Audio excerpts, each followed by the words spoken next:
Continuously seeing the reaction of the Bharatiya Janata Party where they are stating it that Arvind Kejriwal in the very beginning came up with the promises which has been never fulfilled. Absolutely, we do Anuj, remember and in this letter Kejriwal has in fact Anna Hazare has clearly stated how Chief Minister Kejriwal is intoxicated in power, and just to take through our viewers through some of these excerpts from this letter where he states that I had high hopes from you, you forgot our ideology after becoming the Chief Minister, which clearly shows how anguished Anna Hazare is following whatever is happening, the kind of scams unfolding in the national capital.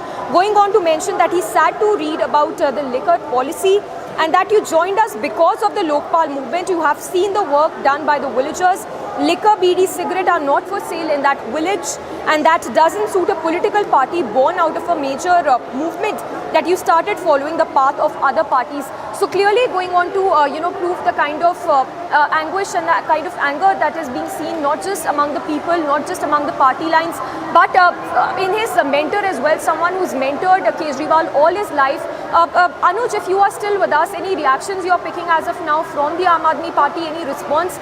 Clearly they are at a loss of words because these charges are very scathing, clearly an indictment of the liquor policy of the Delhi government.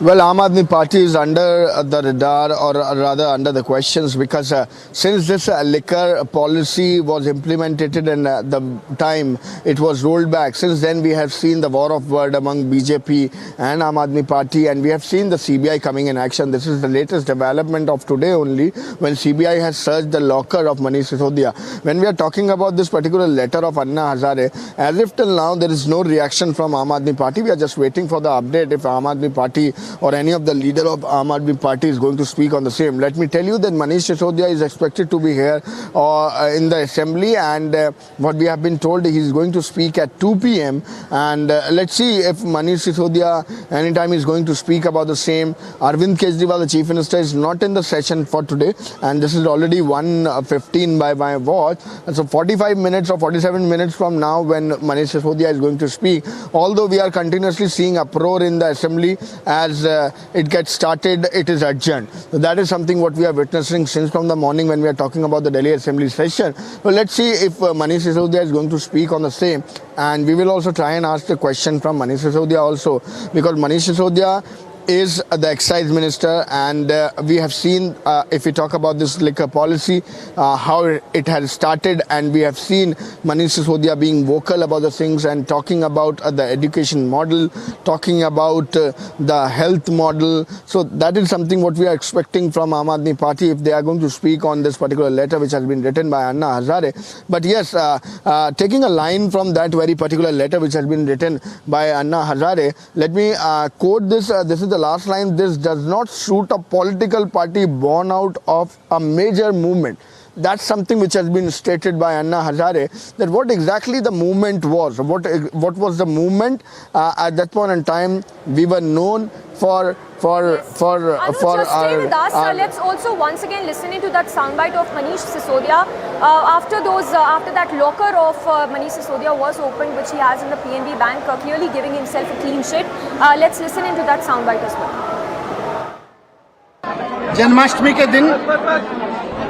Janmashtami के दिन मेरे घर पे CBI की red की गई थी। तो जन्माष्टमी के दिन जब सीबीआई की रेड की गई थी, तो उस दिन मेरे घर से मेरी पत्नी के लॉकर की चाबी ले गए थे, जिसका लॉकर यहाँ है। आज सीबीआई उस लॉकर को खोलने आई थी, उसकी जांच करने आई थी। उन्होंने हमें भी बुलाया था। लॉकर में भी जैसे मेरे घर में कुछ नहीं मिला, वैसे ही लॉकर में भी कुछ नहीं निकला। मुश्किल से 70-80 हज़ार रुपए के कुछ बच्चों के, कुछ मेरी पत्नी के ज्वेलरी वगैरह कुछ इस तरह की चीजें हैं। मुझे बहुत खुशी है इस बात की कि प्रधानमंत्री जी ने मेरे घर पे रेड करा दी। प्रधानमंत्री जी ने मेरे घर की पूरी छानबीन करा के, तलाशी करा दी, वहां से भी कुछ नहीं निकला। आज प्रधानमंत्री जी ने सीबीआई भेज के मेरे लॉकर की जांच भी करा ली, उसमें से भी कुछ नहीं निकला। यही इस बात का सबूत है कि आज प्रधानमंत्री जी की सारी जांच में मैं और मेरा परिवार पाक साफ निकले हैं। प्रधानमंत्री जी की पूरी सारी जांच में एकदम क्लीन चिट है। कहीं कुछ ऐसा चीज नहीं है जिसको ये कह सके ये क्यों है, ये क्या है, ये कैसे है। कहीं एक पैसे का क्वेश्चनेबल कुछ नहीं है। तो मुझे अपनी सच्चाई पे भरोसा है, मुझे ईश्वर पे भरोसा है कि सच्चाई का साथ देके कोई दिक्कत नहीं होगी।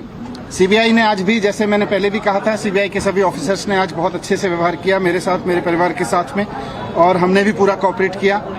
मैं जानता हूँ ये भी लोग अनऑफिशियली तो मानते हैं कि सब संतुष्ट हैं, कुछ नहीं है, लेकिन कहीं ना कहीं इनके ऊपर भी दबाव है कि भाई कुछ भी निकालो, कुछ भी करो, लेकिन 2-3 महीने के लिए तो इसको जेल में डालो। प्रधानमंत्री जी का ऊपर से बहुत दबाव है इस बात के लिए कि किसी तरह से मनीष सिसोदिया को 2-3 महीने के लिए जेल में डालो। तो ये करेंगे किसी समय पे आने पे, वो इनकी अपनी राजनीतिक वो है। लेकिन मुझे खुशी है कि आज सीबीआई जांच में मुझे पूरी तरह से क्लीन चिट है। मेरे घर से कुछ नहीं निकला, मेरे लॉकर से कुछ नहीं निकला, और कोई एक पैसे का लेन देन नहीं, कोई एक पैसे की हेराफेरी नहीं, कुछ नहीं। तो अंत में सच की जीत होती है, सच की जीत हुई। Thank you. Well, on to more breaking news coming in. Update coming in just after that letter that was shot off by Anna Hazare to Arvind Kejriwal. We have sources telling Republic that Manish Sisodia will be replying to Anna Hazare's letter at 2 p.m. That is, in fact, a source-based information coming in. Interesting to watch out for what is going to be the response of AAP when it comes to that pointed remarks that have been made by Anna Hazare in his letter that he has written to Arvind Kejriwal. So, a lot of questions there being asked and raised at this point, and several remarks, in fact, that have been made by Anna Hazare in his letter, in which he stated how that movement started, Lokpal movement, that the edifice of which was corruption, to fight back corruption, and now what is happening in the national capital is in complete contrast to what was in fact the basis of that Lokpal movement. Sources telling Republic that Manish Sisodia will be answering, will be giving a reply to that pointed letter of Anna Hazare to Arvind Kejriwal at 2 p.m. So all eyes on what really comes out of that briefing or an official statement, what comes from the Aam Aadmi Party with regard to this letter that has been written by Anna Hazare to Arvind Kejriwal. We'll go across to Anuj as well, who's getting us minute-by-minute updates. In fact, just to tell our viewers the pointed remarks that have been made by Anna Hazare in his letter to Arvind Kejriwal, where he has said, "I had high hopes from you after you forgot your basic ideology after becoming the Chief Minister." Now remember, this is the first letter that has been written by Anna Hazare to Arvind Kejriwal ever since Kejriwal became the Chief Minister of the national capital, and also clearly stating that how that whole Lokpal movement started with the basic crux of that being that the basic ideology was to fight back corruption, and that is something which is not really happening in the national capital, and what is happening is in complete contrast. Saying that doesn't suit a political party born out of a major movement to get roiled in corruption like this. Saying that you started following the path of other parties, and indeed it is very sad. These are the words of Anna Hazare, who's been a mentor to Arvind Kejriwal. Let me go again to Anuj, who's reporting live. Anuj, we understand that the AAP will be responding to Anna Hazare's letter at 2 p.m. Give us more details.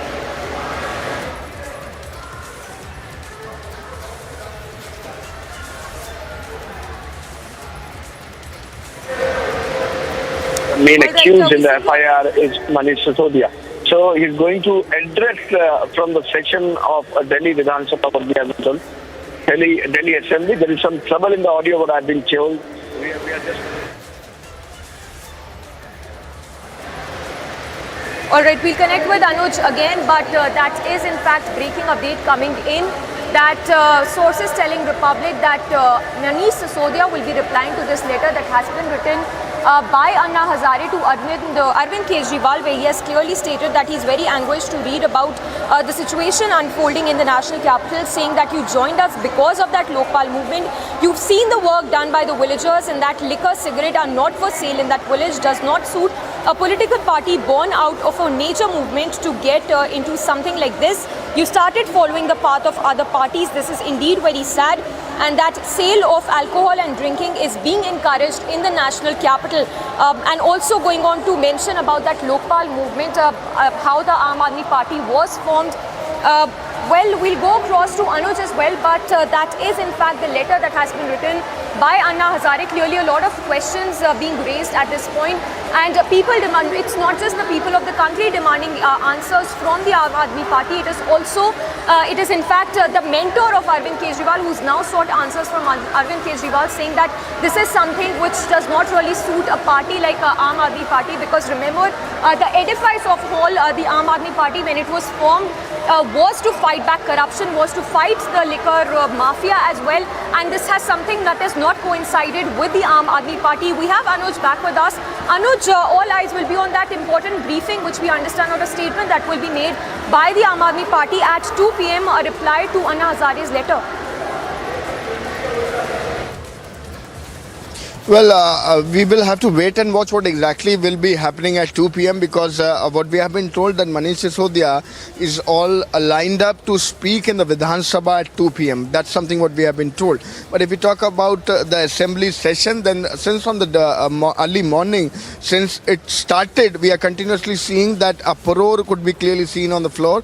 So it has been adjourned again and again. This is Bharatiya Janata Party MLAs as well as Aam Aadmi Party MLAs who are shouting in the well, and that's something what we are seeing, and that is why it has been twice till now has been adjourned since from the morning, and it has not worked even for half an hour till now. If we are talking about the Delhi Assembly, it is going to be 2 p.m. what we have been told, and Manish Sisodia will be speaking on Anna Hazare's letter. That is going to be very, very important, that what exactly is the response of Aam Aadmi Party and Arvind Kejriwal. Also we can say that because this is going to be in discussion with Chief Minister himself. If Manish Sisodia is going to speak about the same, then this will be done after the discussion with Arvind Kejriwal. That's the Chief Minister, and the letter which has been written to Arvind Kejriwal himself. So there will be some discussion on the same, and after that only Manish Sisodia, the Deputy Chief Minister, will be speaking about the same. As Arvind Kejriwal is not in the session as of till now, and Delhi Assembly session is going on, so he is not available today as of till now. So we are waiting if Arvind Kejriwal is also going to be part of that particular speech or whatsoever it is going to be a briefing when Manish Sisodia will be speaking. But this is going to be very, very important because this is first time when Anna Hazare has raised the question, the letter, as it has been mentioned there in the letter itself by Anna Hazare, that this is the first time ever since you became the Chief Minister, I am writing you this letter, and he has shown the pain that what exactly has happened, because this was altogether they were together when this movement was started. We have covered the same. We have seen the movement of Lokayukt, when the fight, the protest day and night. We have covered the same. We have seen Anna Hazare at that point in time. We have seen Arvind Kejriwal coming in light, and Manish Sisodia rather joining hand, and they were having their different organizations, different social organization, and then they joined Anna Hazare in this particular movement. Finally, yes, we also have BJP MP Ramesh Bidori joining us. Sir, if I can get your quick response to this letter Anna Hazare has written, clearly voicing his concerns and clearly stating how saddened he is to see the situation unfolding in the national capital.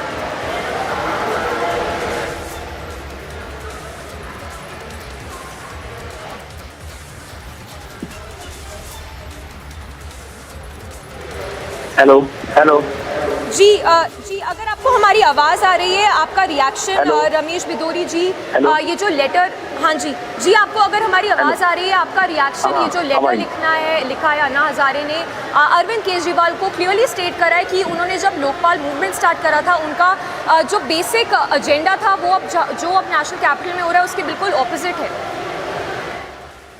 देखो, in the interest of country और in the interest of people of countries, Anna Hazare ji को मैं बहुत बहुत इस बात के लिए धन्यवाद दूंगा कि निश्चित रूप से समाज में इस प्रकार के लोग अभी हैं कि उन्होंने कहीं ना कहीं केजरीवाल साहब को आईना दिखाया है।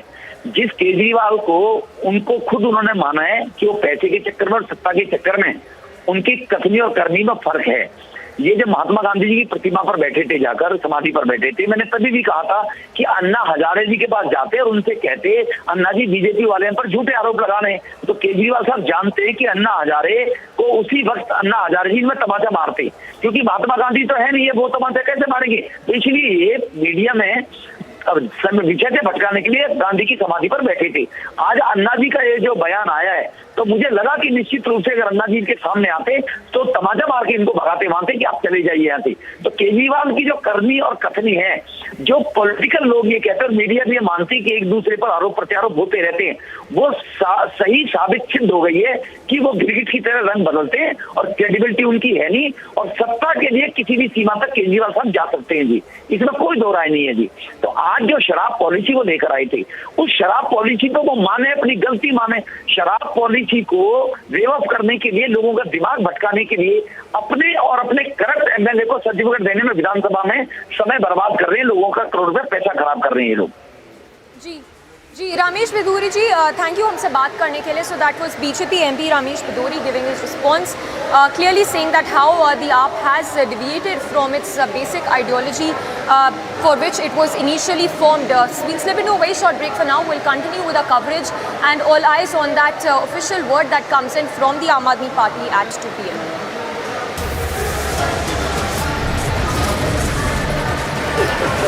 Questioning about the liquor policy and blaming that you are also becoming like the other parties. Manish Sisodia to react on the same.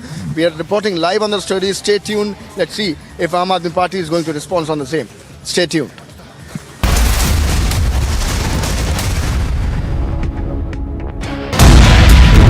के पास से तलाश है, उसने दिया है उन दोनों को। किसको? तो हेमंत के साथ सुधीर कितने में लिया था? कम से कम 6-7 हज़ार में लिया होगा। एग्जैक्ट रेट तो नहीं मालूम, वो तो नहीं बताएगा हमको। This man who's been caught on camera has made the startling revelation that it is Dr. Prasad and Rama who both have confirmed to him when he was in the police custody. Drug was procured from another mafia operating in Goa.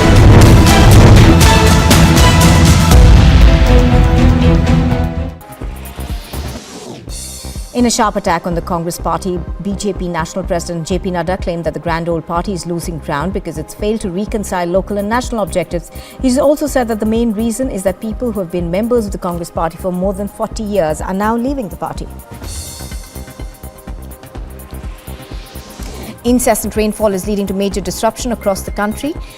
Visuals coming to us from Badrinath highway seem to suggest that the highway was blocked, disrupting traffic. The STRF is in the spot rescuing passengers and local people. A woman named Veena Devi from Surat has filed a complaint stating that his son died by suicide, and she discovered a note which said that his partner and her brother forced him to consume beef, due to which he committed suicide. A case has been registered and a probe is now underway. In the Sonali Phogat murder case, the Goa police has confirmed that a team of police officials will go to Hazare today to verify certain allegations that have been levelled and certain suspicions that have been raised by Phogat's family.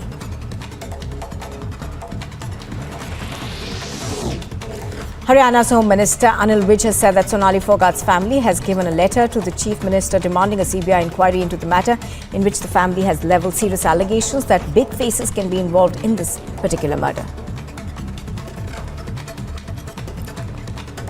Sonali Phogat का परिवार आके मुख्यमंत्री से मिला था और उन्होंने एक पत्र दिया था जिसमें उन्होंने मांग की है कि इसमें कुछ बड़े चेहरे भी शामिल हो सकते हैं इस हत्याकांड के पीछे, इसलिए इसकी सीबीआई से जांच करवाई जाए। तो उसके पत्र के தமிழ்நாடுடைய முழுமையான விடுதலை, இந்திய ஒன்றியத்திலிருந்து தமிழ்நாடு என்பது ஒரு தனித்துவமான நாடு என்பதை அடைவது என்பதுதான் செங்கோடி அவர்களுக்கு நாம் செலுத்தக்கூடிய உறுதிமொழி கடமை என்று சொல்லி செங்கோடிக்கு வீர வணக்கம் செலுத்தி விடைபெறுகிறேன். நன்றி, வணக்கம். He speaks about separate statehood to Tamil Nadu, separate union status almost. But this is something that has been ongoing for several decades. I think the calls are becoming more open now.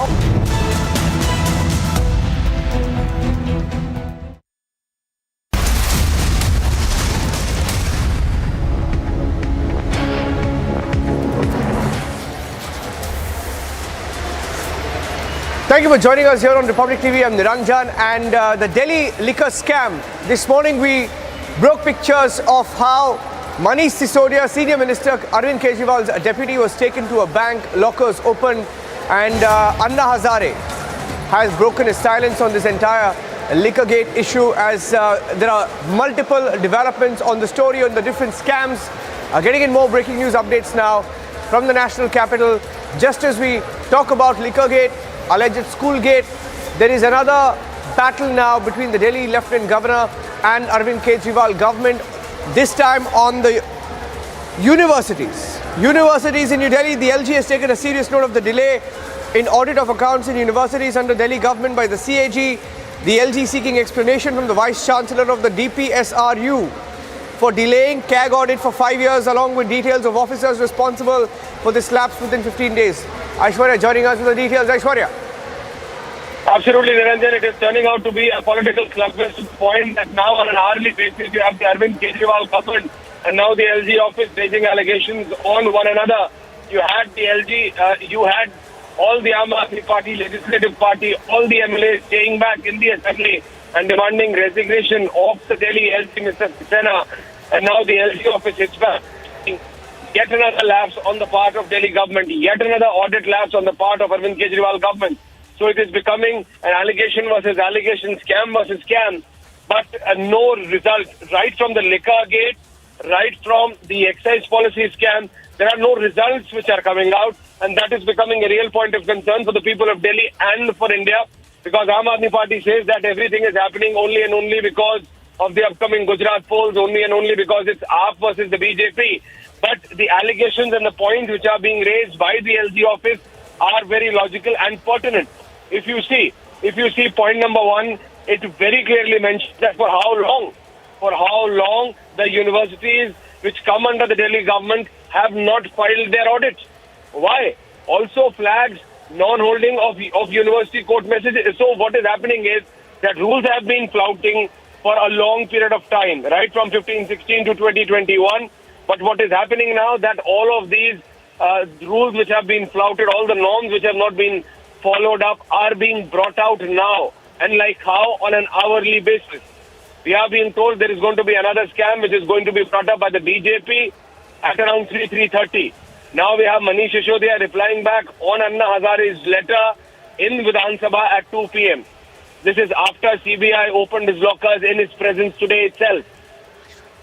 So it's an all-out between first Anna Hazare and Kejriwal, now LG and Kejriwal and BJP. Yes, Niranjan, back to you.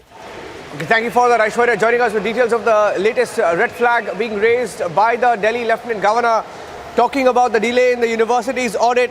And the letter has been accessed by Republic TV. It's a note by the Lieutenant Governor, and we have the full details of it. He says the Delhi Lieutenant Governor Shri V.K. Saxena has once again flagged gross violation of accounting procedures, financial mismanagement, inordinate delay in auditing of the public education sector, adding this time under the Higher and Technical Education Department of the Government of Delhi headed by Manish Sisodia. So it's under Manish Sisodia once again, and another department headed by him and another charge against him. Let's play out what Manish Sisodia said. In fact, he was taken along with his wife and family members to the bank for the lockers to be opened, and he spoke to the media. Here's what Manish Sisodia said a few minutes back after he was taken to the bank, after the lockers were opened up by the CBI this morning.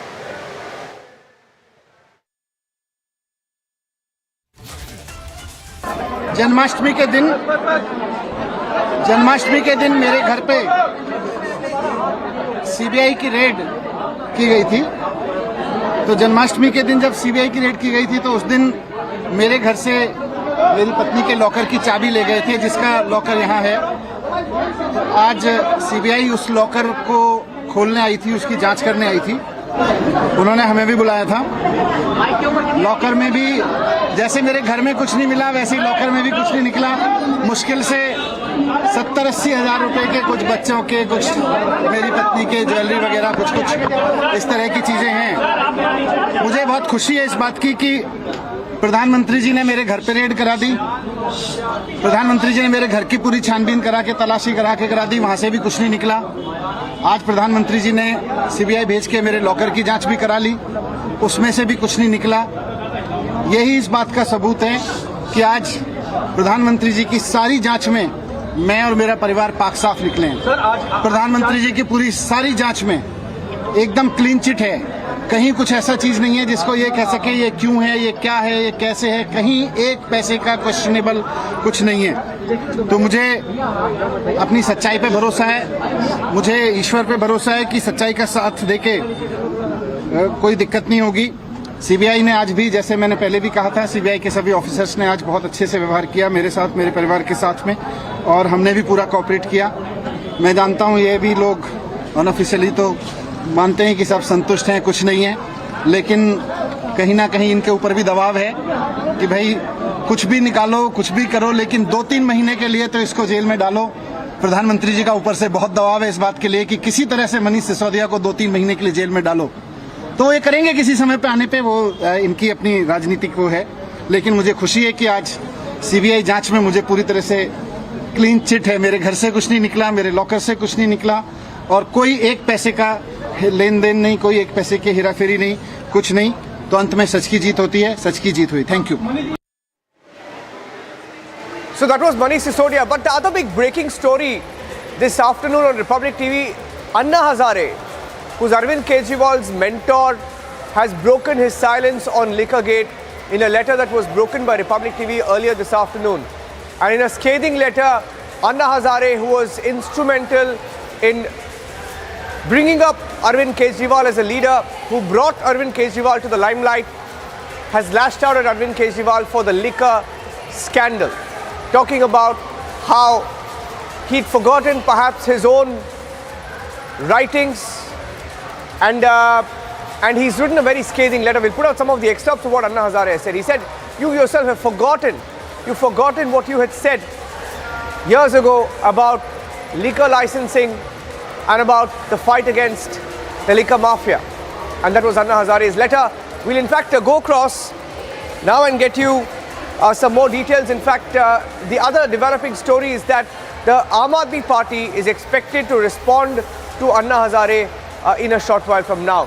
Manish Sisodia is expected to respond to Anna Hazare's letter in a few minutes from now. All right, we're getting in some breaking news details. Let's cut across to APTN. We're getting in a breaking news update from Iraq.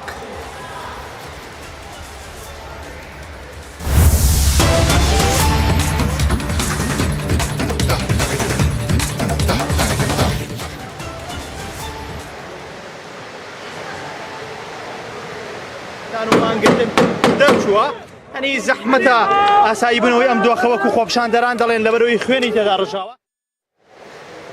These are the latest pictures coming in from Baghdad as protests and violence and firing continues for over 24 hours now. And these are the live pictures coming in from Baghdad in Iraq. Let's tell you the details that we're picking up right now. Iran has now closed its border to Iraq. Flights stopped amid violent unrest. Iran has completely closed its land borders, and flights have been halted amid the violence in Baghdad following the influential Shiite cleric announcement that he would be resigning from politics in Iraq. And these are pictures coming in from Baghdad. Over 30 people, we are told. The death toll has now crossed 22, could be anywhere between 22 and 30 after the unrest erupted the previous day, according to medical officials. In fact, Iraq's military has said 4 rockets were launched into heavily fortified Green Zone, the seat of Iraq's government, where armed clashes raged overnight between a militia loyal to Iraqi cleric and Iraqi security forces. And the resignation of this cleric has catapulted Iraq into violence, chaos, with no clear path out of the violence right now. And over 30 people, we are told, over 30 people have been killed. And these are live pictures coming in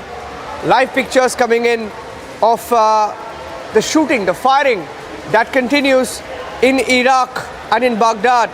And this is to avenge the killing of the unarmed loyalist.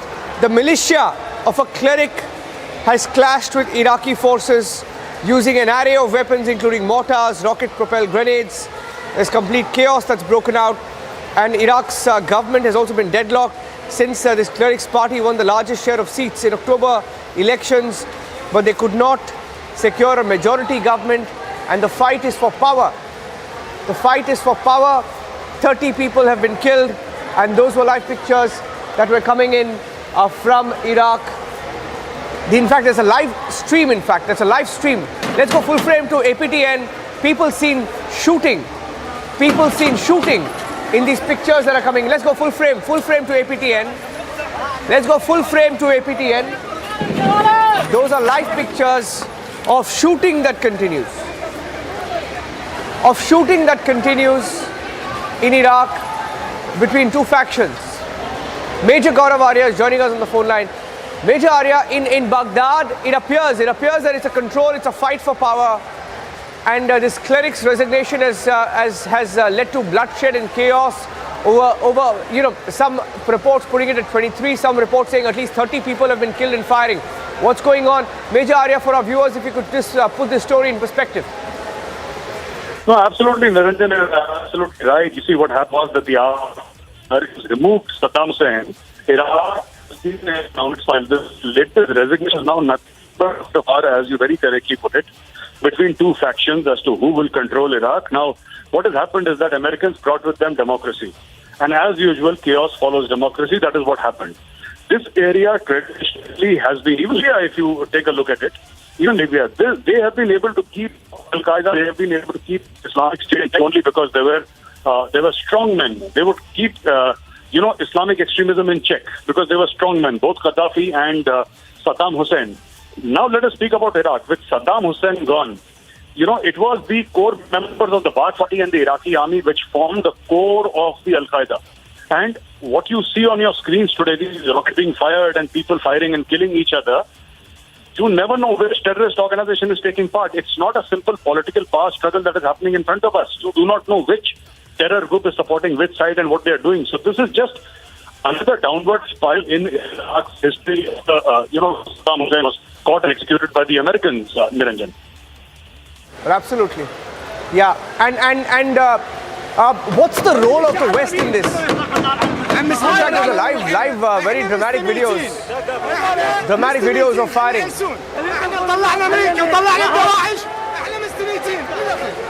Dramatic videos of the firing there. Major Arya continues to stay with us. Major Arya, what's the role of the West in this? What's the role of the West? The West was essentially responsible for the mess that the Middle East finds itself in. This whole quest for oil to fuel growth of the West. That the West went. 9/11 had nothing to do with that. 9/11 had nothing to do with Iraq, Niranjan. Saddam Hussein had nothing to do with 9/11. Yet the Americans invaded on the pretext of finding weapons of mass destruction. And today what you see on your screen is a result of that American invasion, is the result of Saddam Hussein's removal. And for the next few decades, Iraq will continue to be unstable because Americans have always, and the West has always misread. They think that democracy is a panacea of sorts. You put democracy, everything will be sorted out. That's not true. At least it's not true for the Middle East. The Middle East, except for Israel, there is nobody which can be called a democracy. It's only Israel in that area and the village in Israel. Apart from Israel, all of them are dictatorships or emirates or ruled by some tin-pot dictator or the other or some Islamic radical cleric. You see, the Americans wanted to superimpose a kind of government that was alien to the soil. It's like a tree. You don't plant it in the middle of the city, it will die. So this is what you're seeing unfolding in front of you on the screen. In fact, over 30 people have been shot dead. And in these pictures, you can see, in fact, if you just, we take the ambient noise up there, the firing continues. That's a live shot from Iraq. I'm going across full frame to the live shot from Iraq. And people opening fire. You can see people firing in the air. Holding guns, firing at each other. And that's the tragedy of the situation.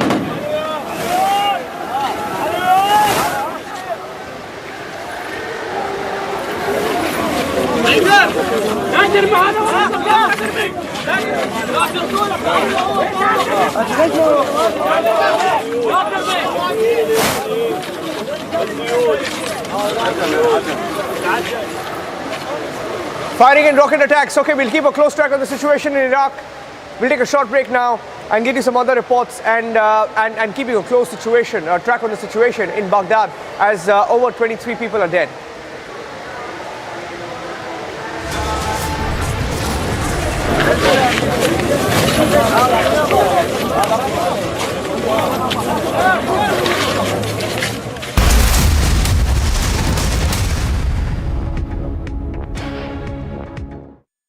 Amity University in London, accredited by Quality Assurance Agency UK and licensed by the Government of UK, offers MBA and BBA degrees at its central London campus. Embark on a global career with a globally recognized UK university degree. To apply, visit amity.edu/London.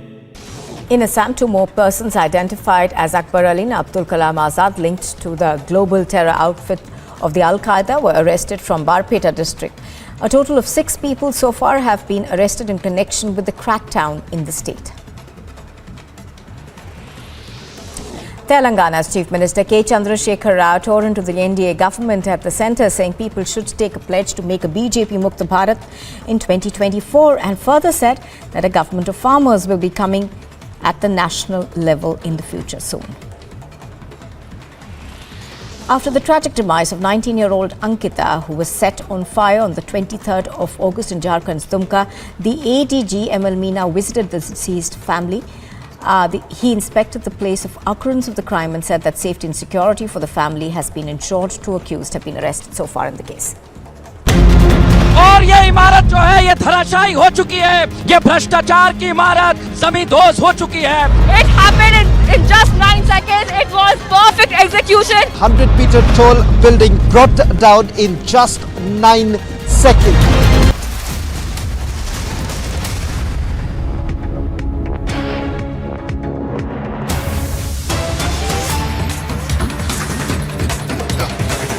Getting in breaking news now, the Jharkhand High Court has taken cognizance of the Dumka school girl murder case, the Ankita murder case, and has summoned the DGP and has sought a report on the matter. The court is also instructed to provide adequate security to the girl's family. This is a breaking news update coming in the Justice for Ankita campaign. Justice for Ankita campaign, Republic extensively reported on the story yesterday, and the family also spoke, saying that they could have done a lot more, but they didn't. Saying that they could have, but they refused to act. They could have given a better treatment, but they did not. And he's been, the DGP has been now summoned by the court. And some MLAs now bending over backwards, trying to make up for what they could not do, saying that culprits should be shot in public, etc., crossing the line completely. Let's listen in. Ankita Singh की दुमका में जिस तरह से एक दरिंदे के द्वारा हत्या कर दी गई, उसके विरोध में निकले हुए आक्रोश मार्च में मैंने भाषण में कहा है कि ऐसे दरिंदों को जो हत्या कर देते हैं घर में घुसकर किसी निर्दोष की, और जब पुलिस पकड़ती है तो मुस्कुराते हैं, तो ऐसे हत्यारों की सजा यही होनी चाहिए कि उनको पकड़ा जाए, पकड़ के चौराहे पर लटका दिया जाए, गोली मार दी जाए. सरकार अपने कानून में संशोधन कर दे. जब अदालत फैसला देती है कि फांसी के घर में सजा होगी, वैसे ऐसी दरिंदगी के लिए अदालत का फैसला हो कि चौक चौराहे पर खड़ा होके इन लोगों को गोली मार दी जाए. सरकार इस तरह का प्रावधान करे कानून में, कानून को बदले, क्योंकि ऐसे जो दरिंदे हैं इनकी मौत इस तरह से लोगों के सामने हो कि कोई दूसरा फिर से इस तरह की दरिंदगी करने की हिम्मत नहीं जुटाए. इसलिए कल मैंने जो भाषण में कहा था, मैं आज भी उस पर कायम हूं कि कानून में ऐसा प्रावधान कर दिया जाए. इस तरह का व्यक्ति जो किसी एक लड़की को जो उसके द्वारा प्रताड़ित की जा रही है, घर में खिड़की से पेट्रोल छींटकर उसको जला देता है और पकड़े जाने के बाद शान से दांत निपोड़ते हुए, मुस्कुराते हुए पुलिस की कस्टडी में जाता है, ऐसे लोगों की क्या सजा होनी चाहिए? कानून में प्रावधान करना चाहिए कि ऐसे लोगों को चौक चौराहे पर खड़ा करके और उनको गोली मार दी जाए. फांसी घर में इनको सजा देना पर्याप्त नहीं है. So that was a Jharkhand MLA there saying that there should be instant justice. They couldn't give justice, they couldn't save Ankita's life, and he says they should now, that is the culprits, should be shot in public. So that's a quick update coming in from Jharkhand. There's also an SIT that has now been formed to look into the murder of Ankita, a schoolgirl who was killed. Petrol was thrown on her and she was set ablaze while she was asleep in the middle of the night. Her family was also targeted. Let's move on now and get you some other stories that we're tracking closely here on Republic TV. And the story from Karnataka where a seer accused of alleged rape faces charges under POCSO as well. accused of abusing minors, and he's still not arrested. From top political leaders saying that he's innocent, giving him character certificates. BJP MLAs are also meeting him. One BJP MLA met him. My colleague Ashwin is at this mutt, the Muruga Mutt in Chitradurga, Karnataka, where protests were also seen close by, asking for the arrest of the seer. Why hasn't he been arrested? Ashwin.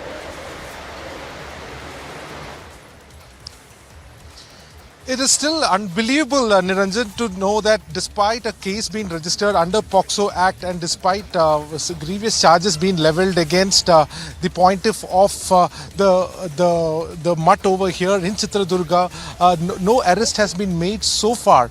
And what is also perplexing is the fact that we are seeing a kind of guest visitors in the mutt itself, right from politicians to seers from other community also all coming down to give support to the seer who has been alleged to have committed these crimes. But what is important is the fact that though the police investigation is going on, it is definitely on a slow pace. But however, the survivor today, in a short while from now, the survivors, will be giving under section 164 a confidential statement to the Sessions Court today.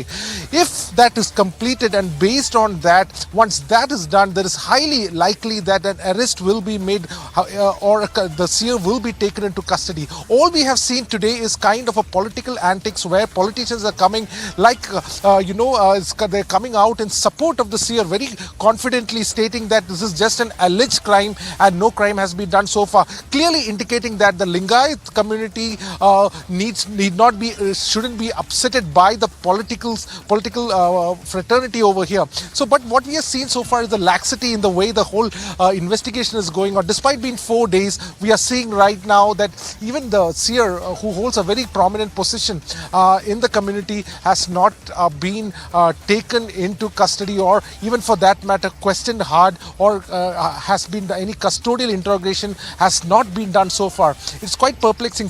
Two girls, 15-year-old and 16-year-old girls have who were part of the mutt, who just behind me is the building where the large educational building where the organizers, the officials had stated there are about 1,000 children studying in these institutions. Most of them are from a poor background. Some of them are orphans, and such students are studying here. About 1,000 they said, and over 4,000 staff was also been employed.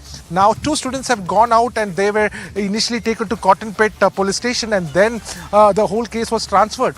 But essentially, Niranjan, the shocking part is that 4 days over, no arrest, but we are seeing a row of political representatives coming and giving a kind of support. However, they say this is no way any kind of pressurizing the law enforcement, as they are not calling the SP or the DYSP. That is what the Chitradurga MLA G.S. Tippareddy had also stated. He did come and visit. He said he is not allowed to meet the survivors in this case, and that is why he is not meeting them. But when we confronted him, what is the reason for me coming over here at this point of time when there is an alleged crime that has taken place in this very mutt, the reason he gave was quite not very strong. He also stated that the government stance is very clear, whether it is the Home Minister who has stated, Chief Minister, or even the senior most BJP leader Yediyurappa, all of them have stated that justice will be given in this case. But justice must come first when there is a strong questioning and when there is a detaining of the accused. But that has not happened, whether it is because of the huge political cloud which the Lingayat community holds, or whether it is due to any other political reasons. All that needs to be ascertained. But today, what is strong is that fact the judiciary is going to come into this picture. And when under Section 164, when the statement is given, the content of the statement, however, it will be kept in secrecy. Based on the content of the statement, it is likely that the action will be taken based on the judicial pressure that will be put on the law enforcement. Niranjan. Thank you for that. Thank you for that, Ashwin. Keeping a close track on the story that's breaking from Chitradurga and Karnataka. Let's go ahead and get you some more breaking news updates now. Back to the national capital, where there's another breaking news update. Arvind Kejriwal has responded. He's tweeted on Manish Sisodia. Arvind Kejriwal has tweeted saying nothing was found from Manish Sisodia's residence. Nothing was found from Manish Sisodia's locker. Nothing has come out of the CBI investigation. Manish Sisodia's honesty and patriotism were again proven. in front of the entire country. It's clear that their entire action is motivated by dirty politics. I hope they now stop this dirty politics and let us do our work. That is Arvind Kejriwal's tweet on Manish Sisodia. But he's silent so far. Not a word on Anna Hazare's letter. No response to Anna's letter yet. But he tweets on CBI searches and on Manish Sisodia saying there's nothing found in either the residence nor in the bank lockers, and nothing also out of the investigation that was conducted by the CBI. So while we keep a close track on the situation, then we'll take a short break now and come back with more updates. Stay tuned to Republic, back with the headlines at 2 p.m.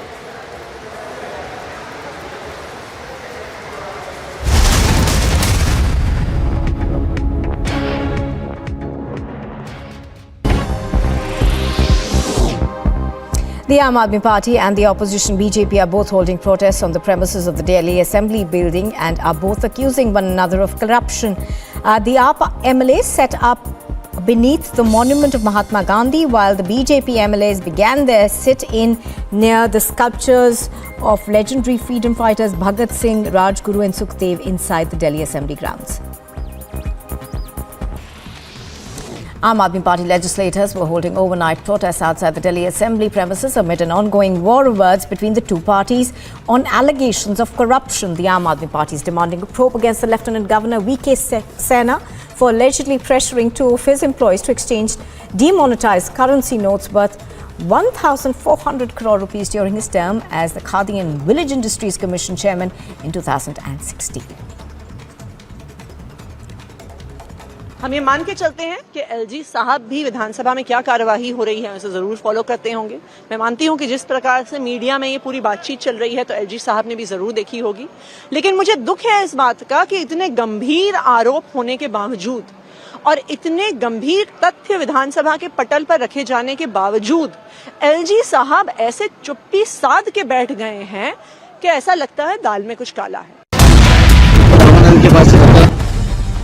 सारे Congress workers की ये भावना है कि राहुल गांधी जी इस वक्त lead ले और वो कांग्रेस प्रेसिडेंट बने। I accept what I've written in my article, which is that elections will be a good thing for the Congress party. That's all. One lobby is who are saying that there should be fair election. On the other hand, there is a lobby which is loyal toward Rahul Gandhi, who are backing Rahul Gandhi that yes, he should be there on the chair. But the leaders like Shashi Tharoor coming out, making their stand clear, it is going to be trouble for the Congress party.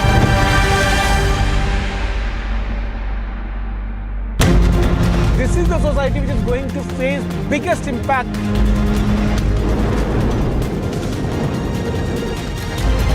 All the rubble which has fallen down after that collapsed, that will now be taken out.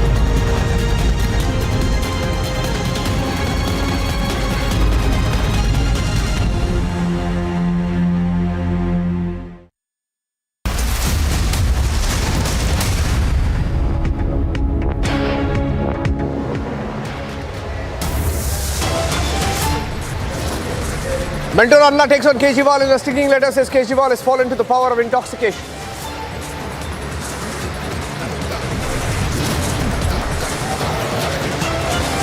Mentor Anna Hazare hitting out at Kejriwal over Liquorgate.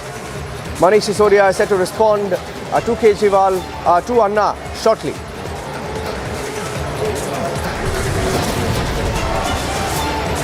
LG versus Kejriwal battle escalates. Another red flag on Kejriwal government. LG has questioned the 5-year delay in the CAG audit and universities.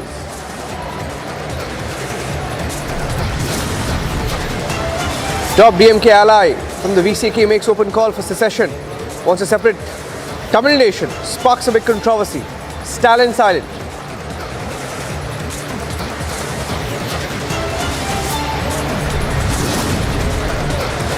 New levels of drama in the Vadra Congress. Rahul Gandhi forced to be president. Tharoor also challenging Rahul. Contacts state leaders, gather support against Rahul Gandhi.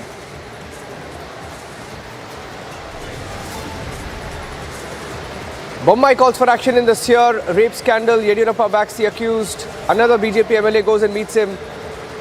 Demands for arrest growing. Bombay assures free hand to the police, but MLA meets accused here. It's the biggest confrontation as the Republic Media Network questions this MLA.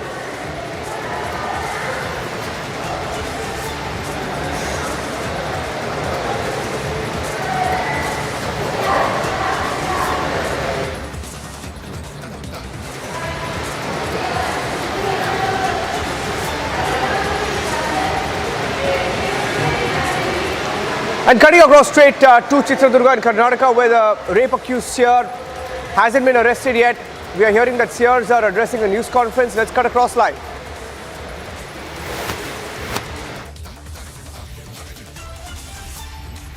Check.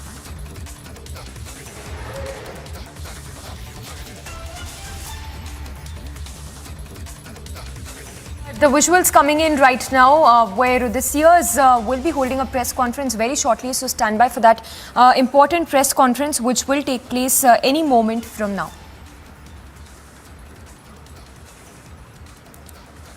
Well, we'll go across to Ashwin as well, who's reporting live from Chitradurga, but closely tracking all the updates coming in when we talk about the Seer who's been booked under POCSO Act. More details are awaited as to what really happens from here on, but that important press conference, which is all set to take place in just a short while from now.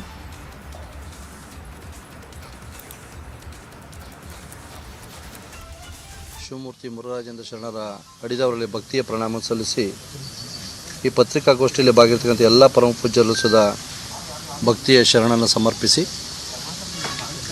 ಎಲ್ಲ ಆತ್ಮೀಯ ಪತ್ರಿಕಾ ಮಾಧ್ಯಮದವರೇ,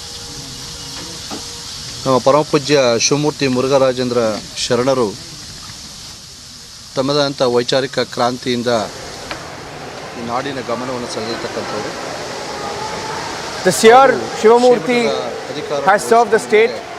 ಶ್ರೀಮಠವನ್ನು ಸರ್ವತೋಮುಖ ಬೆಳವಣಿಗೆಯಲ್ಲಿ ಬೆಳೆಸೋದ್ರಲ್ಲಿ ಭಾಳ ಮುಂಚೂಣಿಯಲ್ಲಿ ಇರ್ತಕ್ಕಂಥದ್ದು, ಜಗಜ್ಜಾಗೀರವಾಗಿರ್ತಕ್ಕಂಥದ್ದು ಎಲ್ಲರಿಗೂ ಗೊತ್ತಿದೆ. The developments are very alarming. ಪರಮ ಪೂಜ್ಯರು ವಿಚಾರವಂತರು, ವೈಚಾರಿಕೆಯ ಬೆಳವಣಿಗೆ ಸಹಿಸದ ಕೆಲವು ಪಟ್ಟಬದ್ಧ ಹಿತಾಸಕ್ತಿಗಳು ಸ್ವಾಮೀಜಿಯ ಮುಖಕ್ಕೆ ಕಪ್ಪು ಮಸಿಯನ್ನು ಬೆಳತಕ್ಕಂಥ ಒಂದು ಷಡ್ಯಂತ್ರ. There's an attempt to tarnish the image. There's an attempt to tarnish the image of Shivamurti. ಈ ಆರೋಪ ಮುಕ್ತರಾಗಿ ಹೊರಬರ್ತಾರೆ ಅಂತಕ್ಕಂಥದ್ದು ನಮ್ಮೆಲ್ಲ ನಾಡಿನ ಪರಮ ಪೂಜ್ಯರ ಆಶಯ ಆಗಿರ್ತದೆ, ನಂಬಿಕೆ ಆಗಿರ್ತದೆ, ಸತ್ಯವಾಗಿರ್ತದೆ. ಇಲ್ಲಿ ಸ್ವಾಮೀಜಿಯವರ ಬೆಂಬಲಕ್ಕೆ, ಸ್ವಾಮೀಜಿಯವರ ಹೋರಾಟದಲ್ಲಿ ಪರಮ ಪೂಜ್ಯ ಶಿವಮೂರ್ತಿ ಮುರುಘರಾಜೇಂದ್ರ ಮಹಾಸ್ವಾಮಿಗಳ ಎಲ್ಲ ಶಾಖಾ ಮಠಾಧೀಶರು, ಎಲ್ಲ ಸಮುದಾಯದ ಎಲ್ಲ ಪೂಜ್ಯರು ಅವರ ಜೊತೆಲಿದ್ದು ಅವರಿಗೆ ಧೈರ್ಯ ಸ್ಥೈರ್ಯವನ್ನು ತುಂಬಿ ಅವರ ಹೋರಾಟದಲ್ಲಿ ನಾವೆಲ್ಲ people of all communities have come together to back ಜೊತೆಗಿದ್ದುಕೊಂಡು Shivamurti. ಇವತ್ತು we are getting support from across religions. ಅವರವರು ಇರ್ತಕ್ಕಂಥ ಸ್ಥಳದಲ್ಲಿ ಬೆಂಬಲವನ್ನು ಸೂಚಿಸ್ತಾ ಇದ್ದಾರೆ, ಸ್ವಾಮೀಜಿಗೆ ಆತ್ಮಸ್ಥೈರ್ಯವನ್ನು ತುಂಬ್ತಾ ಇದ್ದಾರೆ, ಎಲ್ಲ ಮಠಾಧೀಶರಿಗೂ ಅದನ್ನು ಆತ್ಮಸ್ಥೈರ್ಯವನ್ನು ತುಂಬ್ತಾ ಇದ್ದಾರೆ. ನಾಡಿನ ಎಲ್ಲ ಹಿರಿಯ ಮಠಾಧೀಶರು ಸುಧಾ ಸ್ವಾಮೀಜಿಗೆ ಆತ್ಮಸ್ಥೈರ್ಯವನ್ನು ತುಂಬಿರ್ತಕ್ಕಂಥದ್ದನ್ನು ಈ ಸಂದರ್ಭದಲ್ಲಿ ಸ್ವಾಮೀಜಿಯವರ ಆರೋಪ ಕೈಂಕರ್ಯವನ್ನು ಶ್ರೀಮಠದ ಬೆಳವಣಿಗೆನ ಇನ್ನೂ ಆಕಾಶ ಎತ್ತರಕ್ಕೆ ನಡೆಸ್ಕೊಂಡು ಹೋಗ್ತಾರೆ ಅಂತಕ್ಕಂಥದ್ದು ನಮ್ಮೆಲ್ಲರ ನಂಬಿಕೆ ಆಗಿರ್ತದೆ. ಅದಕ್ಕೆ ನಮ್ಮ ಬೆಂಬಲ ಸಹಕಾರ ಯಾವತ್ತೂ ಸದಾ ಇವತ್ತಿನ ಪತ್ರಿಕಾಗೋಷ್ಠಿಯಾಗಿದೆ. ಶರಣು ಶರಣಾರ್ಥಿ.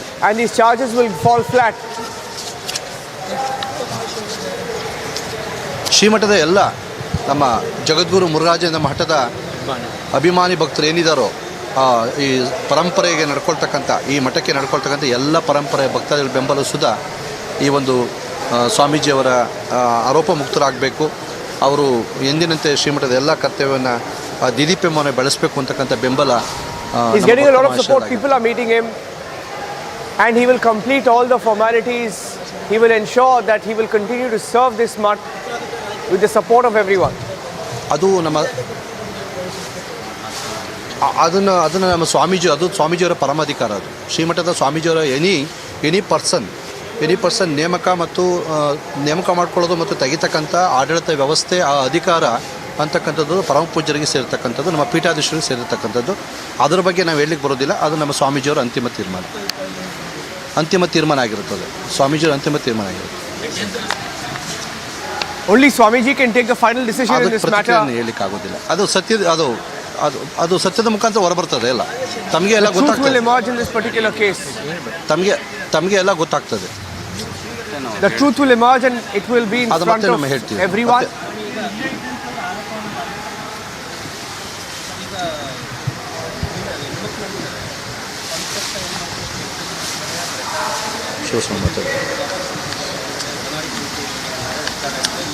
ಅಭ್ಯರ್ಥಿ ಕೋರ್ಟ್ನಲ್ಲೂ ಕೂಡ ಸಕ್ಸಸ್ಫುಲ್ ಅಂತಿದೆ.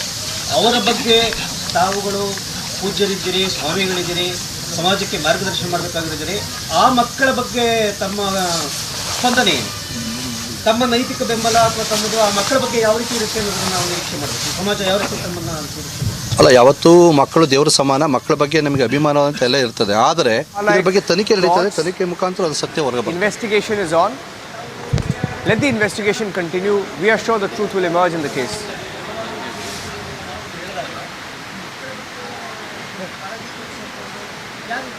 ಅಲ್ಲ, ಮಕ್ಕಳು ಈಗ ಪ್ರಕರಣ ನ್ಯಾಯಾಲಯದಲ್ಲಿ ಇರೋದ್ರಿಂದ ಹೆಚ್ಚು ನಾವು ಪ್ರತಿಕ್ರಿಯೆ Since the matter is in court, we can't speak much. Please forgive us. This is all we can say for now.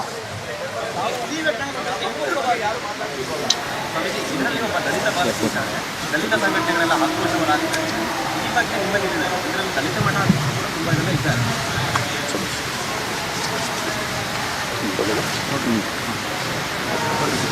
ಸಂತ್ರಸ್ತ ಅಮಾಯಕ ಮಕ್ಕಳ ಬಗ್ಗೆ ನಾವು ಒಮ್ಮುಖವಾಗಿ ನಿಂತ್ಕೊಳ್ಳೋದು ಹೇಗೆ, ಯಾವ ಸಮಾಜಕ್ಕೆ ಯಾವ ರೀತಿಯ ಸಂದೇಶ ಕೊಡ್ತಾ ಇದ್ದೀವಿ ಸ್ವಾಮಿಗಳೇ ನಾವೆಲ್ಲ? ಇನ್ವೆಸ್ಟಿಗೇಷನ್ ಅದರಲ್ಲೂ ಆಗ್ತದೆ, ಇನ್ವೆಸ್ಟಿಗೇಷನ್ ಇದರಲ್ಲೂ ಆಗ್ತದೆ ಅಲ್ವಾ? ಒಂದು ಪರವಾಗಿ ಮಾತಾಡ್ತಾರೆ ಇನ್ವೆಸ್ಟಿಗೇಷನ್, ಇನ್ನೊಂದು ಪರವನ್ನು ಮಾತಾಡ್ಬೇಕಲ್ಲ. ಪರಂಪರೆಯ ನಡೆಯುವುದು ಸರಿನಾ? ಈಗ ಹೆಚ್ಚಿನ ಇದನ್ನ ನಾವು ಮತ್ತೆ ಕರೆದು ಮಾತನಾಡುವ.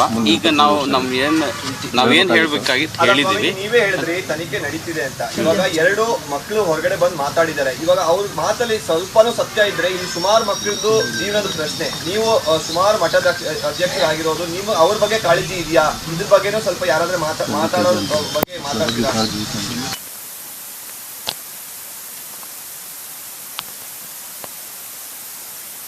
Across, those were the seers of Chitraduga addressing the Manish Sisodia speaking in the Delhi Assembly. Let's cut across live. Manish Sisodia in the Delhi Assembly cutting across live.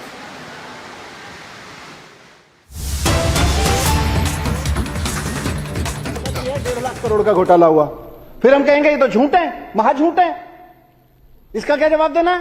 तो बोलेंगे नहीं नहीं 1,500 करोड़ का नहीं हुआ, 1,100 करोड़ का हुआ था. इन्हीं के नेता बोलते हैं. ये इनकी पार्टी के अध्यक्ष जो कल जेपी नड्डा जी बोल रहे थे कि प्रश्नों के जवाब नहीं दे रहे केजरीवाल जी. कौन से प्रश्न का जवाब दें? आपने बोला 8,000 करोड़ का घोटाला है, हमने कहा झूठ बोल रहे हो, महाझूठ बोल रहे हो. इन्होंने कहा 1.5 लाख करोड़ का घोटाला हो गया. मैंने कहा बजट ही नहीं है दिल्ली सरकार का 1.5 लाख करोड़ का, तो 75,000 करोड़ का बजट है, झूठ बोल रहे हो. फिर चुप हो गए. फिर बोले 1,100 करोड़ का घोटाला हो गया. मैंने कहा झूठ बोल रहे हो. सारे प्रश्नों के जवाब दिए इनके. फिर बोले नहीं नहीं 144 करोड़ का घोटाला हो गया. मैंने कहा यह भी झूठ है तुम्हारा, बकवास कर रहे हो. बोले हाँ बकवास कर रहे होंगे, चलो 30 करोड़ का है. बोले अपनी अपनी सारी बातों को खुद ही झूठ करते जा रहे हैं और हमसे कह रहे जवाब दो. सारे प्रश्नों के जवाब दिए हैं. फिर बोले नहीं नहीं 30 करोड़ का भी नहीं है जी. सीबीआई में इन्होंने, सीबीआई तो इनकी है, सीबीआई से लिखवाया एक्स कंपनी ने वाई कंपनी को बैंक में 1 करोड़ रुपए ट्रांसफर किए हैं, यह मनीष सिसोदिया का घोटाला है. हमने कहा झूठ है.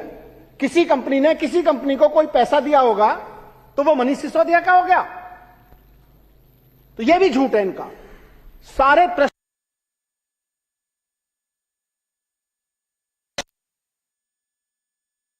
यहां बैठ के मैं तो इनको बधाई दे रहा था कि जेपी नड्डा जी इनकी पार्टी के अध्यक्ष हैं.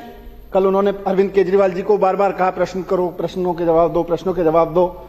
मैंने सोचा मैं बधाई दे देता हूं जेपी नड्डा जी के नेतृत्व में और आदरणीय प्रधानमंत्री जी के नेतृत्व में पार्टी बड़ी हो गई है और बड़ी होते होते देश की बड़ी पार्टी हो गई है. कहते हैं दुनिया की सबसे बड़ी पार्टी हो गई है.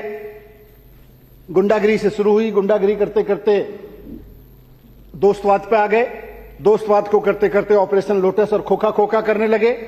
वहां से करते करते बधाई है इन लोगों को कि इनकी पार्टी बच्चा चोरी पे तक पे आ गई है. रेलवे स्टेशन पे सवारियों के सोए हुए बच्चे ये लोग चोरी कर रहे हैं. ये इसी लायक हैं, इसी के लिए बने हैं. इनको बधाई हो, अपनी गति को प्राप्त हो रहे हैं, अपनी गति को प्राप्त हो रहे हैं. नारकीय काम करते हैं, लेकिन उसके बावजूद मैंने कहा कि मैं प्रश्नों के जवाब दे रहा हूं. सारे प्रश्नों के जवाब दिए हैं अब तक. सारे प्रश्न इनके झूठे हैं, सारे प्रश्न इनके मनगढ़ंत हैं, कोई फैक्ट नहीं है. मैंने कहा कि आपने सीबीआई भेजी है, मैं एक एक प्रश्न का जवाब दूंगा. मैं अपने घर में सीबीआई को वेलकम किया. मैंने कहा मैं पूरा सहयोग करूंगा, मेरा पूरा परिवार सहयोग करेगा। घर तलाश लो, कुछ मिले तो बताओ, जो सवाल पूछने पूछो। 14 घंटे तक मेरे घर में सीबीआई रही। 14 घंटे में जो उन्होंने पूछा, देखना चाहा देखा, पूछना चाहा पूछा। मैंने हर प्रश्न का जवाब दिया। जेपी नड्डा जी सीबीआई भेजी थी, उसी से पूछ लो। अगर मेरी बात यहां पब्लिक में समझ में नहीं आती है तो सीबीआई तो आपकी भेजी हुई थी, उससे पूछ लो। भाई मनीष सिसोदिया ने इस प्रश्न का क्या जवाब दिया? जो यहां खड़े होकर दे रहा हूं वो वहीं दिया। क्या जवाब दें?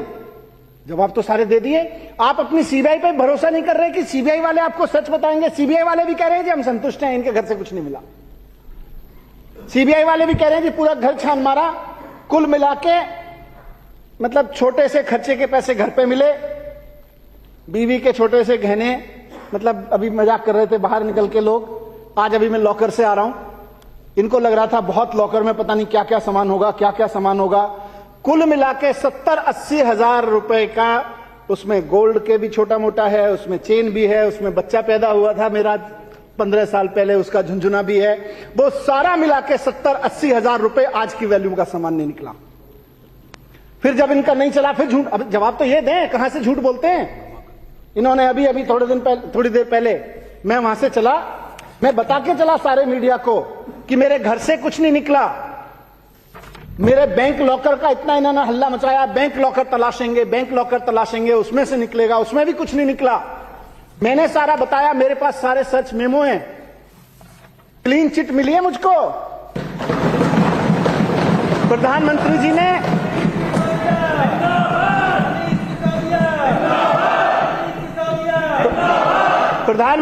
ने सीबीआई मेरे घर पे भेज दी, वहां कुछ नहीं मिला। प्रधानमंत्री जी की सीबीआई को मेरे बैंक लॉकर में तलाश लिया, वहां भी कुछ नहीं मिला कि मुझे कह सकें ये भ्रष्टाचार कर रखा है, देखो ये पैसा कहां से आया, देखो ये सोना कहां से आया, देखो ये प्रॉपर्टी कहां से आई। क्लीन चिट है मेरे लिए सीबीआई की, प्रधानमंत्री जी की क्लीन चिट है। सीबीआई वाले भी मान रहे कि संतुष्ट है, बोले कुछ नहीं मिल रहा जी। और बेचारे कहते हैं दबे पांव की जी देखो प्रधानमंत्री जी का दबाव बहुत है, गिरफ्तार तो करना पड़ेगा। वैसे तो क्लीन चिट ही है, आपके यहां से जो कुछ दिख रहा है उसमें तो क्लीन चिट ही है, पर 2-3 महीने के लिए तो बहुत दबाव है कि आपको जेल में डालना। मैं कहता हूं कह दो यार, अपनी नौकरी बचाने के लिए वो डाल दो जेल में। इस देश के भले के लिए 2-4 महीने जेल में भी रह लेंगे, कोई आफत नहीं है मुझको। मैं एक एक प्रश्न का जवाब दे रहा हूं, इनके भी प्रश्नों का जवाब दिए, प्रेस कॉन्फ्रेंस में खड़े होकर जवाब दिए, सीबीआई के सामने खड़े होकर जवाब दिए, बैंक में लॉकर पे खड़े होकर जवाब दिए। अब कह रहे प्रश्न के जवाब नहीं दे रहे। हवा बना रखी है कि प्रश्नों के जवाब नहीं दे रहे, प्रश्नों के जवाब नहीं दे रहे। आज जब मैं चला वहां से बैंक से सीधे यहां आया हूं, बैंक लॉकर अपना रेड करा के, अपना लॉकर के पूरा इंस्पेक्शन करा के, रास्ते में अब ये झूठ के पर नहीं होते, फैलाना शुरू कर दिया मीडिया को। मनीष सिसोदिया के यहां से प्रॉपर्टी के दस्तावेज मिले, मनीष सिसोदिया के यहां से मैंने पूछा भाई कौन सी प्रॉपर्टी के दस्तावेज मिले? मुझे जो सर्च मेमो दिया है मेरे किसी बैंकर में नहीं, बैंक लॉकर में नहीं निकले, मेरे किसी सर्च मेमो में नहीं लिखे। ये कौन सी प्रॉपर्टी के दस्तावेज है जो हवा में क्रिएट हो रहे हैं? मैं मीडिया के साथियों को भी सदन के माध्यम से कहना चाह रहा हूं, तथ्यों पर रहिए, ईमानदारी पर रहिए। मैं ये नहीं कह रहा मेरा साथ दीजिए, मैं ये नहीं कह रहा यहां बैठे लोगों का साथ दीजिए, सच का साथ दीजिए। आपको मजबूरी में हमारा साथ देना पड़ेगा, सच का साथ दीजिए। और सच्चाई की ताकत पर भरोसा है कि आप केवल सच के साथ खड़े रहेंगे। मीडिया वाले ये जो झूठ फैलाते हैं, मीडिया वाले से अभी सोर्सेस से प्लांट कराया, तुरंत 1-2 टीवी चैनल पर चलने लगा कि जी प्रॉपर्टी के कागजात निकले। मैंने कहा यार कौन से प्रॉपर्टी के कागजात निकल के? भाई मेरे सामने तो निकले नहीं लॉकर से, और मेरे सामने तो कहीं सर्च मेमो में भी लिखे, सर्च मेमो मेरी गाड़ी में रखा है अभी, उसमें भी कहीं नहीं लिखे हुए कि जी प्रॉपर्टी के कागजात। ये बीजेपी वाले मीडिया को कौन से कागजात दे रहे हैं? कौन सी सीबीआई और घूम रही है? इसके भी जवाब पूछेंगे इनसे। तो अध्यक्ष महोदय, इन्होंने सारी जांच करा ली। पहले लिकर शराब चिल्लाते रहे, जब शराब में कुछ नहीं निकला तो अब थोड़े दिन पहले से, 3-4 दिन पहले से स्कूल चिल्लाने लग रहे हैं। स्कूल में क्या कह रहे हैं? बोले केजरीवाल जी ने पहली मीटिंग में कहा था 4000 कमरे बनाएंगे, 8000 कमरे क्यों बनवा दिए? भ्रष्टाचार कर दिया। अरे हमने तो 8000 नहीं 20,000 कमरे बनवाए हैं, और हमें फक्र है कि हमने बनवाए हैं। और लानत है तुम लोगों पे जो सोचते हो स्कूल बनवाना और कमरे बनवाना भ्रष्टाचार है। 8000 कमरे बनवा दिए। बोले जी 8000 क्यों बनवाए? 4000 बनवाने चाहिए थे, ये तो भ्रष्टाचार है। फिर बोले जी टॉयलेट ज्यादा क्यों बनवा दिए? बोले पहली फ्लोर पे टॉयलेट था, दूसरी पे क्यों था, तीसरी और चौथी मंजिल चलो बना भी ली तो उस पर टॉयलेट क्यों बनवा दिए? ये कह रहे हैं भ्रष्टाचार है, ज्यादा टॉयलेट बनवाना भ्रष्टाचार है, ज्यादा कमरे कहने भ्रष्टाचार है। सारी चीजों के जवाब हैं, सारी चीजों के जवाब हैं। फिर जब वो भी नहीं चला तो कल इन्हीं की सीबीआई है, इन्हीं के एलजी है, इन्हीं के सब एलजी साहब की तरफ से एक फरमान जारी किया, बच्चे कम हो गए, ये भ्रष्टाचार है। बोले स्कूल में बच्चे कम हो गए, बजट बढ़ रहा है। अरे बजट बढ़ा रहे हैं, हम फख्र के साथ कहते हैं। और ये विधानसभा शायद देश की पहली आजादी के इतिहास में 75 साल में पहली विधानसभा है जो पिछले 7 साल से अपने बजट का 25% बजट एजुकेशन पे देती है। इस विधानसभा के और विपक्ष वाले भी कहते हैं कि जी बहुत गर्व है कि हम एजुकेशन पे इतना बजट पास करके देते हैं। कहते हैं बजट ज्यादा कर दिया, भ्रष्टाचार हो गया। फिर बोले नहीं बजट तो चलो ठीक है ज्यादा कर दिया, बच्चे कम हो गए। मैंने कहा यार जरा डेटा दिखाना मुझको। भारत सरकार की वेबसाइट पे डेटा पड़ा हुआ है जिसमें लिखा हुआ है कि 2014-15 में यहां 14.5 लाख बच्चे होते थे दिल्ली के स्कूलों में, आज 18 लाख बच्चे हो गए। सारा डिटेल भारत सरकार की वेबसाइट पे। हवा में से कुछ लाते फिर कहते हैं प्रश्नों के जवाब दीजिए। अब झूठ के पैर हैं क्या? आपके झूठ का भी जवाब दिया हमने कि झूठ बोल रहे हो, झूठ बोल रहे हो। मैं कहना चाहता हूं कि आपने खूब रेड मचाई मेरे घर में, खूब तमाशा किया। आपकी सीबीआई के भी सारे प्रश्नों के जवाब दिए। आप सीबीआई से पूछ लो, आपको मेरे प्रश्नों के जवाब मेरे उससे मिले हों। मैंने बता दिया कुछ नहीं मिला, कहीं कुछ नहीं है और सब बकवास है, सब झूठ है। फिर भी रोज खड़े होकर कहते हैं जवाब दो, जवाब दो, जवाब दो, जवाब दो। हमने तो आपके एक एक सवाल का जवाब दिया, अब आप हमें जवाब दो। ये सदन कल से पूछ रहा है बार बार, इस सदन में बार बार उठ रहा है, देश में पूरा सवाल उठ रहा है।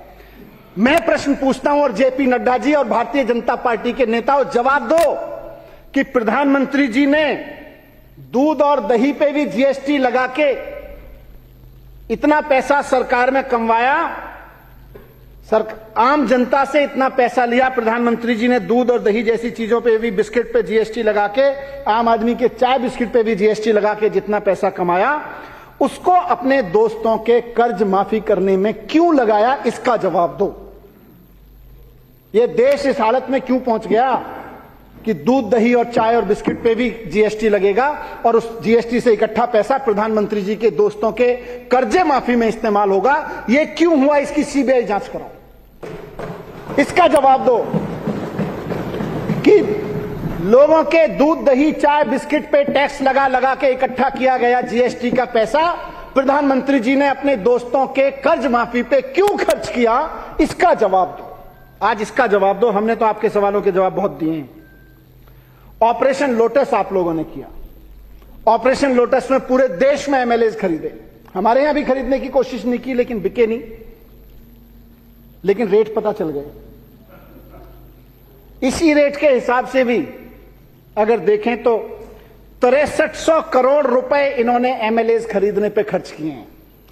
ये 6300 रुपए कहां से आया जेपी नड्डा जी और प्रधानमंत्री जी, इस बात का जवाब दो।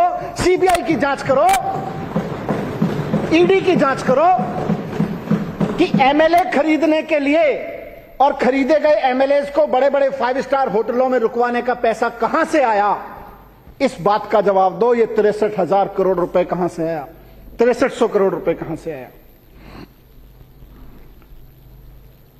ये पेट्रोल और डीजल के दाम बढ़ा बढ़ा के जो जनता की लूट चल रही है और उससे एमएलए की खरीद हो रही है ना, अब जनता इस पे जवाब मांग रही है। इसका जवाब दो कि पेट्रोल और डीजल के दाम बढ़ा बढ़ा के जनता को लूट रहे हैं। एक आदमी स्कूटर भी चला रहा है, छोटी सी स्कूटी भी चला रहा है, तो वहां भी पेट्रोल और डीजल महंगे हो जाते हैं और फिर एमएलए खरीद रहे हैं। इसका जवाब दो, ये कहां से आया। और आखिरी चीज जो सदन पूछ रहा है पिछले 2 दिन से कि दिल्ली के उपराज्यपाल महोदय माननीय श्री विनय सक्सेना जी 1400 करोड़ रुपए के नोट बदलवाए आपने जब आप खादी ग्राम उद्योग के चेयरमैन थे। वो 1400 करोड़ रुपए की सीबीआई जांच कब होगी? वो मनी लॉन्ड्रिंग था, उसका जवाब दो कि उसकी जांच कब होगी। उसकी जांच में सीबीआई में उनकी रेड, उनके यहां रेड कब होगी? इस बात का सबूत तो यह है कि कभी किसने बोला, शायद यहां किसी साथी ने बोला कि कैशियर ने कबूल किया है कि मुझे तो सक्सेना साहब कहते थे, विनय कुमार सक्सेना जी कहते थे जो कि चेयरमैन थे उस वक्त, कि भाई ये बदल दो, इसलिए बदले जा रहे थे। जांच में कबूल किया है, लेकिन उनके खिलाफ ना सीबीआई इंक्वायरी हो रही है, उनके खिलाफ सीबीआई, ये मनी लॉन्ड्रिंग था, खुलेआम मनी लॉन्ड्रिंग था नोटबंदी के दौरान, इस तरह का काम। 1400 करोड़ रुपए की मनी लॉन्ड्रिंग में दिल्ली के उपराज्यपाल का नाम उछल रहा है। इनके खिलाफ सीबीआई की जांच कब होगी, इनके यहां ईडी की रेड कब होगी, इस बात का जवाब दो। 3 प्रश्नों के जवाब, ज्यादा नहीं पूछ रहा, आज मेरे 3 प्रश्नों के जवाब दें भारतीय जनता पार्टी वाले, कि जीएसटी बढ़ा बढ़ा के दूध दही चाय बिस्किट पे भी जीएसटी बढ़ा के प्रधानमंत्री जी के दोस्तों के कर्जे क्यों माफ किए जा रहे हैं, इसकी सीबीआई जांच क्यों नहीं हो रही है, इसका जवाब दो, पहली बात।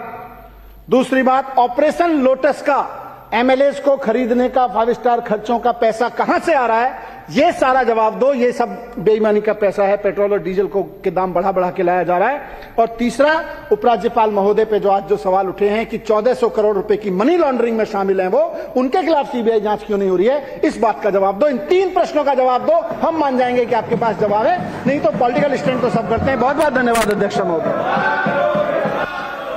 बैठिए।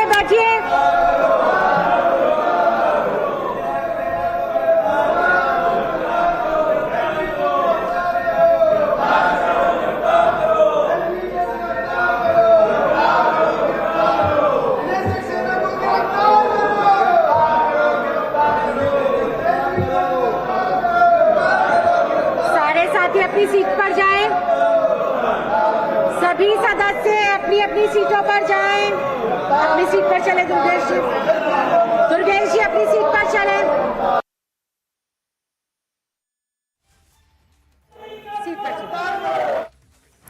So, Manish Sisodia there responding in the Delhi Assembly to the allegations that have been made by the BJP as well as the CBI raids that have been, in fact, the raids that have been carried out, the raids that have been carried out by the central agencies at the residence of Manish Sisodia. So, several allegations that have been leveled on the Deputy Chief Minister of Delhi. Whereas the Delhi Deputy Chief Minister saying that he has done no wrong and that there's nothing that has been recovered from his residence, as well as those lockers that were searched by the central agencies. So we'll go across to Anuj as well to get us more details. Clearly, Manish Sisodia is there saying that he has done no wrong and that all the allegations that have been made.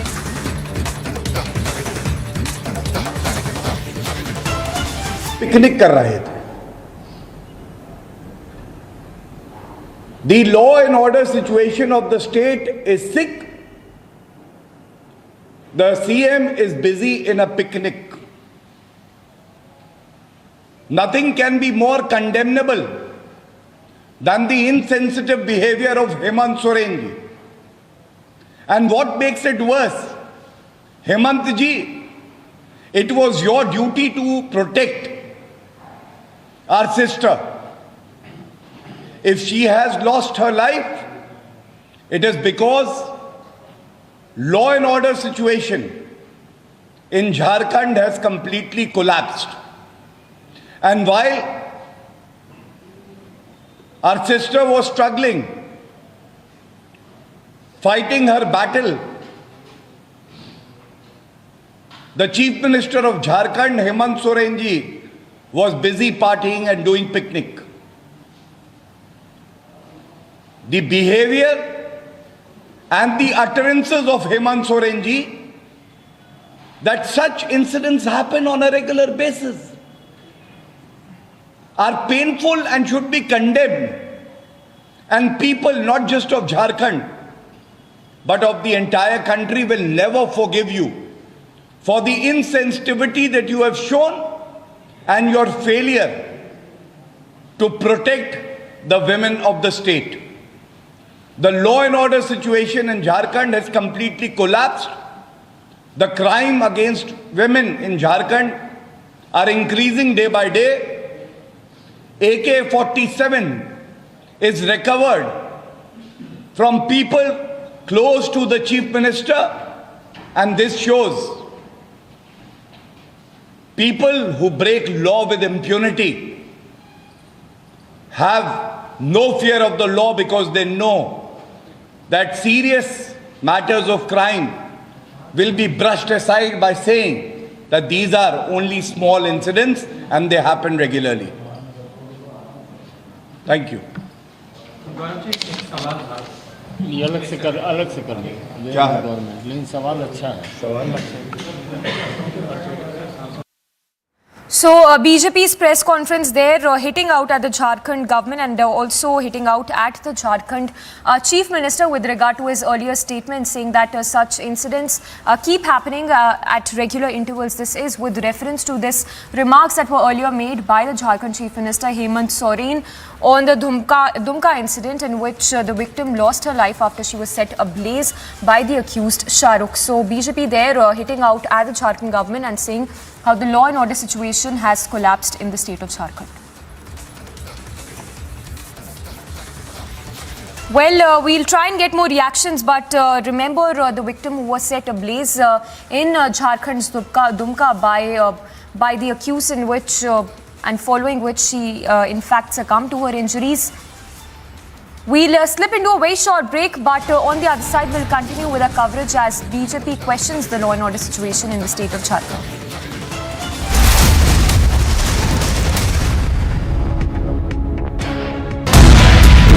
के पास से तलाश है उसने दिया है उन दोनों को किसको तो हेमंत के साथ सुधीर कितने में लिया था कम 6,000 में लिया है एग्जैक्ट रेट तो नहीं मालूम वो तो नहीं बताएगा हमको This man who's been caught on camera has made the startling revelation that it is Dr. Prasad and Rama who both have confirmed to him when he was in the police custody. Drug was procured from another mafia operating in Goa.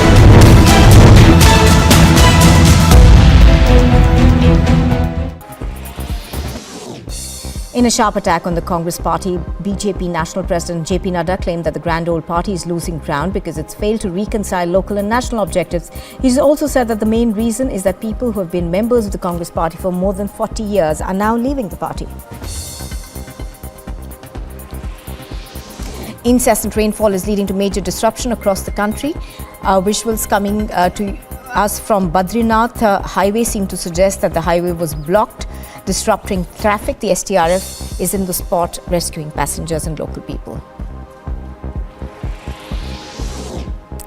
A woman named Veena Devi from Surat has filed a complaint stating that his son died by suicide, and she discovered a note which said that his partner and her brother forced him to consume. தமிழ்நாடுடைய முழுமையான விடுதலை இந்திய ஒன்றியத்திலிருந்து தமிழ்நாடு என்பது ஒரு தனித்துவமான நாடு என்பதை அடைவது என்பதுதான் செங்கோடி அவர்களுக்கு நாம் செலுத்தக்கூடிய உறுதிமொழி கடமை என்று சொல்லி செங்கோடிக்கு வீர வணக்கம் செலுத்தி விடைபெறுகிறேன். நன்றி வணக்கம். He speaks about separate statehood to Tamil Nadu, separate union status almost, but this is something that has been ongoing for several decades. I think the calls are becoming more open now.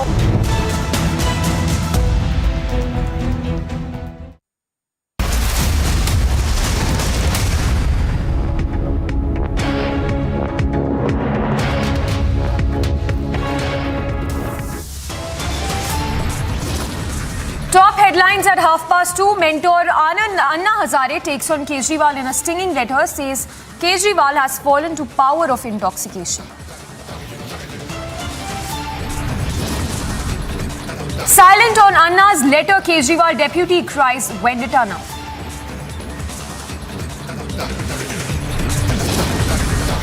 LG versus Kejriwal battle escalates now. Another red flag on Kejriwal government now as LG questions 5-year delay in CAG audit.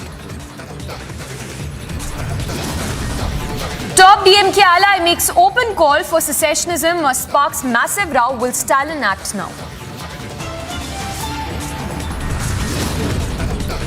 New levels of drama in Vadra Congress as Rahul forced to be the president. Tharoor now challenges Rahul. Contacts state leaders, gathers support against Rahul Gandhi. Bomai assures free hand to cops, but MLA meets accused Seer. It's the biggest confrontation as Republic questions the MLA.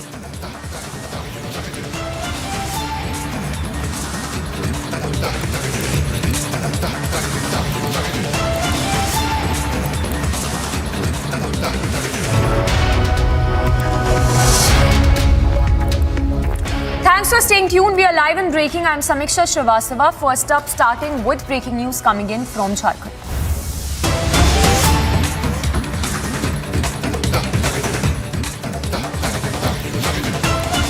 And as political turmoil simmers in Jharkhand, we understand that UPA MLAs may be flown in to Raipur at 4 p.m. today. That's the breaking update coming in on the Jharkhand political crisis, where we understand that the UPA MLAs will be flown to Raipur at 4 p.m. We'll go across to Prakash as well, who's tracking all the updates from Jharkhand as to the situation unfolding in the state of Jharkhand. And trouble, it seems, mounting for the Jharkhand Chief Minister Hemant Soren, as what we understand is that he's trying to keep his flock together. Latest what we understand is that the UPA MLAs will be flown to Raipur at 4 p.m. today. We also have Prakash joining us. Prakash, if you could give us more details that you're picking up with regard to these MLAs who we understand will be flown to Raipur. Yes, we get to know that MLAs are being flown to Raipur because there is a moment of uncertainty here in Jharkhand, and UPA MLAs are in a political fix because the governor has not been able to take a decision yet on the letter that has been sent by the Election Commission of India, which is regarding the termination of the membership of Hemant Soren, the Jharkhand Chief Minister, on charges of office of profit. So it's political drama unfolding here. It's a cat and mouse going on. The BJP is also keeping a close watch. And henceforth, UPA has decided to fly its MLA to Raipur at 4:25 p.m. by an Indigo aircraft. That's what we get to know as of now. The MLAs held a meeting with the Chief Minister. And now the BJP is alleging that the Jharkhand government is indulging in political tourism when there was a shocking and brutal murder of Ankita in Dumka. So the BJP keeping a close eye on the development in Jharkhand because there are 30 MLAs and 11 short of forming a government in Jharkhand, and the UPA has 50 MLAs, 30 of the JMM, 18 of the Congress, and 2 others, which includes NCP and 1 independent. So they have the numbers, but the political uncertainty is there because the governor and the speaker or the election commission has not delivered their verdict as of now regarding what will happen. So the decision has been made in the UPA meeting to fly MLAs to Raipur in order to protect the MLAs from being forced by the BJP. All right, Prakash, thank you so much. So it's a political thriller being seen in the state of Jharkhand. Closely watching out for all the developments that will come in later as the UPA MLAs, like Prakash was telling us, will be flown to Raipur by 4 p.m. today. And on to a quick report. Slapping security guards at the Nirvana County in Gurugram's Sector 50. The man slapped the guards after he was rescued from an elevator that had been stalled in the society. CCTV footage of the incident has gone viral on social media, with many calling out the indecent behavior by the man against the security guards.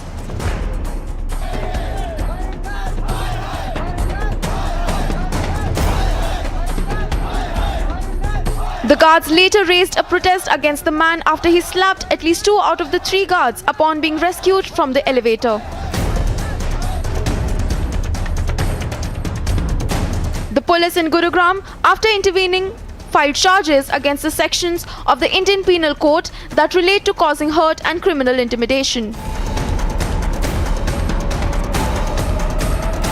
Bureau Report, Republic TV.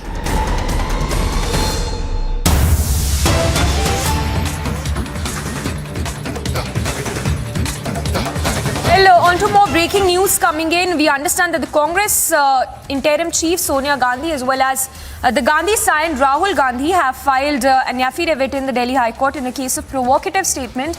So that's the plea that has been filed by Sonia as well as Rahul Gandhi in the Delhi High Court. In fact, in this affidavit that has been filed at the Delhi High Court, Sonia and Rahul Gandhi have said that they are being targeted unnecessarily and that in fact, called it a public interest litigation as well. In this affidavit that has been filed, Sonia Gandhi and Rahul Gandhi have sought dismissal of the petition seeking registration of a case against them from the Delhi High Court. That's the update coming in, with Sonia and Rahul Gandhi now having filed a fresh plea in the Delhi High Court. We understand that Sonia Gandhi and Rahul Gandhi have sought dismissal of the petition seeking registration of a case against them from the Delhi High Court, and also opposing the petition. In this affidavit that has been filed by the duo, it has been said that he had not made any such provocative statement. So this is in relation to a statement that was made by Rahul Gandhi earlier, which is being called as a provocative statement, whereas this affidavit that has been filed by Sonia Gandhi and Rahul Gandhi, where they've moved the High Court over the Delhi riots case.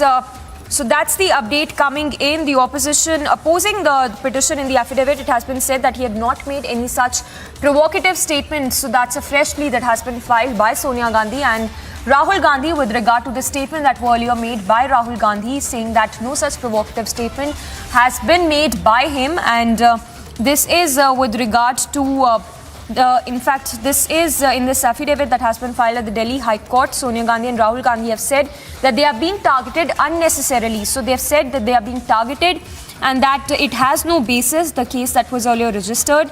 In fact, in this affidavit that has been filed in the Delhi High Court, Sonia Gandhi and Rahul Gandhi called it a public interest litigation. So a fresh plea that has been filed in the Delhi High Court by Sonia Gandhi and Rahul Gandhi with regard to the statements that were made by Rahul Gandhi, which was termed as a provocative remark. Well, we'll try and go across and get some reactions as well, but that's the news break coming in this hour. Sonia Gandhi and Rahul Gandhi having moved to the Delhi High Court. And a quick roundup of all that's making news from across the country. Let's take a look at this quick wrap of news. Delhi Deputy Chief Minister Ganesh Chaturthi reached Punjab National Bank branch in Ghaziabad for the CBI search of his locker in connection with its probe into alleged irregularities and capital's now withdrawn excise policy. BJP MP Manoj Tiwari cited the incident in which a government school teacher in outer Delhi's Nangloi was injured after a ceiling fan in a classroom fell on her head. He alleged that the semi-permanent structures were used in many government schools and that is the reason why fans are falling off the ceilings. Delhi की school में पढ़ने वाली एक बच्ची के ऊपर चलता हुआ पंखा गिर गया। नांगलोई की वो बच्ची इस समय अस्पताल में जीवन और मौत से जूझ रही है। अभी भी उसकी स्थिति चिंताजनक है। While the accused Seer Murghamat Chief Pontiff has in fact said that he will come out clean and that it is all a conspiracy against him, protests erupted in front of Bala Bhavan. The protesters demanded the arrest of the Seer.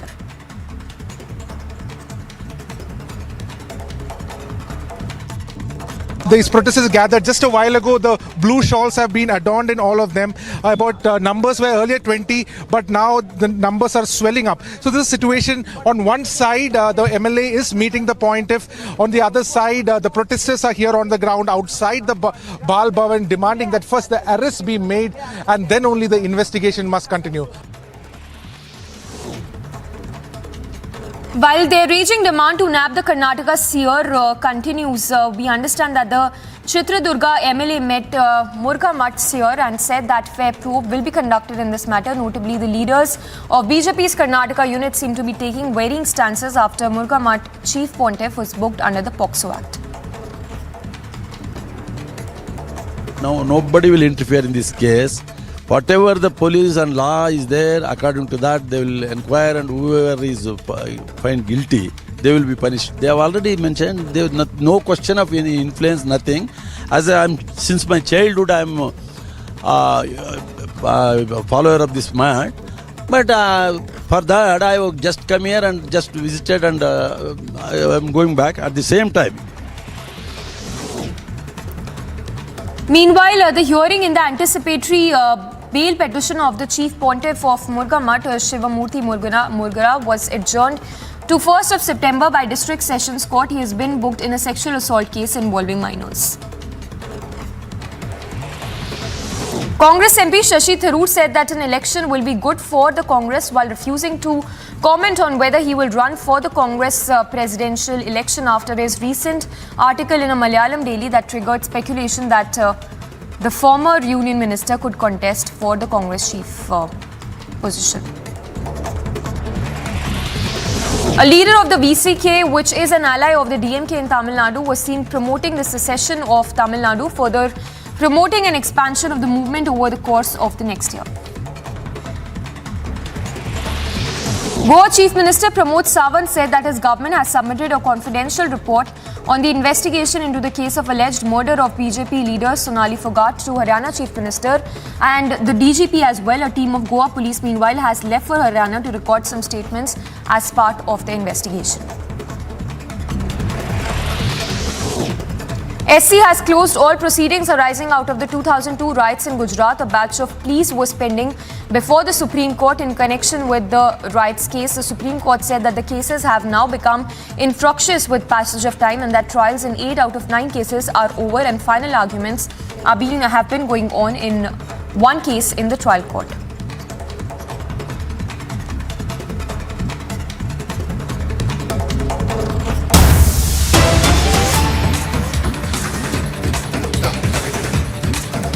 And onto the big news break coming in, we understand that the Supreme Court has begun hearing the Ganesh Chaturthi permission case. So the matter that has reached the top court now, this is the Ganesh Chaturthi permission case, which is being heard by the apex court. In fact, the Supreme Court is hearing a plea that challenges the Karnataka High Court in relation to the Eidgah, in relation to Ganesh celebrations at the Eidgah Maidan. Remember, the Karnataka High Court had allowed Ganesh celebrations at the Eidgah Maidan, which has now been challenged in the top court as the Supreme Court has now begun hearing the matter over the permission to hold Ganesh Chaturthi celebrations at the Eidgah Maidan. It's in fact the Karnataka Waqf Board which has opposed the Ganesh Chaturthi celebrations at the Eidgah Maidan. We'll go across to Sambhav as well to get us more details on the proceedings in the court. But the matter is now being heard by the apex court. This is the Ganesh Chaturthi permission case which is being heard by the apex court. Remember, the Karnataka High Court had earlier allowed Ganesh Chaturthi celebrations to take place at Karnataka's Eidgah Maidan. Well, we also have our executive editor Niranjan joining us. Niranjan, if you could give us more details on this breaking and the updates you're getting from the court. Yeah, so we are getting in the breaking news updates right now of what's happening in the Supreme Court. The Supreme Court has begun hearing the case. This is the case basically to hear the petitions challenging the Karnataka High Court's verdict permitting the use of Eidgah Maidan. You have those pictures as well. Let's use the pictures of the Eidgah Maidan and the entire controversy around the Eidgah Maidan. Supreme Court Justices Hemant Gupta and Sudhanshu Dhulia are hearing the petitions. These petitions that basically challenge the Karnataka High Court's verdict permitting the use of Eidgah Maidan in Bengaluru's Chamarajpet for Ganesh Chaturthi. And Kapil Sibal is arguing. Saying there is a judgment by Justice Hidayatullah and the question is not of title, is what the bench has said. And the bench is asking Kapil Sibal and the petitioner. Kapil Sibal basically arguing for the Waqf Board, and the bench is asking what is Kapil Sibal's claim in the writ petition. And that Kapil Sibal is saying that they've been using the land for over 200 years. And that the Supreme Court bench is also asking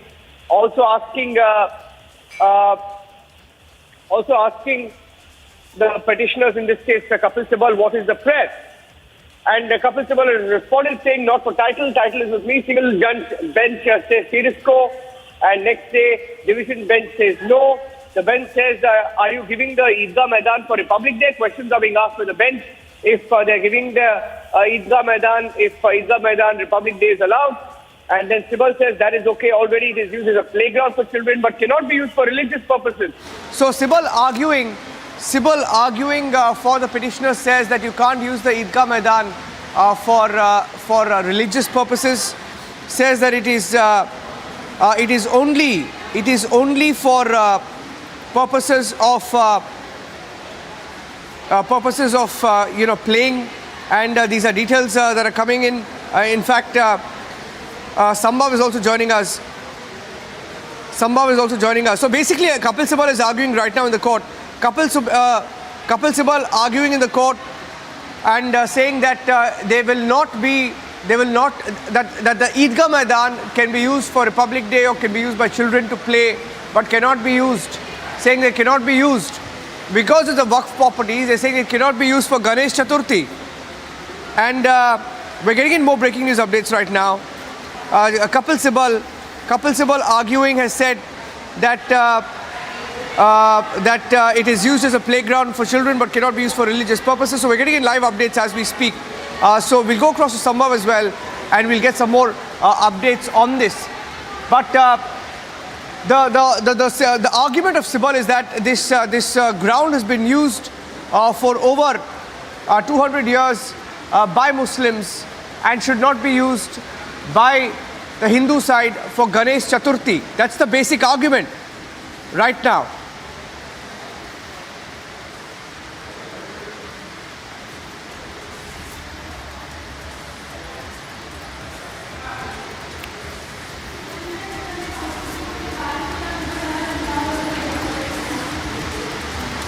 Can you hear me? Right. Yes, Niranjan. Please go ahead. If you could talk to us more about the arguments being made by Sibal at this point. We understand he said that the land owned by Muslims has been owned by the Muslims for 200 years now, and that it should not be used for Ganesh Chaturthi celebrations. The contention, because we'll try and get some reactions as well, and we'll get some lawyers. We'll try and get some reactions and get some lawyers also on the phone line, because this case is essentially, I'll tell you, this is coming before the elections, and like every other issue, we've been talking about it. Like every other issue, this issue too is taking a political color, and that's essentially because in the run-up to the elections, all sides are trying to sort of polarize, and this issue is being used once again. And some more updates coming in from the court. Sibal has said, "Your lordships know the consequences." Supreme Court has said that the possession is mine. So Sibal, arguing for the Waqf board, has said that that the ground, the Ganesh Chaturthi, cannot be used, cannot be conducted. The celebration cannot be conducted on the Eidgah Maidan. S.G. Tushar Mehta is saying there are two issues. First, the declaration of the Waqf, and Sibal intervenes and says, "I'm not finished, my lords," and he continues reading the judgment in this particular case. So I request you to also just keep taking us through the updates as they come in. I'm trying to get the updates from our reporters in the court, and trying to get more details of the entire argument. The bench has said that they will hear both Sibal and the Solicitor General in this particular case, because the argument is that the Waqf board says the land is theirs. The Eidgah Maidan in Chamraspet in Bengaluru, it's a ground that's owned by the Waqf board. They say the ground is ours and cannot be used at all for Ganesh Chaturthi celebrations. Absolutely, Niranjan. So like Niranjan is telling us, the matter that is being heard by Justices Hemant Gupta and Sudhanshu Dhulia, who are hearing the petitions that challenges the Karnataka High Court verdict that permitted the use of Eidgah Maidan in Bengaluru's Chamrajapet for Ganesh Chaturthi celebrations. Remember, the Karnataka High Court had recently modified a single judge order to permit the government to pass appropriate orders on applications received by the Deputy Commissioner seeking use of Eidgah Maidan for holding religious and cultural activities. So getting in fresh updates from the Supreme Court, where Sibal, who's arguing, saying that the land, the Eidgah Maidan, has been owned by the Muslims for 200 years now, and that it should not be used for Ganesh Chaturthi celebrations, saying that kids can use, but no Ganesh Chaturthi celebrations should happen at the Eidgah Maidan. Those are the arguments being made by Kapil Sibal at this point. In fact, S.G. Tushar Mehta there saying that there are two issues. First, declaration of Waqf, and Sibal there saying that he has more arguments to make. So as we speak, these are the updates coming in from the Supreme Court, where the Supreme Court is hearing the matter after the Karnataka High Court passed its judgment with regard to Ganesh Chaturthi celebrations at the Eidgah Maidan.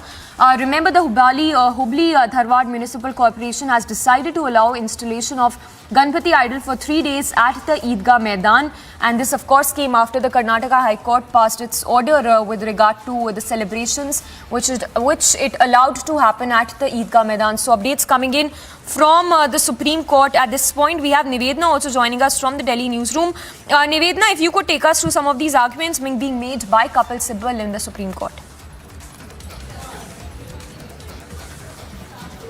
Right, so Sibal has, mentioned as of now, as we are seeing the updates coming in as well, he's appearing for the petitioner and he has said that the title is with him. And the argument over here being that they won't be able to celebrate Ganesh Chaturthi over here. But in terms of the Eidgah Maidan and the controversy behind this is that even right before Independence Day, we were seeing this particular controversy pan out in terms of the ownership of this particular land, and right after which it was declared that it belongs to the Revenue Department of Karnataka, and which is why after that we did see the hoisting of flag at the Eidgah Maidan in Bengaluru.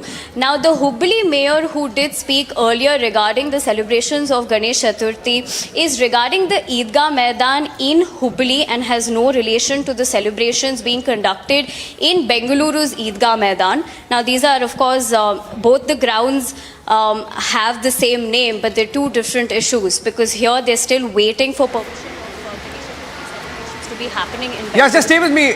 Stay with me. I have to take a short break. In fact, Ashwini Dubey is also joining us. What we'll do is we'll get Ashwini Dubey live. Ashwini, I need to take a break, but I'll use that time to bring you live as well on the story because the story is very significant. Kapil Sibal is in the court arguing why Ganesh Chaturthi celebrations cannot be allowed on the Eidgah Maidan. Taking a break, stay tuned. Coming back with full facts of the case, Kapil Sibal arguing that this is Waqf property and that Ganesh Chaturthi celebrations cannot be allowed there. We're coming back with the full details, stay tuned.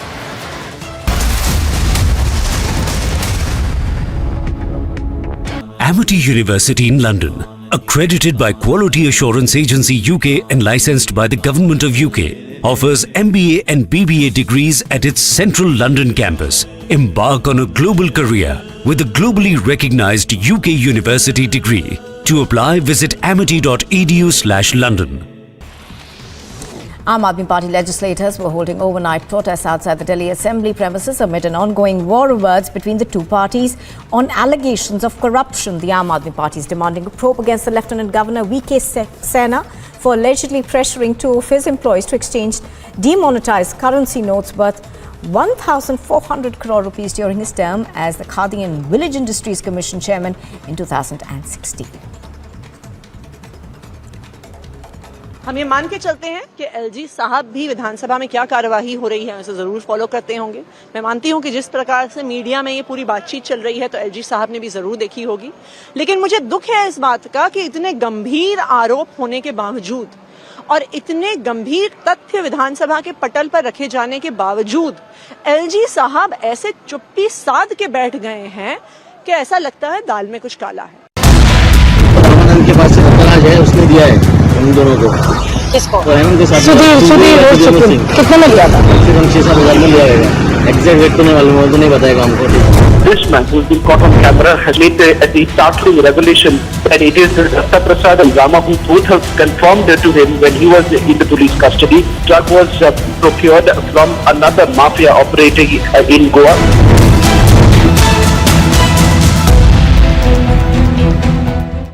In Assam, 2 more persons identified as Akbar Ali and Abdul Kalam Azad linked to the global terror outfit of the Al-Qaeda were arrested from Barpeta district. A total of 6 people so far have been arrested in connection with the crackdown in the state. Telangana's Chief Minister K. Chandrasekhar Rao tore into the NDA government at the centre, saying people should take a pledge to make a BJP Mukta Bharat in 2024, and further said that a government of farmers will be coming at the national level in the future soon.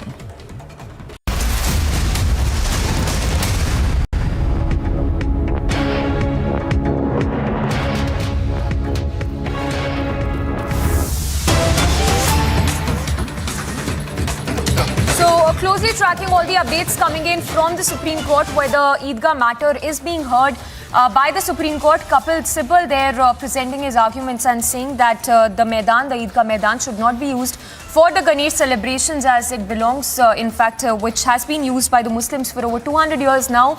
That's the argument being made by Kapil Sibal in the Supreme Court, saying that why is land given for Independence Day then? Sibal, who's arguing for the Waqf board, saying that the land belongs to us. That's a big claim that is being made by Sibal, who is arguing for the Waqf board, saying that this is the property of Waqf since 200 years and that the function of any other religion cannot be allowed here.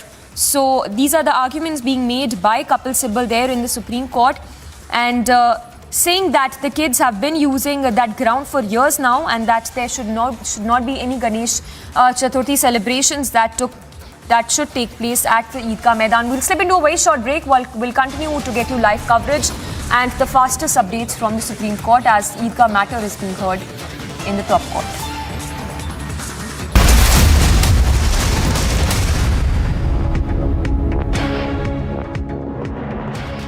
In Assam, 2 more persons identified as Akbar Ali and Abdul Kalam Azad, linked to the global terror outfit of the Al-Qaeda, were arrested from Barpeta district. A total of 6 people so far have been arrested in connection with the crackdown in the state. Telangana's Chief Minister K. Chandrasekhar Rao tore into the NDA government at the centre, saying people should take a pledge to make a BJP Mukta Bharat in 2024, and further said that a government of farmers will be coming at the national level in the future soon. After the tragic demise of 19-year-old Ankita, who was set on fire on the 23rd of August in Jharkhand's Dumka, the ADG ML Meena visited the deceased family. He inspected the place of occurrence of the crime and said that safety and security for the family has been ensured. 2 accused have been arrested so far in the case. और ये इमारत जो है ये धराशायी हो चुकी है, ये भ्रष्टाचार की इमारत जमींदोज हो चुकी है. It happened in just 9 seconds. It was perfect execution. 100-meter tall building brought down in just 9 seconds.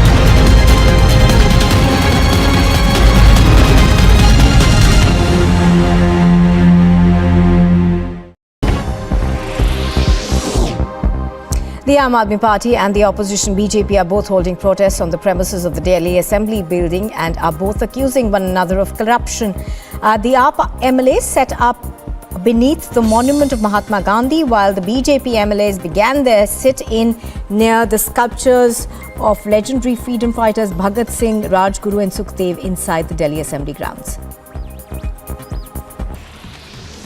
Aam Aadmi Party legislators were holding overnight protests outside the Delhi Assembly premises amid an ongoing war of words between the two parties on allegations of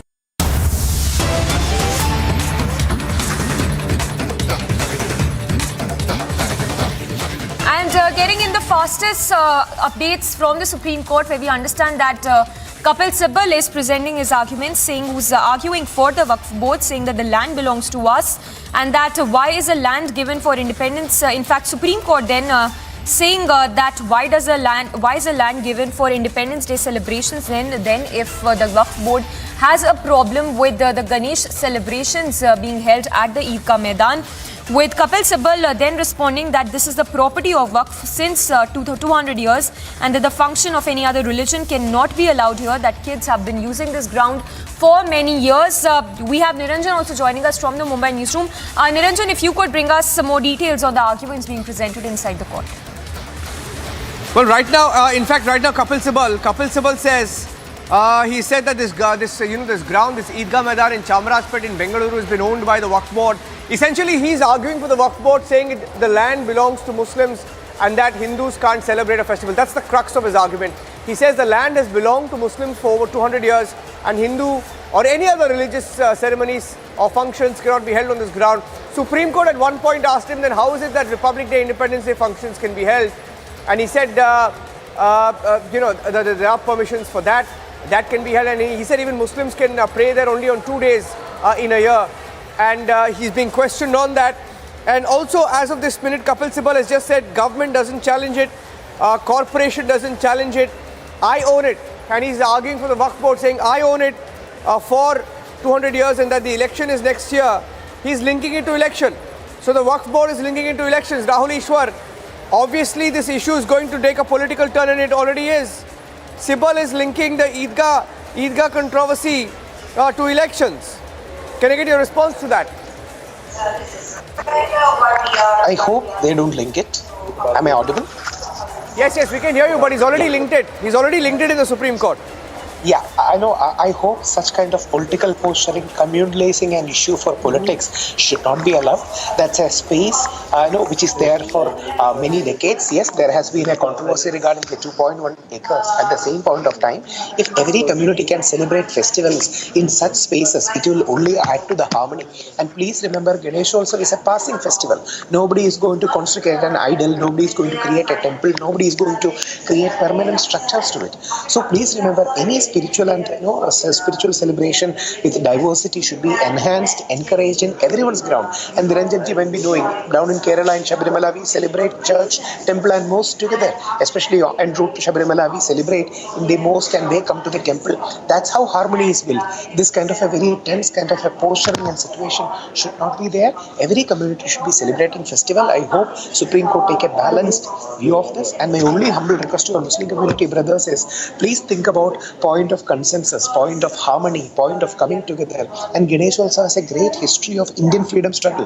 Balagangadhar Tilak, the great freedom fighter, used Ganesh also as a channel against the British imperialism. And we fought together. Especially the Hindu sannyasis and fakirs came together. That's the context of Anandamath and Vande Mataram. So if there can be spaces of unity, consensus, mutual celebration, respect to each other, don't you think that is much better for a nation like India? And won't it send a much better message across in a world which is divided by so many things? So I hope this becomes a point of unity and not something because of confrontation. This is not a space for jingoism or chauvinism, because Ganesh also is a very sacred festival for us, celebrating Vignesh or Vinayak, Vignesh, removing obstacles. So hope that sensitivity prevails and some kind of mutual, their apprehensions it should be respected. But at the same point of time, if there can be celebrations, I seriously don't think it will be an issue, because it's a ground where celebrations, Independence Day, Republic Day are all done. So if a community comes forward and helps out, it would be good for the harmony of both communities. Yeah, but there is clearly the story is taking a communal turn, because the petitioners in this particular case are making it about religion, and every side in Karnataka trying to make it about religion as well. And as we speak, Kapil Sibal has just intervened, and Kapil Sibal has said government says which properties they challenge and this is not included. Government was a party. And then Kapil Sibal is questioning the Solicitor General Tushar Mehta for intervening as well. Deshnatar Nigam also joining us on the broadcast. Kapil Sibal also says government doesn't challenge, corporation doesn't challenge, I'm using it, elections are next year, and he says suddenly this happens. Kapil Sibal is linking it to the elections in Karnataka, saying you can't suddenly wake up one fine day and say you want to use this ground because Ganesh Chaturthi is coming up. He's saying the land is mine, land belongs to Muslims for over 200 years. And he says, what legs does the corporation now come on? Division bench says, question of title is open, revenue officers can't decide this. Deshnatar Nigam, obviously this is a communal listing, communal spin. There's a communal spin raised in the Supreme Court as well. How are you looking at it? Niranjan, in fact, if you look at the Ram Mandir case, where Kapil Sibal made the same plea that the case should be postponed, if you recall, that was the communal and political angle given there right. Also.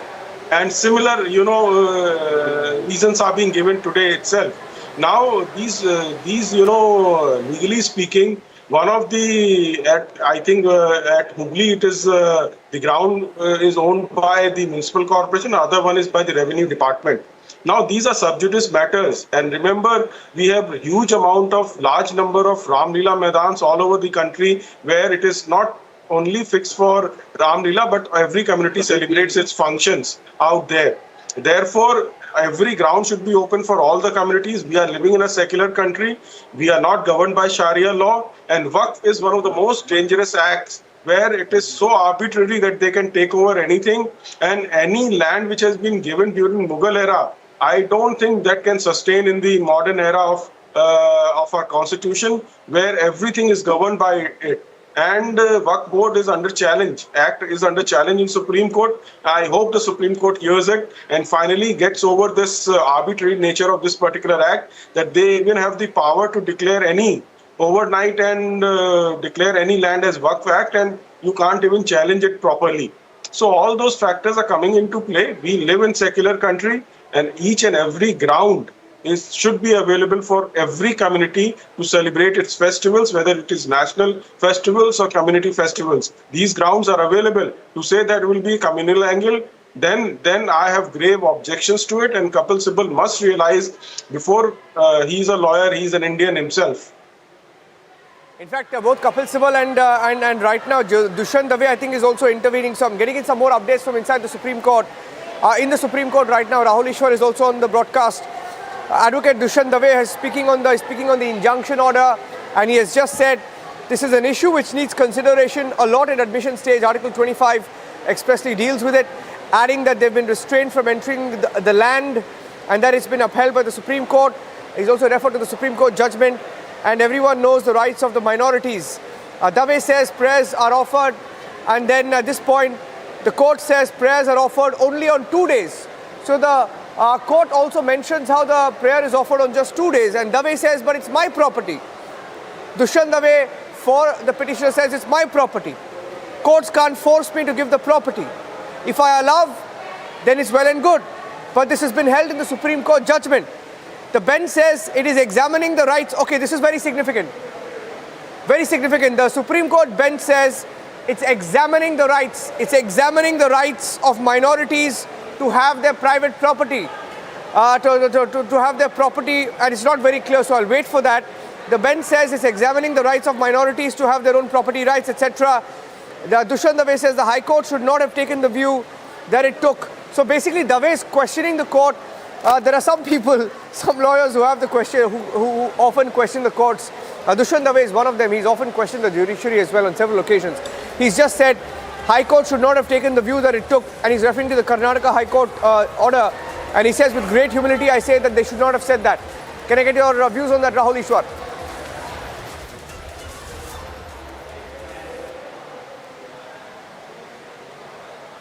Okay, I have an issue. Nobody's disputing the seniority of Dushyant Dave, but as we all know, he has his own sense of twisted logic in some cases. And see, the core here is, what is the core issue here?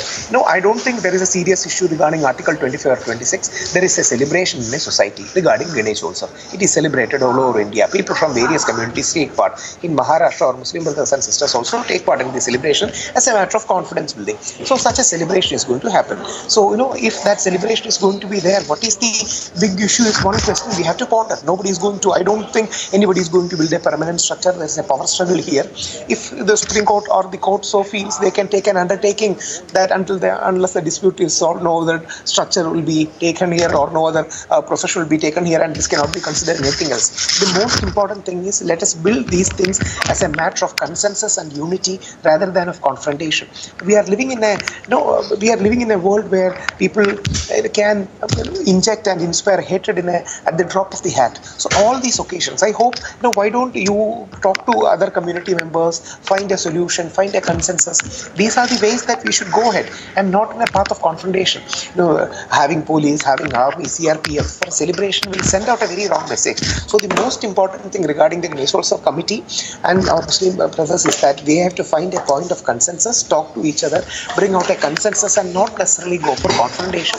That approach, please remember, whatever the position finally wins is, the approach to these issues are important. It should not create scars in the minds of the people. It should not tear apart the social fabric.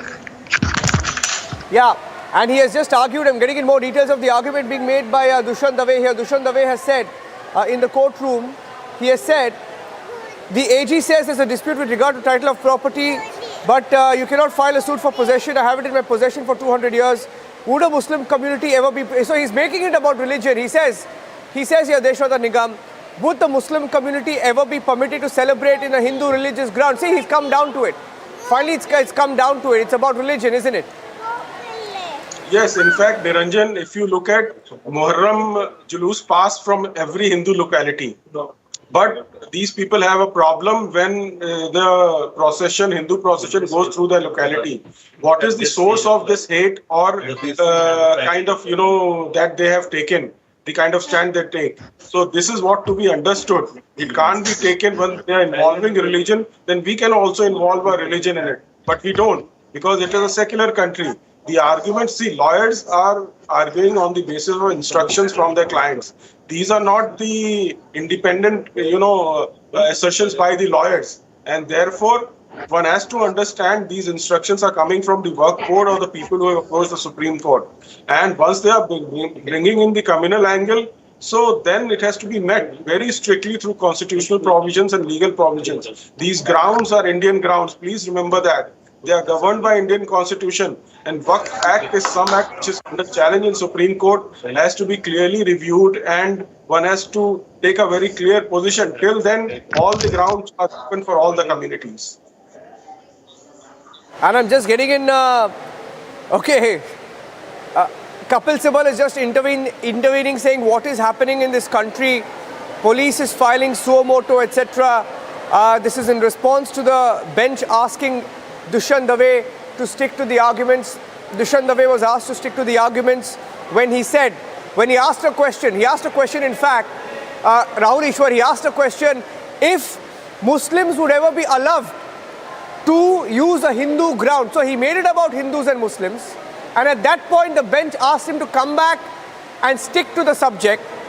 And the bench has asked him to stick to the argument. Dave says, my humble submission is that your lordship should protect us. Sibal is suddenly intervened and he's saying what is happening in this country. Sibal is questioning the state of the country, the state of law and order in the country. He's saying police is filing suo moto, at which stage the Supreme Court intervenes.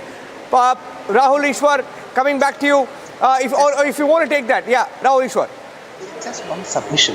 Please remember, we have a nation where, like Deshatam Nikanji said, where every community celebrates in shared spaces. And it is not that one community won't be permitted to others. There are many temples, including our own temple where we go, where we have a mini mosque inside the temple. So please don't make it an argument for victimism. See, this idea of victimism is dangerous. The idea of we are victims of perpetual majoritarianism, we are victims of India, is a very bad idea that should not be given sanctity in the highest court of India. There may be disputes, there may be difference of opinion. Nobody is saying no, even inside a family, there are difference of opinion. At the same point of time, saying that we are, implying that we are victims of some kind of a state persecution is highly unfortunate. We live in a very celebrated diversity kind of a land.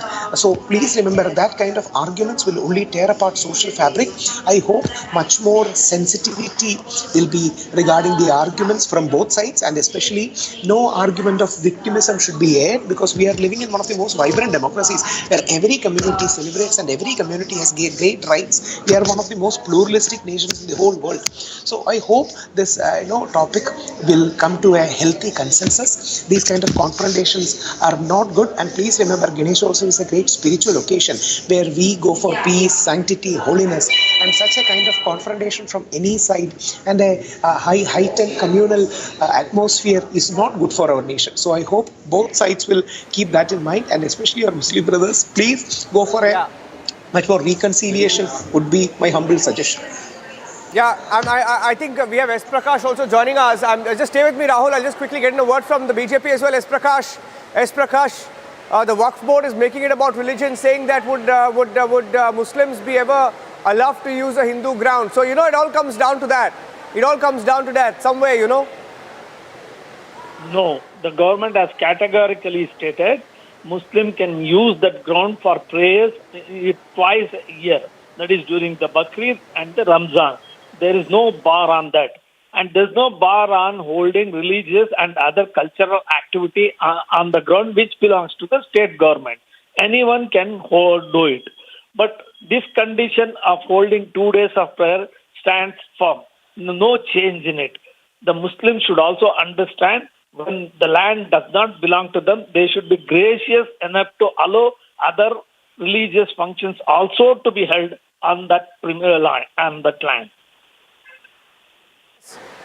Okay, S. Prakash, what we'll do is we'll get you a little later when the hearing continues, because I'm getting in some more updates from the courtroom right now.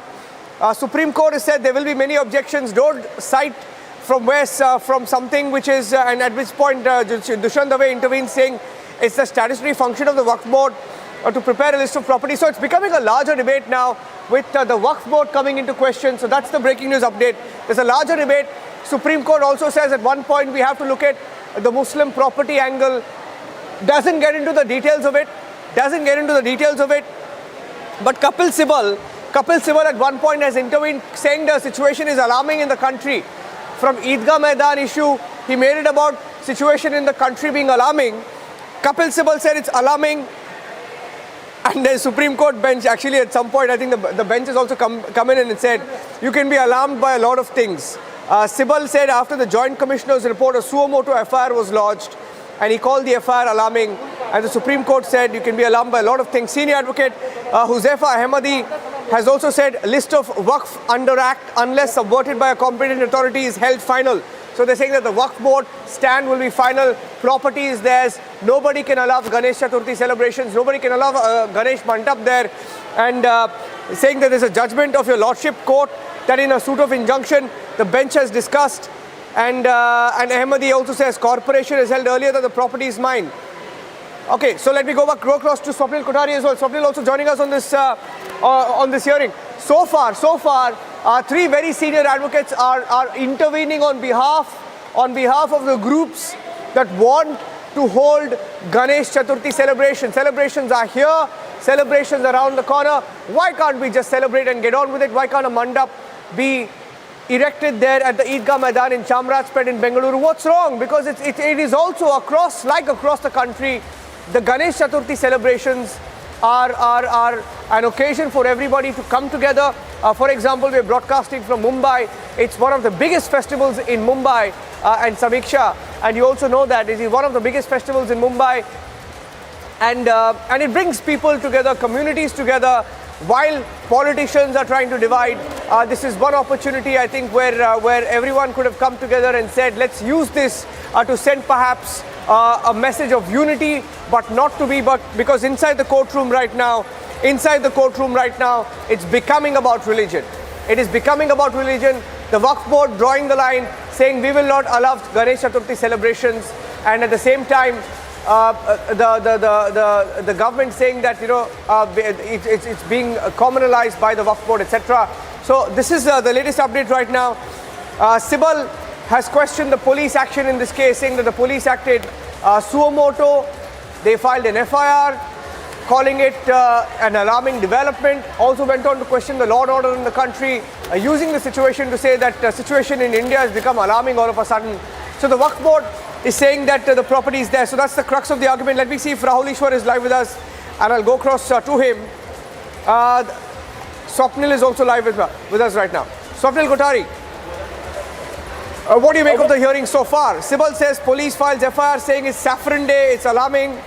Ben says you can be alarmed by a lot of things. Another advocate seeks time to argue. The advocate has I think that's Hafiz, saying that you have national festivals, flag hoisting on the land. The single judge bench passed the order on the 25th.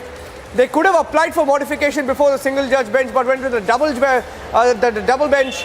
But they said there's a dispute with the title, and it's becoming a very controversial issue.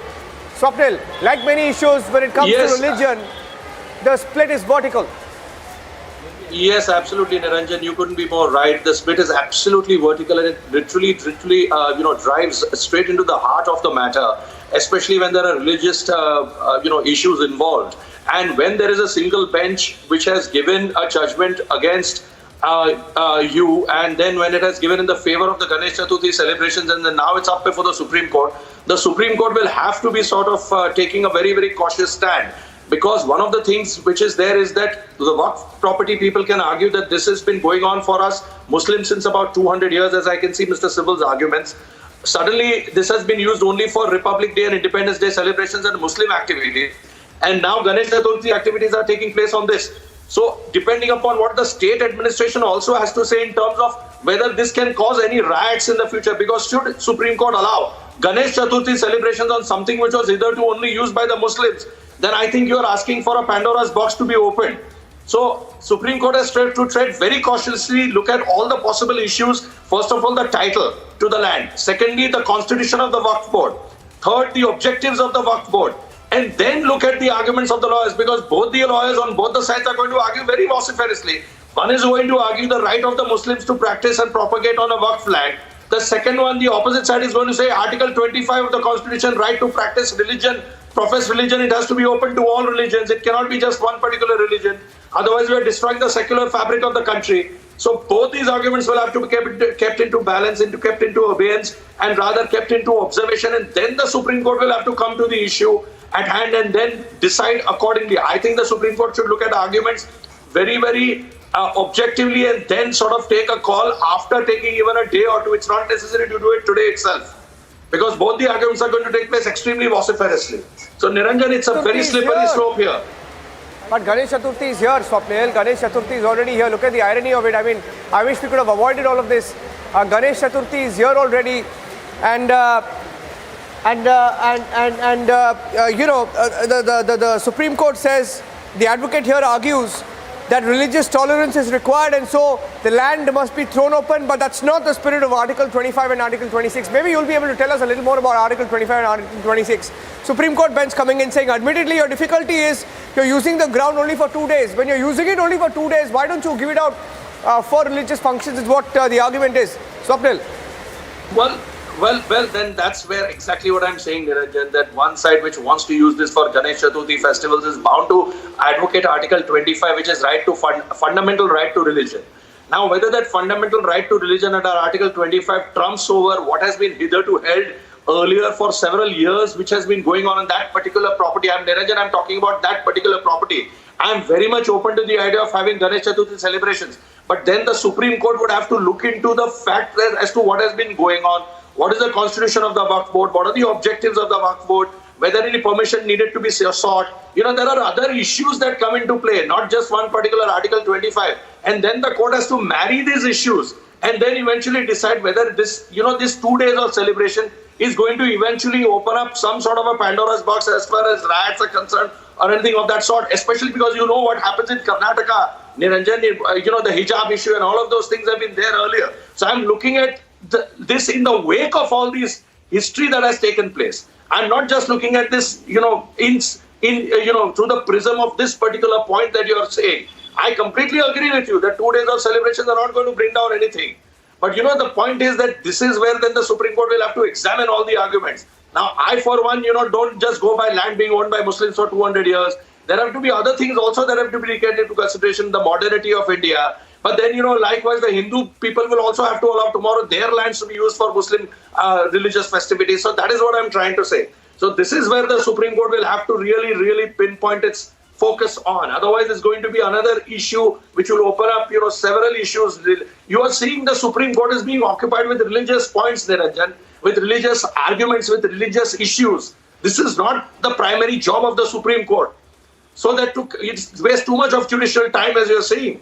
Today, the contempt proceedings against the, Murli Manohar Joshi and all of those were settled because the Supreme Court did not want to go into that. They said it's too much of an old issue. Rightfully so. 3 years later, what are you going to do with contempt proceedings? So likewise, these issues also occupy too much of judicial time. Niranjan, I'm looking at it from a broader perspective rather than just this sort of narrow thing. So this is where the court will have to look at, examine all the arguments. I'm not privy to, all the arguments as such. So I don't know what the actual issue at hand is. It is a title dispute. Is it a dispute only for religious activities? What is it? So that is what I need to look at. This is all bogus arguments. Sibal linking Aidga Road to elections. This is all nonsensical stuff. It doesn't mean anything. You have to go by title issues. You have to go by Article 25. And that's where you end it. Okay. Yeah, I'm just going through some of the other observations as well, because the story is getting bigger. We're expecting some sort of an update from the court. The advocate has argued, saying that's not the issue. I can have religious congregations on all days in a year. That's my choice. This is the Waqf Board. And the petitioner saying it's their choice how many days in a year. So essentially, the court is asking them, why do you if it's going to be used just 2 days in a year, what's the problem in using that ground for other functions? Perhaps that seems to be the question that the court is asking, the bench is asking. And the Waqf Board basically uses where Muslims can go to the Eidgah Maidan and pray 2 days in a year. And the court was asking the petitioners that question. And the advocate saying that's not the issue. I can have religious congregations on all days in a year. That's my choice. SG says ownership of the land was never in question. The Solicitor General has just intervened in the case. So I'm just going across to that as well. Solicitor General Tushar Mehta has just intervened, getting in details of what the Solicitor General has said. He said ownership of the land was never the question. He says ownership of the land was never the question, and he says this is an open land with no boundaries. Some things are not pointed out, are not pointed to your lordships. Samiksha is also joining us. Okay, we'll take a short break at this point. Samiksha, handing it over to you. Absolutely. So those are the arguments being made at this point. Dushyant Dave saying that the government is now saying that there is a dispute regarding the ownership of the property, but you cannot claim this ownership after 200 years. Can such permission be given to the Muslim community on the land being used for any other Hindu religion traditions? We'll step into a very short break, but coverage to continue on the other side as arguments being presented in the top court over Ganesh Chaturthi celebrations at the Eidgah Maidan.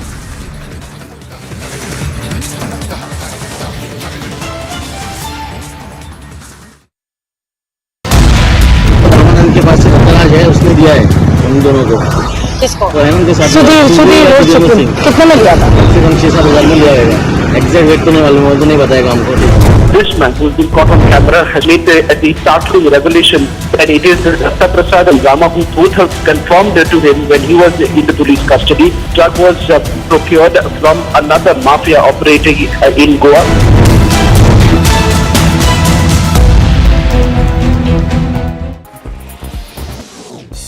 In a sharp attack on the Congress party, BJP National President JP Nadda claimed that the Grand Old Party is losing ground because it's failed to reconcile local and national objectives.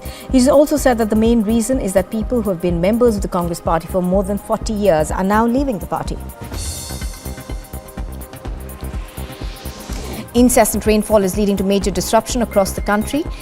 Visuals coming to us from Badrinath highway seem to suggest that the highway was blocked, disrupting traffic. The STRF is in the spot rescuing passengers and local people. A woman named Veena Devi from Surat has filed a complaint stating that his son died by suicide, and she discovered a note which said that his partner and her brother forced him to consume beef, due to which he committed suicide. A case has been registered and a probe is now underway. In the Sonali Phogat murder case, the Goa police has confirmed that a team of police officials will go to Hazare today to verify certain allegations that have been levelled and certain suspicions that have been raised by Phogat's family.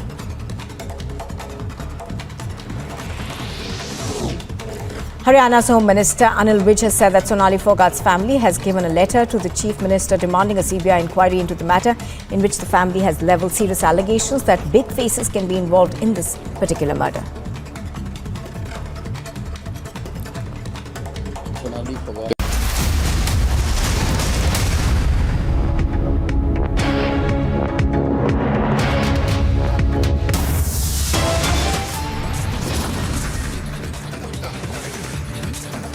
Mentor Anna takes on Kejriwal in a stinging letter, says Kejriwal has fallen to power of intoxication.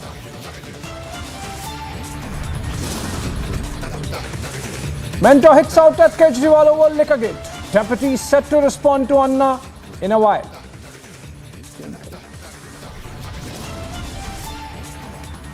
LG versus Kejriwal battle escalates now. Another red flag on Kejriwal government.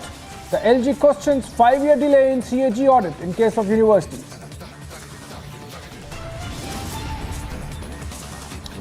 Top DMK ally makes open call for secessionism, sparks massive row. Will Stalin act now against VCK?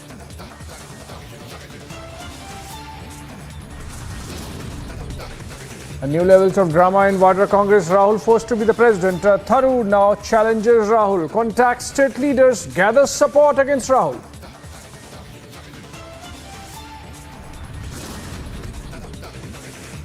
Bombay assures free hand to cops, but MLA meets accused Seer. It's the biggest confrontation as Republic questions the MLA.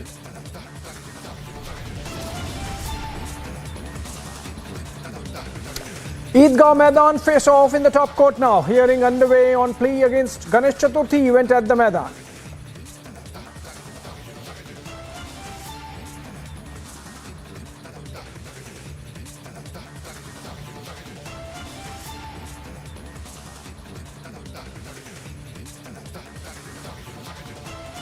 All right, getting in news from Karnataka, where Ganesh Chaturthi festivities have now been permitted at the Eidgah Maidan, of course, by the Brihan Bengaluru Mahanagar Palike. In a statement, Mayor of Hubbali Dharwad said that 6 groups wanted to host the festival of Ganesh Chaturthi at the Maidan by displaying installations at the Eidgah.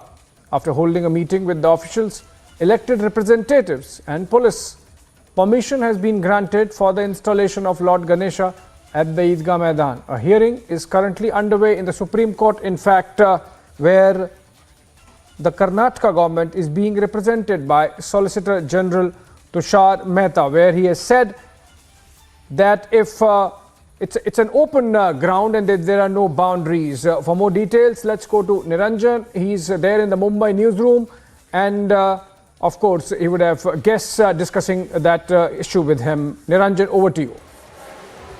Well, just a small correction there, Abhishek, small correction, because there is an Eidgah controversy from Bengaluru to Hubbali.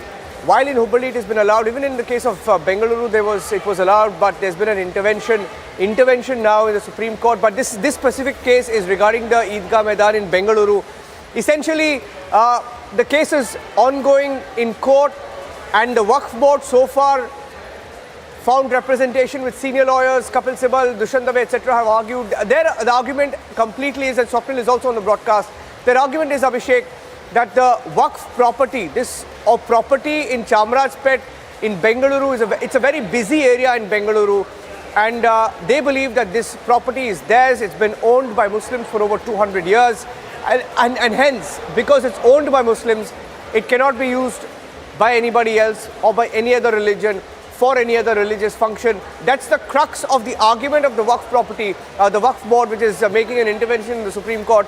The Waqf board has said it is their property, and the government and the police and the corporation, they believe, is jumping the gun on an issue that has been settled in the Supreme Court as well. But as we speak, some very interesting arguments on in the Supreme Court. I'm going to read out some of the developments from the court, and we'll go across and get some responses. In the courtroom right now, the advocate has said that, as far as the Muslim side is concerned, just to give you a background, even the Muslim side allows for prayers only 2 times in a year. Only 2 times in a year. And the court asked, when it's only 2 times in a year, and then you are allowed to hold the Republic Day and the Independence Day function there, then what's the problem in having the Ganesh Chaturthi functions? Why not erect a mantap, a Ganesh mantap, and have a statue of Lord Ganesh there? And they have an issue with that. So essentially, it's a very divisive issue.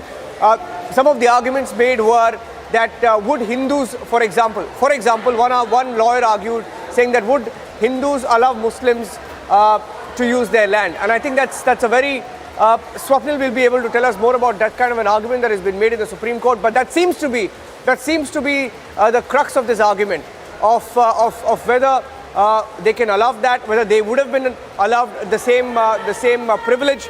But the bench has asked Solicitor General a few questions. The Solicitor General Tushar Mehta, arguing for the Karnataka High Court, has said ownership of the land was never the question.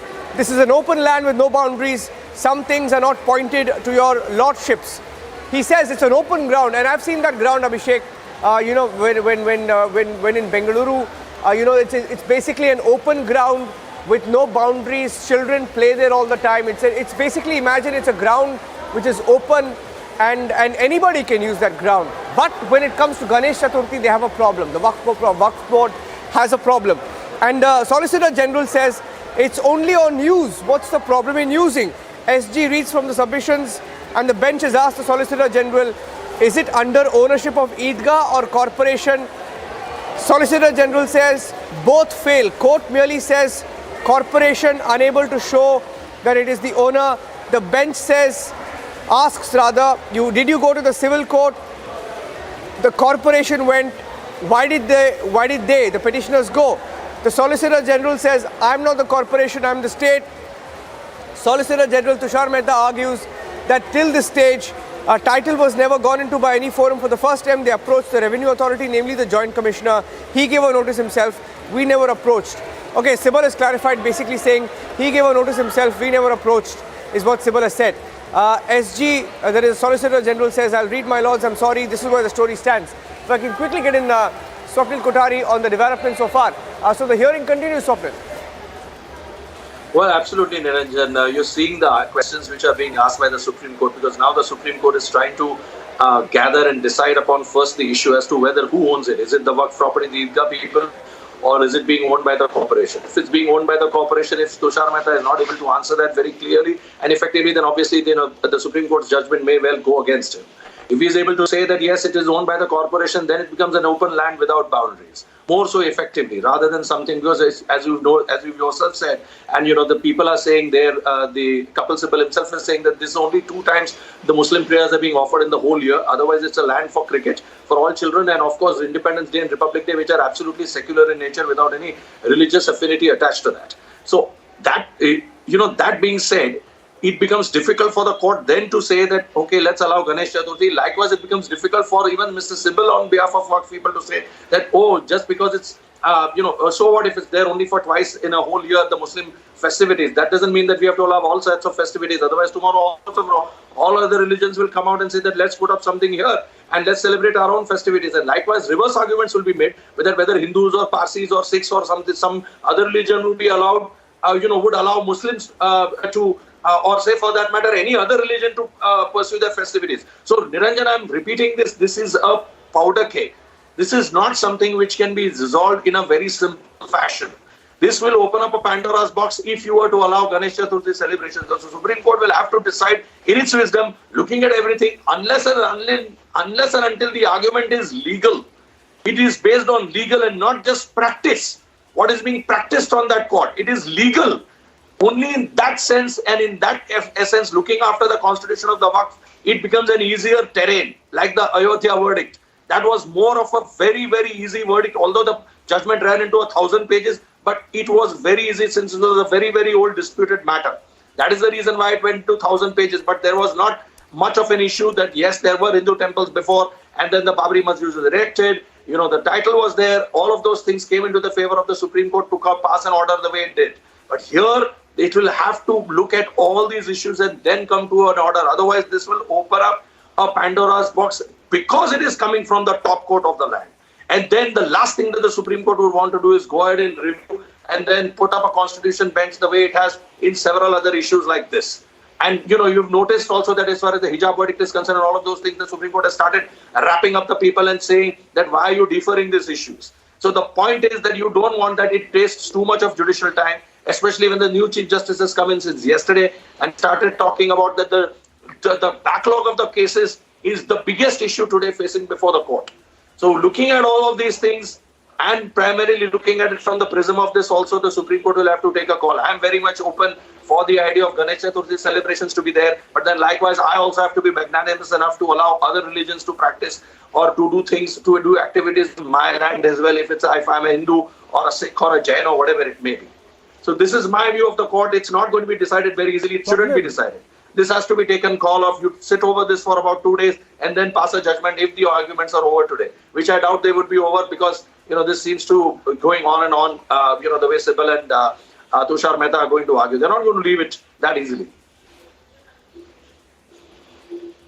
Swapnil, in fact, I think I find myself in agreement with your line of argument and the position you are taking. In fact, extending that argument a bit, shouldn't the government stay away from this, like the Solicitor General and the AG representing what seems like the position of Karnataka government? Of course, they have the liberty to do that, and since it's Karnataka government, they can. But given the sensitivity involved, not just sensitivities involved, technicalities also perhaps do not stand in support of the government. You think the centre could have desisted from having its law officers stand for the Karnataka government on this?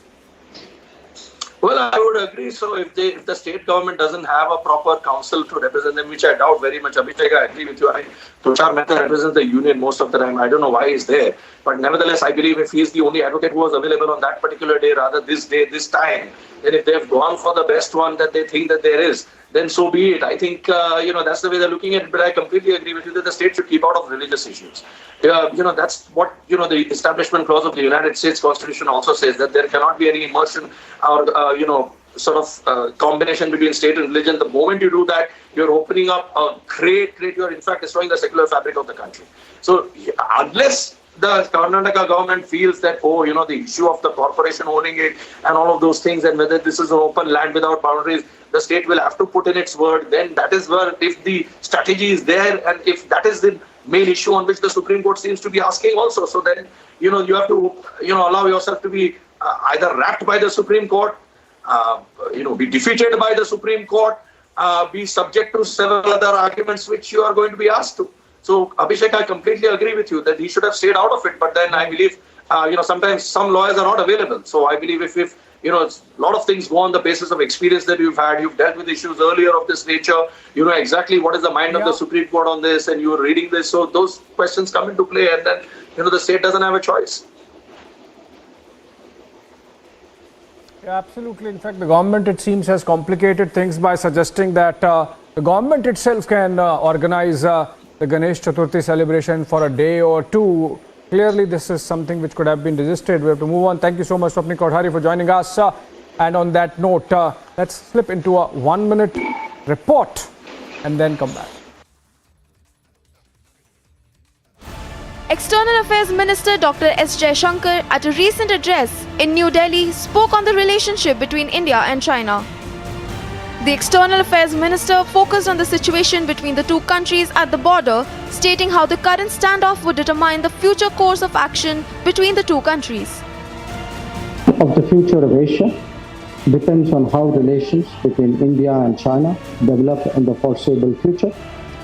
For ties to return to a positive trajectory and remain sustainable, they must be based on the three mutuals.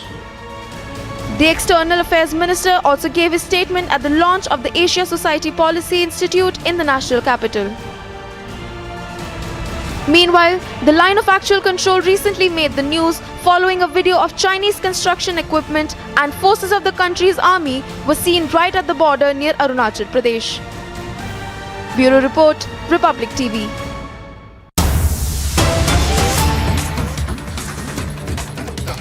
All right, a breaking news development coming in connection with the Karnataka controversy. In fact, a fresh one has broken out as a top DMK ally, VCK, says, fight Sanatan Dham. The VCK leader wants Tamil Nadu to break away now. In fact, it's an open call for secession by a DMK ally. The BJP has questioned the comment by the DMK partner in Tamil Nadu and asks whether Stalin stands by it. Listen in to the controversial comment first and then the BJP's response.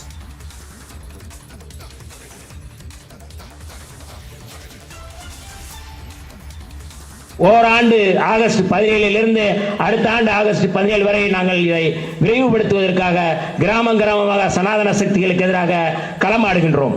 அதற்கான இளைஞர்களை நோக்கி நாங்கள் தந்தை பெரியார், புரட்சியாளர் அம்பேத்கருடைய கருத்தியலோடு நாங்கள் அணியமாகிக் கொண்டிருக்கின்றோம். இந்த சனாதன சக்திகளுக்கு எதிராக களமாடுவதில் எங்களுடைய உயிரே போனாலும் அதை பற்றி கவலைப்பட மாட்டோம். சனாதன சக்திகளை வீழ்த்துவது, தமிழ்நாட்டை முழுமையான தமிழ்நாடாக நாங்கள் மாற்றுவது என்கின்ற அடிப்படையில் தான் விடுதலை சிறுத்தைகள் களமாடுகின்றோம். அந்த அடிப்படையில் செங்கொடியின் இந்த நினைவு நாளில் விடுதலை, தமிழ்நாடுடைய முழுமையான விடுதலை, தமிழர்களுடைய உரிமை, இந்திய ஒன்றியத்திலிருந்து தமிழ்நாடு என்பது ஒரு தனித்துவமான நாடு என்பதை அடைவது என்பதுதான் செங்கொடி அவர்களுக்கு நாம் செலுத்தக்கூடிய உறுதிமொழி, கடமை என்று சொல்லி செங்கொடிக்கு வீர வணக்கம் செலுத்தி விடைபெறுகிறேன். நன்றி, வணக்கம். A political party that is in alliance with the DMK, which has got elected MLAs and MPs, one of its leaders in the stage, talks about creating a separate state, getting away from India. This language which was used in the early 1960s is still being used in Tamil Nadu. So we have seen in the last 2 years, especially with the DMK and its alliance partners, this is not nothing new. Recently, in a stage when the Chief Minister of Tamil Nadu was sitting in Namakkal, a sitting DMK MP from Ooty was speaking the same language, same tone and tenor. It is not unusual for our Tamil Makkal to see a TV debate and the spokesperson of DMK using the same language there also. And again, it is not unusual to see their alliance partners speaking in the same language. They can give a number of explanations, but the wording is very clear. and the Tamil Nadu government books sedition cases against n number of people who don't toe the government line, who are critical of the state government in their actions, who bring out the corrupt activities of the state government, but they don't book this kind of sedition cases against people who do seditious activity. I also like to bring an attention, it is not new. There was a pastor, I think by name Jagat Casper somebody, who made a mention a few months back, the minorities of this state should demand a separate state of their own. And here the top DMK politicians hobnob with the same said pastor. Nothing new. There is nothing new. They have gone on record stating the minorities of the state should demand a separate state. They should go as far as southern India to build a federation. The same statement. Not even a single FIR filed. Now the alliance, one of the leader talks on the stage, separate Tamil Nadu. Now they can talk about separate Tamil Nadu for us means unique Tamil Nadu. But you talked about separation. Not only you, we are talking of the whole context, the whole environment. If somebody alone is speaking, nobody else is speaking, you can say maybe a slip of tongue. When a sitting DMK MP uses the same tone and tenor. When a leading ideologue who gives a lot of moral support to the DMK uses the same language. When an alliance party uses the same language, then probably it is time for election commission, time for Supreme Court, time for other governmental agencies to really understand is the political parties in Tamil Nadu running their parties in consonance with the law of the land, in consonance with the Constitution of India. That is a very important and pertinent question to ask right now.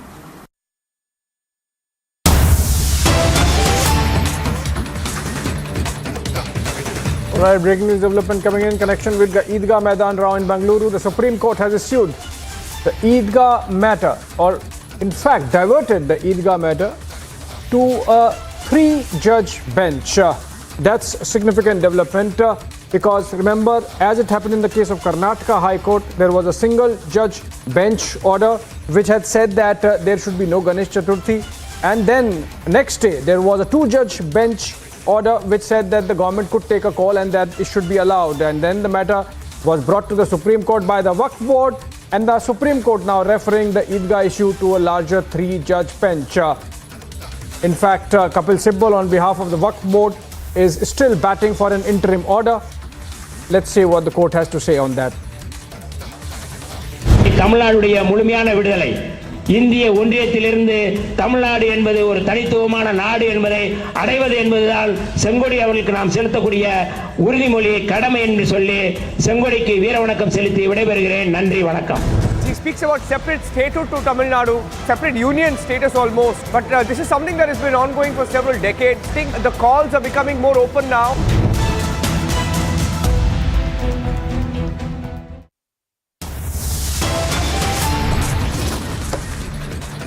LG versus Kejriwal battle escalates now. Another red flag on Kejriwal government. LG questions 5-year delay in CAG audit of Delhi universities. New levels of drama in Vadra Congress. Rahul forced to be the president. Tharoor now challenges Rahul. Contacts state leaders. Gathers support against Rahul.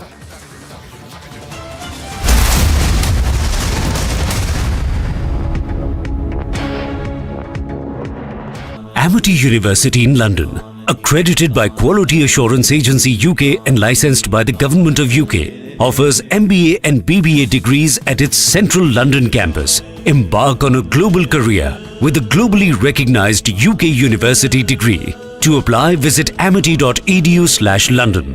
In the Sonali Phogat murder case, the Goa police has confirmed that a team of police officials will go to Hazare today to verify certain allegations that have been levelled and certain suspicions that have been raised by Phogat's family.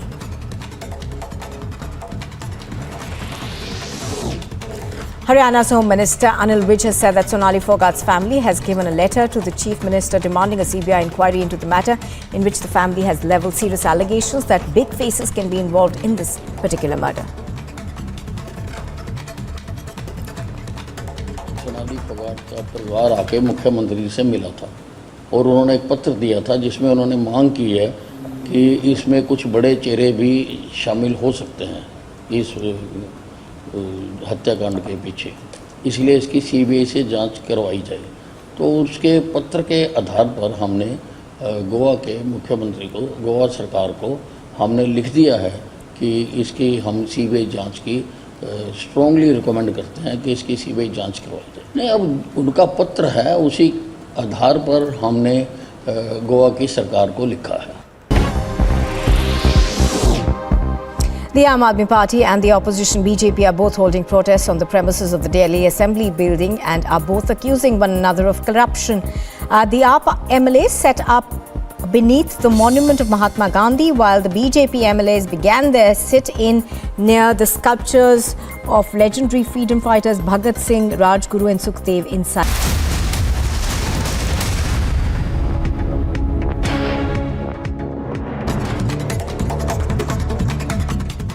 Delhi Deputy Chief Minister Manish Sisodia reached the Punjab National Bank branch in Ghaziabad for the CBI search of his locker in connection with its probe into alleged irregularities in the capital's now withdrawn excise policy. Sisodia was accompanied by his wife, and the CBI sleuths were also there. After the Central Bureau of Investigation searched the bank lockers of Delhi Deputy Chief Minister Manish Sisodia in connection with its investigation into the alleged irregularities in the Delhi excise policy, Sisodia gave himself a clean chit stating that nothing was found in the CBI probe. The face-off over the Delhi liquor scam exploded as social activist Anna Hazare has hit out at Aam Aadmi Party Supremo and his former protege Arvind Kejriwal. In a letter addressed to Kejriwal, he reminded the Delhi CM of his stance pertaining to liquor shops during his India Against Corruption days.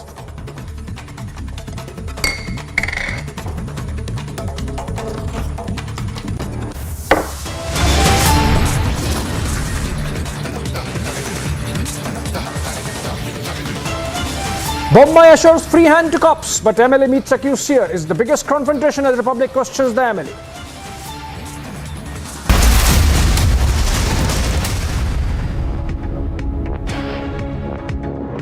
Amity University in London, accredited by Quality Assurance Agency UK and licensed by the Government of UK, offers MBA and BBA degrees at its central London campus. Embark on a global career with a globally recognized UK university degree. To apply, visit amity.edu/London.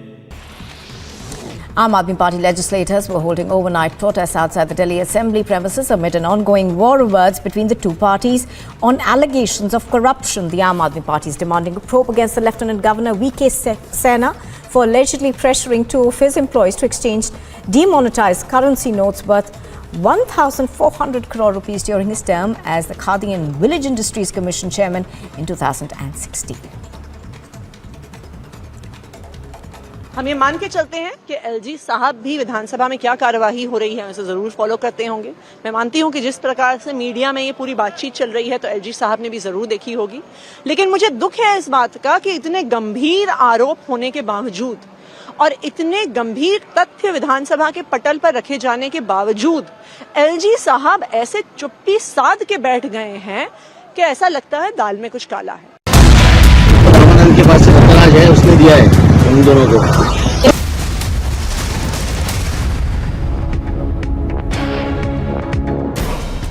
A case of shame to humanity has come to light in Gopalganj, Bihar, where 3 men gang raped a 13-year-old and then made the video of the gang rape viral. They also threatened to kill the girl and her family if she opened her mouth. After the video went viral, the police traced the girl and filed an FIR on the basis of the victim's statement.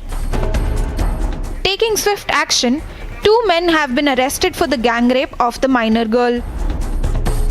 Gopalganj SP Anand Kumar informed that the incident happened on August 24 when the 13-year-old girl was gang raped in the Bhor PS area. Police ने त्वरित कार्रवाई करते हुए उसमें शामिल 2 लोगों को गिरफ्तार कर लिया है और उसमें जो मोबाइल का इस्तेमाल हुआ था उसको भी हमने जब्त कर लिया है। The officer further said that the remaining accused will soon be arrested and the mobile used to record the video has also been seized. Bureau Report, Republic TV.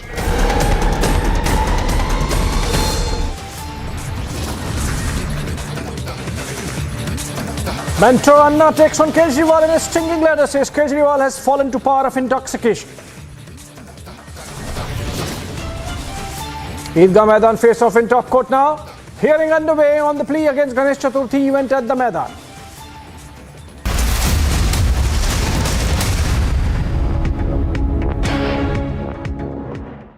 In Assam, 2 more persons identified as Akbar Ali and Abdul Kalam Azad linked to the global terror outfit of the Al-Qaeda were arrested from Barpeta district. A total of 6 people so far have been arrested in connection with the crackdown in the state.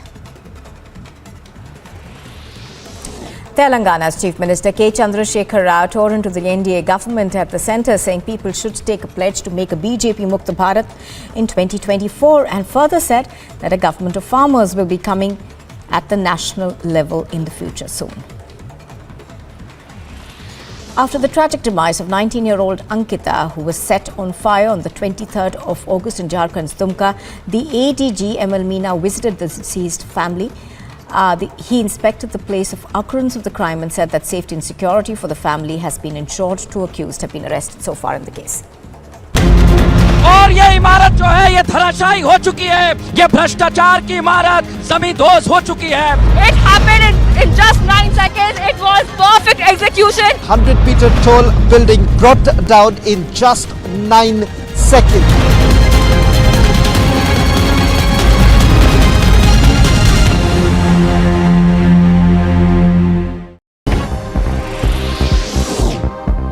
The Aam Aadmi Party and the opposition BJP are both holding protests on the premises of the Delhi Assembly building and are both accusing one another of corruption. The Aam MLA set up beneath the monument of Mahatma Gandhi, while the BJP MLAs began their sit-in near the sculptures of legendary freedom fighters Bhagat Singh, Rajguru and Sukhdev inside the Delhi Assembly grounds.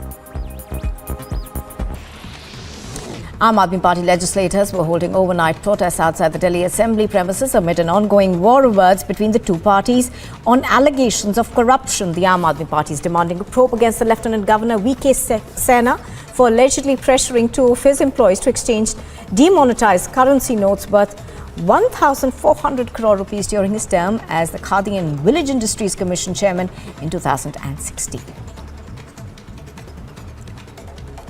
हम ये मान के चलते हैं कि LG साहब भी विधानसभा में क्या कार्यवाही हो रही है उसे जरूर फॉलो करते होंगे. मैं मानती हूं कि जिस प्रकार से मीडिया में ये पूरी बातचीत चल रही है तो एलजी साहब ने भी जरूर देखी होगी. लेकिन मुझे दुख है इस बात का कि इतने गंभीर आरोप होने के बावजूद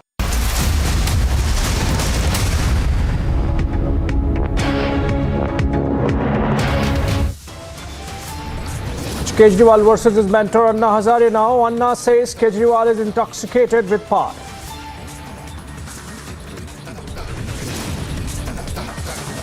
Delhi LG red flags the AAP government again. Questions 5-year delay in the CAG audit of universities in Delhi.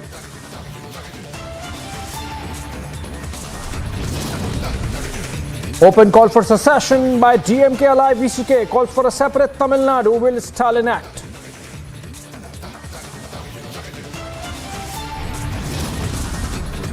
BJP MLA meets the accused Seer. No action yet. Is there a go slow in the investigation?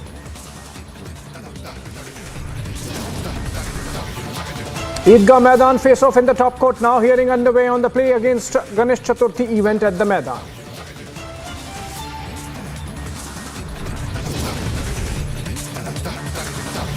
And new levels of drama in Vadra Congress. Rahul forced to be the president. Tharoor now challenges Rahul. Contacts state leaders. Gathers support against Rahul.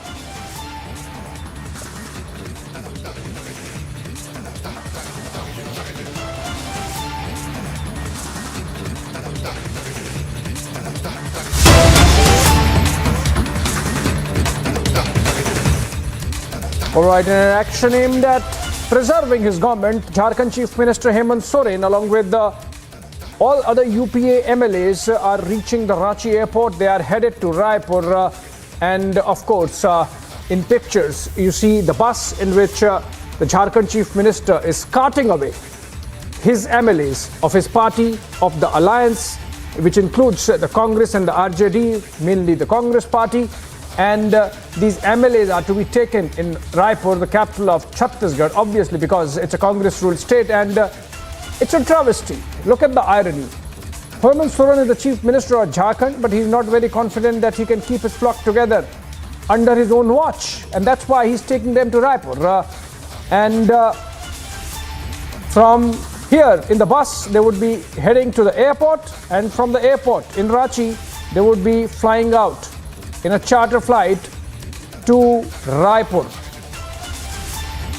देखिए, पूरे देश में जिस प्रकार से सियासत को तिजारत का बाजार बना करके रखा गया है, तो हम भी राजनीति में हैं, हम अपना स्ट्रेटेजिक मूव ले ही सकते हैं।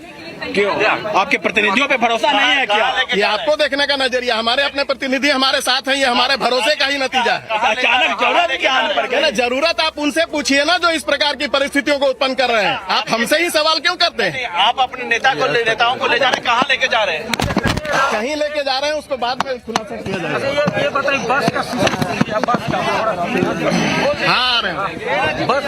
बस का शीशा अरे भैया, बस का शीशा लाइव जो है परेड किया जाता है, विधायकों को बुलाया जाता है लगातार जो है उनको, ताकि नंबर्स कितने हैं वो लगातार लोगों के आ जाते हैं।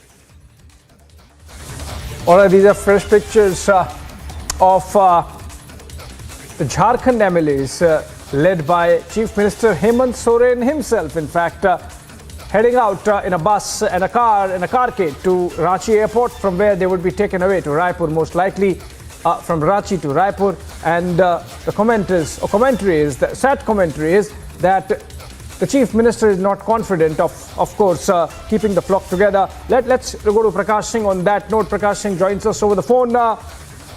Prakash,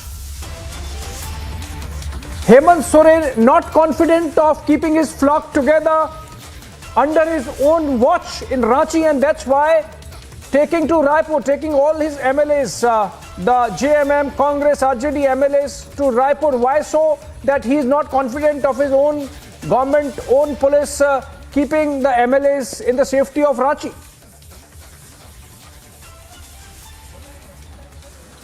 Abhishek, the political stalemate in Jharkhand continues for a long time now. We have been hearing about a letter that has been sent by the ECI at the behest of the BJP leaders. That letter has been sent regarding the termination of the membership of Hemant Soren. And that has been going on since Friday, and ever since the governor has arrived, it's been close to 4 to 5 days now, and that letter, it seems, has not been opened. So maybe Hemant Soren is alleging that the BJP is trying to poach their MLAs, the UP MLAs, the Congress and the Jharkhand Mukti Morcha MLAs. And the vulnerable is the Congress MLA. Their numbers are around 18. And Hemant Soren and JMM allege that the BJP is trying to poach its MLA, and the BJP has the support of 30 odd MLAs, 26 from the BJP, 2 from AJSU, and 2 others are also supporting BJP. And in the House of 81-member assembly, you require 41 members to form the government. The BJP requires another 11. So that is the catch. It is a catch and mice game. Now, since the delay has been done, so in order to protect his MLA, or you can say it otherwise also, that Hemant Soren doesn't have much confidence on his MLAs. So most of the MLAs are being shifted to Raipur through a flight at 4:25 p.m. this evening, and they will be lost there till the letter is uncovered, until a decision from the governor or either from the election commission or his speaker comes out regarding the termination of the membership of Hemant Soren and his brother Basant Soren, and thereafter deliberations would be made as to who would be the likely successor of Hemant Soren. So there are two things: either someone from the family of Hemant Soren becomes the chief minister, or BJP poaches some of the MLA from the Congress, either from the JMM. There is a split. So maybe that back channel negotiation from both the sides would be going on, specifically from the BJP side. One fails to understand why there is a delay if the decision has already been conveyed by the election commission and the hearings have been made. So it's a political stalemate in Jharkhand. And the one wonders why not the letter is being handed over, if at all a decision has been made. So that's what the argument of Hemant Soren and his party as well. And as part of the precautionary measure, all the MLAs are being flown into Raipur to avoid being poached. And as you rightly pointed out, it seems that Hemant Soren doesn't have enough confidence on his MLAs. Prakash, the mystery still remains. Yeah, I mean, why can't he keep his flock together in Ranchi itself? Why can't Mr. Soren keep the flock together and the MLAs safe in Ranchi itself?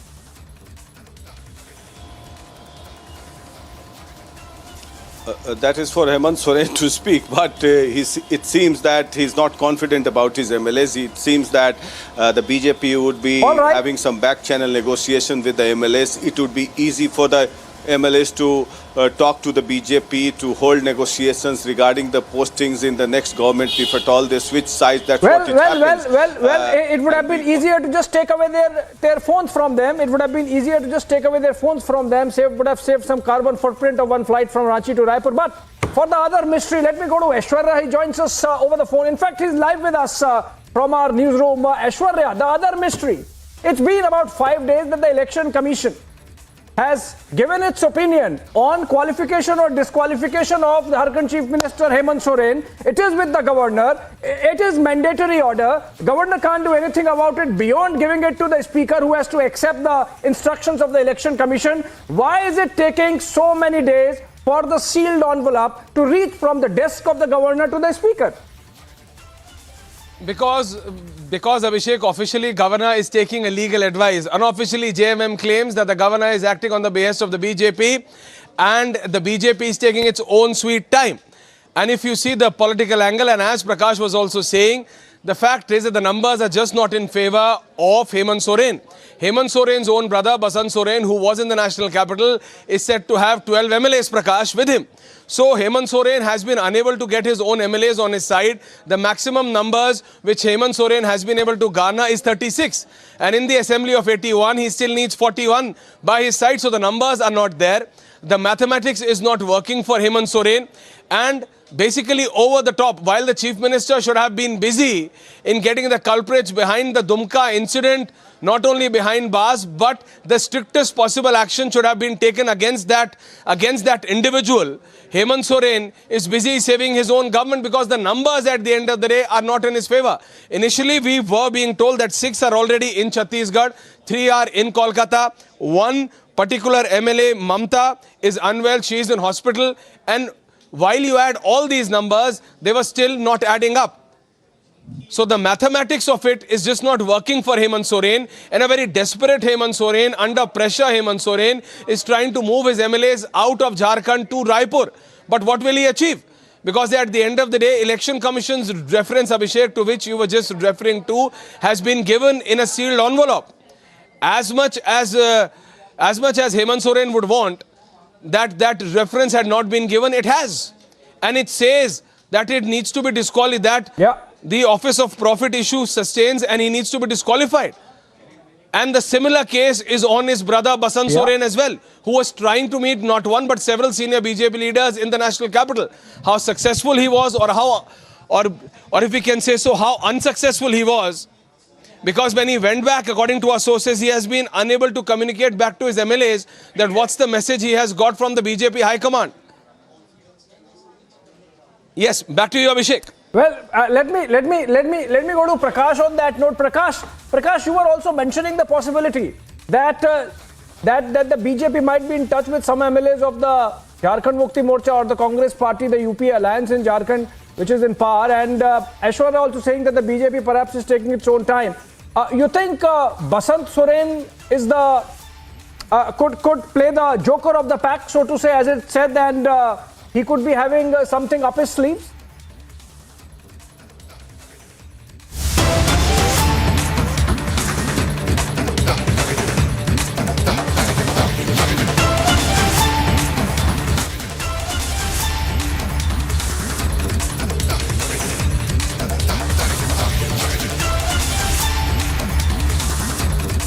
All right, fresh pictures coming in. These are from Hazare, where Goa police has now just reached the farmhouse of Sonali Phogat, the late TikTok star and BJP leader who was killed at a Goa hotel a few days back.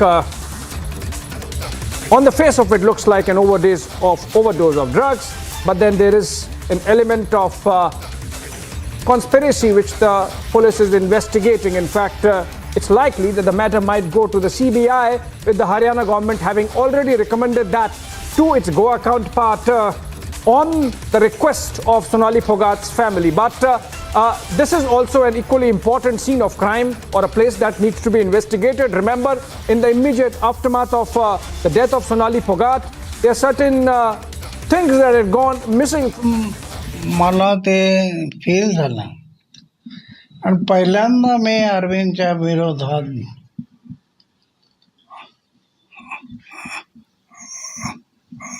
अशा प्रकारचे note काढले आणि माझी अपेक्षा आहे कसे की मी बोलत होतो तुम्ही मला गुरु म्हणत होते, मग ते कुठं गेलं तुमचं असं ते विचार. ज्या विचारामध्ये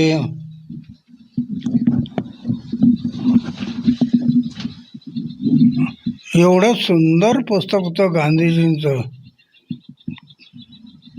तर ते सगळं ठीक चुकीचं ठरलेलं आहे. परंतु एक काम करत आलो, लोकशिक्षण लोकजागृती, आणि लोकशिक्षण लोकजागृतीतून लोकांनी उभं व्हावं, अशा वाईट गोष्टींना आळा घालावा, हा माझा उद्देश आहे. मी तर काही लग्न केलं नाही, माझा उद्देश आहे समाज. आणि म्हणून मी जे बोलतो ते एवढ्यासाठी बोलतो की समाजमध्ये जागृती व्हावी, लोकशिक्षण व्हावं. ज्या दिवशी लोक म्हणतील जगात, तर मी आंदोलन करतच आलो आहे.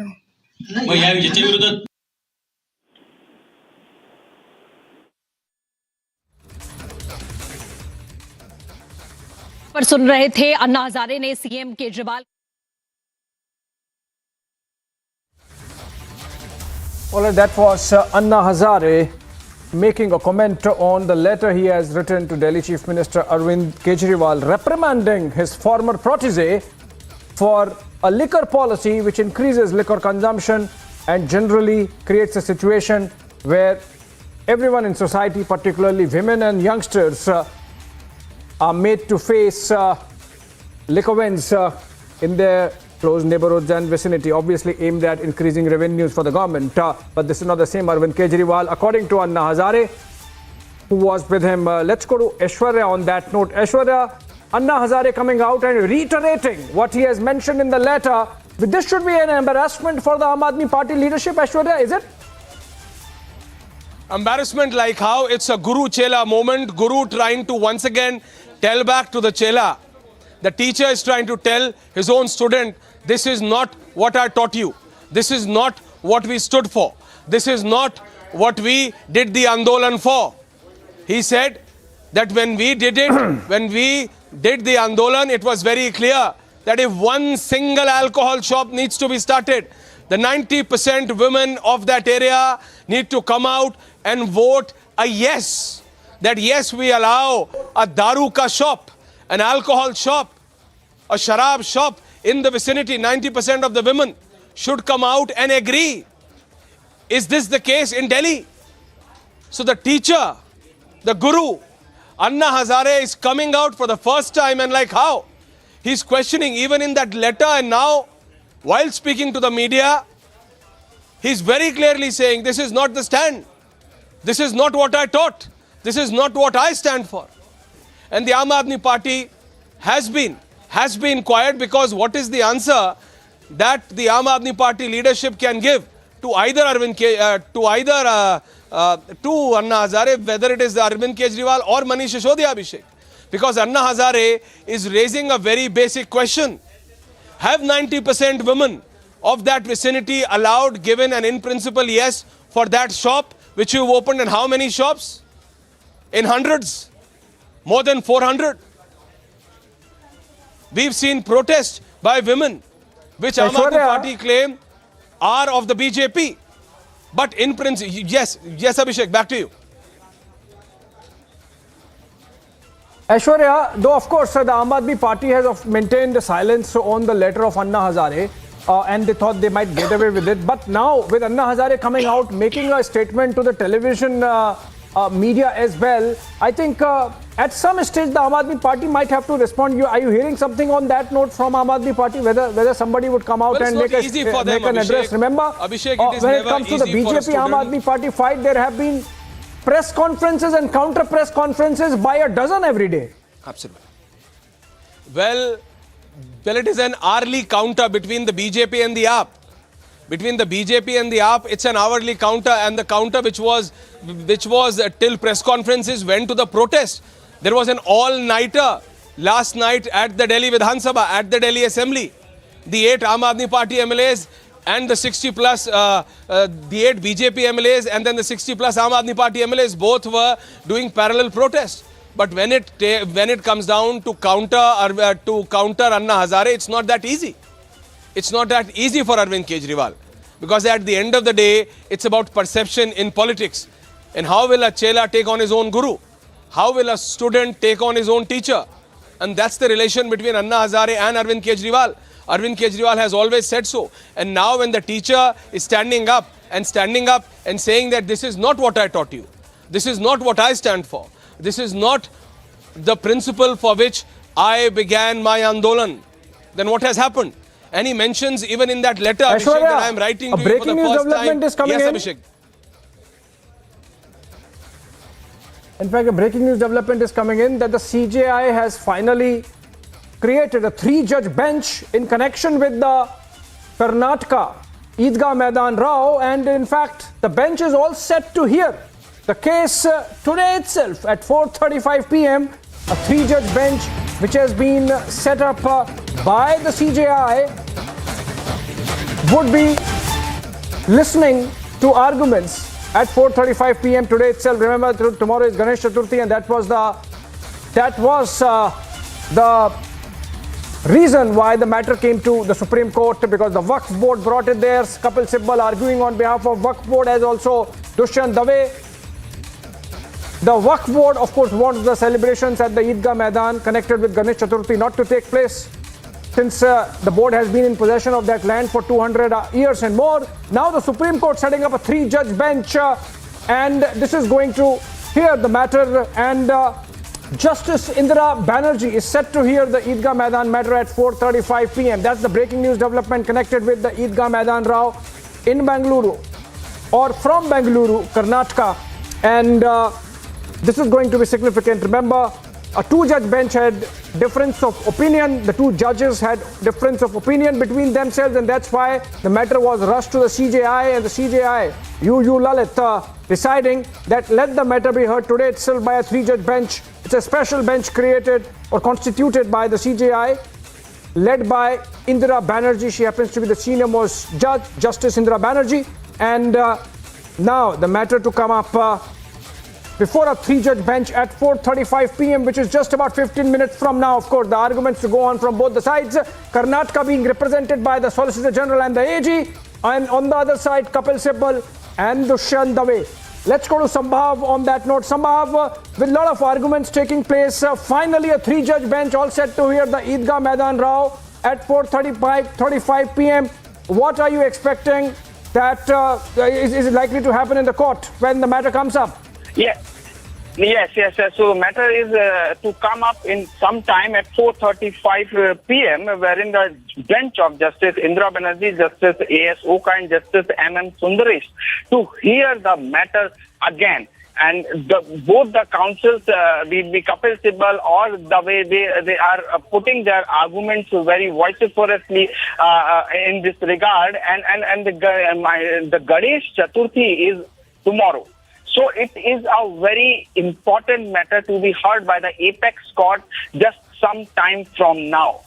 So all eyes are on the 3-judge bench constituted by the Chief Justice of India, Justice UU Lalit. Now it's up to the court to decide whether this ground be used for the purpose of Ganesh Chaturthi tomorrow or not.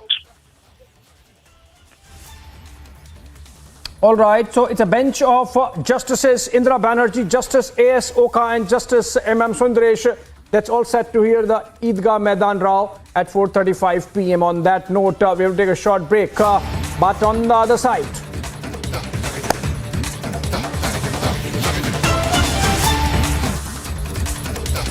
all right, fresh visuals, in fact, coming in of protests against the Aam Aadmi Party government's liquor policy and other probes that are going on. And this is the BJP protesting. In picture, Ramesh Biduri, one of the members of parliament.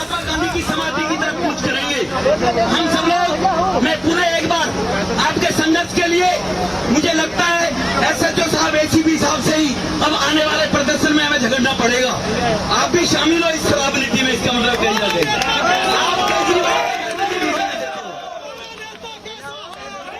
All right, those are BJP protests and the BJP leaders jumping in now in between the Aam Aadmi Party and Anna also perhaps. Earlier we had mentor of Arvind Kejriwal, Anna Hazare, coming out and questioning the liquor policy and reprimanding his protege, one-time protege, and now the BJP protesting. This is outside of the Delhi Assembly. And these protests have been going on for a while. Remember, the Aam Aadmi Party legislators were there protesting inside the assembly building, assembly compound, in fact, inside the assembly hall all night. And now we have pictures coming in of BJP leaders protesting. The AAP versus BJP saga continues in Delhi. It's sort of unending now, been going on for a couple of months. With the BJP upping the ante on the Aam Aadmi Party government following the coming out of the liquor, what is called the liquor scam, liquor policy scam, and subsequent to which we have seen issues being raised by both the bureaucrats by way of CVC report, for example, and then of course being picked up by the Lieutenant Governor. We have seen how a CVC report in connection with the school building construction was recently brought out, and that is being looked into. Also, there have been CAG audit reports in the case of universities, and those also now being brought out. This even as a parallel tiff has been going on between the Delhi Lieutenant Governor and the Delhi Chief Minister. In the pictures, we continue to see BJP leaders continuing to protest, or what began with questioning of the new liquor policy, which was subsequently rescinded by the Delhi cabinet. Kejriwal ji, कोई भी हो, मैं एक बात कहना चाहता हूं कि इस तरह की बात करने से आपकी चोरी छुप नहीं जा रही है। जो गंभीर आरोप हैं, कृपया उसका जवाब दीजिए।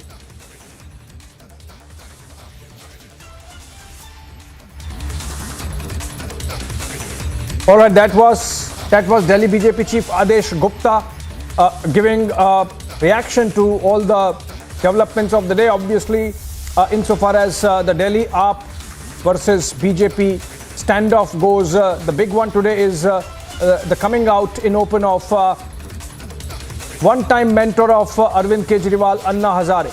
On that note, a short break. On the other side, open call for secession by DMK Alive VCK calls for a separate Tamil Nadu. Will Stalin act?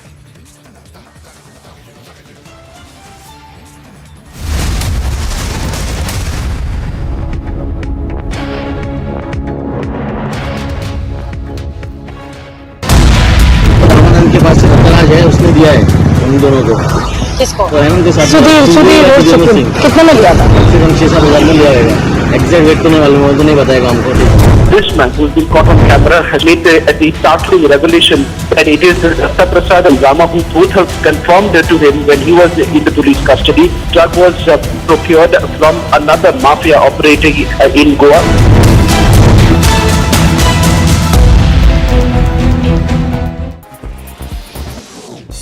In a sharp attack on the Congress party, BJP National President JP Nadda claimed that the Grand Old Party is losing ground because it's failed to reconcile local and national objectives. He's also said that the main reason is that people who have been members of the Congress party for more than 40 years are now leaving the party. Incessant rainfall is leading to major disruption across the country. Visuals coming to us from Badrinath highway seem to suggest that the highway was blocked, disrupting traffic. The STRF is in the spot rescuing passengers and local people. A woman named Veena Devi from Surat has filed a complaint stating that his son died by suicide, and she discovered a note which said that his partner and her brother forced him to consume beef, due to which he committed suicide. A case has been registered and a probe is now underway. In the Sonali Phogat murder case, the Goa police has confirmed that a team of police officials will go to Hazare today to verify certain allegations that have been levelled and certain suspicions.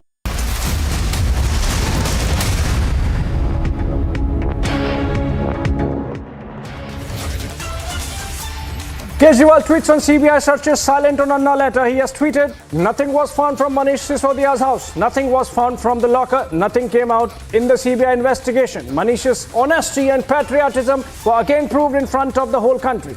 It is clear that their entire action is motivated by dirty politics. I hope now this dirty politics stops and let us do our work. Of course, nothing on Anna Hazare as well.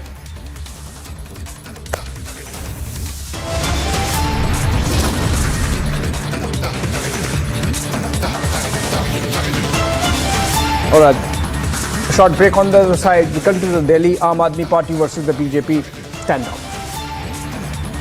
In the Sonali Phogat murder case, the Goa police has confirmed that a team of police officials will go to Hazare today to verify certain allegations that have been levelled and certain suspicions that have been raised by Phogat's family.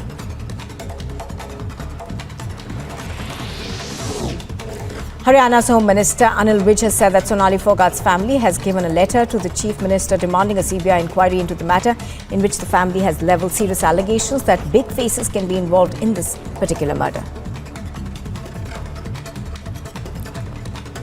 Sonali Phogat का परिवार आके मुख्यमंत्री से मिला था और उन्होंने एक पत्र दिया था जिसमें उन्होंने मांग की है कि इसमें कुछ बड़े चेहरे भी शामिल हो सकते हैं इस हत्याकांड के पीछे, इसलिए इसकी सीबीआई से जांच करवाई जाए। तो उसके पत्र के आधार पर हमने गोवा के मुख्यमंत्री को, गोवा सरकार को हमने लिख दिया है कि इसकी हम सीबीआई जांच की स्ट्रांगली रिकमेंड करते हैं कि इसकी सीबीआई जांच करवाई जाए। नहीं, अब उनका पत्र है, उसी आधार पर हमने गोवा की सरकार को लिखा है। The Aam Aadmi Party and the opposition BJP are both holding protests on the premises of the Delhi Assembly building and are both accusing one another of corruption. The Aam MLA set up beneath the monument of Mahatma Gandhi, while the BJP MLAs began their sit-in near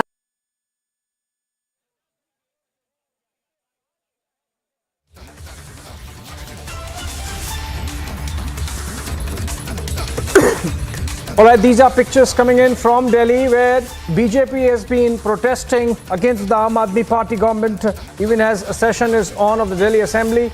And on a day when Arvind Kejriwal's Deputy Chief Minister Manish Sisodia was under CBI scrutiny again with his lockers being searched, the BJP believes this is the best time to up the ante. Also, a day when Kejriwal's mentor, one-time mentor Anna Hazare has in fact come out with a scathing letter critiquing the policy on liquor of the Kejriwal government and in fact reprimanding the Delhi Chief Minister personally, saying that you are drunk on power and that power seems to have gone into your head. That's Anna Hazare. But for 4:30 p.m. live and breaking, it's over to Niranjan for now.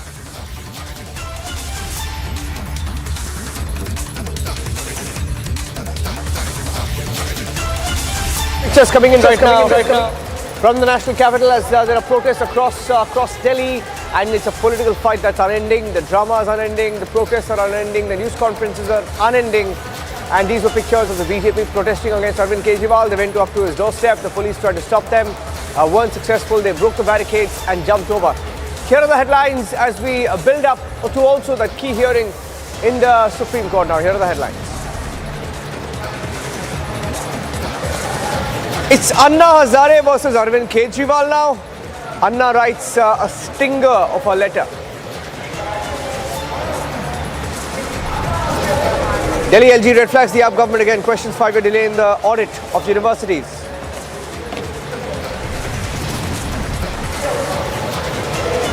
Open call for secession by DMK ally VCK calls for a separate Tamil Nadu. Tamil nation will Stalin act.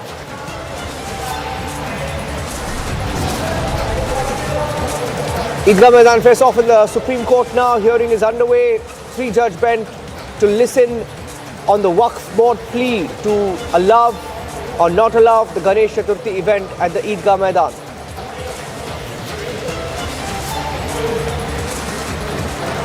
And the other story from Karnataka, the BJP MLA meeting the accused here, no action taken yet. Is there a go slow in the investigation?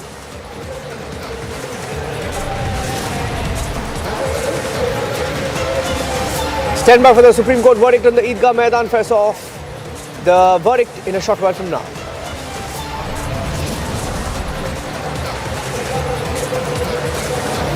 New levels of drama at the border Congress. Rahul Gandhi forced to be the president. Tharoor also challenges Rahul Gandhi now. Contact state leaders, gather support.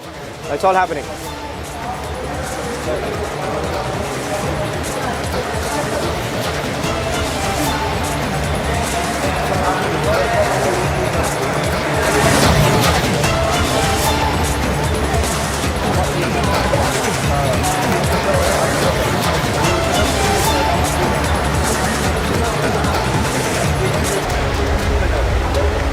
Thank you for joining us here on Republic TV. The hearing is underway in the Supreme Court right now on whether or not the Ganesh Chaturthi celebrations can take place at the Idgah Maidan in Chamarajpet in Bengaluru.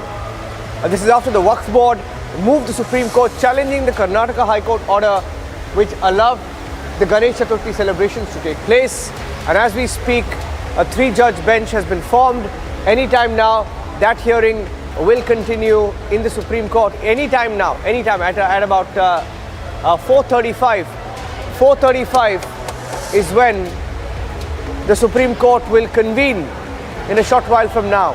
Let's also go across to Sambhav joining us on the phone line. We should be able to go across to Sambhav and get him on the phone line and get you the details. Now, Sibal arguing for the petitioners said that the Idgah Maidan in Chamarajpet, Bengaluru can be used by children, can be used for prayers twice a year, used for Republic Day, Independence Day, but it cannot be used for any other religion or religious activity. And in a short while from now, we are expecting the hearing to continue. And let's go across and get you. Sambhav will be joining us on the phone line, should be able to get you the latest details on that. And so far, the Supreme Court bench has been divided. Supreme Court bench has been divided, and the Supreme Court bench has said that the 3-judge bench will now hear the case, will now hear the matter.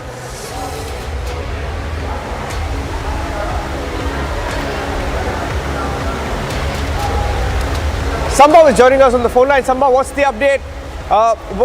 We're hearing that the bench was split. The bench was split, and hence the matter will be heard by a 3-judge bench.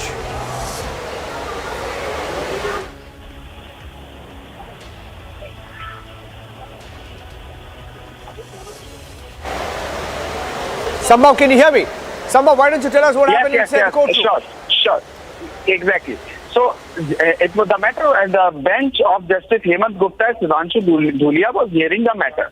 But they failed to reach at a consensus on the issue, post which the Chief Justice of India, UU Lalit, formed a 3-judge bench, which is to hear the matter today itself, as tomorrow is Ganesh Chaturthi.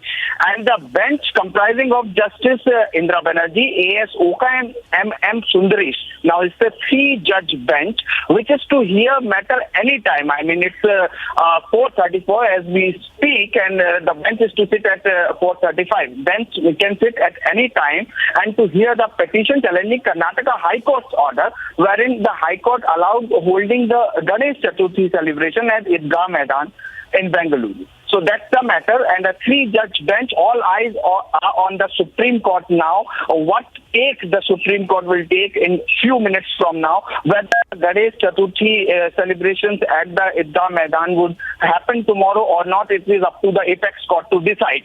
And the 3-judge bench of comprising Justice Indra Banerjee, A.S. Oka and M.M. Sundaresh to decide the matter now. Take us to the arguments made. Yeah, we know what is happening. Why don't you give us the arguments? What are the arguments made in court? Yes, speaking of the arguments, both the senior advocate Dushyant Dave and the senior advocate Kapil Sibal both made their arguments in the court from the side of Waqf Board, wherein they have very vociferously made their points in front of the Supreme Court. And on the other hand, Solicitor General made the arguments for the government, wherein the Solicitor General clearly said that corporation filed a petition in the High Court, and High Court made it clear that we will not hear the matter of the ownership, whether the land belongs to the corporation or the Waqf. This is not, the High Court will not hear. That is what the Tushar Mehta said in the court. And this is to be determined by the civil court. But the question is, pertinent question is, because of which the plea was filed in the apex court, was the question is whether the Karnataka government saying that tomorrow, there would be Ganesh Chaturthi celebration in the Eidgah Maidan or not. This is a pertinent question on which the Supreme Court will have to decide the matter. Yeah, but the hearing, some of the points made included, Sibal saying and Dave saying that it's about religious, sentiments as well, saying that the other side, for example, saying that Muslims would not be allowed to use a Hindu ground, etc. So it's taking that kind of a turn as well. Yes. Wherein this here, the senior advocate Kapil Sibal made a very strong remark. Like he said, since 200 years, this is a property of the Waqf Board, and the function of any other religion cannot be allowed. This is what is very clearly made by Kapil Sibal in the court, that it is about the other religions intervening in the matter. So, and the Sibal also said, Sibal read an old Supreme Court verdict wherein Supreme Court held certain kind of things that if the land is of one community, other community is not allowed. Such kind of orders, verdicts of the apex court were quoted by Kapil Sibal in his arguments. Okay, Kapil Sankla is also joining us. On the broadcast right now. Samba, you please keep a track on the developments and come live, please. We'll wait for you to come live as well. Let me go across and get bring in Kapil Sankla, advocate of the Supreme Court, and KV Dhananjay, also an advocate, joining us on the broadcast. To you first, Kapil. I think him. I can hear you. Yes, please. Yes, Kapil Sankla, what do you make of the argument so far, Kapil? Well, the arguments are very interesting because Mr. Sibal is arguing that they were in possession of the land for last 200 years odd. However, the fact is that the state government and the revenue court has declared this property to be of the government, and therefore that is the question that has to be dealt by the Honorable Supreme Court as well as by Mr. Sibal, who hasn't answered this question yet. The second thing that the court has asked them is that you're only using the property for 2 days in a year, and therefore the property can therefore be used for public good. This is exactly what the High Court has also held. To which the argument has been made that we can use it for the entire year, we are just not using it, it is our wish. However, the moot question right now.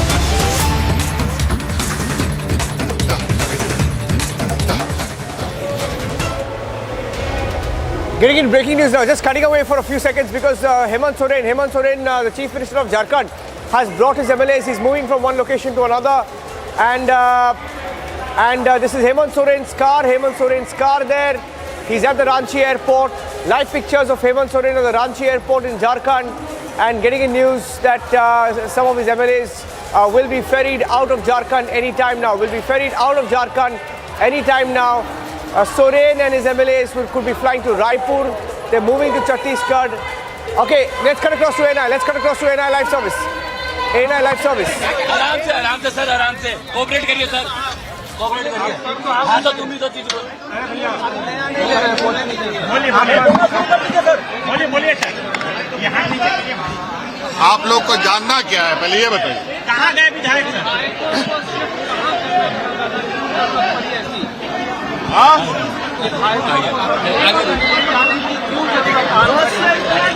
एक mic किसी का गिर गया नीचे, 24 number नीचे गिरा हुआ है। ले लेंगे आप बोलिए सर। दादा कुछ तो आशंका आहत आपको डिसीजन ऐसा लेना पड़ा, ऐसे कोई बात नहीं, ये कोई आश्चर्यचकित और नया परिपाटी नहीं है। और ना ही कुछ कानूनी होने जा रहा है। हर परिस्थिति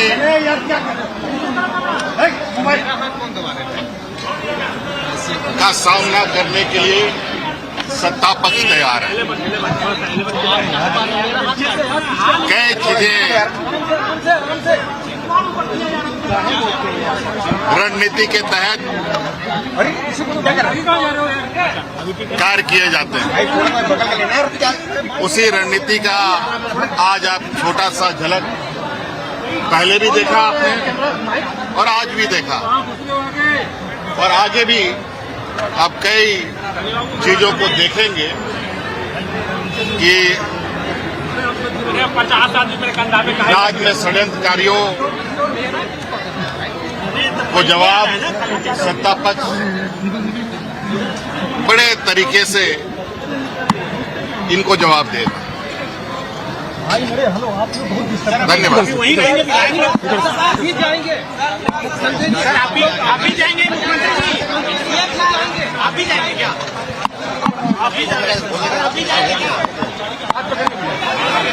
मैं बताऊंगा।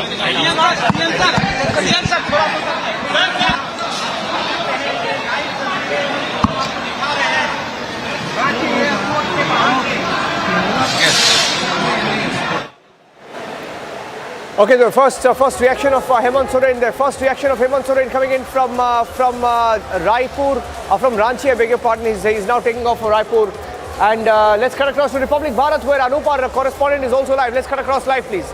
रिपब्लिक भारत रणनीति का हिस्सा है। हमने कोशिश की, एक छोटी सी झलक दिखाई है और आगे भी ऐसी झलक आपको मिलेगी। जो कोशिश की जा रही है केंद्र सरकार की तरफ से या फिर जो भी किया जा रहा है उनके खिलाफ, उनको मुंहतोड़ जवाब देने की कोशिश की जाएगी। लेकिन सलोनी, मैं आपको बता दूं, आंकड़े के मामले में अगर आंकड़ों की बात करें तो ये पूरा गेम आंकड़ों का 41 जो मैजिक फिगर है, पहले आंकड़ा हेमंत सोरेन के पास 50 के आसपास था, लेकिन ये आंकड़े कम हो रहे हैं। अब जरा सोचिए, जिस प्रदेश का मुख्यमंत्री जेएमएम का हो, महागठबंधन का हो, पूरी सरकार उसकी, प्रशासन उसकी, उसे अपने विधायकों को दूसरे प्रदेश में ले जाने की जरूरत क्यों पड़ रही है? ये डर है, लेकिन डर को छिपाने के लिए मुख्यमंत्री शायद ये बयान दे रहे हैं कि एक रणनीति है, उसका हिस्सा है, लेकिन क्या रणनीति, इसका खुलासा नहीं कर पा रहे हैं। सलोनी।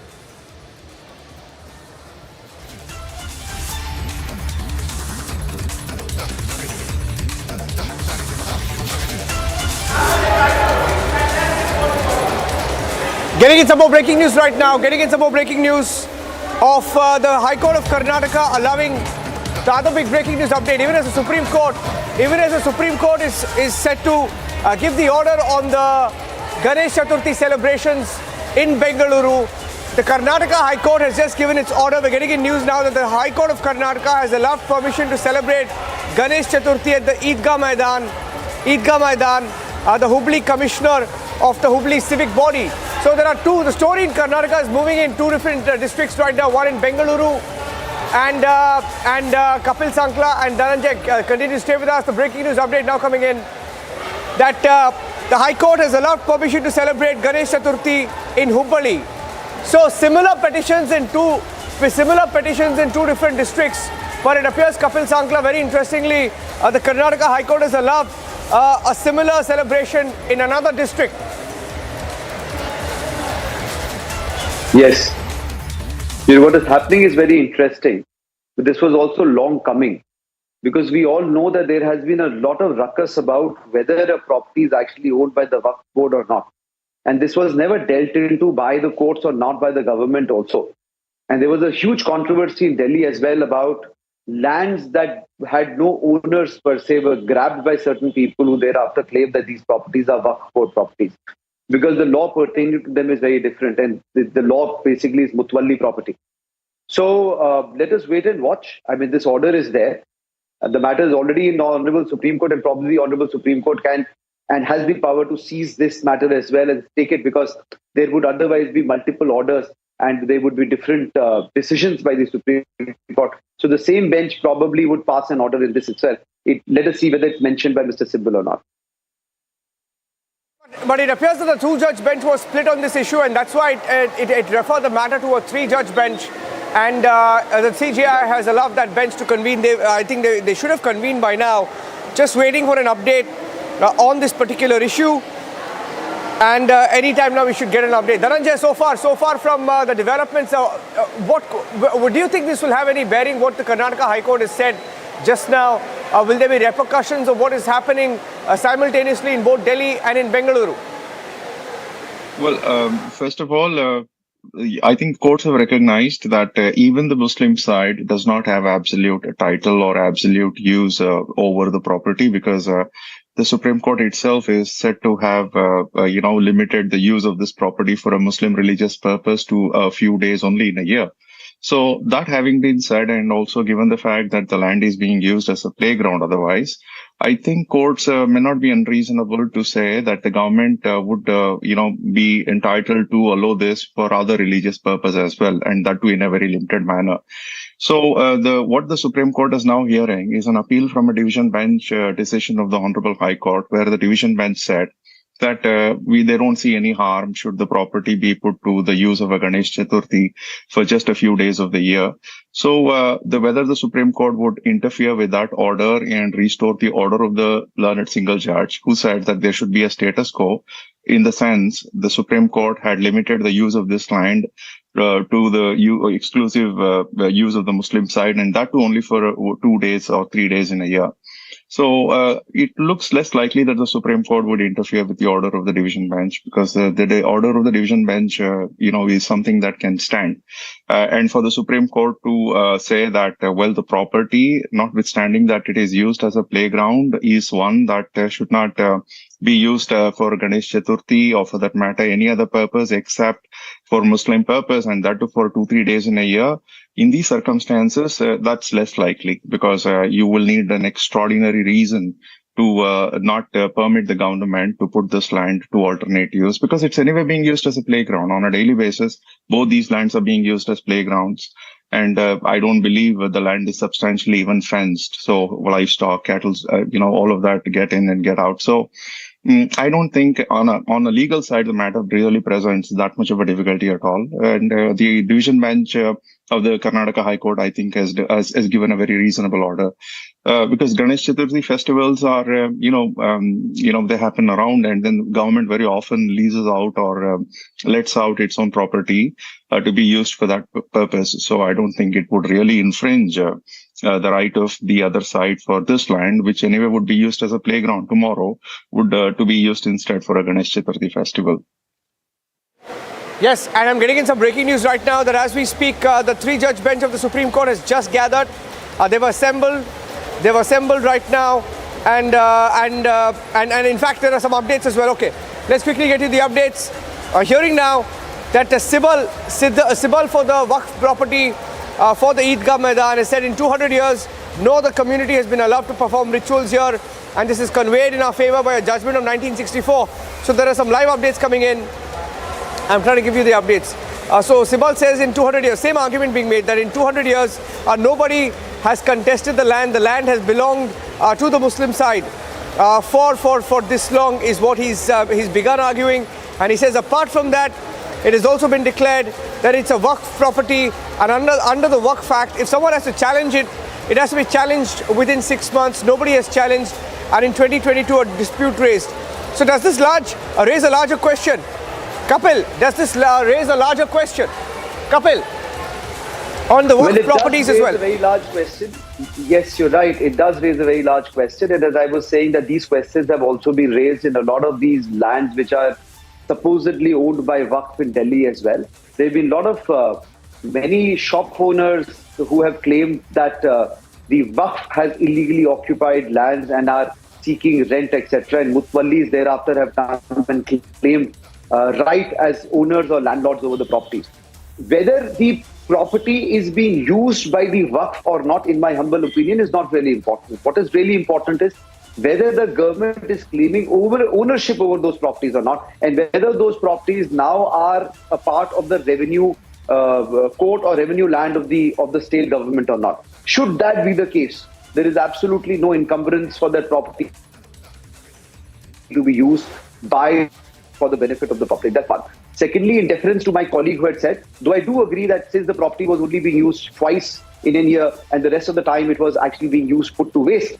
That itself is an argument that has been raised, but I am not very sure whether the Honorable Supreme Court will go by that argument, because if we go by that argument, the other part would be that whether any property of any private person that has been lying waste or not being used, can it actually be used by the government for public good or not? So that probably would be a bit of a stretch. However, I would be very happy, pleasantly surprised if such an argument takes place and the Honorable Supreme Court does give it a credence, because there are many properties in India which are lying waste, which are properties which are owned by private people or by organizations and not being used when they can be used for parks, for such functions, etc. And it's also about integration. I don't think any religious organization should have a difficulty in using a premise if it doesn't really go against their religious beliefs, etc. So, for example, if a community owns a place and the community is vegetarian, then they probably would have a problem if there's another community that eats non-vegetarian to serve non-veg there. But if there is any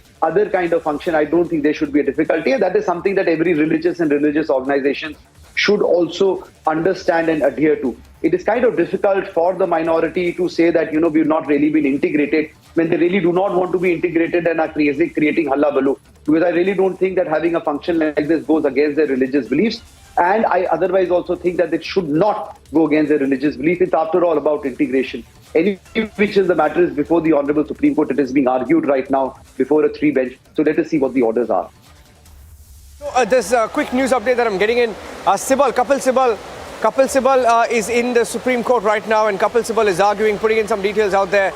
He says, apart from that, it's been declared as a Waqf property, and under the Waqf Act, if someone has to challenge it, it has to be challenged within 6 months. Nobody has challenged the fact that it's a Waqf property so far, which means, it is a Waqf property, and in 2022, suddenly this dispute is raised. And he says once it's declared as a Waqf property, the character of the property cannot be challenged. The single judge decided in our favor, referring to the Karnataka High Court, saying that the single judge decided in our favor. Sibal saying the single judge held that till the notification as Waqf was set aside, it is binding on the state. Kapil Sibal also reading out the order of the single bench for the Supreme Court bench. He's referring to the division bench, which gave the order in favor of the Ganesh Chaturthi celebrations. He then refers to the divisions bench order, and it says, it appears there is a dispute regarding the title. So then he says suddenly there was an attempt to talk about the title. What we'll do at this stage is Dhananjay and Kapil stay with us. We'll take a quick break, and we'll come back and we'll stay live on the coverage and the updates coming in from the Supreme Court. Short commercial break. Stay tuned. We'll come back with the live hearing that's underway right now.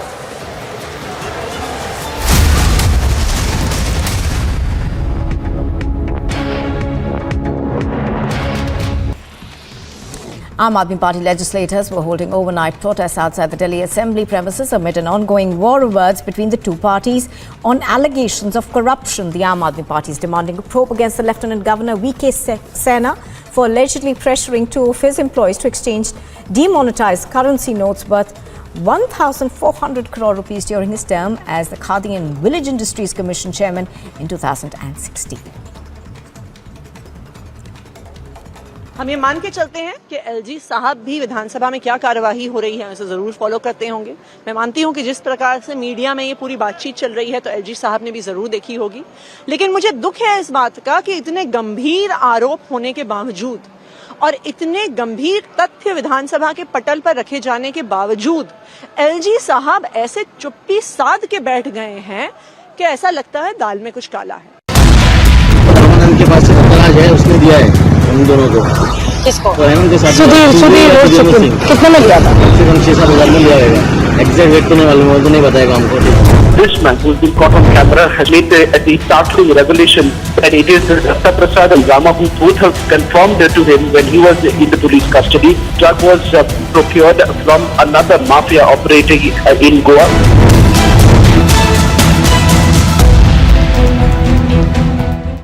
In Assam, 2 more persons identified as Akbar Ali and Abdul Kalam Azad linked to the global terror outfit of the Al-Qaeda were arrested from Barpeta district. A total of 6 people so far have been arrested in connection with the crackdown in the state. Telangana's Chief Minister K. Chandrasekhar Rao tore into the NDA government at the centre, saying people should...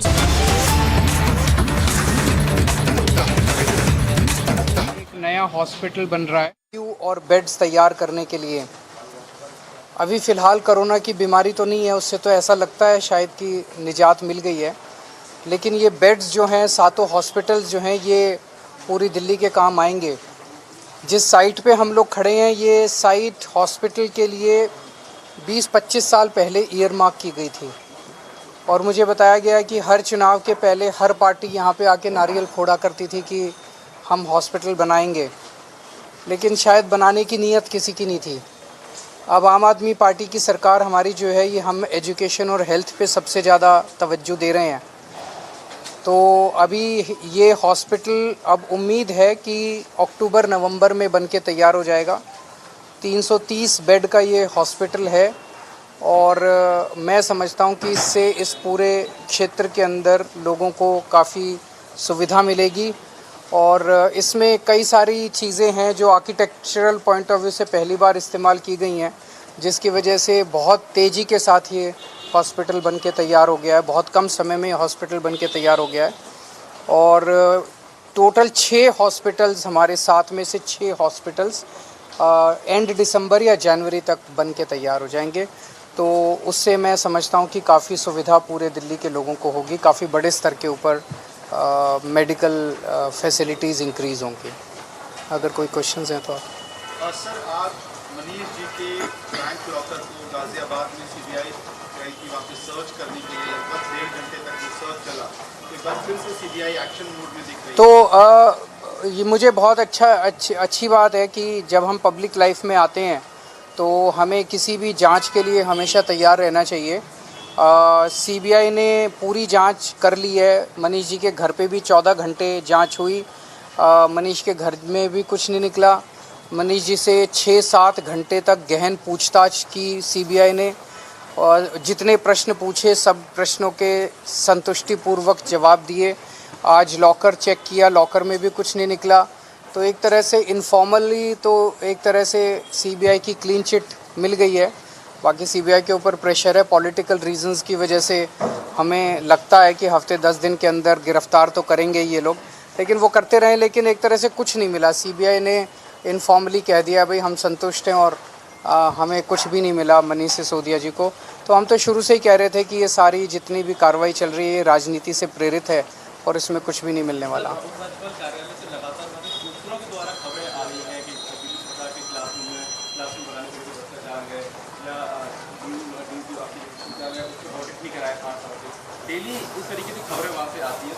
मैं ये देख रहा था, media में ही देख रहा था कि आरोप क्या हैं। आरोप ये हैं कि भाई इन्होंने सरकारी स्कूल इतने ज़्यादा क्यों बनाए। तो भाई ज़्यादा बनाइए तो अच्छी बात है, देश के लिए अच्छी बात है, गरीबों के बच्चे पढ़ेंगे। फिर कह रहे हैं इन्होंने स्कूलों के अंदर इतने ज़्यादा क्लासरूम क्यों बनाए। तो ज़्यादा क्लासरूम बनाए तो कोई खाली तो है नहीं, जाके देख लो अभी भी सारे बच्चे ही पढ़ रहे हैं, उसमें कोई ऐसा तो है नहीं कि उसमें कोई मेरी फैमिली रह रही है किसी क्लासरूम में। फिर कह रहे हैं कि वहाँ पे टॉयलेट क्यों बनाए इतने ज़्यादा। तो टॉयलेट बनाए भाई, हमारी बच्चियाँ बेटियाँ वहाँ पे तकलीफ़ ना हो, किसी को बच्चों को तकलीफ़ ना हो, टॉयलेट्स बनाए। फिर ये कह रहे हैं भाई क्लासरूम्स के अंदर इतने महंगे इक्विपमेंट लेने की क्या ज़रूरत थी, डिजिटल बोर्ड लगाने की क्या ज़रूरत थी, इतने शानदार डेस्क बनाने की क्या ज़रूरत थी। गरीबों के ही तो बच्चे आते हैं, वो सस्ते में पढ़ लेते। तो हम तो अपने गरीबों के, अमीरों के, सबके बच्चों को अच्छी शिक्षा देना चाहते हैं। हमें तो लगता नहीं हमने कोई गलत काम किया है। अच्छी शिक्षा देना चाहते हैं, सब बच्चों को अच्छी शिक्षा देना चाहते हैं। अमीरों के बच्चों को भी वैसी शिक्षा मिले, गरीबों के बच्चों को भी वैसी शिक्षा मिले। अब आप एमसीडी के स्कूल देखो, बहुत बुरा हाल हुआ पड़ा एमसीडी के स्कूलों का। अब हमारी एमसीडी में भी सरकार आएगी, एमसीडी के स्कूलों को भी अच्छा करेंगे, सारे स्कूलों को अच्छा करेंगे।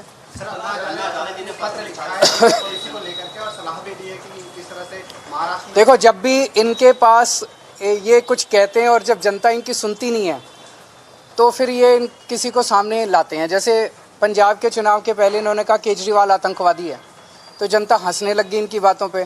तो फिर इन्होंने कुमार विश्वास को आगे किया, बोले कुमार विश्वास से कहलवाया। अब इन्होंने शराब नीति में घोटाला हो गया। अब सीबीआई ने कह दिया कोई घोटाला नहीं हुआ। जनता इनकी बात नहीं मान रही। अब ये अन्ना हजारे जी के कंधे पे बंदूक रख के चला रहे हैं। तो ये तो ऐसे करते ही रहते हैं, राजनीति है।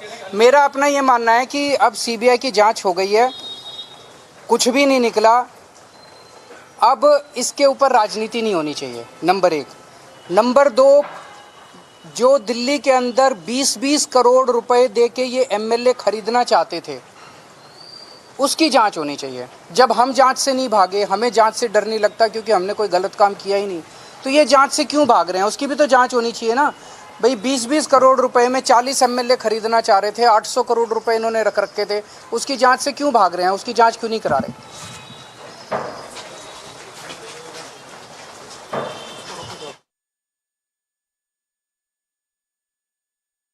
Kejriwal, let's go across and get you the other big story we are tracking right now. And this is the story of the Eidgah Maidan and whether Ganesh Chaturthi will be allowed to be celebrated there tomorrow. Let's go back to the Supreme Court hearing right now. And the Supreme Court has asked Justice Oka asking if whether any such festival was allowed. Kapil Sibal says never. Justice Sundaresh asks, what is your real objection? The single judge has passed restraint against you that you can use only for Ramzan and Eid. And Sibal says we have not appealed against it. Justice Sundaresh of the Supreme Court says, is it your objection to any particular religious festival? After all, it is a land. Sibal says it is Eidgah land. Supreme Court asks, is it your objection only to the particular festival or all thereafter? Sibal says he's objecting to all festivals at the Eidgah Maidan. And that's the breaking news update coming in. And Abhishek is also joining us right now. Abhishek, they want to at any cost stop this Ganesh Chaturthi celebrations at the Eidgah Maidan tomorrow. Abhishek. Well, absolutely, Niranjan. So arguments going on from both the sides. As of now, Kapil Sibal is speaking on behalf of the Waqf board, and what we are hearing is that the Supreme Court is asking some pointed questions as to whether the objection is only for the event that is to take place tomorrow as per the instructions of the Karnataka High Court, or within the broad framework of the order given by the Karnataka High Court, or is it forever? And Kapil Sibal, of course, has said that yes, their objection is forever, given the fact that it is a Waqf land and has been so without any objections having been raised forever. And he has said that they have been holding this land for 200 years and more, and that there is nobody who has challenged the possession as also the ownership. So the suit of ownership is not there anywhere, and that the plaintiff filed the suit contending Muslims have had uninterrupted possession of the said land, and as such it's not a place of worship, it's a graveyard, and to that extent no religious function should be allowed. The possession right has been from 1871 is the argument being pushed across by Kapil Sibal. And he's also said that in suit witnesses from corporation admitted prayers used to take place. That's Muslim prayers and the fact that it's been a graveyard. We have some guests joining us, if I can be told the names again. Dhananjay, both continue to stay with us. Okay, Kapil Sankla and KV Dhananjay join us over the phone. Kapil Sankla, to you first. All right, they're live actually, in fact, with us. Thank you so much for joining, Kapil Sankla and KV Dhananjay. If I could begin with Kapil, you first. Arguments are going on, of course, in the Supreme Court. Some pointed questions being asked. What is important is that it seems that there is no side which is objecting to the fact that the land actually belongs to the Waqf board and that it has been in their possession since almost 200 years and more, and that except for Republic Day and Independence Day events on which the land is traditionally used by the state, no other religious functions of any other religious community take place. When this is not disputed, then ideally the matter should have been resolved between the organizers of the Ganesh Pandal, Ganesh Chaturthi celebrations and the Waqf board. Why the Karnataka government really got into it and took it upon itself to organize the event there? Let me clarify. It is not the case that nobody has objected to the fact that the land belongs to the Waqf board or not. These are just the arguments of Mr. Sibal. When Mr. Sibal is arguing and is on his legs, the other lawyers are waiting for their turn. In fact, at the very outset, it was stated by the government that the property now rests with the government, and also to the fact that there is a dispute as to the ownership of the land. What is being stated is that despite there being an ownership dispute, nobody has claimed an occupation of the land for the last 200 years. what has been said is that this is a land which is a graveyard land and hence belongs to the Waqf board. Now, this is what the argument is. Now, there are various contrary arguments as well. There have been an argument in some other court, in some other matter pertaining to graveyard land, where it was brought to the notice of the court that even in Saudi countries or countries which are run under the Sharia or Muslim laws, the land, the graveyard land is reused after 10, 15, 20 years, which includes lands in Dubai and in Saudi countries, etc., in Germany and in other various countries. And therefore, it cannot be said that this land, that, you need to continue getting more and more land because these lands keep vesting with the Waqf board or become graveyard land. So, I mean, that's also an argument that somebody can put up at some future date today as well.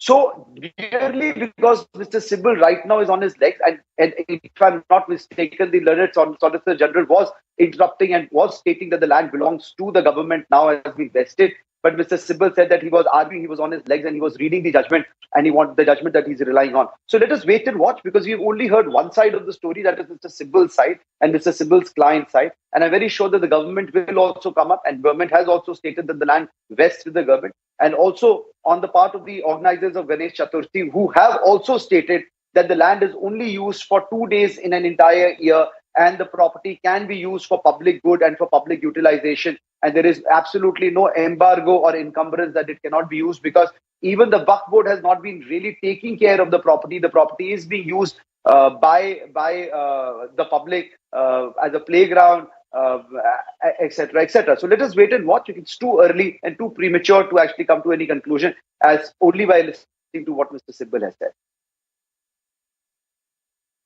Yeah, of course. I mean, the arguments have just begun. The court has assembled only about 10 minutes back. Absolutely. Kapil Sibal arguing on behalf of the Waqf board. But Kapil, it seems your position is that that the Waqf might not be completely right just because it owns the title and possession of the land. KV Dhananjay, it seems prima facie that this is a matter in which the government could have kept its hands out of. Now, Karnataka government has taken a position that they can themselves hold the festivities for a day or two. You think it looks right on the face of it that the government should be getting into something like this, irrespective of what the argument is in the court? Well, I don't think the government is the one that wants to celebrate. It are private groups that have petitioned the government, or rather they petitioned the BBMP. And then the BBMP said, like, look, this is treated as a public land, and we have been exercising control over this land. It's being used as a playground. And therefore, we would want to let you perform the Ganesh Chaturthi festival. So it's not the government of Karnataka that wanted to celebrate anything there. These are private religious groups that wanted to. I mean, this is a vast ground. It's a public place, and that's the way they look at it. And, some time ago in your discussion, it emerged that, if the government were to, if the courts were to say that because this property is being put to a very limited religious use for the Muslim side, and that is only 2 festivals are being allowed to be celebrated, and rest of the time it's being used as a playground, what's really the harm for the government to let a Hindu group celebrate its festival? And then the objection coming from my friend was that, well, you see, if the courts were to ratify an argument of non-use or limited use and then allow a contrary use, then there is a risk that a lot of private lands which are not being used. For your information, the law relating to private land is substantially different from the law relating to a public land. And the BBMP is exercising rights over this land. BBMP is claiming BBMP is claiming some kind of a right to this land.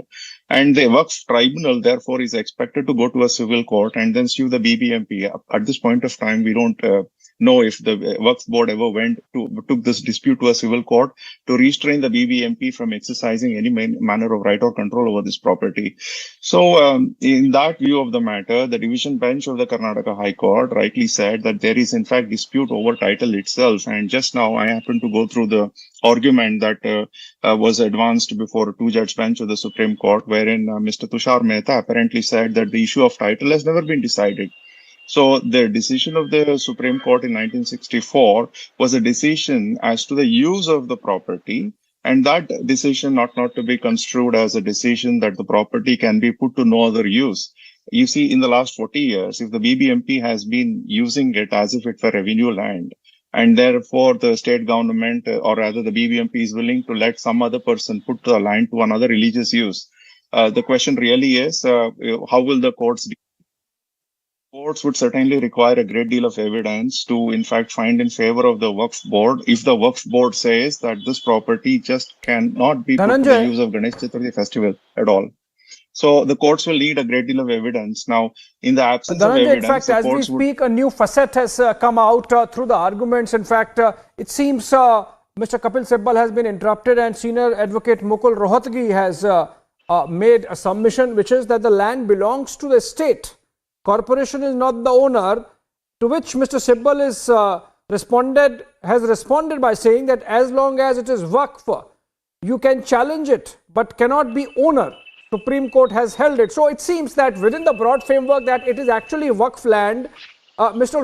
Mukul Rohatgi has pushed the argument. And Kapil Sankla, if you can come on that. And it seems both the panelists seem to be on the same side, that this is the state land, and if it is the state land, irrespective that within that broad framework it belongs to the Waqf or is in possession of the Waqf, the state, if it so desires, can decide to hold whatever event it wants to. Kapil.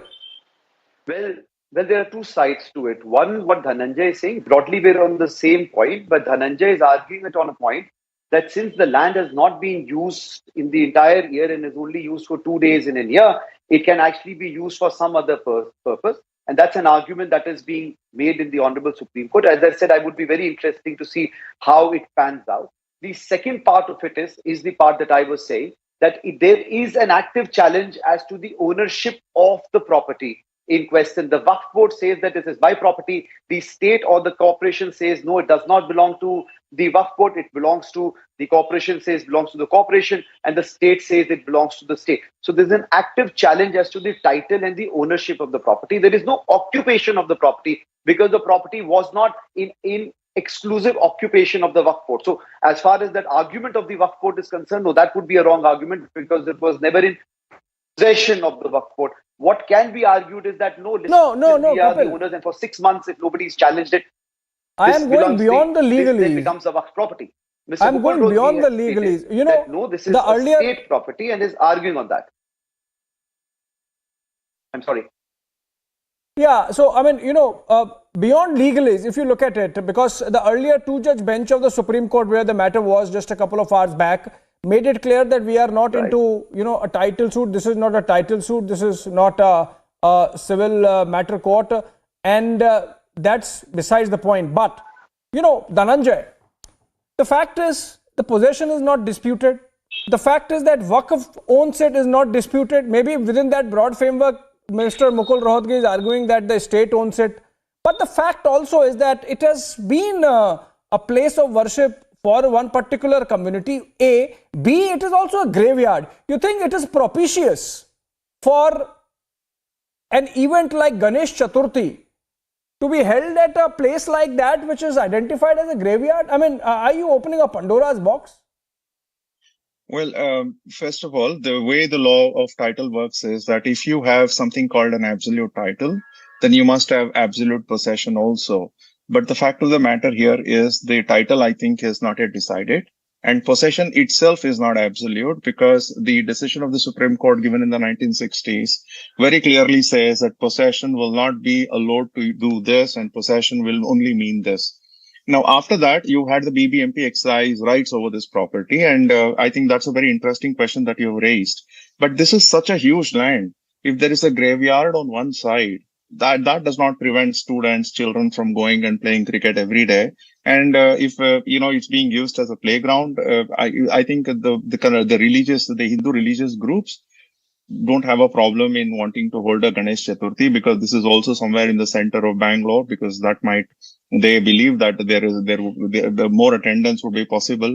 I think the ones who want to hold the Ganesh Chaturthi festival are the ones who must decide whether this is an appropriate place for them. And they seem to have thought of this place as an appropriate one. And they've made a petition. And, I think the difficulty arises here when the Waqf board claims things that it cannot establish as a matter of law. For them to say that over the last 200 years, it's not been put to this use or that use, I think is a bit specious because I don't think they would be able to produce documents over the last 200 years because nobody was really giving them documents. 75 years ago, this was in British occupation. So what kind of document to say that they've been in absolute possession and use of this property over the last 200 years? I've only been commenting as a matter of law. And if you were to ask me whether the Hindu groups ought not to have wanted this place to be celebrated for religious purpose, well, I don't know. Perhaps it would have been nice if the status quo had continued. But if Hindu groups want to use this property because they believe that this is the one over which BBMP exercises its rights, and there is no good reason why this property should not be allocated to them for a limited use of only 2 days in a year, I think they are entitled to make that claim. And so that's why we have courts, and then perhaps the Supreme Court will take a decision in the next 1 hour. But then if you ask my opinion as to what might appear to be reasonable, I think the reasonable decision here would be what the division bench of the High Court said, which is that, look, this property is being used for diverse public purposes. And when such is the case, why would you, prevent one other religious group from performing a small event here? Christian groups too could in fact should be permitted to make a small use of that next month or whenever they have a religious occasion. So if you start looking at it in terms of, okay, this has to be rigidly prevented from being put to a Hindu use, that's when the problem arises. But as the division bench of the Karnataka High Court said, if you're not going to adopt such a view, then I think it's fine if the government takes a call and then allots it to the use of Ganesh Chaturthi. Whose rights does it actually take away? Whose rights does this are affected if this property, which is anyway, right now, I think it's being used as a playground. Different groups come and play cricket and go away. So, and then the Muslim group you mentioned itself.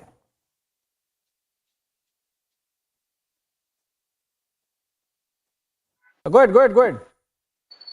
Well, the Muslim groups themselves are powerless to put it 365-day use to a religious procession or to a religious use. They have strict limitations over what religious days that they can use this property. So what's really the harm? I think the most ideal solution here would be for the Waqf board to sue the BBMP in a civil court. So the writ courts are certainly not an answer at all. If BBMP says they have the jurisdiction to let out this property to a Hindu religious group, then it's for the Waqf board to sue BBMP in a civil court. So going to a high court and in a writ jurisdiction where the remedy is only of a summary nature and judges are not in a position to take evidence, where nobody is sent to say anything on a witness box, these are not the forums at all. So if BBMP says they have rights, then they may be right, they may not be right, but it's for the Waqf board to sue the BBMP in a civil court. And that not having been done, we just have to go with this common wisdom that judges would want to give out. Yes, please. Yeah, Kapil. So, Dhananjay is giving a very reasonable way out of this. But one more important question. There are 5-6 organizers who came and wanted to organize Ganesh Chaturthi festivities at the Maidan. The BBMP said they can. The matter went to the court. A single judge bench of the High Court actually said that no event should be held. Then it went to a 2-judge bench which said let the state decide. And then the state said, okay, fine, maybe we can hold the event instead of these groups.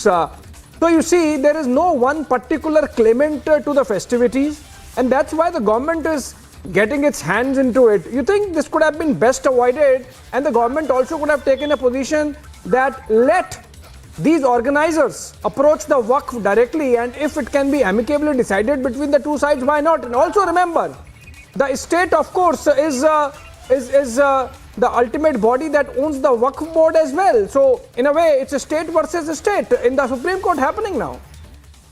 Karnataka versus Karnataka happening in the Supreme Court now. So let me rephrase it and say this, that if parties could resolve their issue sitting across the table, you would not have any courts. There would be no acrimonious situation. And this is an acrimonious situation which also has political ramifications, and therefore I'm glad that it is before the Honorable Supreme Court or the High Court, and it is not in the hands of the mobs who are taking the law into their own hands, deciding it. And this is what politics and politicians might probably have done eventually, which would have been a very, very sad day indeed. So the matter is in the Honorable, it was before the Karnataka High Court, before the single bench, before the double bench, now before the Honorable Supreme Court, where a special court constituted. The issue is always of a larger interest. The issue is not just about this particular land, whether it belongs to the Waqf Board, whether it's in possession or occupation of the Waqf Board, whether any religious function can take place or not, whether the property is being used for 2 days in 365 days here or not. But there is a larger question here. And as you rightly said, that the court will not get into the question of who has the title to it, which is right, because that is not what the case is. But it will get into two prima facie questions. As Dhananjay said, whether the property can be utilized for public good when it is not being utilized by the person who's claiming it. That is one. And secondly, when there is a question or challenge as to the title of the property and there is no one person who's in exclusive occupation and possession of the property, can the state come to a decision? As far as whether it is state versus state, one, there are various cases going on in the court where a certain state body is fighting a case against another state body, and it is a very normal thing. That is one. But this is not that case, because Waqf Board is bound by its own laws. The ownership and occupation and possession and the right over land pertains to a different set of laws for Waqf Board. As you can see, if nobody challenges the possession of a Waqf Board in a particular property only for 6 months, then it can claim possession on it. It runs parallel to adverse possession, which otherwise in other cases takes 12 years. And in cases of government property, 20 years. So the law, as far as what is being created for Waqf Board is very different. Say that again, please. That's also a point, in fact. This unnecessary litigation, something which could have been best left to the civil society to sort it out among themselves. If the two sides really wanted, this could have been, discussed. The High Court complicating the matter a bit by putting the ball in the court of the government. The government, obviously, because, there is this element which has been argued by Kapil Sibal that the BBMP polls are approaching ahead of Karnataka Assembly elections, in fact. And that's why Kapil Sibal has questioned the High Court verdict also. And then he has gone on to say that the Supreme Court must put a stop to this because this puts a mockery of Supreme Court's own judgment of 1964.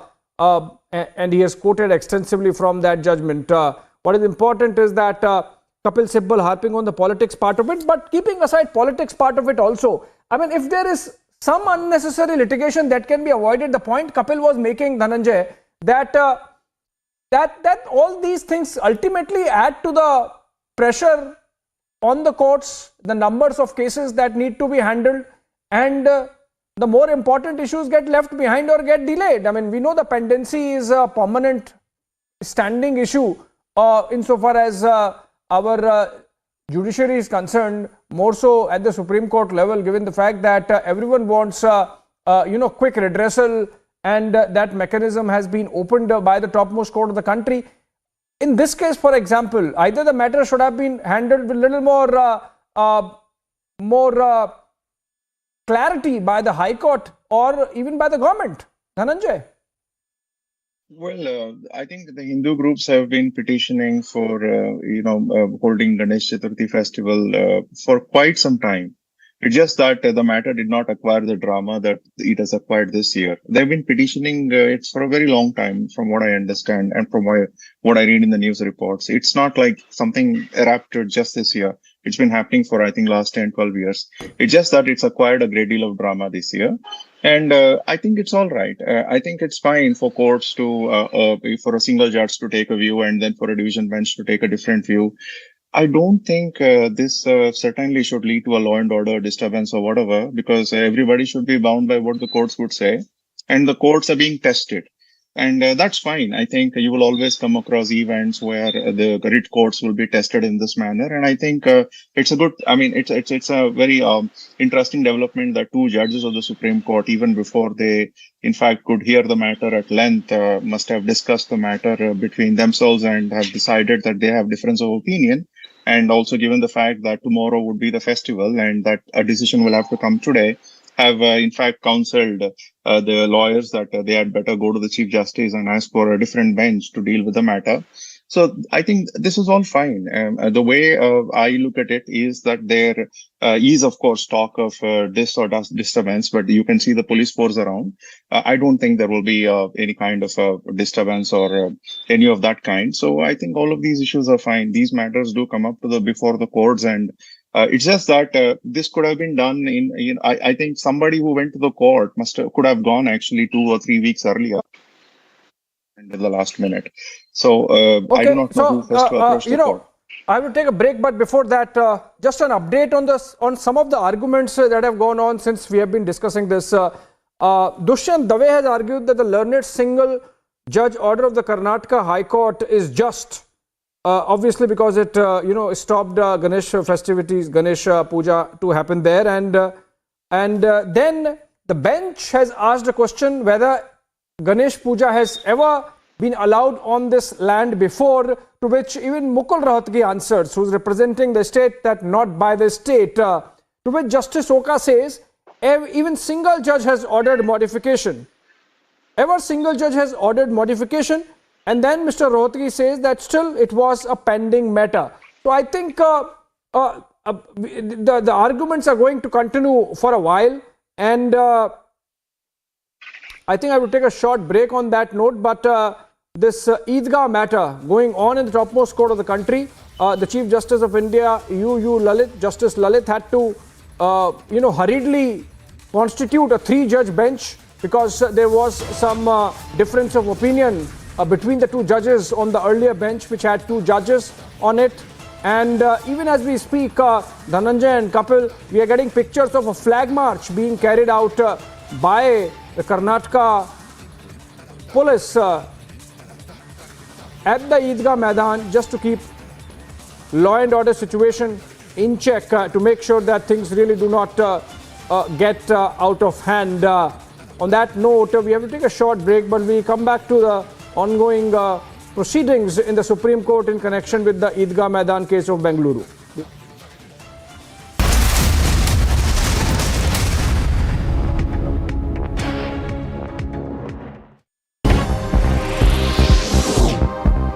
The Aam Aadmi Party and the opposition BJP are both holding protests on the premises of the Delhi Assembly building and are both accusing one another of corruption. The Aam MLA set up beneath the monument of Mahatma Gandhi, while the BJP MLAs began their sit-in near the sculptures of legendary freedom fighters Bhagat Singh, Rajguru and Sukhdev inside the Delhi Assembly grounds.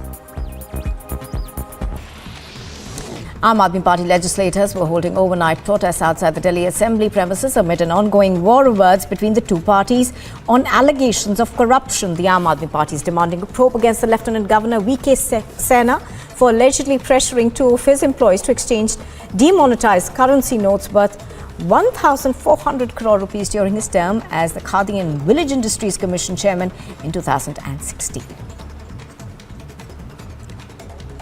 हम ये मान के चलते हैं कि LG साहब भी विधानसभा में क्या कार्यवाही हो रही है उसे जरूर फॉलो करते होंगे। मैं मानती हूं कि जिस प्रकार से मीडिया में ये पूरी बातचीत चल रही है तो एलजी साहब ने भी जरूर देखी होगी, लेकिन मुझे दुख है इस बात का कि इतने गंभीर आरोप होने के बावजूद और इतने गंभीर तथ्य विधानसभा के पटल पर रखे जाने के बावजूद एलजी साहब ऐसे चुप्पी साध के बैठ गए हैं कि ऐसा लगता है दाल में कुछ काला है। के पास उसने दिया है उन दोनों को, किसको? तो हेमंत के साथ सुधीर कितने में लिया था? कम से कम 6-7 हज़ार में लिया होगा। एग्जैक्ट रेट तो नहीं मालूम, वो तो नहीं बताएगा हमको। This man who's been caught on camera has made the startling revelation that it is Datta Prasad and Rama who both have confirmed to him when he was in the police custody. Drug was procured from another mafia operating in Goa.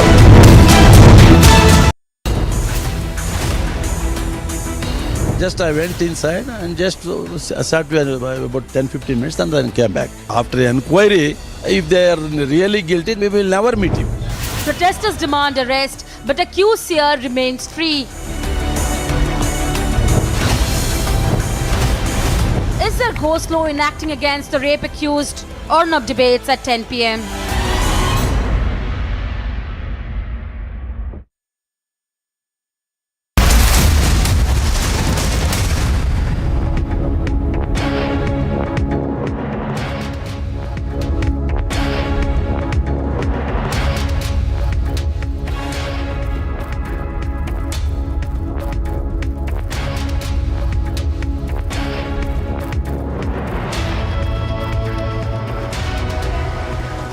stay with the breaking news update coming in. Hearing that's currently underway in the Supreme Court, and that hearing continues. Expecting, in fact, more and more arguments being made right now. It was a hearing and a bench that was called literally in the last minute. CJI, Justice Lalit, appointed a third judge. The two-judge bench was split. They were divided on this issue of having Ganesh Chaturthi on the Eidgah Maidan in Bengaluru. This is Chamarajpet in Bengaluru.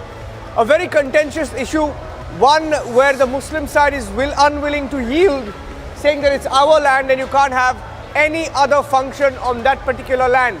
So the hearing continues. Let's go across and get you the latest breaking news updates now coming in. Mukul Rohatgi is also arguing. Senior advocate Mukul Rohatgi saying for the last 200 years, this is used as a playground for children. So Mukul Rohatgi says it's been used as a playground for children, so there is absolutely no need for them to say that it's not used for any other purpose.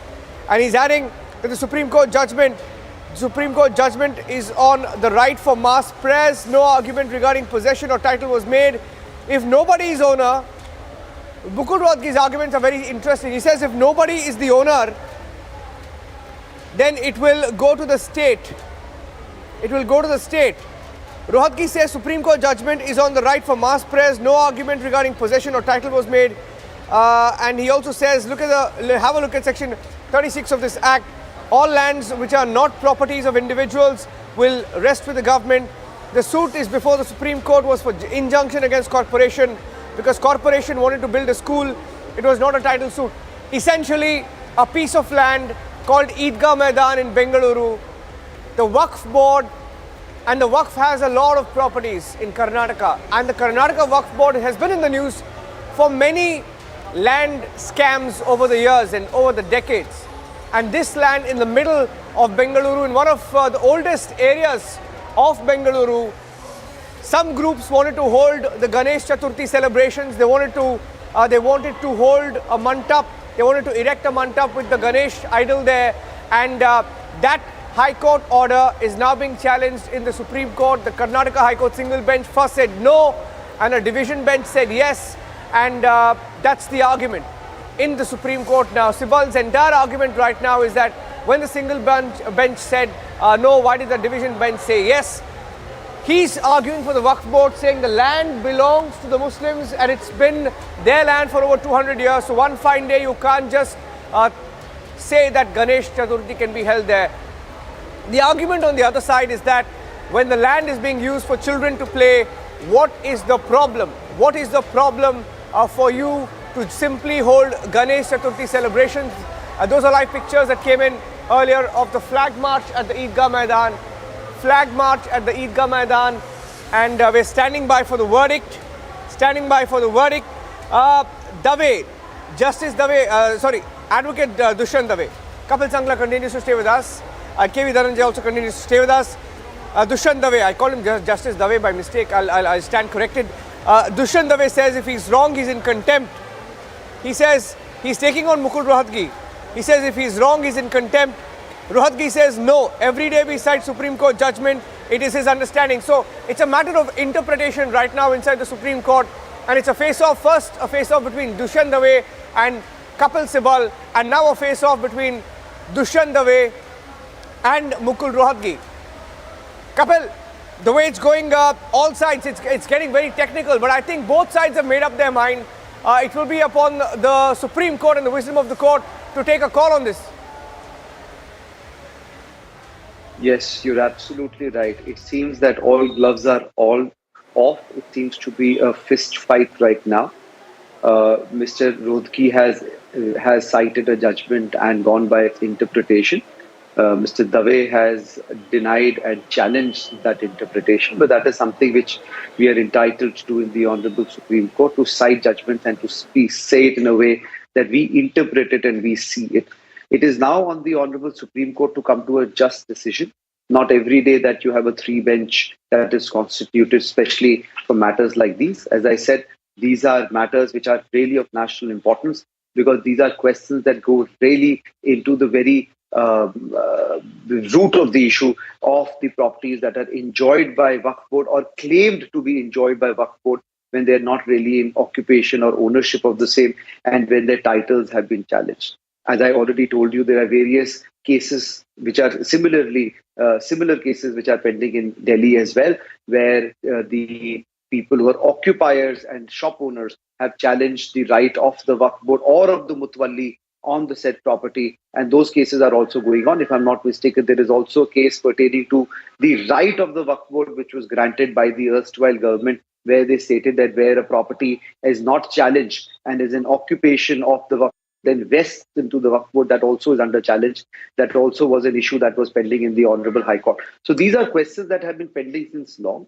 As my learned colleague has stated, that these matters have been argued since long, but I think they've just come in the limelight now.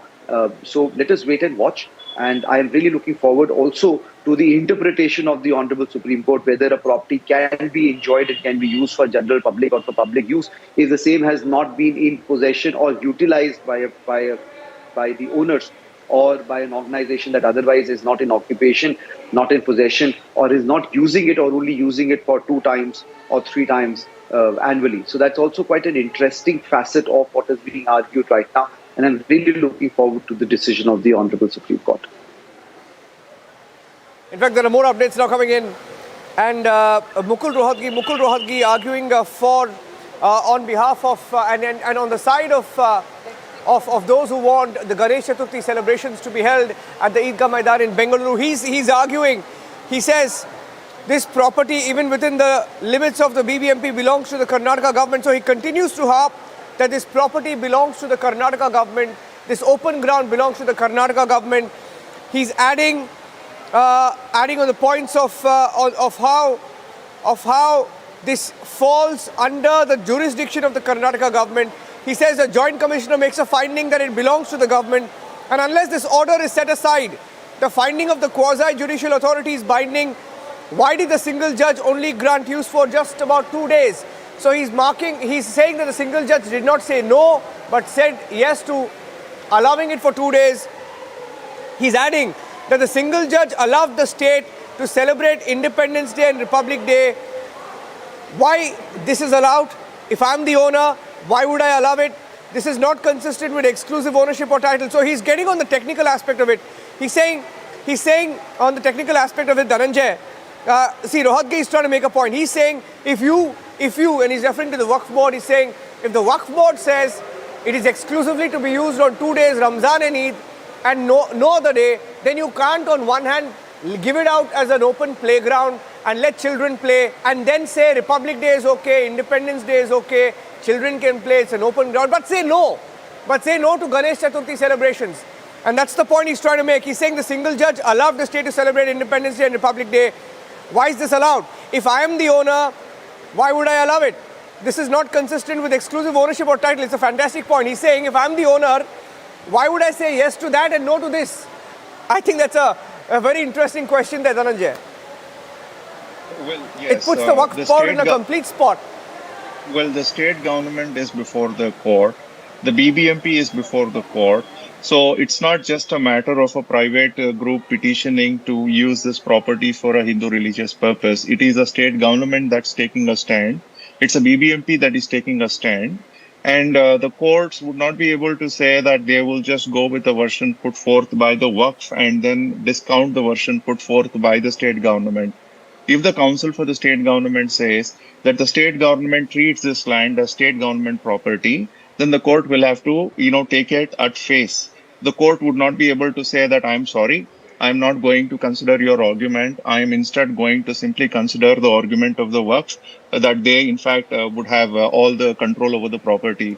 Because the state government is before the court, it is the state government's claim that would receive primacy over the claims made by the Waqf.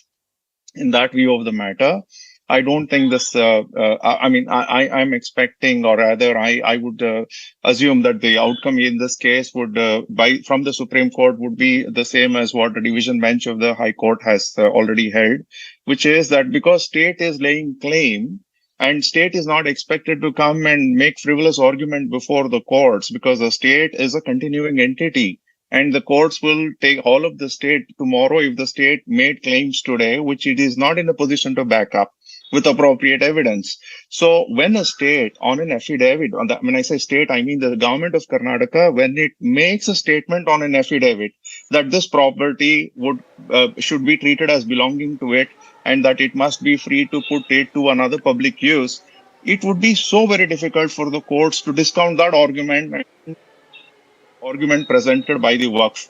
Notwithstanding that emotions are flying very high before the Supreme Court as a matter of law, I think it is the state's side, or rather the version put forth by the state, that will receive primacy here as a matter of law. Some more updates coming in right now. Justice Oka of the Supreme Court observing that, it says permanently not to enter the property and build. So if the BBMP can't even enter the lands, and if the BBMP can't enter the property, can they allow celebration and a festival? So the Supreme Court asking how did the BBMP or this body allow the Ganesh Chaturthi celebrations in the first place? Mukul Rohatgi arguing it's not the BBMP but the state which allowed, making the technical point that it's not about a body but it's about the state. And that argument continues. Rohatgi is also referring to the Supreme Court order right now, and the Justice Sundaresh, Supreme Court asking what is the cause of action for the suit. Rohatgi says they were building a school. So it's getting into a technical argument right now. And Rohatgi says if nobody is the owner, state is the owner, saying that the property rests with the state. But I want to, try and put a larger question here, Kapil. You see, how many hearings have we seen? In the last 1 year, for example, you take the last 1 year, so many hearings that you've also been a part of as far as the broadcast is concerned, the reporting of it is concerned. You've had the hijab case, you've had the Gyan Vapi case, and in most of these cases, right? Right. You see, somewhere when it comes to the religious aspect of it, the lines are drawn, and at some point, what do the courts look at? I mean, for example, just from a layman's perspective, because I've seen this ground, Kapil. I'll tell you, I'm from Bengaluru. I've seen this ground before. It's basically just an open ground. It's just an open ground. Children are playing there. Hundreds of people, children go there to play, and it's just an open ground. 2 days a year, people go there to offer their prayers, one on Ramzan and Eid, and that's about it, right? Now, what do the courts consider when a subject like this comes up? Because one would wonder that in the interest of because the larger message that will go out, for example, if say the Ganesh Chaturthi celebrations are held, would be of social harmony, would be of communities coming together, would be of communities, understanding each other, letting it happen. But we're so polarized, and our society is polarized. And look at the issues. Will the court take all of these issues into consideration when looking at a case like this? Very beautifully put, very succulently put. So let me say it like this, that in cases like these, when you're talking about rich jurisdiction, the High Court looks into two facets. One, whether your fundamental rights need to be protected or are being infringed. And the second is whether your constitutional rights are being infringed, and things like those. In Supreme Court, if you file a PIL or a writ, then the court only looks into whether your fundamental rights are being infringed. That's one part of it. The second part is when an order is challenged. The court, the higher court or the court before which it is being challenged, or the appellate court, usually sees whether on the touchstone of law it is a good order, whether there are any precedents that go against that order, and whether those precedents have been given due credence to. Thirdly, whether the entire facts and proper facts have been put forth before the court, and whether the court has rightly appreciated those facts or not. What also would be seen in cases is whether the evidence that has been brought forth is legal, valid, and in terms of the Indian Evidence Act. That's the first part of it. The second part of it in cases like these is it's like the milk stool argument, that there are three limbs to any argument. Whether there is a good prima facie case before the court for the court to come to any prima facie finding where a protection is required or an interim order is required. So a prima facie case would also mean whether you are rightly the owner, occupier, whether you are in possession of the property, whether you've been utilizing the property, and what is the use of the property. The second part would be prima facie case. The second part would be that whether you can be compensated in terms of money. So if an order is not given to you, if no protection is given to you, tomorrow can you be compensated in terms of money. And the third, of course, is whether you have a good ground to come before the court, whether you have come with unclean hands, whether the statement that is made before the court and the evidences that have been brought to are credible, can be used by the court, and things like those. So there are three parts to any argument that is brought before a court, especially in appellate courts, but also in lower courts when you're asking for any interim protection or interim stay or any injunctory relief. So those are the things that the Honorable Supreme Court would be listening to today itself. What is being argued, one, is whether there are any binding precedents or any precedents that the court can look into. So the second would be that is there any prima facie case, whether the Waqf board has been in ownership, occupation, exclusive right and utilization, etc. or not. Whether the law that is being used is good law or bad law. So, for example, two things have been argued, that there was an informal understanding 15 years back within the Waqf board as well as some outsiders and other people of the community that the said property can be utilized for functions and festivities as well. So what the Honorable Supreme Court is seeing, whether there is any sanctity to that statement. What has been argued by Mr. Rodgi is that one of the gentlemen is the petitioner before the court today. The other aspect would be that whether the Waqf board really did have the right or the ownership of the property, or whether the ownership has now been vested with the state, as Mr. Rodgi has stated that the property exceeds with, there is no owner of the property, or where there is a dispute. The third, of course, the Honorable Supreme Court would look at the larger interest, because anything that comes out of the Honorable Supreme Court is binding for every court all over India, for all the high courts, for all the lower courts, and also is a precedent for the Supreme Court for times to come. So it would also look at the larger picture, whether what would be the effect of an order that the Honorable Supreme Court passes, because the Honorable Supreme Court also has, inherent powers to do substantive justice, to do something which is right for the community, for the people, for the citizens of India. So those are the things that the Honorable Supreme Court would look into, and those are the things that any court looks into when it actually is passing any order. And there is a very significant hearing right now, significant observation or argument, argument made right now by Rohatgi. He says, Dhananjay, nobody can be the exclusive owner of a burial ground in this country. Rohatgi argues, saying in India, nobody can be an exclusive owner of a burial ground in this country. He further in his argument says, Supreme Court judgment says it's an Eidgah and a burial ground, but children are playing there. How can all this happen? Can I be restricted to enter a burial ground or Eidgah in Delhi?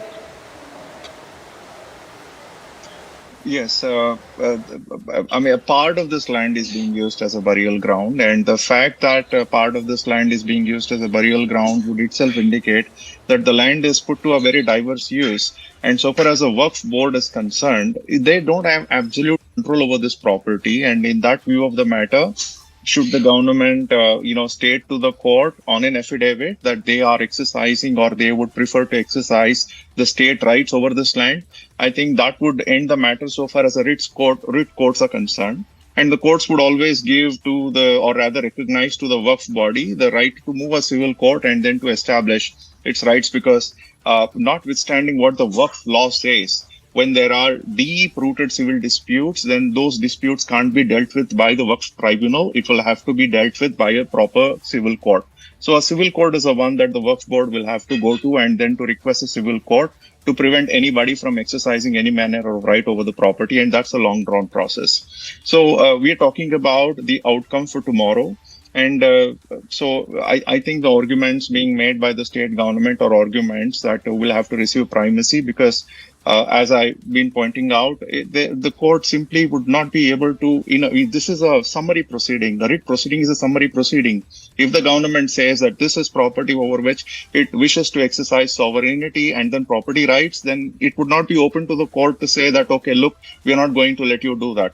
So I think it's a Waqf board that's, showing a great deal of aggressiveness here. And that's a bit unusual, considering that they've not really moved a civil court at all, and they've been making all these exaggerated claims. So I believe that it's a Waqf board that's a bit on the aggressive side here, number one. Number two, you have to consider the fact that this is a very vast property which is not even fenced, which is being put to such diverse public use. And then the government records, treat it as a revenue land. And then the government says that, look, I don't mind giving it to a religious purpose for a Ganesh Chaturthi festival. And after it's put to a Ganesh Chaturthi festival use, obviously the Christian groups would want to come and hold a Easter procession. That too should be permitted. And the Muslim groups too might want to hold other religious events for which there is a bar at this point of time. The Muslim groups won't be able to put it to an absolute Muslim use. I think they have a few occasions only when they could make use of this land. So it's possible that the Muslim groups themselves could go up to the state government and say that, look, notwithstanding the past limitation we've had over this land, please let us use this for some other religious purpose. So I think if you look at this dispute from a common man's perspective, I think the common man might assume that the Waqf board's position here is very unreasonable.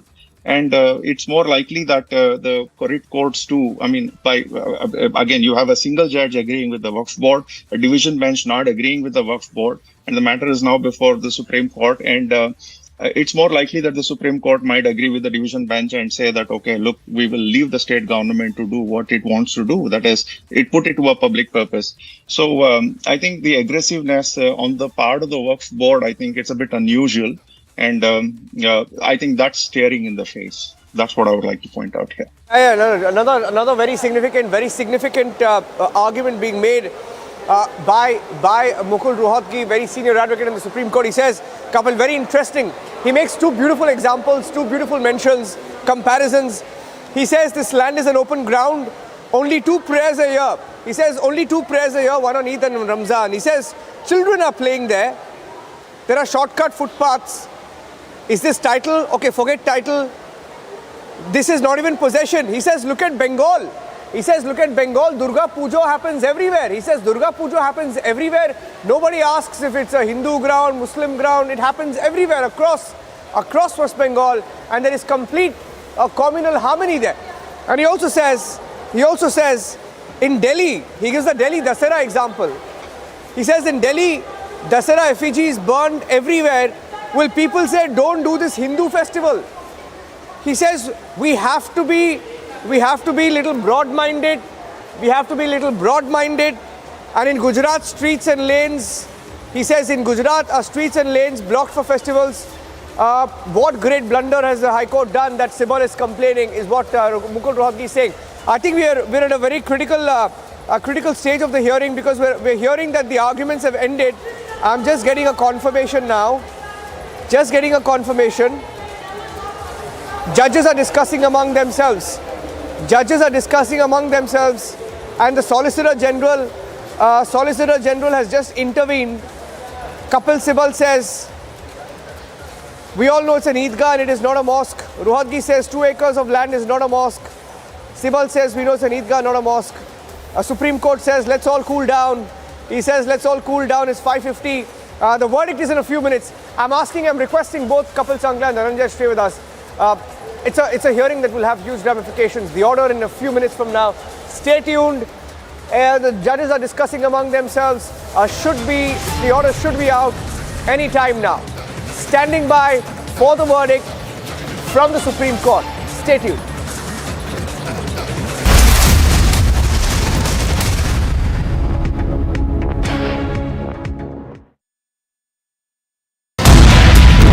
के पास से तलाश है उसने दिया है उन दोनों को किसको तो हेमंत के साथ सुधीर कितने में लिया था कम से कम 6-7 हज़ार में लिया होगा एग्जैक्ट रेट तो नहीं मालूम वो तो नहीं बताएगा हमको This man who's been caught on camera has made the startling revelation that it is Dutta Prasad and Rama who both have confirmed to him when he was in the police custody. Drug was procured from another mafia operating in Goa.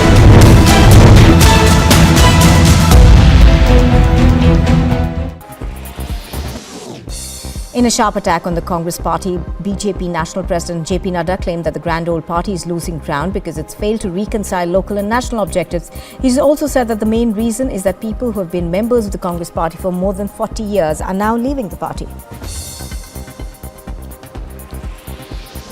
Incessant rainfall is leading to major disruption across the country.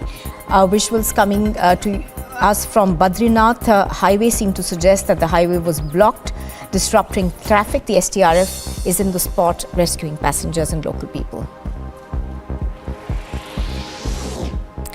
A woman named Veena Devi from Surat has filed a complaint stating that his son died by suicide, and she discovered a note which said that his partner and her brother forced him to consume beef, due to which he committed suicide. A case has been registered and a probe is now underway. In the Sonali Phogat murder case, the Goa police has confirmed that a team of police officials will go to Hazare today to verify certain allegations that have been levelled and certain suspicions that have been raised by Phogat's family.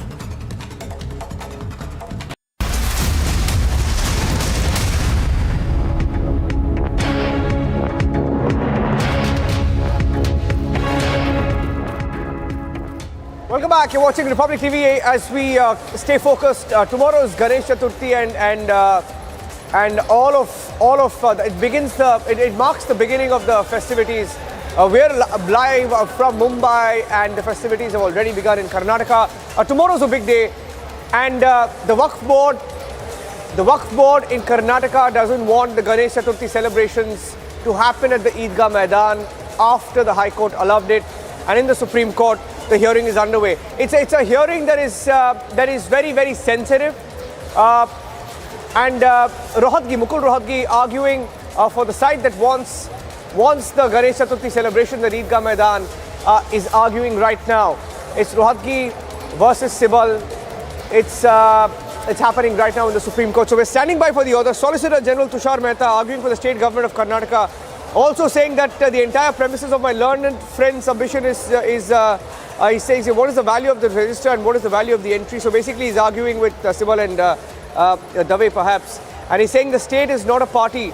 He says the state is not a party to any suit or any findings, and there is no suit for ownership. But before we went into the break, an argument that was made by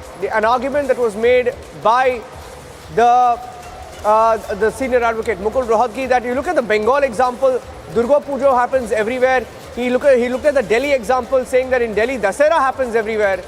And he said in both of these festivals, or even in Gujarat, he gave a Gujarat example, saying in Gujarat festivals happen anywhere, but people don't block the roads. People don't say you can't enter this road, you can't get into this ground. People don't say that you cannot do Durga Puja here or there. Or in Delhi, he said, for that matter, Dasera, he said effigies. Nobody says it's a Hindu thing and you can't not burn effigies here. And spoke about the exclusivity of the ground, saying, how can it be exclusive when children play there, when Republic Day, Independence Day celebrations are held there? Is the Waqf board being selective, perhaps, was the question that he was trying to ask. Shawan is joining me. We will stay on this breaking news broadcast with Shawan, because the verdict is going to come any time now. It's going to come any time now. We should be able to get the verdict, Shawan. And I think after that, we can kickstart with the show. This is exclusive with all the exclusive stories. The Ganesh Puja verdict is happening any time now. And Mukul Rohatgi has completely destroyed the argument that was made on exclusivity, saying if it's an open ground and open ground children are playing 2 days a year, you say that it's exclusive to Muslims only, saying 2 days in a year, Ramzan and Eid prayers are held, and that argument has been demolished completely when he says it's a ground with footpaths and people walk in and out. So where does the exclusivity come from? Shawan, I think we can give our viewers the headlines and we'll come back to the story. Well, in fact, we'll be tracking the story very closely as the arguments are underway. We'll get you the verdict as the verdict comes out first on Republic TV, getting you all the details. But up first, these are the headlines we're tracking for you at this hour, and then we go back to the hearing which is underway.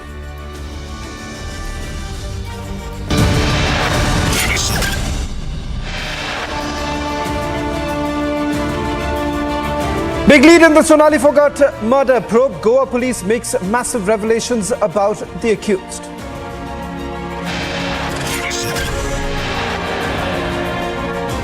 Republic brings you Ground Zero reporter from Assam's Borpeta after 6 have been arrested with alleged terror links.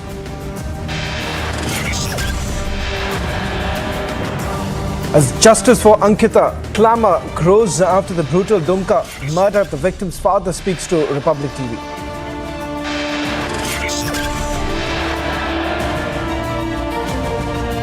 It's Kejriwal versus his mentor Anna Hazare. Now Anna says Kejriwal is intoxicated with power.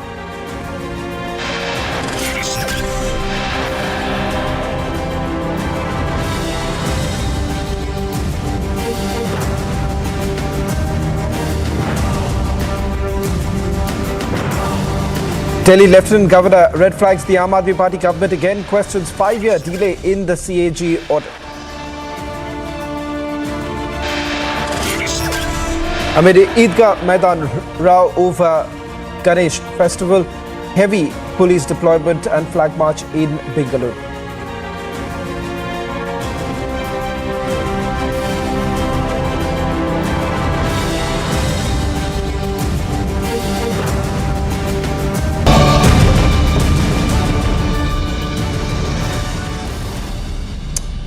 The Supreme Court hearing is underway on the Eidgah matter in Bengaluru. It's turning out to be Mukul Rohatgi and Kapil Sibal now arguing in this matter. We'll quickly go across to Niranjan, who's joining us from the Mumbai newsroom to take us through the details that we are picking up, the arguments which are basically underway. A quick recap of what we know so far in terms of the arguments that have been made by Mukul Rohatgi. In fact, some of the instances that have been highlighted by Mukul Rohatgi, in fact, being that festivals in other states, particularly in West Bengal, where Durga Puja essentially is being held in all possible land, where essentially no discrimination being done, whether at all this land belongs to the Muslims or the Hindus. Similar sort of an analogy now being drawn in the Eidgah issue. Let me bring in Niranjan, who's getting us all the details. Niranjan, just a quick recap of the arguments that have been put forth all this while. Shravan, so this is a very controversial issue that has been brewing for several weeks now. Just to give you a little bit of a background, a few weeks back, some groups wanted to host the Ganesh Chaturthi festival at the Eidgah Maidan, and they got the permission for it. The matter went to the court. A single judge bench said something and the division bench allowed it eventually, and then the Waqf board owns the land. They say that for 200 years the land has been theirs. They've been claiming exclusive possession, saying that it's the land belongs, saying that the land belongs to, saying that you know, in this particular case, for 200 years the title has been with them, and that they own the land and no other religion, no other function can take place, is the argument that was made by the Muslim side here, the Waqf board. And the Waqf board says it is exclusive, and 2 times in a year, once on Ramzan and the second on Eid, is when prayers are held. And apart from these 2 functions, their argument was that no other religious function can take place at the Eidgah Maidan. Now, the fact is, Shravan, just to give you a little bit of an idea about this ground. So it's a ground in an area called Chamrajpet in Bengaluru, and Chamrajpet is one of the oldest areas, Shravan. It's one of the oldest areas, one of the most populated, and I say one of the oldest because it's close to the city market. It's close to the old city market, and you know, it is close to the city market, and you know, it's just an open ground basically. It's an open ground, and in this open ground, a lot of children just go there to play. And I'll tell you, the story is taken a political color because several Hindu groups feel that it is their right and they can hold the festival there. They say the festival, the Ganesh Chaturthi festival, essentially they want to put up a Ganesh mandap there, they want to get a Ganesh statue and they want to celebrate Ganesh Chaturthi. Now that is their demand and that is what they have been fighting for. But the Waqf board, it's become a sort of a communal issue because of the political tinkering in this, because a lot of political parties are also making comments on the side.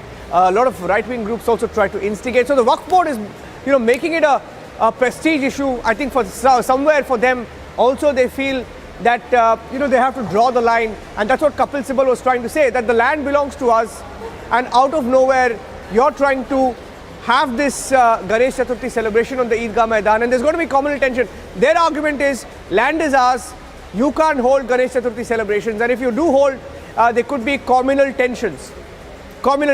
Now, the other argument Mukul Rohatgi arguing has broken into this entire argument of exclusivity, saying that how can you call a land exclusive when children are playing, when it's basically an open land, and the Republic Day celebration is held there, the Independence Day celebration is held there.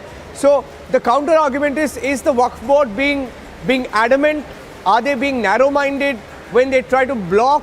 Why do they have a problem with the Ganesh Chaturthi celebration is what Mukul Rohatgi and the senior advocates who've been arguing for those who want to hold the Ganesh Chaturthi celebrations are saying. Now, they feel the Waqf Board is being extremely narrow-minded. So that's where the issue stands, and the court has been hearing it.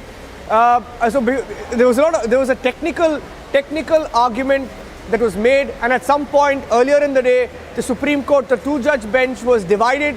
The bench also said, we are divided on the issue, so what we will do is we will send it to a three-judge bench.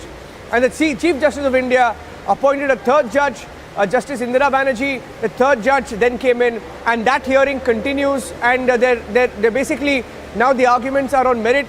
Kapil Sibal at one point, Kapil Sibal and Dushyant Dave basically are fronting this entire battle for those who want the Ganesh Chaturthi celebrations to be blocked from the Waqf Board, of course. And this is the update so far, Shravan. Anytime now, I think the Solicitor General is also arguing right now, so we should be able to get those updates as well. But that's where we stand right now.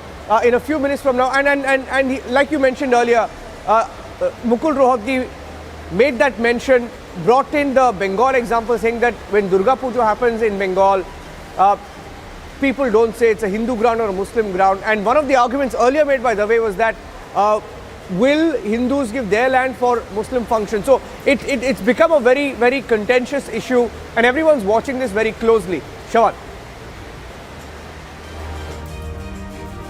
Well, in fact, an interesting point also being raised by the Karnataka High Court, and this essentially summed up this entire matter, with the Karnataka government also stepping in. And I'm just quoting from the Karnataka High Court order, in which this is what the acting Chief Justice Alok Aradhe and Justice S. Vishwanath Shetty had basically said with regards to why exactly it should be opened up. In fact, they say that the principle of religious toleration is the characteristic of the Indian civilization, and that's exactly why, in that perhaps keeping that in mind, they permitted the state government to consider and pass appropriate orders and applications that were received by the Deputy Commissioner seeking use of the land in question for holding religious and cultural activities for a limited period. Now, just as Niranjan was recapping this entire matter, it all basically starts with the fact that certain Hindu groups essentially want to continue with the celebrations of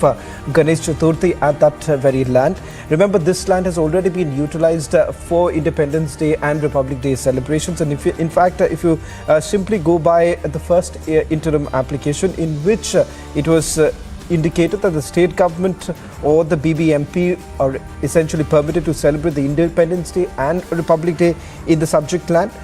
It can also be continued to be used as a public playground. As far as the Muslim community is concerned, they can continue to offer the prayers on the subject land on the days of Ramzan. Shravan, there's a breaking news update. There's a breaking news update right now. The Solicitor General, Tushar Mehta, Solicitor General, has just intervened for the state of Karnataka, and he says, please allow us to permit. So the state of Karnataka says the court should allow 2 days for Ganesh festival, saying that the state of Karnataka should allow 2 days for the festival. He's also saying that allow us to permit a government-managed temple. He says allow us to. He's saying suggestion is to balance equities. Allow us to permit a government-managed temple to hold Ganesh festival only for tomorrow and day after, with the responsibility of the government without putting any permanent structure, and we will take care of the law and order. So the government of Karnataka making a big declaration in the Supreme Court, saying they are willing to take the onus, and they will let's highlight that. In fact, let's highlight that, because government of Karnataka says let's balance it out, and let's allow a 2-day festival.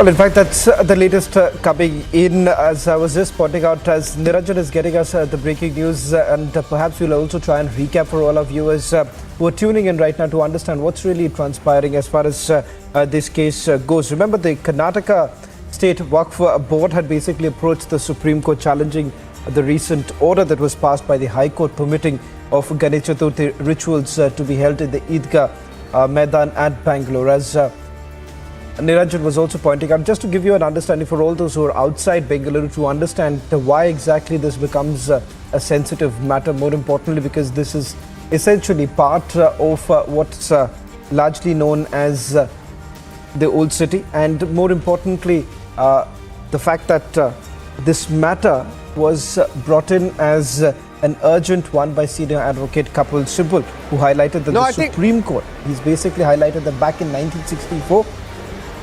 Go ahead, Niranjan. Just Shawan, judges are discussing right now. The judges are discussing, Shawan. So I think anytime now we should be able to get a verdict because the judges are discussing.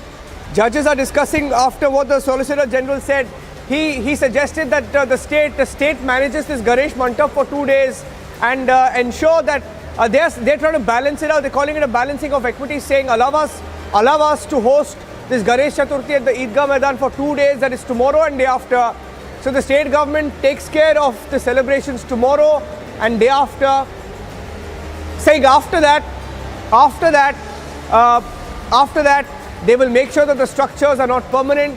They will take care of the law and order. So they want a balanced order. They are for the Ganesh Chaturthi at the Eidgah Maidan. So that's a big update, Shawan.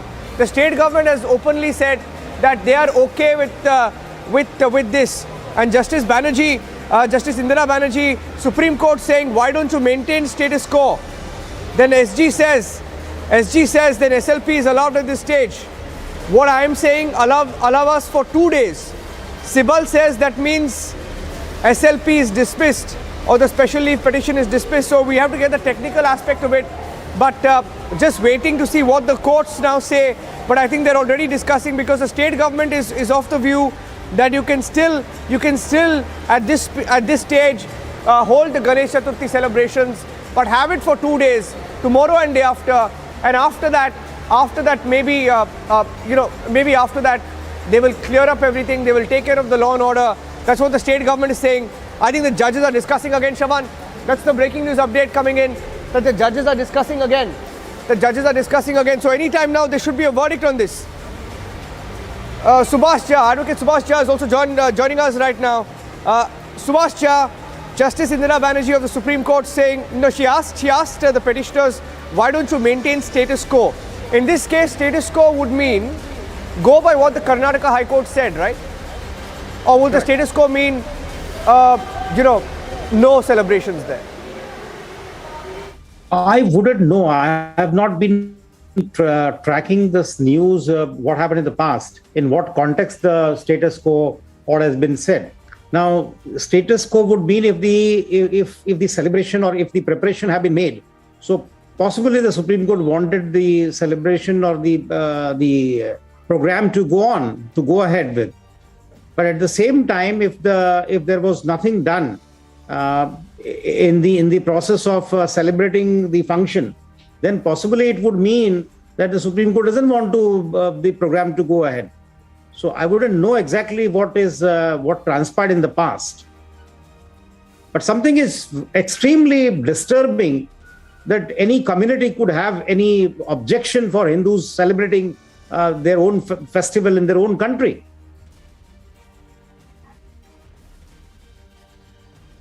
Right now, there is another development, Subhasha. Right now, the judges are discussing, and the Solicitor General, very interesting arguments here. I'll tell you the status quo, the story, I'll tell you the status quo is being put in perspective here. Dave says, for 200 years, status quo you want to change. This will make our petition infructuous. Solicitor General says, now at this stage, allow us 2 days. It is not going to be a permanent structure. Ganesh festival is ultimately for Visarjan. Dave says, Chief Minister, this is responding to what Dave said, to what the Solicitor General says. He says, the Chief Minister of Uttar Pradesh gave us an assurance and undertaking, and then Babri Masjid was demolished. So you see the kind of arguments that they're making. When What the state kind of government of argument is Karnataka, yeah, look at that. Dave says Chief Minister of Uttar Pradesh gave us an undertaking and Babri Masjid was demolished. And the judges are discussing again. The Solicitor General said, I'm not saying only government managed temple, not unidentified people. And Dave is saying you should not manage any temple. And Justice Banerjee is saying, why don't you maintain the status quo? And the Solicitor General has said then SLP is allowed at this stage. What I am saying, allow us just 2 days, tomorrow and day after, to hold that Ganesh Chaturthi festival, and it's over. We remove the structures and there is no law and order situation. We take care of everything. Supreme Court, Shavan, Supreme Court has also said, and Justice Oka responding to what Justice Indira Banerjee said, saying that what my sister was saying, for 200 years it was not done. You also admit, so why not status quo? For 200 years, whatever was not held, so let it be. And the judges are discussing again. And Dave has said under Section 3 of the Places of Worship Act, there is an absolute bar against conversion of use of religious land for any other religion, and it was upheld by a 5-judge bench. Okay, that's the update so far. That's the quick update I want to come in with. Subhasha, if you want to come in on what the judges are observing right now. I want to just add a few things. See, we must understand one thing, that India was under British rule for 200 years and under the Mughals for 800 years. So for 1,000 years, this Hindus could never raise their voice. And after 1947, the government which we have had in our country, which ruled the country, never encouraged Hindus to pursue their own religion so vigorously. For the first time, I think after 2014, that the Hindus have started realizing that they have been always sought to be marginalized, or their rights were curbed and were not protected, not taken care of for all these years. So therefore, if now the Hindus are trying to say, I mean, how can you stop, how can any court stop Hindus from performing Ganesh Utsav only for 2 days? That is what even the Solicitor General seems to have suggested to the Supreme Court. I think this was a fair demand by the Hindus, and it should not have been stopped. It should never be stopped. It is our right to celebrate, and we will not, the Supreme Court will not decide where we should be celebrating. Shravan. Mr. Jha, if I just can quote what Kapil Sibal essentially highlighted at the beginning of the hearing, he's basically citing 1964 in the Supreme Court had basically stated that the Municipal Corporation of Bangalore had no right over the same. Now, he had basically said the single judge granted status quo, division bench next day said that anybody can perform anything, unnecessary tension will be created. We do not want that. It does appear that there is an assumption that there could be a law and order situation, and that is the reason why status quo should be maintained. As I understand, for Kapil Sibal, the status quo would be that nothing must be done as far as this land is concerned. Shravan, I think there's a breaking news update. There's a breaking news update. Sorry, Shravan and Subhasha, sorry, there's a breaking news update. Justice Sundaresh asked, has any puja preparation been done? Kapil Sibal said, no, nothing for the Waqf board. And then Justice Banerjee said, hold your horses for a little long, hold the puja somewhere else. Justice Banerjee says, go back to the High Court. Sibal says, we will cooperate in the early hearing, which more or less means it's a setback. It's a setback to those who wanted to, it's a setback. Is that the end of the matter? Is that the end of the matter? Appears to be the end of the matter. Because tell me, how are we going, which court you are going to approach tomorrow now? The function is tomorrow, the Ganesh Chaturthi is tomorrow. So when are you going to celebrate, or when are you going to have preparation, when are you going to have function? I mean, this is very shocking, this is horrible. Now tell me one thing, Kapil Sibal and other, this Dave, who are arguing. Now, should they not address to the Muslims praying, encroaching upon a large area of public roads? That time there is no problem of law and order. What happened in Shaheen Bagh for more than 1.5 months? The Shaheen Bagh area, the entire area was cordoned off, was laid under siege.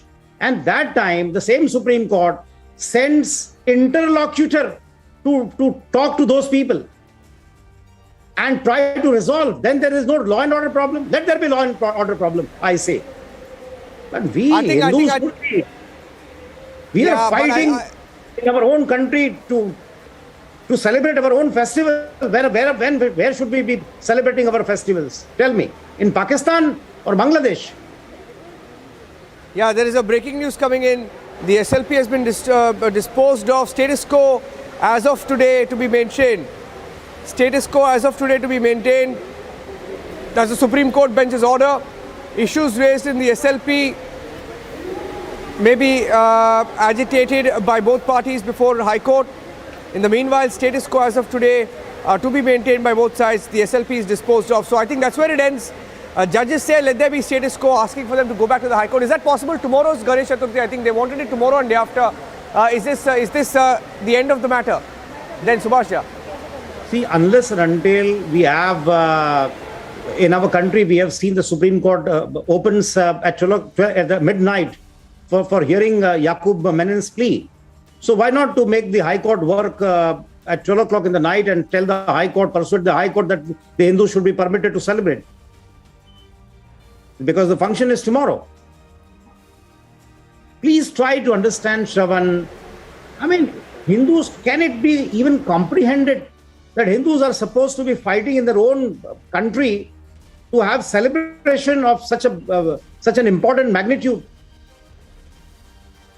And that too for 2 days. I can understand if the demand would have been for 7 days or 10 days. Then you could have come out and said that no, it doesn't matter now. There is going to be some problem or the other. Are we going to stop namaz being performed on the streets? Every city, every nook and corner of the country, we see namaz being performed on the streets, public places. That time there is no encroachment. That time there is no law and order situation.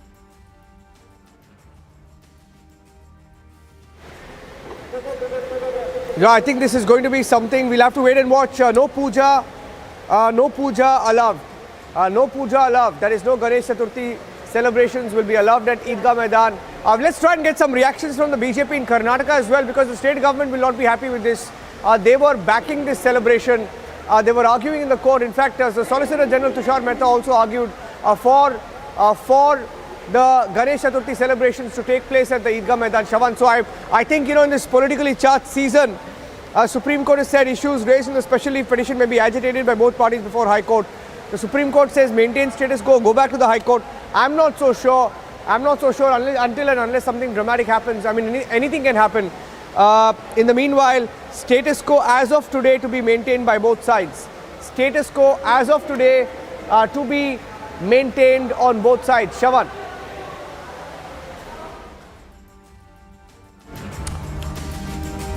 Well, in fact, if you just take a look at some of the arguments that have been put forth in the court right now, what turns out is that the Supreme Court essentially saying that status quo should be maintained. No puja is to take place at the Eidgah Maidan. And as far as the puja celebrations are concerned, that can actually take place at some other location. Now, one of the concerns that was being raised was the fact that this could perhaps lead to some sort of a law and order situation. But having said that, enough assurances were also given to the court, stating that the law and order situation would be taken care of. And also, several other concerns were basically raised during this entire hearing. Now, Kapil Sibal essentially started by saying that the Supreme Court had made it abundantly clear back in 1964 itself that the Municipal Corporation of Bangalore had no right over the same. However, this was once again challenged. In fact, we also have Swapnil Kothari joining us on this broadcast. Mr. Kothari, just the latest news now coming in from the Supreme Court. Judges essentially saying that status quo should be maintained. The puja can take place at some other location. It does seem that what Senior Advocate Kapil Sibal had to argue in the court has been accepted. That is unfortunately the situation, that is the judgment. And I told right up front when I was there with Abhishek and Niranjan that is possibly the view that the Supreme Court seems to be taking and will take, because they don't seem to want to open a Pandora's box at their doorstep. So they've said that go approach the respective high courts. Anybody wanting to have Ganesh Chaturthi celebration can knock the doors of the High Court immediately and have an urgent hearing before 12 midnight, or even let it go past midnight and try to do what had happened in Yaqub Menon's case. So if that, of course, that was to sort of stop the death by hanging. But nevertheless, if this is also of so much importance to anybody who wants the religious festivities to take place and wants to have a broad secular outlook and wants the courts also to have it, then I think they should approach the High Court. Nothing should stop them from approaching. But this is the approach of the Supreme Court, and the Supreme Court has indirectly told them that let the High Court decide it, or I think both the factions should decide it sitting across the table, and they don't want that their judgment should be taken up as some sort of a precedent for the future purposes in terms of floodgates of litigation being opened. Because let's take a scenario, Shavan. I'm going to play the devil's advocate here. Let's take a scenario where the court would have allowed this and would have said that, okay, we are passing a final order saying that let the puja be allowed, let Ganesh Chaturthi be allowed. This is an open land. We'll pass a detailed order in the future saying that this is an open land owned by the state and there is no such waqf property as such. Even if it's up to a certain point, it was the 1964 judgment doesn't apply. All of those things. Let's take that this to be a final. It would have been a landmark judgment, yes. But then you can imagine the amount of litigation at the doorsteps of the Supreme Court. That was my only sort of inhibition that I had from the courts to stay away from it. Especially the Supreme Court. And the Supreme Court has done it. They have decided to stay away from it because although they may not state it in the order, but they've said that what harm does it take? What harm is it going to take place? If we do not allow, go and do your puja somewhere else. So, in as much as it's more of a setback for the people who, are Hindus and terms of that, but I have to say that this is Hindustan and this is my right only as Hindus, is to deny the secular promise that our founding fathers of the Constitution had. Although we may call it Hindustan, but there are a multiple number of communities who stay in this country with equal rights under Article 25. So if you want to litigate this, please go ahead with the High Court, to the High Court, and litigate before them. There is no question. Nothing stops them. And I'm sure that the High Court will hear it just the way the Karnataka High Court will. The Hubli matter just earlier today passed an order in favor of the people wanting to hold Ganesh Chaturthi festival. So I don't think anything stops somebody from approaching the High Court for that matter. And they should, although yes, it's a little too tight in this situation to go at this point in time. I understand the discomfort that people could have. But, if this is the order of the Supreme Court, whether you like it or leave it, you have to accept it. Even I don't like it for some aspects, but then, I have to live with it. Because I knew this is where it was going to go. Yeah. Just getting in the first political reaction there. Political reaction. S. Prakash is joining us from the BJP. S. Prakash, Supreme Court saying they will not hear it. They're saying you hold the puja somewhere else. Interim status quo will continue for two more days. Your party's first response to it? No, if the Supreme Court has given the status quo order, it is everybody has to accept it and follow that. There is no other choice to it. But there is one more thing.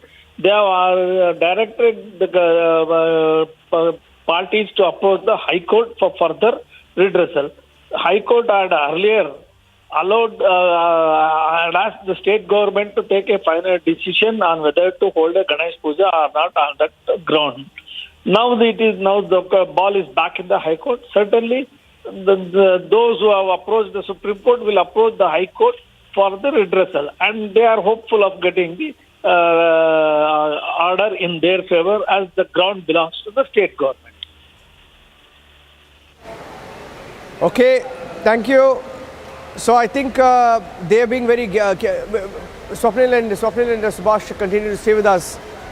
But today earlier there was another order, Subhash, another order of the Karnataka High Court which allowed a similar puja in Hubballi Eidgah. Karnataka High Court has allowed the Ganesh Chaturthi at the Hubballi Eidgah. It's another district. There it's allowed. But here status quo. So how do you view this? Do you think that will have any ramification if they go back to the High Court? With the Hubballi precedent now in place?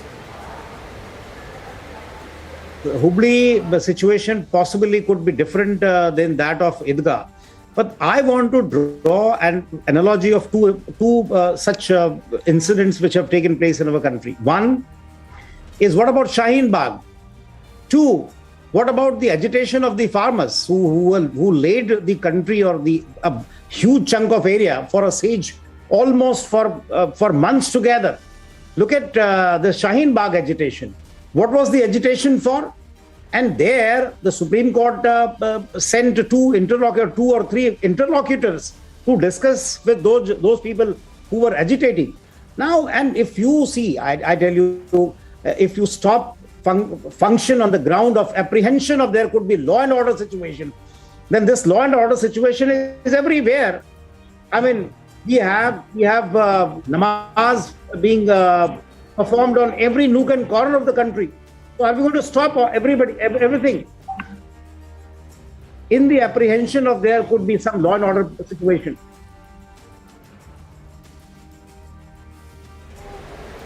Yeah. Abhishek is also joining us. Yes, Abhishek. Well, I think Swapnil wanted to say something, but Swapnil, I'll just come to you. Malvika Vinash, I believe, is joining us over the phone. Malvika, the Supreme Court really putting its weight behind this argument that you should not be disturbing a status quo unless there is an absolutely solid case, and things really looked wobbly for the BBMP and Niranjan comes from Bengaluru. You know, we are getting pictures which have been trending all day of flooding happening on the outer ring road, and that's something which the BBMP should be more concerned about. Silicon Valley of India that it is, the city. Malvika Vinash, you think the Supreme Court has done a good job of restraining? In fact, the Supreme Court used the word hold your horses for a little longer and let there be status quo and let peace not be disturbed. No, these are completely two different matters. I do not know what excessive rain and water flooding has to do with what is settled already as far as the Eidgah Maidan. I don't even want to use the name Eidgah because the Maidan belongs to the Kandaya Ilake, which is the revenue department of Karnataka. The court has settled, the High Court has settled the matter. The High Court has clearly established, it has been established before the High Court that the land belongs to the revenue department and hence should be available for all kinds of public use as long as the revenue department permits it. This is what the High Court had ordered. I am indeed finding it extremely unfortunate that the Supreme Court had to uphold the status quo order because you see the land belongs to the government and therefore where is the question of having a law and order problem or where is the question of anyone wanting to object to it?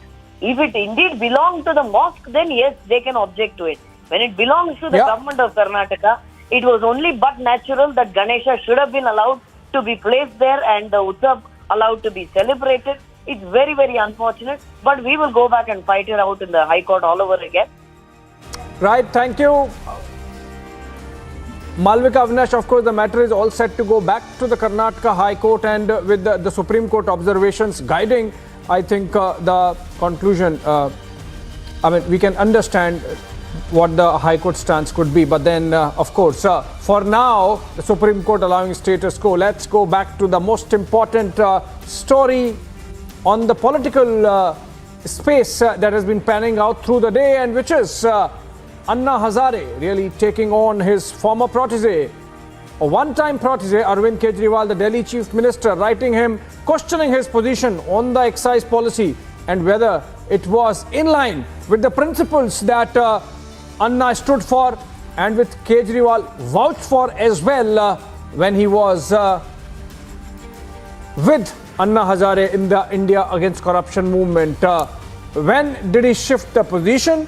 Let's listen into what Anna Hazare had to say and then come back to see how Kejriwal has evolved his position.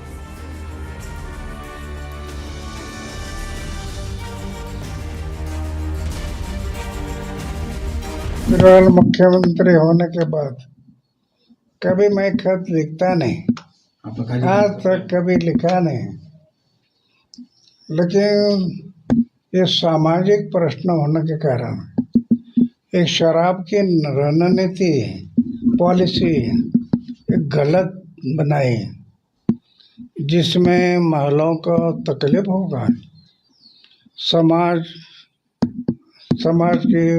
समाज में प्रदूषण बढ़ेगा और हमारी युवा शक्ति जो राष्ट्र शक्ति है वो युवा शक्ति बर्बाद हो जाएगी। इसलिए मैंने उसको लिखा। अन्ना, दूसरी बात यह है कि अगर आपके पत्र से उन्होंने कुछ कार्यवाही नहीं की तो आप आगे का कदम क्या उठाएंगे? क्या आंदोलन होगा? वो आज नहीं कहूँगा, लेकिन अन्ना, हाँ अन्ना, जिस तरीके से भ्रष्टाचार के आंदोलन में वो आपके साथ शामिल थे और आज इस तरह की नीति बनाना, आप उस पे क्या कहेंगे? नहीं, नीति बनाए वो गलत बनाए ना, वो गलत बनाए इसलिए तो मैंने लेटर लिखा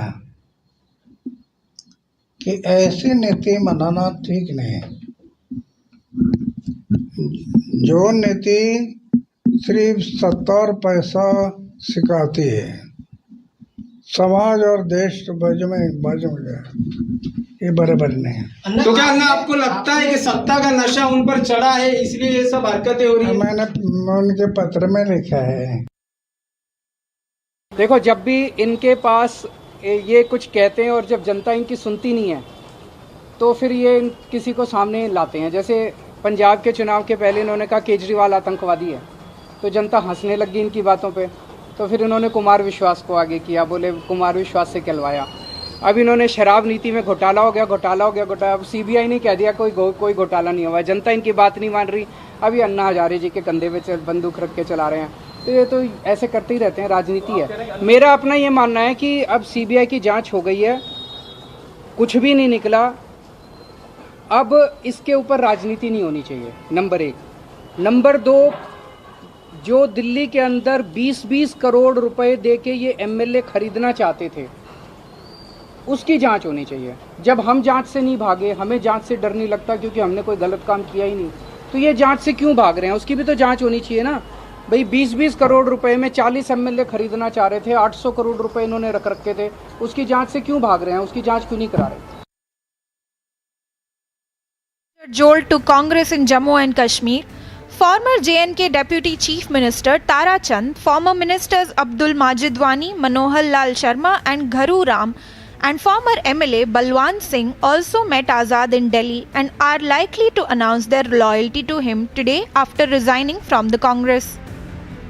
The leaders will resign today when new Congress chief Vikar Rasool Wani and AICC JNK in charge Rajni Patil will land in Jammu and hold a rally to showcase Congress strength. Azad, 73, a former Chief Minister of Jammu and Kashmir, ended his 5-decade association with the Congress, terming the party comprehensively destroyed and lashing out at Rahul Gandhi for demolishing its entire consultative mechanism. Over a dozen prominent Congress leaders, including former ministers and legislators, besides hundreds of Panchayati Raj institution members, municipal corporators have already left the Congress to join Azad. Azad will soon be launching a national level party from Jammu and Kashmir. Bureau Report, Republic TV. म्हणजे प्रत्येक वार्डमध्ये दारूचं दुकान उघडायचं. म्हणजे तुम्ही दारूला प्रोत्साहन देता, मला ते फील झालं. आणि पहिल्यांदा मी अरविंदच्या विरोधात अशा प्रकारची नोट काढली. Did Kejriwal change his line on liquor?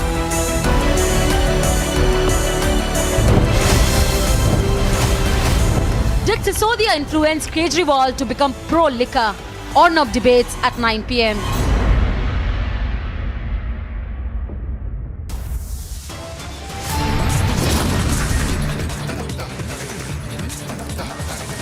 Republic has received a big lead in the Sonali Phogat murder probe. The Goa police have revealed that the key accused in the murder case has used fake documents to forge a passport.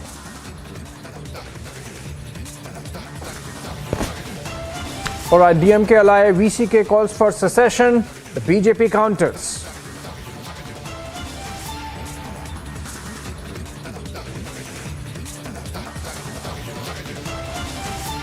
Amity University in London, accredited by Quality Assurance Agency UK and licensed by the Government of UK, offers MBA and BBA degrees at its central London campus. Embark on a global career with a globally recognized UK university degree. To apply, visit amity.edu/London. In Assam, 2 more persons identified as Akbar Ali and Abdul Kalam Azad linked to the global terror outfit of the Al-Qaeda were arrested from Barpeta district. A total of 6 people so far have been arrested in connection with the crackdown in the state. Telangana's Chief Minister K. Chandrasekhar Rao tore into the NDA government at the centre, saying people should take a pledge to make a BJP Mukta Bharat in 2024, and further said that a government of farmers will be coming at the national level in the future soon. After the tragic demise of 19-year-old Ankita, who was set on fire on the 23rd of August in Jharkhand's Dumka, the ADG ML Meena visited the deceased family. He inspected the place of occurrence of the crime and said that safety and security for the family has been ensured. 2 accused have been arrested so far in the case. और ये इमारत जो है ये धराशायी हो चुकी है, ये भ्रष्टाचार की इमारत ज़मींदोज़ हो चुकी है. It happened in just 9 seconds. It was perfect execution. 100-meter tall building brought down in just 9 seconds.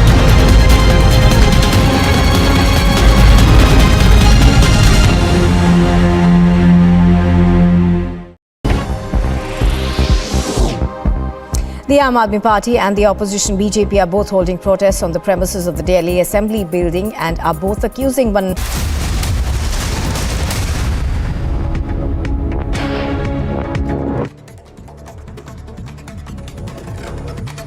Delhi Deputy Chief Minister Manish Sisodia reached a Punjab National Bank branch in Ghaziabad for the Central Bureau of Investigation search of his locker in connection with its probe into alleged irregularities in the capital's now withdrawn excise policy. Sisodia was accompanied by his wife.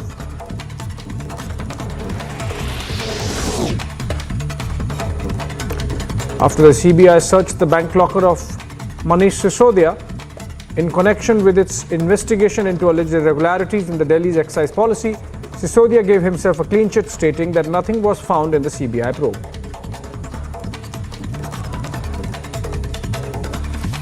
अष्टमी के दिन जब CBI की red की गई थी तो उस दिन मेरे घर से मेरी पत्नी के लॉकर की चाबी ले गए थे, जिसका लॉकर यहाँ है. आज सीबीआई उस लॉकर को खोलने आई थी, उसकी जांच करने आई थी. उन्होंने हमें भी बुलाया था. लॉकर में भी जैसे मेरे घर में कुछ नहीं मिला, वैसे ही लॉकर में भी कुछ नहीं निकला. मुश्किल से 70. The face-off over the Delhi liquor scam exploded as social activist Anna Hazare hit out at AAP Supremo and his former protege, Arvind Kejriwal. In a letter addressed to Kejriwal, he reminded the Delhi Chief Minister of his stance pertaining to liquor shops during his India Against Corruption days.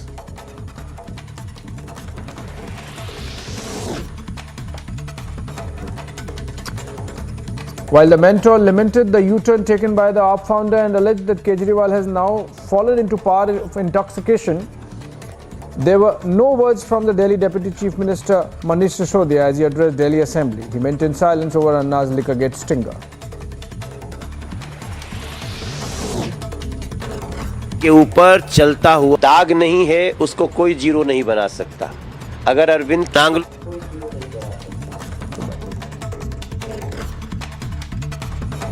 Manoj Tiwari, Member of Parliament of the BJP, cited the incident in which a government school student in Outer Delhi's Nagloi was injured after a ceiling fan in a classroom fell on her head.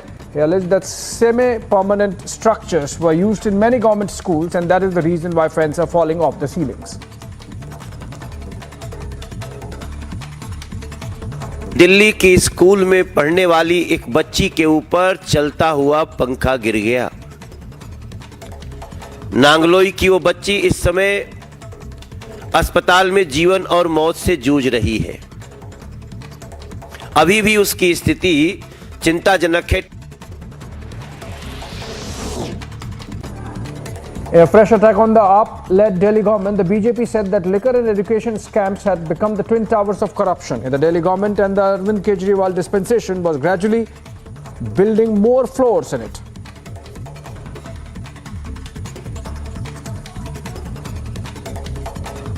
Noida में 2 tower, twin tower ध्वस्त किए गए, पर दिल्ली की जनता पूछ रही है कि दिल्ली का जो ट्विन टावर ऑफ करप्शन है, एक टावर है शिक्षा घोटाले का और दूसरा टावर है शराब घोटाले का, और इस दोनों टावर का जो बिल्डर है मनीष सिसोदिया. देखिए कितनी विडंबना. Even as the Aam Aadmi Party claims to have brought about a revolution in education in Delhi, Lieutenant Governor Vinay Kumar Saxena gave a reality check about government colleges. Delhi LG red flagged delay in universities audit questioned the 5-year delay in the CAG audit as well.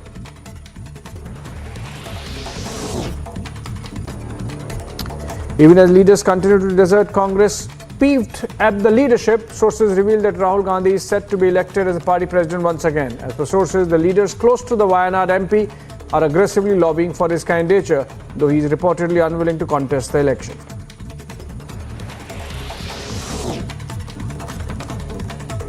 Congress MP Shashi Tharoor said that an election will be good for the party while refusing to comment on whether he will run for the post of the Congress president after his recent article in a Malayalam daily triggered speculation that the former union minister could contest.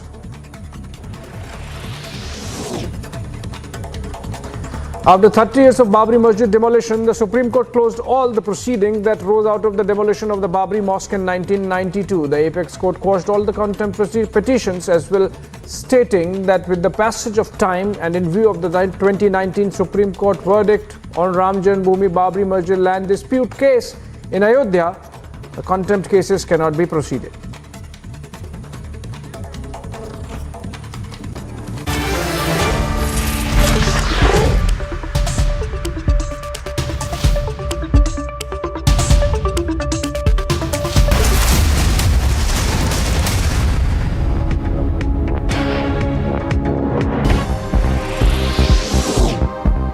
The Aam Aadmi Party and the opposition BJP are both holding protests on the premises of the Delhi Assembly building and are both accusing one another of corruption. The AAP MLA set up beneath the monument of Mahatma Gandhi, while the BJP MLAs began their sit-in near the sculptures of legendary freedom fighters Bhagat Singh, Rajguru and Sukhdev inside the Delhi Assembly grounds. Aam Aadmi Party legislators were holding overnight protests outside the Delhi Assembly premises amid an ongoing war of words between the two parties on allegations of corruption. The Aam Aadmi Party is demanding a probe against the Lieutenant Governor V.K. Sena for allegedly pressuring two of his employees to exchange demonetized currency notes worth 1,400 crore rupees during his term as the Khadi and Village Industries Commission chairman in 2016. हम ये मान के चलते हैं कि LG साहब भी विधानसभा में क्या कार्यवाही हो रही है उसे जरूर फॉलो करते होंगे। मैं मानती हूं कि जिस प्रकार से मीडिया में ये पूरी बातचीत चल रही है तो एलजी साहब ने भी जरूर देखी होगी, लेकिन मुझे दुख है इस बात का कि इतने गंभीर आरोप होने के बावजूद और इतने गंभीर तथ्य विधानसभा के पटल पर रखे जाने के बावजूद एलजी साहब ऐसे चुप्पी साध के बैठ गए हैं कि ऐसा लगता है दाल में कुछ काला है। के पास है उसने दिया है हम दोनों को तो हेमंत के साथ कितने में लिया था? कम से कम 6-7 हज़ार में लिया होगा। एग्जैक्ट रेट तो नहीं मालूम, वो तो नहीं बताएगा हमको। This man who's been caught on camera has made the startling revelation that it is Datta Prasad and Rama who both have confirmed to him when he was in the police custody. Drug was procured from another mafia operating in Goa.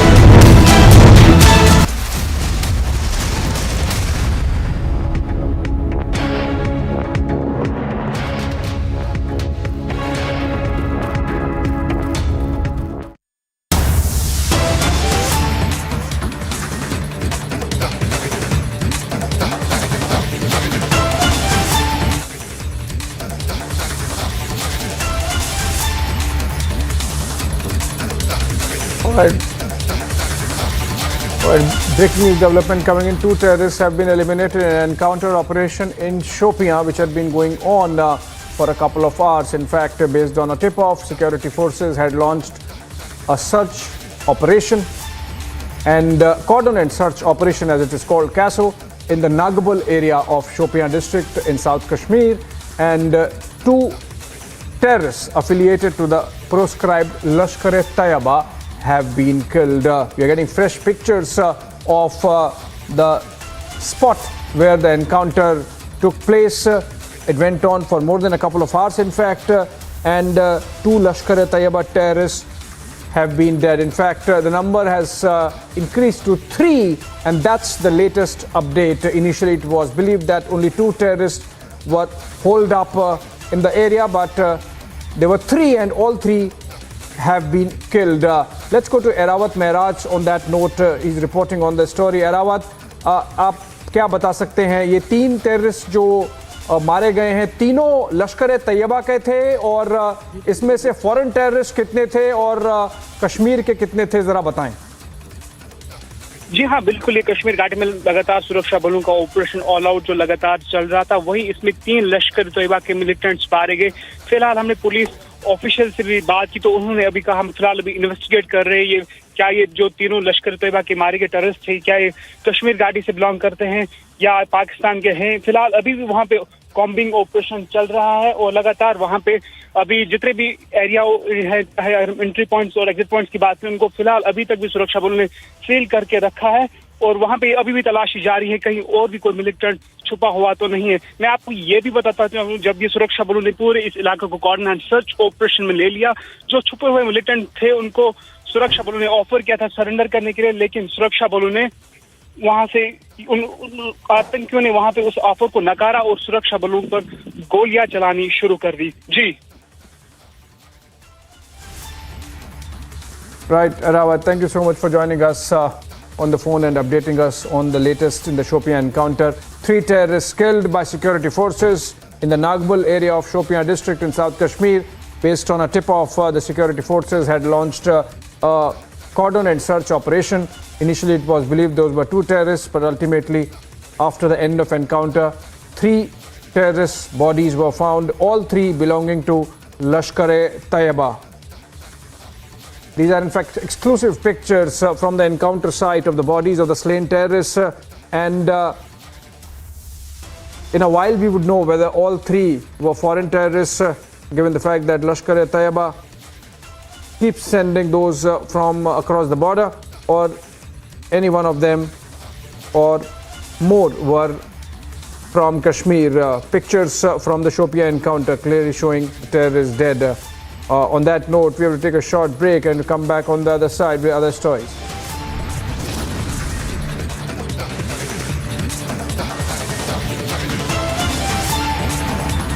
Facing disqualification, Chief Minister Hemant Soren's MLAs have arrived in Raipur, Chhattisgarh.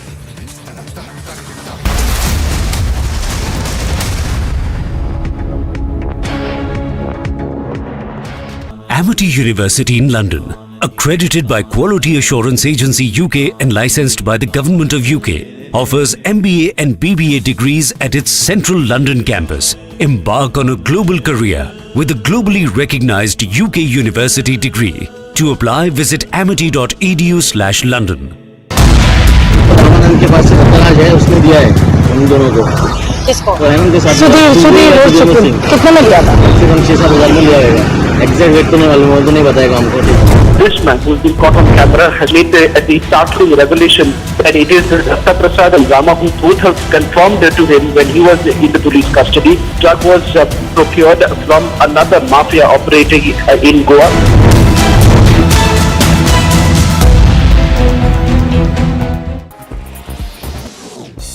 In a sharp attack on the Congress party, BJP National President JP Nadda claimed that the grand old party is losing ground because it's failed to reconcile local and national objectives.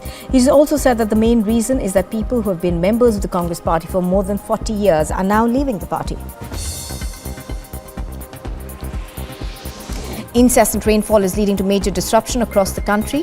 Visuals coming to us from Badrinath highway seem to suggest that the highway was blocked, disrupting traffic. The STRF is in the spot rescuing passengers and local people. A woman named Veena Devi from Surat has filed a complaint stating that his son died by suicide, and she discovered a note which said that his partner and her brother forced him to consume beef, due to which he committed suicide. A case has been registered and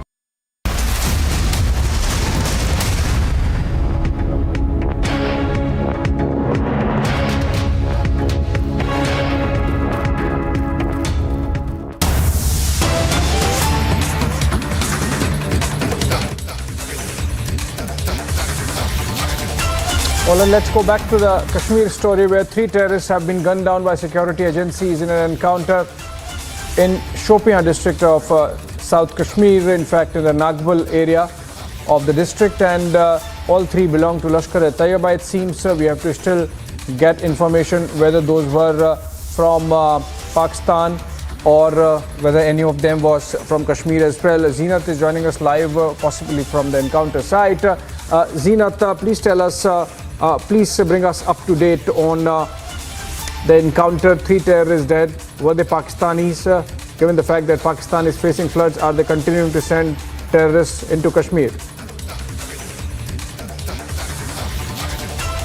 See, as far as the encounter in Nagbal area of Shopian district of South Kashmir is concerned, the 3 dead bodies have been recovered from the encounter spot. The encounter was launched after getting a specific leads generated by the Shopian police, and then CRPF was taken on board for the operation. We are seeing the 3 dead bodies have been recovered, although we have also accessed the exclusive pictures of the dead bodies of the terrorists that are lying in the compound of the residential house. As of now, we are picking they are the local terrorists. The 2 of them, the third one who has been neutralized just a while back, he is yet to be identified. What we are picking from the people who are the part of the operation, they say that they had received an input about the local terrorists in a residential house in Shopian. Although this encounter is still on, because input was generated that the 4 terrorists are taking their refuge in the residential house of Nagbal area of Shopian, South Kashmir.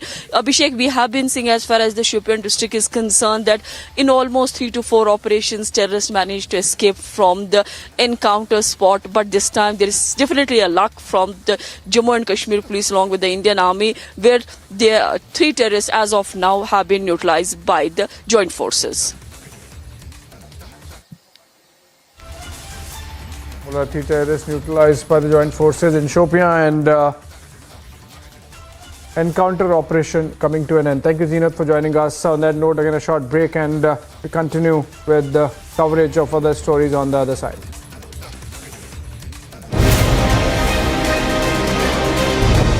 Shock over open calls for secession. ஓராண்டு August 17 அடுத்த ஆண்டு August 17 வரை நாங்கள் இதை விரைவுபடுத்துவதற்காக கிராமமாக சனாதன சக்திகளுக்கு எதிராக களமாடுகின்றோம். Watch the biggest story tonight at 7 p.m.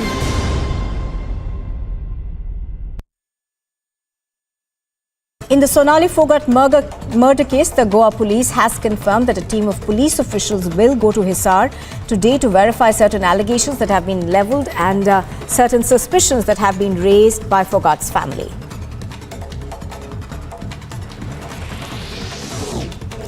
Haryana's Home Minister Anil Vij has said that Sonali Phogat's family has given a letter to the Chief Minister demanding a CBI inquiry into the matter, in which the family has levelled serious allegations that big faces can be involved in this particular murder.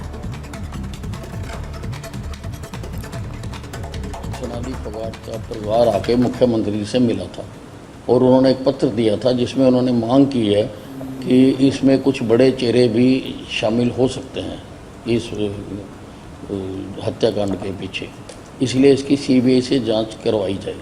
तो उसके पत्र के आधार पर हमने गोवा के मुख्यमंत्री को, गोवा सरकार को हमने लिख दिया है कि इसकी हम सीबीआई जांच की स्ट्रॉन्गली रिकमेंड करते हैं कि इसकी सीबीआई जांच करवाई जाए। नहीं, अब उनका पत्र है, उसी आधार पर हमने गोवा की सरकार को लिखा है।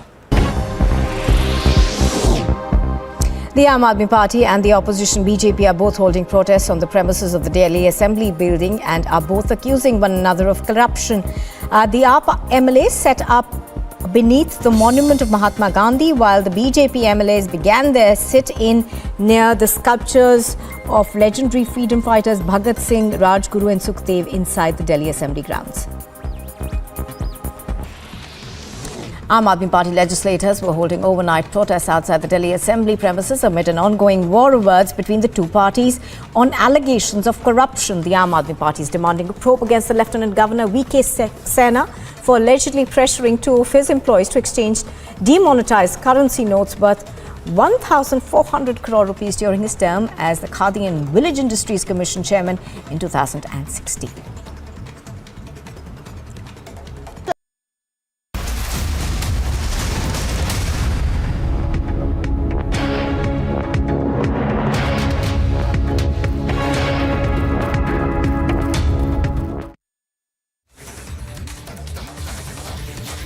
All right, let's go back to the Shopian encounter and the pictures of the 3 terrorists killed by security agencies after a couple of hours of exchange of gunfire between the two sides. All three are supposed to be belonging to Lashkar-e-Taiba, and possibly all three are foreign terrorists having come from Pakistan. Weapons seized, the cleaning up of the encounter site and the sanitization process as per protocols has been going on. And we earlier had Zeenat telling us how, based on a tip-off, the security agencies launched cordon and search operation. Zeenat is back with us, in fact. Zeenat, please tell us what exactly is going on now. Has the area been sanitized and everything accounted for in terms of the bodies of the terrorists, the whatever material obtained from them? And my question, for the benefit of viewers who are joining in, whether these were Pakistani terrorists or any of them belong to Kashmir as well? See, Abhishek, as far as the encounter today in the Nagbal area of Shopian is concerned, I will tell you that this is an operation that was launched by the Jammu and Kashmir police. The int of this operation was actually generated by them, and operation was also carried by the Indian Army as far as the neutralization of the terrorists is concerned, because they are the one leading from the front when it comes to the operation.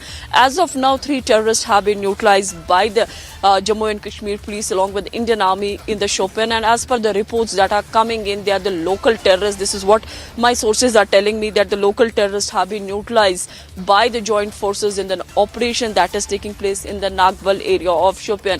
The lead was generated by them, very swift and a very quick operation carried by the joint forces. We are not seeing any collateral damage as far as this operation, which is still on, because the search operation still continues at the encounter spot. We have accessed the special and the important pictures of the terrorists who got neutralized in this operation. One can see the dead bodies lying in the compound of the residential area where the terrorists were taking their refuge. It was more like an hideout from them, or these residents of this very house were providing logistic as well as the support to the terror organizations. That is why we are seeing the encounter in a residential house. Although there had been the number of warnings from the Jammu and Kashmir. From Srinagar on the story, 3 terrorists of Lashkar-e-Taiba eliminated by security agencies after a gun battle in Nagbal area of Shopian district in South Kashmir. On that note, we come to the end of this bulletin. This is all we had in 6:30 p.m. live and breaking. For the biggest story of the day, it's biggest story tonight with Niranjan Narayan Swamy in our Mumbai studios. Thank you for that, Abhishek. In fact, I request you to stay with me because we have 2 exclusive news breaks, and would like you to be with us on this breaking news broadcast as well. Let's get you the headlines on the biggest story tonight.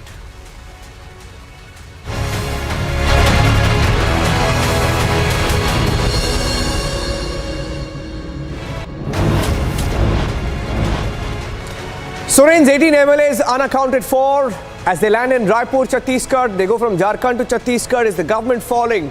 Is Soren scared?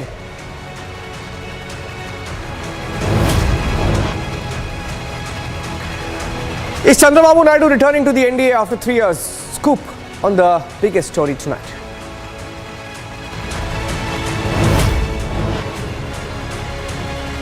No Ganesh Chaturthi at the Eidgah Maidan in Bengaluru is what the Supreme Court has said. It's status quo for now, asking all parties to go back to the High Court.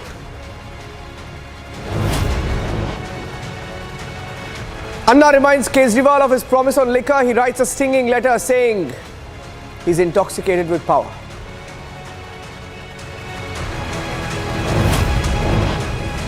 Kejriwal doesn't respond to the specific charges and the letter, but he says that BJP is using Anna and they're shooting off Anna's shoulders.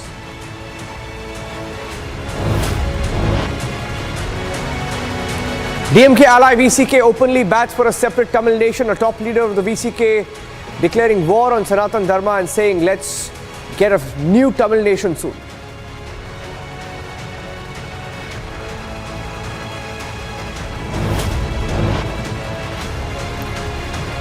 The Seer in Karnataka, Shivamurthy, not arrested yet. Netas are flocking to meet him. BJP MLAs are his guests today.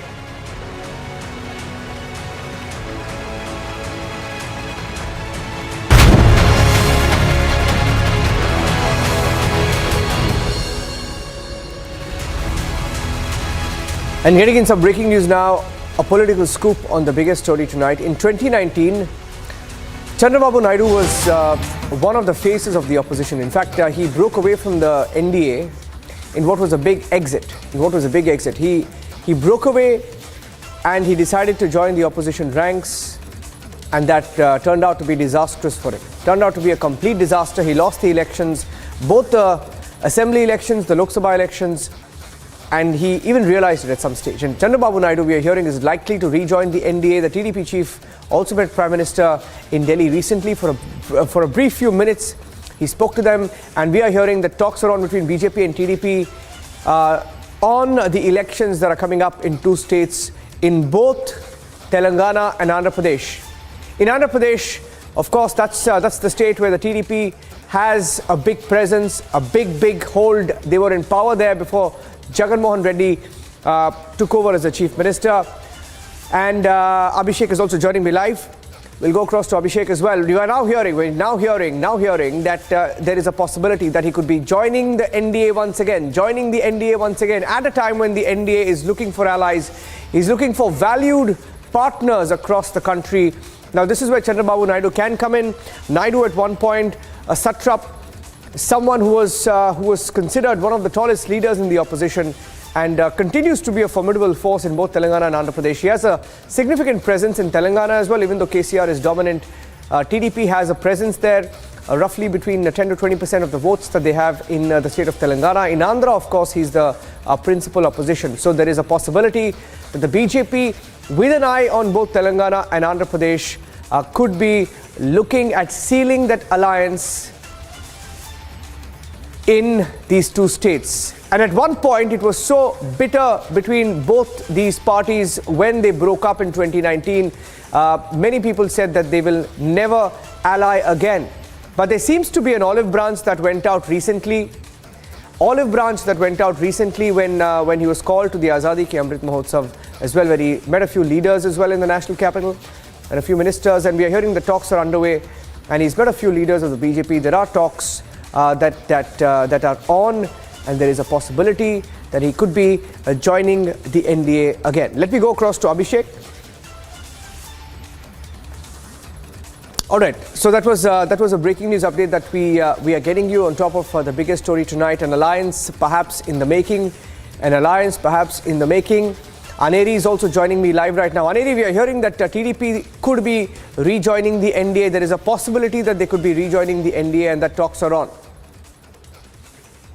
That's right, Niranjan. We have been seeing that recently during the presidential polls and during the vice presidential polls, the TDP had supported the NDA, and also at the same time, we had seen how there were political replications which were taking place in the state of Andhra Pradesh when Prime Minister Modi and Chandrababu Naidu held. There was a meeting between both of them in the national capital just few days back, and also now it is being expected that the TDP chief Chandrababu Naidu, after meeting Prime Minister Narendra Modi few days back, will he go back and join the NDA also remains to be seen, because there are talks which are going on between the BJP and the TDP have been underway in both states. And also at the same time, Chandrababu Naidu was invited during the Azadi Ka Amrit Mahotsav event, and also not to forget, after the meeting between Chandrababu Naidu and Prime Minister Narendra Modi recently, there was also a meeting which was held between the Andhra Pradesh Chief Minister Y.S. Jagan Mohan Reddy and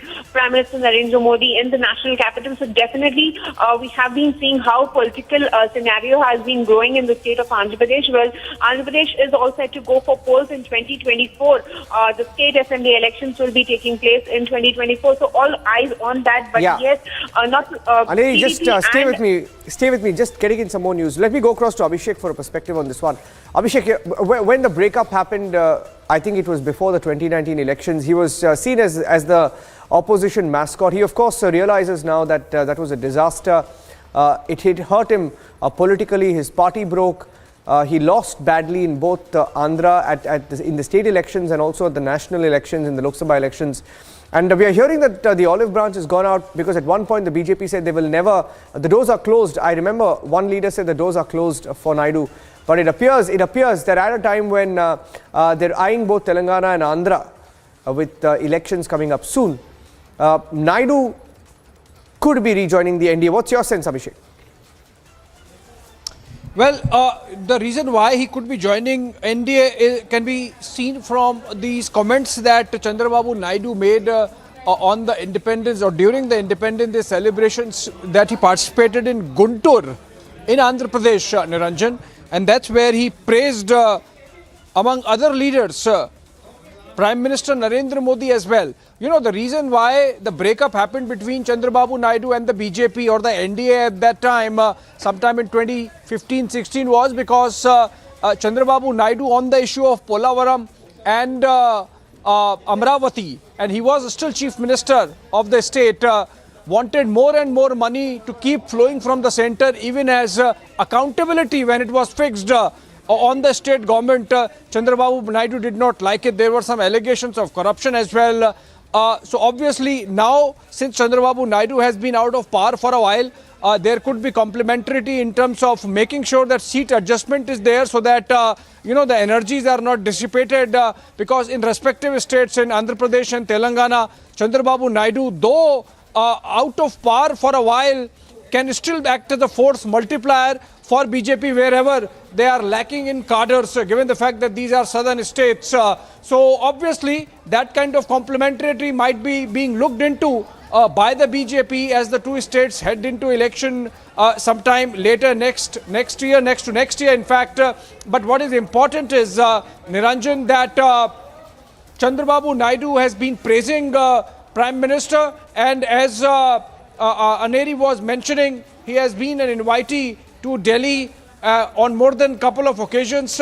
In one instance, an official function, and at other instance, a private function where Chandrababu Naidu has also met the Prime Minister. So obviously, indication is that the BJP might be looking at the possibility of having some kind of tie-up again with Chandrababu Naidu, though of course in 2015-16, when he was Chief Minister and with the NDA, the fact of him not willing to be held accountable on the issue of Polavaram and Amravati became a breaking point in the alliance. Thank you for that, Abhishek. Stay with me. In fact, there's another big breaking news story that's coming in now from Jharkhand. We brought you the pictures earlier of all the Jharkhand MLAs, or at least a bulk of them from the UPA, that's the JMM and the Congress and the one or two smaller parties, packing their bags, leaving for Chhattisgarh. Packed their bags from Jharkhand and they've headed to Chhattisgarh. Out of the 50 UPA MLAs, and that's the next breaking news update right now, that out of 50 UPA MLAs, we are hearing that just 32 MLAs have landed in Raipur. Now that's the number that we have. The number can be up or down, plus or minus, but we are hearing out of the 50 UPA MLAs, just around 30 have landed out of the 50. Prakash, what are you hearing? Is that roughly the numbers with him? Where are the other 17 or 18? Is that trouble? Prakash? No, there is no trouble as yet, Niranjan. These 33 MLAs who have landed in Raipur are with him, and there are some other senior MLAs as well, including Hemant Soren, who have stayed put in Ranchi, and on certain reasons, on ill health or certain other reasons, there are certain other senior MLAs who are not supposed to go to other side or cross the fence, have stayed put in Ranchi. That's what we get to know. So numbers is not a problem as of now, and that is why the secret of letter being uncovered as yet. So now the problem is, for the past 5 days, Jharkhand is facing a political stalemate, and the reason behind is the letter that has been sent by the ECI to the governor. Now we are told that the governor is seeking legal advice. And what is that legal advice all about? That's $1 million question. If he has to be terminated, if his membership has to be terminated, if it's written in the letter, you should terminate his membership. That's the thing. But that's what the JMM camp and Hemant Soren is alleging, that the BJP is trying to poach the Congress MLAs who are vulnerable. That's what we get to know and we understand as far as the politics in Jharkhand is concerned. And that's what the BJP is trying to buy time for. So in order to protect their MLAs, the Jharkhand Mukti Morcha and the Congress has flown in their MLAs to Raipur, which is a friendly state because you have a Congress rule there, and one fails to understand why there is a delay in uncovering the letter. So there is a political crisis in Jharkhand, and yes, if somebody wants to cross the fence, you cannot stop them. But by doing this, JMM has just ensured that some section of the BJP or the BJP leaders are not in touch with the JMM MLAs or the Congress MLAs to lure them with plum posting or with money or certain other things. But yes, as far as the succession plan is concerned, it is going to be tricky and difficult for Hemant Soren, because once after the termination, he has to choose a successor. Who can that successor be? If that successor, either his wife or Sibu Soren or Rupi Soren or someone in the family or someone outside the family can really pull the MLAs along with the alliance, that's also $1 million question. So the BJP is also keeping a close eye, because BJP has the support of 26 BJP MLAs, 2 AJSU, 2 other MLAs. You require 11 MLAs in the 81-member assembly in Jharkhand. So it's a very tricky situation, and all these things are being done in the run-up to the 2014 elections, because this part of Eastern India is very crucial. With Nitish Kumar gone now from your kitty in Jharkhand, if you have your own government, then it will be a friendly wicket to bat on in 2024 Lok Sabha elections. Yes. Prakash, stay with me. A quick word from Abhishek before we go across and get you some more breaking news coming in from Tamil Nadu. Abhishek, what are the numbers? How are the numbers stacked up? And do we have a breakup of how many of these MLAs? Prakash feels that his view is that the Congress MLAs could be shaky in this case. Well, numbers, irrespective of whether from the Congress party or within the JMM are shaky, you know, the numbers look little favorable towards the UPA or the alliance that is the ruling dispensation as of now, Niranjan. The only thing is two mysteries, you know, why it is taking so much time for the governor to forward the sealed cover envelope of the election commission to the speaker, because there is nothing much the governor or the speaker have to do. They have to accept what the election commission has said. Also, the mystery of if the UPA has the numbers and the manner in which the MLAs are split between the JMM and the Congress party, essentially, it would be difficult for the BJP to do a Maharashtra on them. So in that case, irrespective of whatever we are hearing about Basant Soren, why would Hemant Soren embarrass himself by taking all his MLAs to neighboring Chhattisgarh and not be confident of himself in his own state? At max, he could have, taken all the MLAs in a poor network area where they cannot receive phone calls.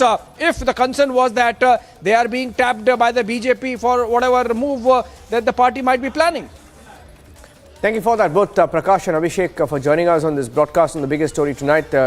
Keeping a close track on the story as MLAs from Jharkhand move to Chhattisgarh, a friendly state, a Congress state, and on to another story now, this time from the state of Tamil Nadu. This morning, a clip emerged, and a clip of a DMK ally.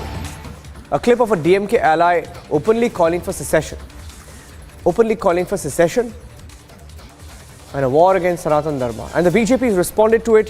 Annamalai, the BJP chief of Tamil Nadu, responding. And here's what Annamalai said while speaking to Republic TV.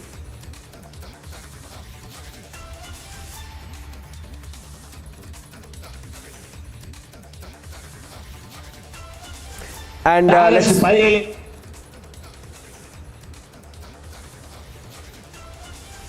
சனாதன சக்திகளுக்கு எதிராக களமாடுகின்றோம்.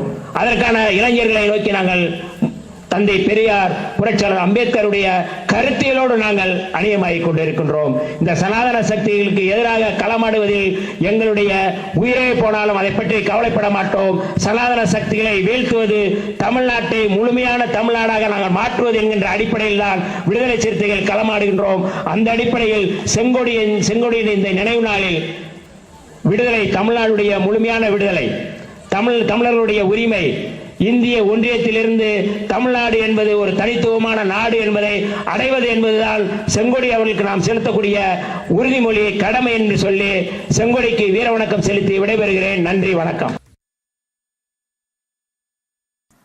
political party that is in alliance with the DMK, which has got elected MLAs and MPs, one of its leaders in the stage, talks about creating a separate state, getting away from India. This language which was used in the early 1960s is still being used in Tamil Nadu. So we have seen in the last 2 years, especially with the DMK and its alliance partners, this is not nothing new. Recently, in a stage when the Chief Minister of Tamil Nadu was sitting in Namakkal, a sitting DMK MP from Ooty was speaking the same language, same tone and tenor. It is not unusual for our Tamil Makkal to see a TV debate and the spokesperson of DMK using the same language there also. And again, it is not unusual to see their alliance partners speaking in the same language. They can give a number of explanations, but the wording is very clear. And the Tamil Nadu government books sedition cases against a number of people who don't toe the government line, who are critical of the state government in their actions, who bring out the corrupt activities of the state government, but they don't book this kind of sedition cases against people who do seditious activity. I also like to bring an attention, it is not new. There was a pastor, I think by name Jagat Casper somebody, who made a mention a few months back, the minorities of this state should demand a separate state of their own. And here the top DMK politicians hobnob with the same said pastor. Nothing new. There is nothing new. They have gone on record stating the minorities of the state should demand a separate state. They should go as far as southern India to build a federation. The same statement. Not even a single FIR filed. Now the alliance, one of the leader talks on the stage, separate Tamil Nadu. Now they can talk about separate Tamil Nadu for us means unique Tamil Nadu. But you talked about separation. Not only you, we are talking of the whole context, the whole environment. If somebody alone is speaking, nobody else is speaking, you can say maybe a slip of tongue. When a sitting DMK MP uses the same tone and tenor. When a leading ideologue who gives a lot of moral support to the DMK uses the same language. When an alliance party uses the same language, then probably it is time for Election Commission, time for Supreme Court, time for other governmental agencies to really understand is the political parties in Tamil Nadu running their parties in consonance with the law of the land, in consonance with the Constitution of India. That is a very important and pertinent question to ask right now. Tracking that story closely also on Republic from Chennai, the DMK is yet to respond to it. Taking a break on the biggest story tonight, coming back with the face-off in Delhi between the Lieutenant Governor and the Aam Aadmi Party government. There's another face-off. The Delhi Lieutenant Governor has questioned a 5-year delay in the audit of universities and court meetings that were to be held. And in Chitradurga, the rape-accused Seer is getting political visitors. A BJP MLA has visited him. He hasn't been arrested yet. Is there a go-slow? And new levels of drama in the Vadra Congress. Rahul Gandhi forced to be the president. Tharoor is also challenging the Vadra Gandhis. He's contacting state leaders. All hell breaking loose in the Vadra Congress. Getting you the details.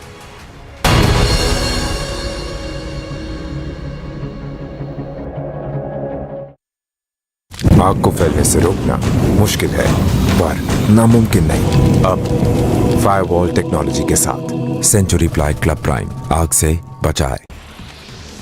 Aam Aadmi Party legislators were holding overnight protests outside the Delhi Assembly premises amid an ongoing war of words between the two parties on allegations of corruption. The Aam Aadmi Party is demanding a probe against the Lieutenant Governor V.K. Sena for allegedly pressuring 2 of his employees to exchange demonetized currency notes worth 1,400 crore rupees during his term as the Khadi and Village Industries Commission chairman in 2016. हम ये मान के चलते हैं कि LG साहब भी विधानसभा में क्या कार्यवाही हो रही है उसे जरूर फॉलो करते होंगे। मैं मानती हूं कि जिस प्रकार से मीडिया में ये पूरी बातचीत चल रही है तो एलजी साहब ने भी जरूर देखी होगी। लेकिन मुझे दुख है इस बात का कि इतने गंभीर आरोप होने के बावजूद और इतने गंभीर तथ्य विधानसभा के पटल पर रखे जाने के बावजूद एलजी साहब ऐसे चुप्पी साध के बैठ गए हैं कि ऐसा लगता है दाल में कुछ काला है। के पास से है उसने दिया है उन दोनों को। किसको? तो हेमंत के साथ सुधीर कितने में दिया था? कम से कम 6-7 हज़ार में लिया रहेगा। एग्जैक्ट डेट तो नहीं मालूम, वो तो नहीं बताएगा हमको.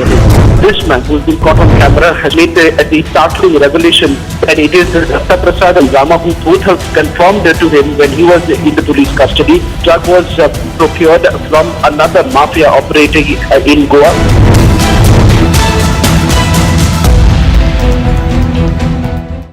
In Assam, 2 more persons identified as Akbar Ali and Abdul Kalam Azad linked to the global terror outfit of the Al-Qaeda were arrested from Barpeta district.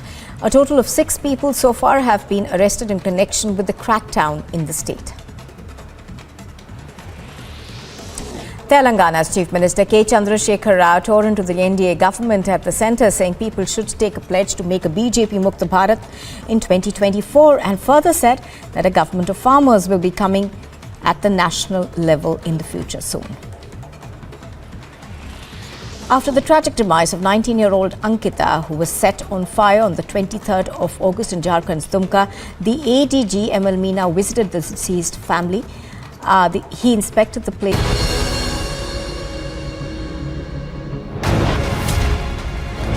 Delhi Deputy Chief Minister Sisodia reached a Punjab National Bank branch in Ghaziabad for the Central Bureau of Investigation search of his locker in connection with its investigation into the alleged irregularities in the now withdrawn excise policy. After CBI searched the bank lockers of the Delhi Deputy Chief Minister Sisodia in connection with its investigation, Sisodia himself said that nothing was found. He gave himself a clean sheet, stating that the CBI has nothing in the case. On the face of over the Delhi liquor scam exploded as social activist Hazare and mentor of Arvind Kejriwal hit out at the Aam Aadmi Party chief and his former protege Kejriwal. In a letter addressed to Kejriwal, he reminded the Delhi Chief Minister of his stance pertaining to liquor shops during his India Against Corruption days. While Anna Hazare spoke about the U-turn taken by Kejriwal now that he is a Chief Minister and a politician, the Aam Aadmi Party founder alleged that Anna Hazare has said that Kejriwal had fallen for power of intoxication, and Arvind Kejriwal responded to that after the letter was made public. He said BJP was shooting off Anna Hazare.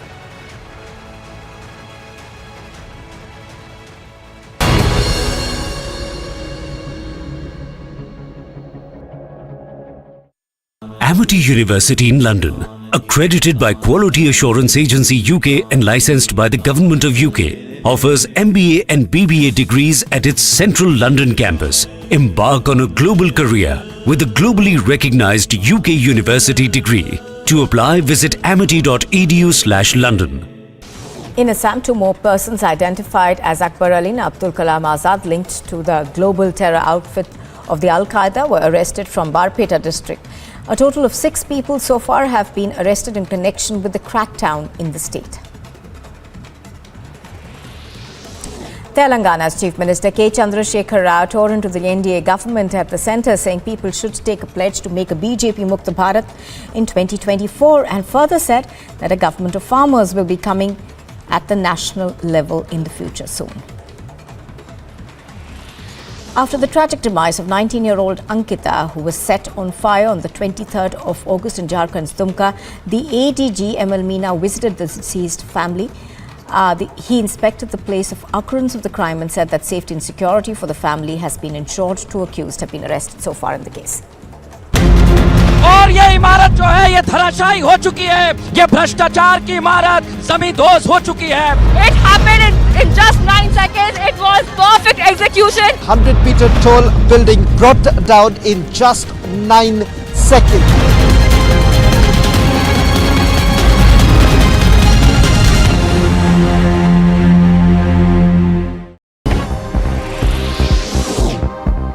The Aam Aadmi Party and the opposition BJP are both holding protests on the premises of the Delhi Assembly building and are both accusing one another of corruption. The Aam MLA set up beneath the monument of Mahatma Gandhi, while the BJP MLAs began their sit-in near the sculptures of legendary freedom fighters Bhagat Singh, Rajguru and Sukhdev inside the Delhi Assembly grounds. Aam Aadmi Party legislators were holding overnight protests outside the Delhi Assembly premises amid an ongoing war of words between the two parties on allegations of corruption. The Aam Aadmi Party is demanding a probe against the Lieutenant Governor V.K. Sena for allegedly pressuring two of his employees to exchange demonetized currency notes worth 1,400 crore rupees during his term. The BJP leaders are staging such protests.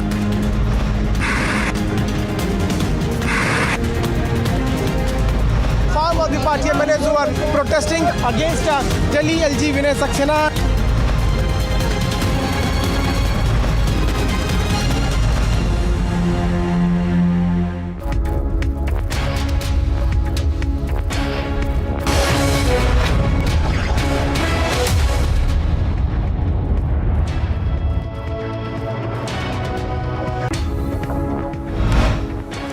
The face-off over the Delhi liquor scam exploded as social activist Anna Hazare hit out at the Aam Aadmi Party chief and his former protege Arvind Kejriwal. In a letter addressed to Kejriwal, he reminded him of his stance pertaining to liquor shops during his India Against Corruption days.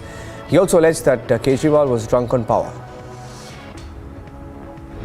अभी मैं खत लिखता नहीं, आज तक कभी लिखा नहीं, लेकिन ये सामाजिक प्रश्न होने के कारण एक शराब की रणनीति पॉलिसी गलत बनाई. Delhi Chief Minister Arvind Kejriwal responded and said that CBI had declared that there is no scam. He himself said that CBI has declared that there is no scam and further added that Anna Hazare was being treated as a puppet by the BJP. Punjab के चुनाव के पहले इन्होंने कहा केजरीवाल आतंकवादी है, तो जनता हंसने लगी इनकी बातों पे. तो फिर इन्होंने कुमार विश्वास को आगे किया, बोले कुमार विश्वास से कहलवाया.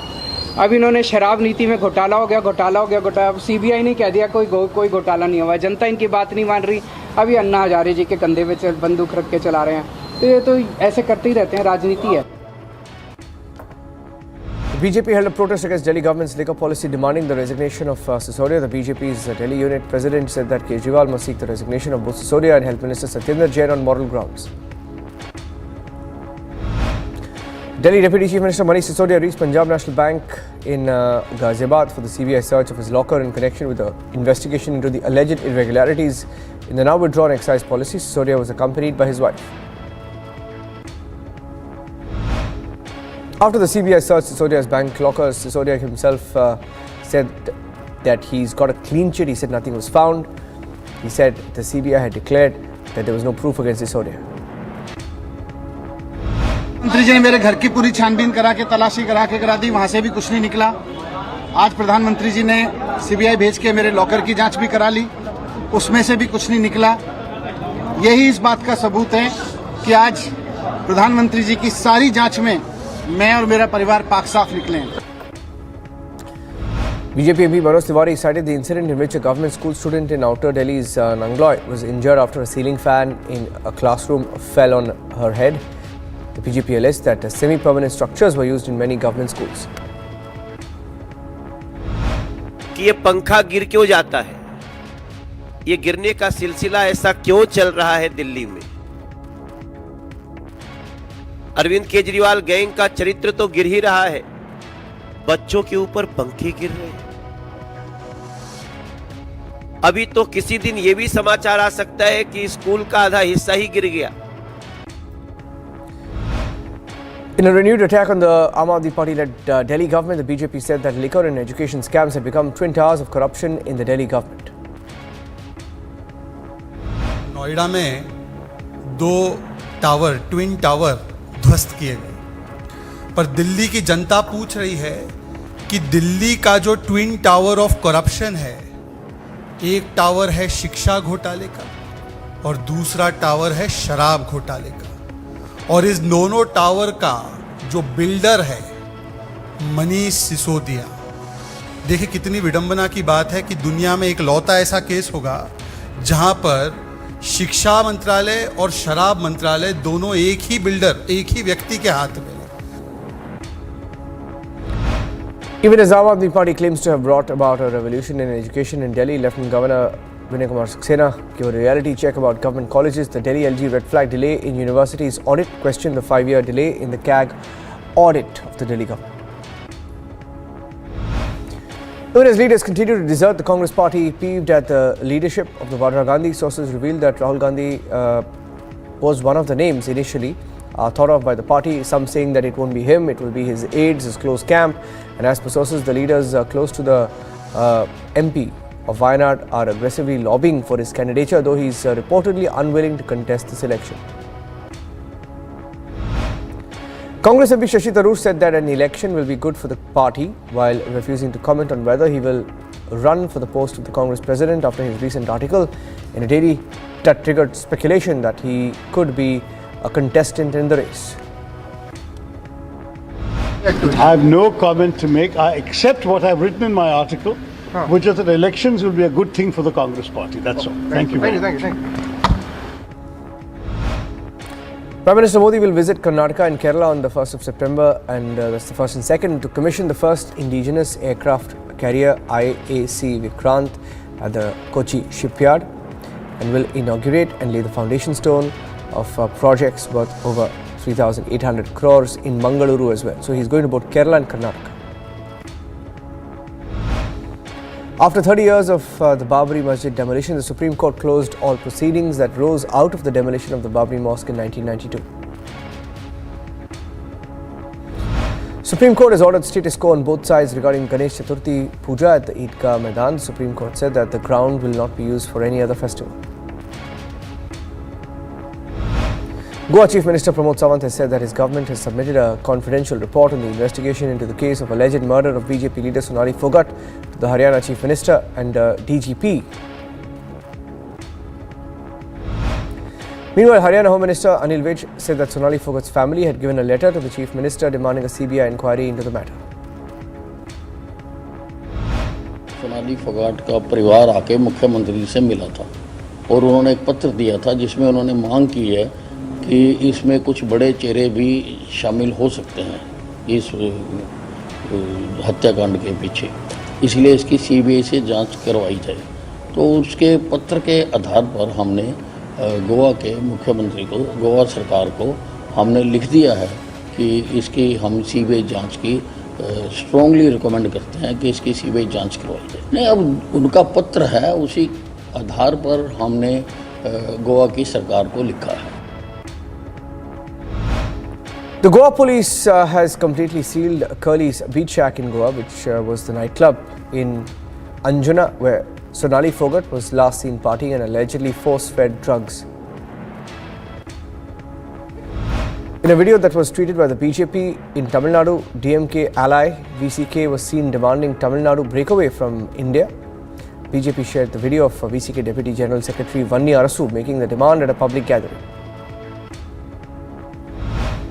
Speaking to Republic TV, the VCK claimed that Vanni Arasu's remarks were misinterpreted. According to the VCK, the leader was highlighting the success achieved by Tamil Nadu in comparison to the rest of the country. Amid the political turmoil in Jharkhand, Chief Minister Hemant Soren hit out at the BJP by accusing them of political horse trading. UPA MLAs along with Jharkhand Chief Minister Hemant Soren have reached Raipur. Earlier, Soren was seen spending time with his MLAs at the Latratu Dam in the Khundi district of the state. ये कोई आश्चर्यचकित और नया परिपाटी नहीं है और ना ही कुछ कानूनी होने जा रहा है। हर परिस्थिति का सामना करने के लिए सत्ता पक्ष तैयार है। The operation cell of the Delhi's North District has busted an interstate gambling racket involving 4 history cheaters and 15 listed criminals. A total of 48 accused were arrested from the Sabzi Mandi on the 28th of August. In a message to China, External Affairs Minister Dr. S. Jaishankar said the state of the borders will determine the state of the India-China relationship. Of the future of Asia depends on how relations between India and China develop in the foreseeable future. For ties to return to a positive trajectory and remain sustainable, they must be based on the three mutuals. Kerala BJP Vice President K.S. Radhakrishnan took a dig at the CPM politicians saying that Marxists were looting funds of temples. total of 13 persons have been detained in connection with a clash that erupted during a Ganesh Puja procession in the Panigate area of Gujarat's Vadodara. Seers of the Muruga Mutt in Chitradurga, Karnataka came together in support of the accused Seer Shivamurthy Muruga Sharanaru, called the allegations conspiracy to tarnish the Seer's image. She was a fighter, but anyway we have lost her. So the guilty have to be punished, and we endorse that the Jharkhand government can take a call as to how they. That was a correction there. That was a Trinamool Congress bite. Unrelated, we'll just correct that. Protests broke out against the Muruga Mutt Chief Pontiff Shivamurthy Muruga Sharanaru earlier today. He continues to claim that the case is a part of a long-drawn conspiracy against him and vowed to come out clean. Amid a raging demand to nab the Karnataka Seer, Chitradurga MLA of the BJP met the Muruga Mutt Seer and said that a fair investigation will be conducted. It's the second time I'm meeting him because from childhood I'm coming to this man and some allegations are there. And I have also met Swamiji, Chief Minister Basuraj Bommaiji, already assured the people of Karnataka in through your media, nobody will interfere in this matter. Even government will not interfere in this matter. Fair enquiry will be conducted. The hearing in the anticipatory bail petition of the Chief Pontiff of the Muruga Mutt Shivamurthy Muruga Sharanaru was adjourned to the 1st of September by the District Sessions Court. As for the police, the Seer can't leave Chitradurga until the investigation is on. Meanwhile, police have completed a spot inspection at the Muruga Mutt and have taken the victims also to the CWC office. In an incident that has come to light in Bihar's Gopalganj, a 13-year-old girl was allegedly gang raped. Police informed that on the 24th of August, a minor was gang raped under a police area. The FIR has been lodged and 164 statement of the girl was recorded. So far, 2 accused have been arrested. 8/22 को भोरे थाना अंतर्गत एक बालिका के साथ सामूहिक दुष्कर्म की घटना हुई थी। इस घटना में प्राथमिकी दर्ज किया गया है और पीड़िता का बयान 164 में कराया जा रहा है तथा इसमें संदिग्ध एक अभियुक्त को गिरफ्तार किया गया है। शेष के लिए छापामारी जारी है। An Indigo Airbus A320 was flying over the Guwahati to Mumbai route at roughly 36,000 feet when the captain noticed an engine stall warning signal that quickly vanished. According to sources, the wake turbulence arose due to the large jet aircraft crossing in the opposite direction of the Indigo aircraft. Man from Haryana's Gurugram was caught on camera as he allegedly thrashed a security guard who rescued him after he was trapped in an elevator of a residential building. Due to heavy rains, Badrinath National Highway in Chamoli district was blocked, disrupting traffic. SDRF was on the spot rescuing the passengers and the local residents. After 19-year-old Ankita was murdered, she was set ablaze on the 23rd of August in Jharkhand's Dumka. The ADG visited Ankita's family, inspected the place where she was attacked and said the safety and security of the family was ensured. घटनास्थल है जो उनके परिवार के सदस्यों ने मृतक के पिता ने जो बताया है कि कैसे कहां से पेट्रोल डाला, किस खिड़की से, उसको घर के अंदर से और बाहर से दोनों तरफ से देखा है। अभी हम लोग इसको देखने में और उसको उनसे बात करने की प्रक्रिया में ही हैं, इसलिए अंतिम रूप से कुछ अभी कहने की स्थिति में नहीं है। A special investigation team has been formed by the Jharkhand police to oversee the case in which a teenage schoolgirl succumbed to injuries after she was set ablaze in Jharkhand's Dumka. 6 people died after they drowned while one was rescued in the Ramdaha waterfall in Chhattisgarh's Korea district. In Assam, 2 more persons identified as Akbar Ali and Abdul Kalam Azad linked with the global terror outfits were arrested from Barpeta district. So far, a total of 6 arrests have been made in connection with the crackdown. Israeli Defense Minister and his Japanese counterpart signed an agreement to step up their defense cooperation. The memorandum covers areas which include arms equipment, technology and development as they shared concerns about growing global tension from Asia to the Middle East. We elevate 70 years of excellent ties between our countries to the strategic level. We open the doors to technological cooperation, information sharing, military-to-military activities, and industrial ventures. These activities will strengthen the defense capability of each country, as well as our joint contributions to peace and stability. European Union foreign ministers gathered in Prague for an informal meeting to discuss Russia and Ukraine war and its impact on the security of European Union member states. Supporters of a prominent Iraqi Shiite cleric fired rocket-propelled grenades into Iraq's green zone as machine gun fire crackled overhead, deepening the political chaos gripping the Middle East. Some other stories from across the world now, and supporters of a prominent Iraqi cleric fired weapons towards Iraq's green zone, deepening the political chaos gripping the Middle East. Over 20 people have been killed in the firing so far. Iran has closed its land borders to Iraq, and flights to the country have also been halted amid violence that broke out in Baghdad. Mississippi governor has said that he's declaring a state of emergency after excessive rainfall increased problems in one of the state capital's water treatment plants and caused low water pressure through much of the capital city. Is a very different situation from a boil water notice, which is also a serious situation which residents of Jackson have become tragically numb to. Until it is fixed, it means we do not have reliable running water. Guatemala's foreign minister met with Taiwan's president in Taipei and expressed his support for Taiwan's sovereignty during the meet.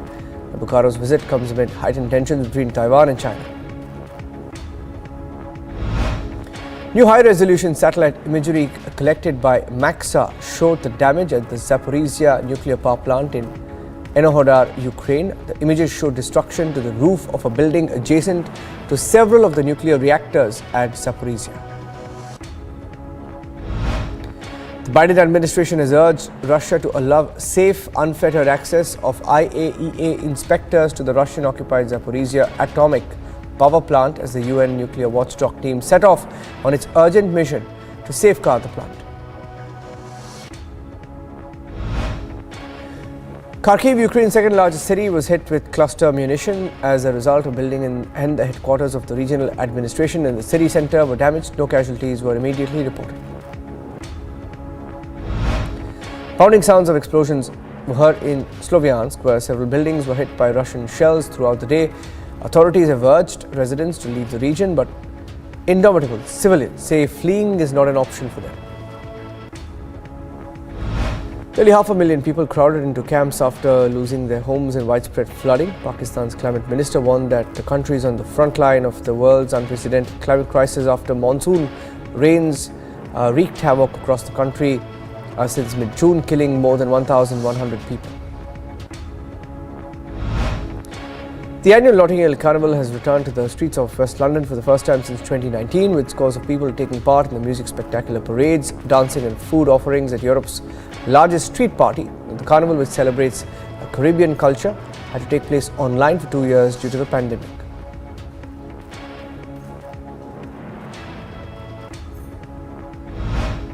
Runs in my blood, like I have to be involved in some way or what, however it comes about, and I prefer to play Moss, and yeah, I've been doing it for years and I will never stop until my body says stop, so that's what I do. ये सामाजिक प्रश्न होने के कारण एक शराब की रणनीति पॉलिसी गलत बनाई, इसलिए मैंने उसको लिखा. Did Kejriwal change his line on liquor? Did Sisodia influence Kejriwal to become pro-liquor? On of debates at 9 p.m.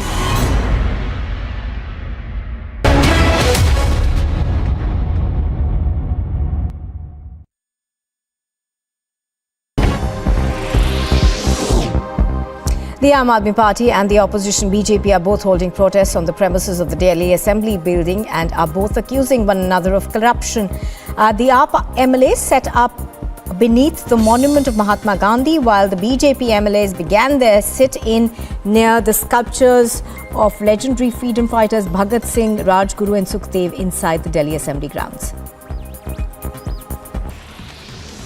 Aam Aadmi Party legislators were holding overnight protests outside the Delhi Assembly premises amid an ongoing war of words between the two parties on allegations of corruption. The Aam Aadmi Party is demanding a probe against the Lieutenant Governor V.K. Sena for allegedly pressuring two of his employees to exchange demonetized currency notes worth 1,400 crore rupees during his term as the Khadi and Village Industries Commission chairman in 2016. हम ये मान के चलते हैं कि LG साहब भी विधानसभा में क्या कार्यवाही हो रही है उसे जरूर फॉलो करते होंगे।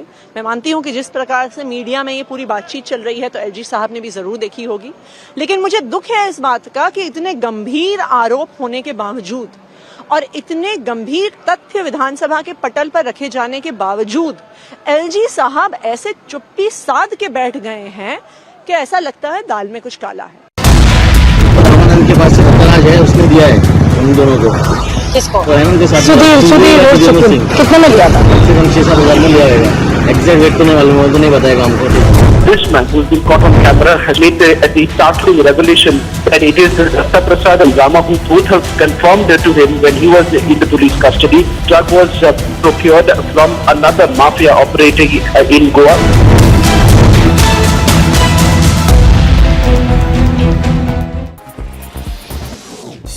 In a sharp attack on the Congress party, BJP National President JP Nadda claimed that the grand old party is losing ground because it's failed to reconcile local and national objectives. He's also said that the main reason is that people who have been members of the Congress party for more than 40 years are now leaving the party. Incessant rainfall is leading to major disruption across the country. Visuals coming to us from Badrinath highway seem to suggest that the highway was blocked, disrupting traffic. The STRF is in the spot rescuing passengers and local people.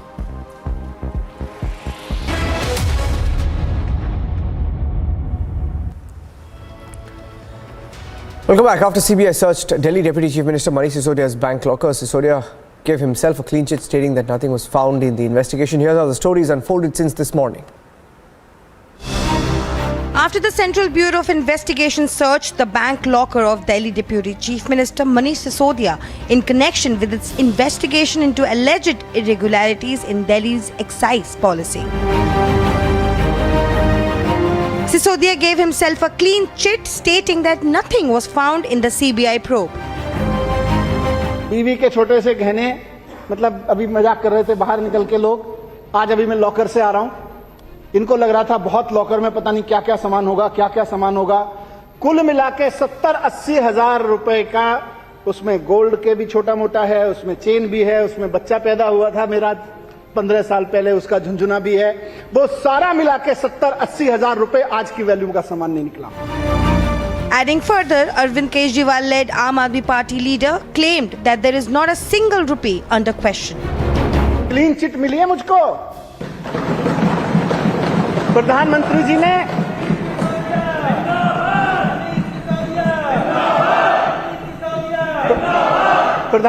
जी ने CBI मेरे घर पे भेज दी, वहां कुछ नहीं मिला। प्रधानमंत्री जी की सीबीआई को मेरे बैंक लॉकर में तलाश लिया, वहां भी कुछ नहीं मिला कि मुझे कह सकें ये भ्रष्टाचार कर रखा है, देखो ये पैसा कहां से आया, देखो ये सोना कहां से आया, देखो ये प्रॉपर्टी कहां से आई।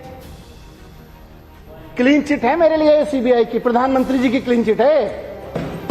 सीबीआई वाले भी मान रहे कि संतुष्ट ने बोले कुछ नहीं मिल रहा जी। The Aam Aadmi Party leader, who is under the attack of Bharatiya Janata Party over the alleged liquor scam and education scam in Delhi, claimed that there is pressure on the CBI officials to arrest him. Notably, a 4-member team of the CBI conducted a search at a Punjab National Bank in Vasundhara, Ghaziabad for nearly 2 hours. Sisodia and his wife were present at the time. Manish Sisodia has also claimed that the CBI FIR against him was completely fake and alleged that the BJP-ruled centre is acting like a serial killer to eliminate state governments. Bureau Report, Republic TV.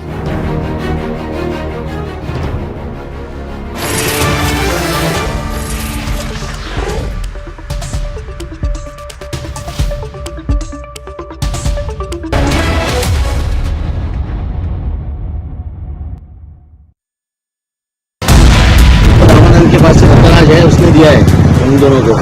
किसको? हेमंत के साथ सुधीर कितने में दिया था? कम से कम 6-7 हज़ार में लिया होगा। एग्जैक्ट रेट तो नहीं मालूम, वो तो नहीं बताएगा हमको। This man, who's been caught on camera, has made the startling revelation that it is Datta Prasad and Rama who both have confirmed to him when he was in the police custody. Drug was procured from another mafia operating in Goa.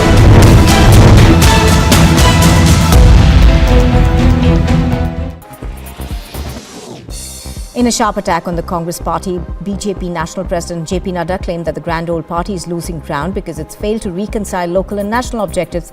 He's also said that the main reason is that people who have been members of the Congress party for more than 40 years are now leaving the party. Incessant rainfall is leading to major disruption across the country. Visuals coming to us from Badrinath highway seem to suggest that the highway was blocked, disrupting traffic. The STRF is in the spot rescuing passengers and local people. A woman named Veena Devi from Surat has filed a complaint stating that his son died by suicide, and she discovered a note which said that his partner and her brother forced him to consume beef, due to which he committed suicide. A case has been registered and a probe is now underway. In the Sonali Phogat murder case, the Goa police has confirmed that a team of police officials will go to Hazare today to verify certain allegations that have been levelled and certain suspicions that have been raised by Phogat's family.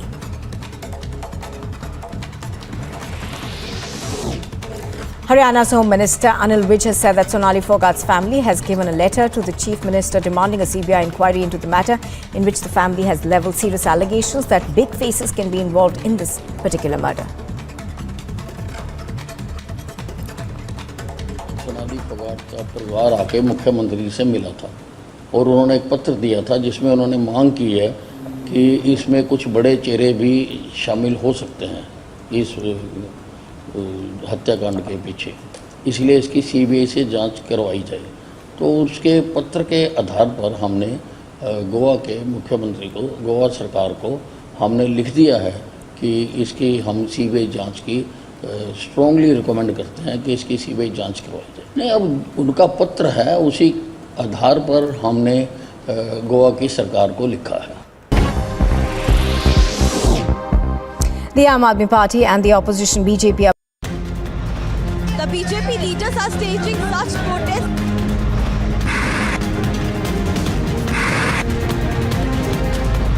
Aam Aadmi Party MLAs who are protesting against Delhi LG Vinay Saxena.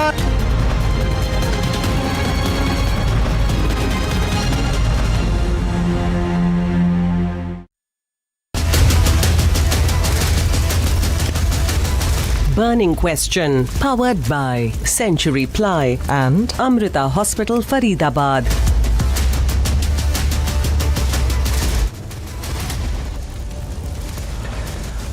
Anna Hazare, in a stinging letter to Arvind, Kejriwal questions him on the liquor policy, says Kejriwal intoxicated with power.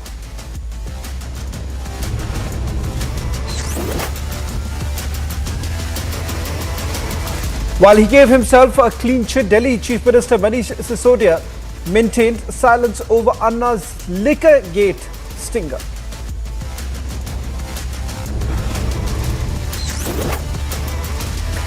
Instead of responding directly to Anna Hazare's scathing remarks on his liquor policy, Delhi Chief Minister Arvind Kejriwal gives it a political colour.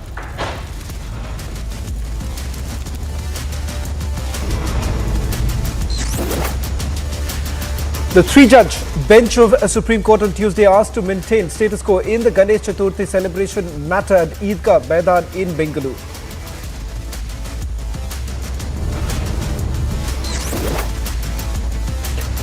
BJP MLA meets the accused Seer.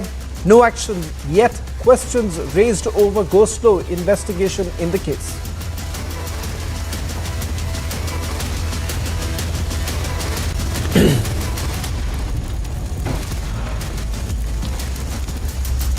The face-off over the Delhi liquor scam exploded today. Not between the usual players BJP and the Aam Aadmi Party, but this time it was social activist Anna Hazare hitting out at the Aam Aadmi Party Supremo and his former protege Arvind Kejriwal.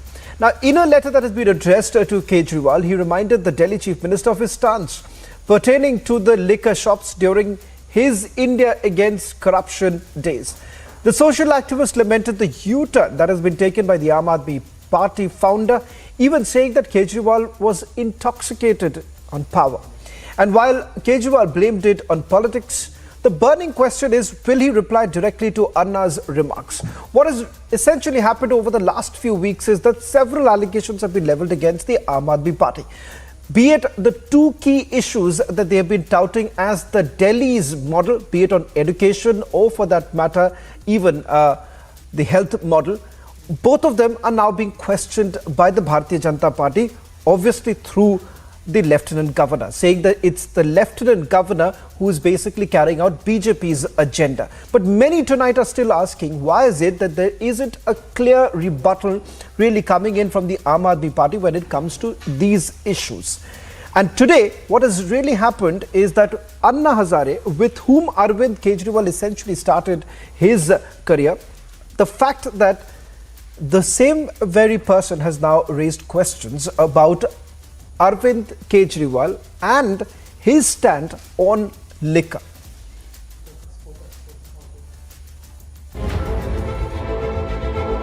They were a team against corruption. हमने 15 मंत्रियों के ऊपर आरोप लगाए हैं और रोज हम 3 या 4 मंत्रियों के आरोपों का जिक्र किया करेंगे. Arvind Kejriwal, an obedient, dedicated student to Anna Hazare. But 10 years down the line, the Guru is questioning his students' changed ideology, saying that he is intoxicated with power. लेकिन ये सामाजिक प्रश्न होने के कारण एक शराब की रणनीति पॉलिसी गलत बनाई जिसमें महिलाओं को तकलीफ होगा समाज में प्रदूषण बढ़ेगा. What changed in this 10 years?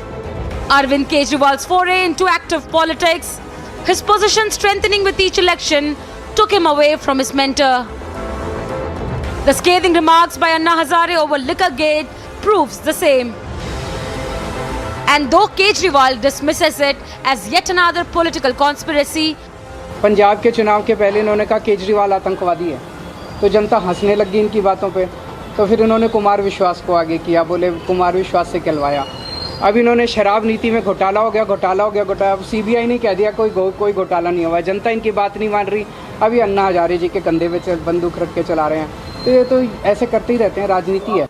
The BJP is calling out Kejriwal's duplicity. 1 पे 1 फ्री से 5 का 33 ये मॉडल है. और मॉडल क्या है? भ्रष्टाचार के ठेकेदार कहे भ्रष्टाचार मेरा शिष्टाचार. कोई इंक्वायरी हो जाए, कोई जांच हो जाए तो चिल्लाए ये अत्याचार, और फिर असेंबली में बैठकर करे ड्रामा और दुराचार. But while political slugfest over liquor gate and education gate continues, the latest salvo by his mentor has put Arvind Kejriwal in a precarious situation. Will he reply to Anna's question or pass it as another political gimmick? Bureau Report, Republic TV.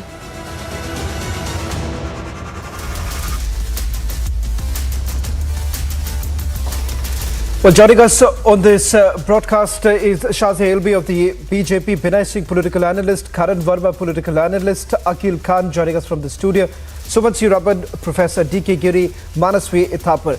Opening up the burning question is Dr. Sumansi Raban and Shazia Ilmi. In fact, let me take this question first to Akil Khan. I'm told that Sumansi Raban will try and connect with him in a short while from now. But Akil Khan, if I can come to you and Shazia Ilmi. Akil Khan, everyone essentially knew about the relationship or the bond that Anna Hazare and Arvind Kejriwal had. In fact, if one has to credit Arvind Kejriwal's career, it has largely been because of Anna Hazare. Today, he makes a comment about liquor and more importantly, the usage of liquor in the national capital and talks about the double standards. And you've already heard what Arvind Kejriwal had to say in a response, saying that it is because of the BJP. Now, technically, if you really look at it, Akil Khan, this is nothing less than just simply insulting Anna Hazare by saying that this was done by the BJP. I would like to say, first of all, I would like to ask Anna ji, when did you come from the moon, Anna ji, and you have taken again a BJP injection? I don't understand what happened to you for so many years. Jan Lokpal bill is still pending. Government of India has not implemented in right spirit, and they have just beating about the bush.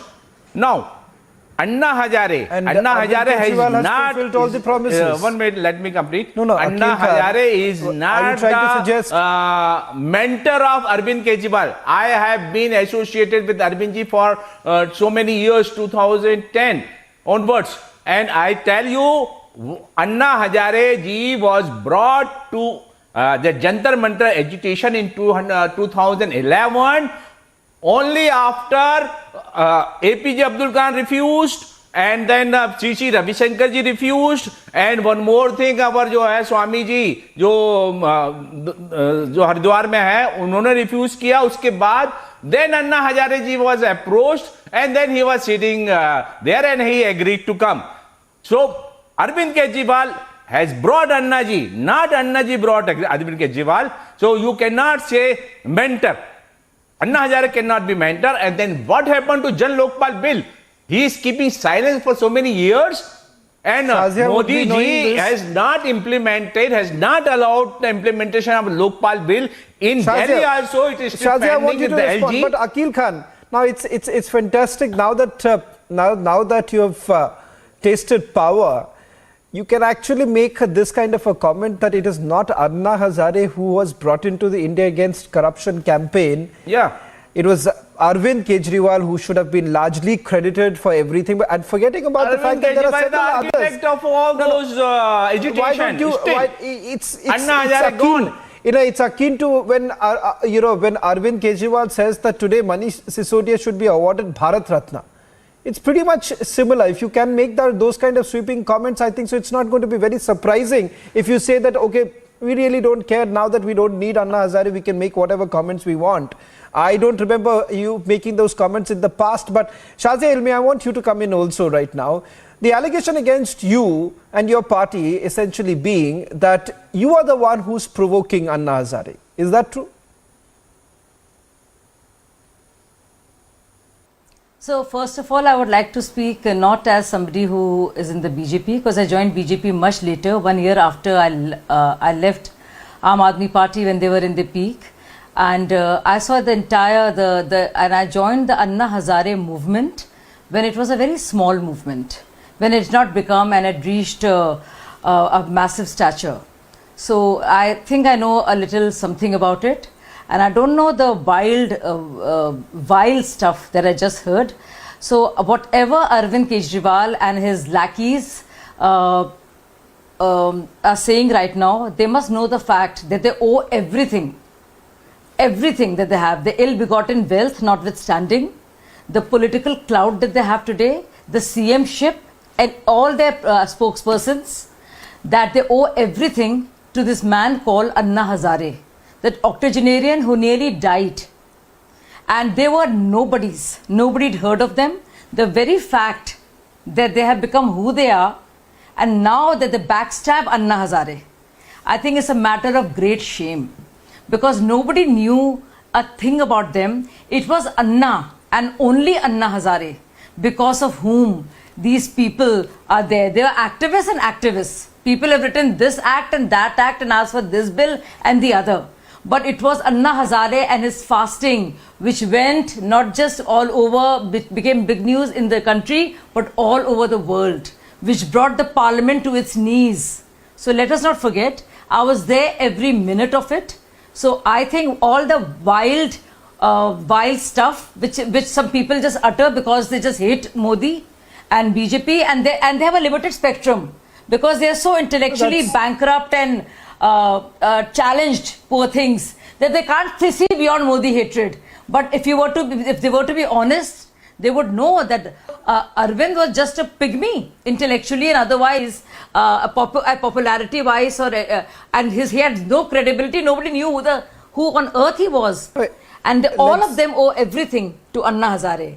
That is nothing but the truth. Akil Khan, and everybody would Akil Khan, I'll give you a chance to respond also. So I want to please also. Anna Hazare is I don't want people like Akil. I don't know who they are. Can you really deny that? Associated with us but for so many years. Akil Khan, can you really deny the fact that there was a large contribution that was made by Anna Hazare? People like him have just a negative agenda. The fact of the matter was, it was Anna Hazare's face. No, not large. That's the only contribution. I have been the part of Jantar Mantar agitation for 5 days, and after that I was also associated. Years later, today you want to just drop Anna Hazare like a hot potato. The moment he starts asking you an uncomfortable question. Why, sir? Why? Because can you deny? Anna Hazare has been silent. Has been silent for so many years. He didn't come out with anything about Jan Lokpal bill. He was there for Jan Lokpal bill. Then why he left? He should have continued with his own agitation. If anybody is not connecting, not supporting him, why Anna Hazare kept silent? Okay, I want Manasvi to come in. This is the right time, then we can ask Manasvi and Binod Jan Lokpal bill. And Modi ji has not done anything to implement Jan Lokpal bill. We are talking about one second. We are talking about Akil Khan, don't hijack it. No, one second. Shazia, hold on. Shazia, let me just bring back the focus. I mean, what rubbish? No, exactly. I mean, let me bring back the focus right now. One second, Akil Khan. You know, Shazia, you're just Shazia. One second, Shazia and Akil Khan. We are not talking about the Jan Lokpal bill. Tell me where. One second, Akil Khan. The debate is not about the debate. Shazia, let's not derail the debate. Shazia, it's a request right now. Shazia, 1 minute. The debate is not about Jan Lokpal bill. The debate is not about Jan Lokpal bill. But Anna Hazare is very 1 second, Akil Khan. No, you don't want to answer my specific questions. I want to once again bring back the focus of this debate. Let's have a focused debate right now. Manasvi Thapar. That's your contribution to this debate. Sazia, okay, can I correct it? 1 second. Let's keep this. 1 second. Akil Khan, Shazia, 1 minute. Let's not derail this entire focus of the debate. Let's have focused debate right now. Shazia, you'll get enough chance. Let's not do this. No one is going to understand what we are talking about. I want to bring back our focus on certain issues. We spoke about Anna Hazare. We'll come back to that. But there are a few other issues. Manasvi Thapar, be a little honest about, you're a political analyst. Tell me something. Are you really convinced that in the last few weeks, starting from the excise policy to the school gate, questions that have been raised about the school, the education model in itself, and today on the CAG audit itself, even if you want to represent the side of the Aam Aadmi Party, it's not about on these three issues, do you have a clear answer from the Aam Aadmi Party as to why they feel that they should give themselves that certificate that Manish Sisodia gave earlier in the day, saying that everything is squeaky clean? You're fine to, you can give yourself that certificate, but give only when you can produce some facts. I still can't fathom where exactly is the response. As far as the excise policy is concerned, I still don't get a clear-cut answer from the Aam Aadmi Party today that whether or not did the Aam Aadmi Party waive off 144 crore rupees to a one-time bidder? Did the Aam Aadmi Party waive off 30 crore rupees to a bidder from the airport zone? Do you have an answer to that? Or have I missed out something? No, you have not missed out something. I'll tell you what is BJP basically worried about. It's not just the last few weeks which you just mentioned, it's last few months. since the time Aam Aadmi Party came out victorious from Punjab and their inroads in Gujarat, they are not scared about, they're not concerned about the excise policy. They are basically concerned about the upcoming Gujarat elections, and the kind of support Aam Aadmi Party is getting in Gujarat is scary for BJP. Nothing else is scary. And now you will see, after Punjab, there is sudden rise of enormous number of cases. There is a witch hunt against Aam Aadmi Party. Please let me make my point. There is a great witch hunt against a political party, which is a newbie. It's not even 10 years old. No, but Manasvi, I understand. You want to get into the political side of it. No problem. What I'll do is I'll ask Shazia to respond. Is Shazia really scared of the Gujarat elections? Because at the end of the day... I want to respond. So let me tell another bright spot, Mr. Manasvi, that the ED notice was given on 25th October before Aam Aadmi Party had come to power in Punjab. If I want a clear-cut answer... Let me tell Mr. Another... Okay, no, for a moment, Manasvi, for the sake of argument. For the sake of argument, one minute. Just for the sake of argument. Just for the sake of argument, Manasvi, just for the sake of the argument. No, one second. Aam Aadmi Party is the cleanest, honest party that India has ever seen since independence. What a brilliant thought you had, Manasvi. Shazia ji, Shazia, just a minute. BJP which is the cleanest. Just for the sake of argument, Manasvi, let's accept. I'm accepting. If you say, Manasvi, just why don't you hear the question? Rather than you both can't have this dialogue going on. One second, Manasvi, I'm asking you a specific question. Let's not derail this again. Again and again, we're trying to derail this. Answer my question in specific terms. Do you know, is it, by now these questions have been raised, but do you have an answer to just two questions? Was 144 crore rupees waived off? Was 30 crore rupees waived off? Yes or no? Do you know the answer to that? At least Aam Aadmi Party, if they've done nothing, they'll say that no, we've not waived off. No, we've not waived off. Right. At least two specific answers I would have got. CBI investigate. Let this ED CBI investigate and come out with the truth. Why just a witch hunt? You investigate. What did you find in the locus of Manish Sisodia? What did you find in the house of Manish Sisodia? Come out in open and tell. ED and CBI are doing their jobs, and it is the duty. What happens, the law, basically the principle of law is innocent until proven guilty. But when it comes to Aam Aadmi Party, it is guilty until proven innocent. Why this complete change of understanding? When corrupt people join BJP, nothing happens with ED and CBI, and there is a political party. Every day there is a witch hunt by the route of LG office, by the route of CBI office, by the route of ED office. The entire country is seeing this. Why such? If ED is investigating it, CBI is investigating it. No, we have to. No. Shazia ji, you know, Manasvi, every time anybody is found guilty of corrupt, आप वही बोले जा रहे हो, सब लोग वही बोले जा रहे हैं. The fact is, besides this, there's nothing else to say. You have Partho Chatterjee's cash. You think that should not be? You should not be found. Same thing. Manasvi, think of a new fact. Manasvi, aren't you bored? I mean, tell me, don't you find yourself very boring and dull and not very intelligent because you have nothing else to say? I'm asking you this question. It's so boring, Manasvi. Seriously, every day I sit here and every day the same stuff. All of you come up with. Arey bhai, chalo bolo. You finish and then I'm talking. I'm done. You promised, Manasvi. The problem is... Same thing. Every day you say the same thing. Akhil Khan wants to take the question. Manasvi, because you don't want to answer my question. Akhil Khan now wants to jump in. Okay, Akhil Khan. Okay, if you have the answer. Manasvi, hold on. Okay, I want Karan Verma and Akhil Khan to come in. Okay, one second. Both of you. Let's not get it. Akhil Khan and Karan Verma can come in. Akhil Khan and Karan Verma. Manasvi also didn't want. Manasvi, it's okay. I'll pass on that question because you don't want to answer that. Akhil Khan, I asked two specific questions. Karan Verma and Akhil Khan. Let's only have both of them now. Let's have only Akhil Khan and Karan Verma. Akhil Khan, I'm asking this question again, and then I want Karan Verma to come in. Karan Verma. Okay. This is the question that I had asked, if you've heard it or not. Yes. I'm once again repeating this question. Okay. There is a report that has been prepared by their own government. There is an admission that has been made that yes, Delhi government was suffering losses. At the cost of the public exchequer, 144 crore rupees has been waived off.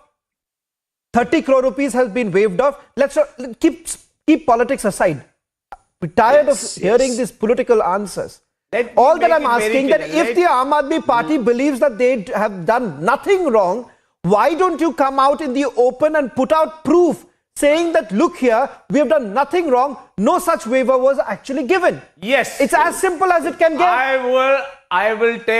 I will tell you absolutely this is right, that we have not done anything wrong.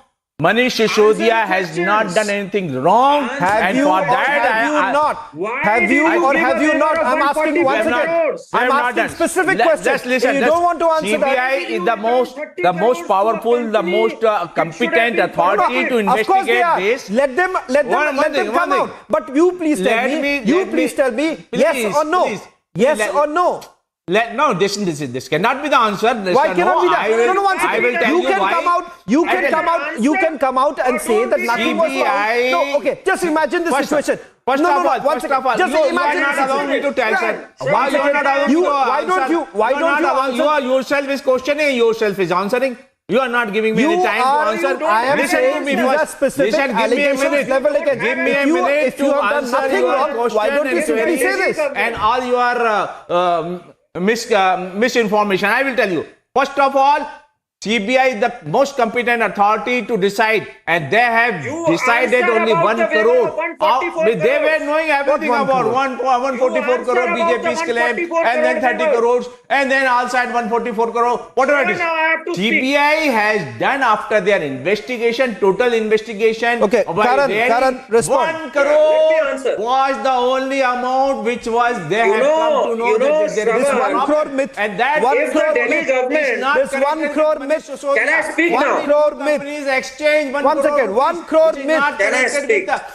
No, 1 second. 1 crore myth. Yes, 1 crore myth that you are talking about. This 1 crore myth. 1 second. 1 crore. From 144 crore, they say. No, 1 second. Shravan, I can just prove Karan Verma, one fact, and I can just prove the entire lie. Karan Verma, 1 crore rupees. Am I to remind everyone? Can I answer? Akil Khan, am I to remind you? 1 crore rupees that you are talking about in the CBI FIR.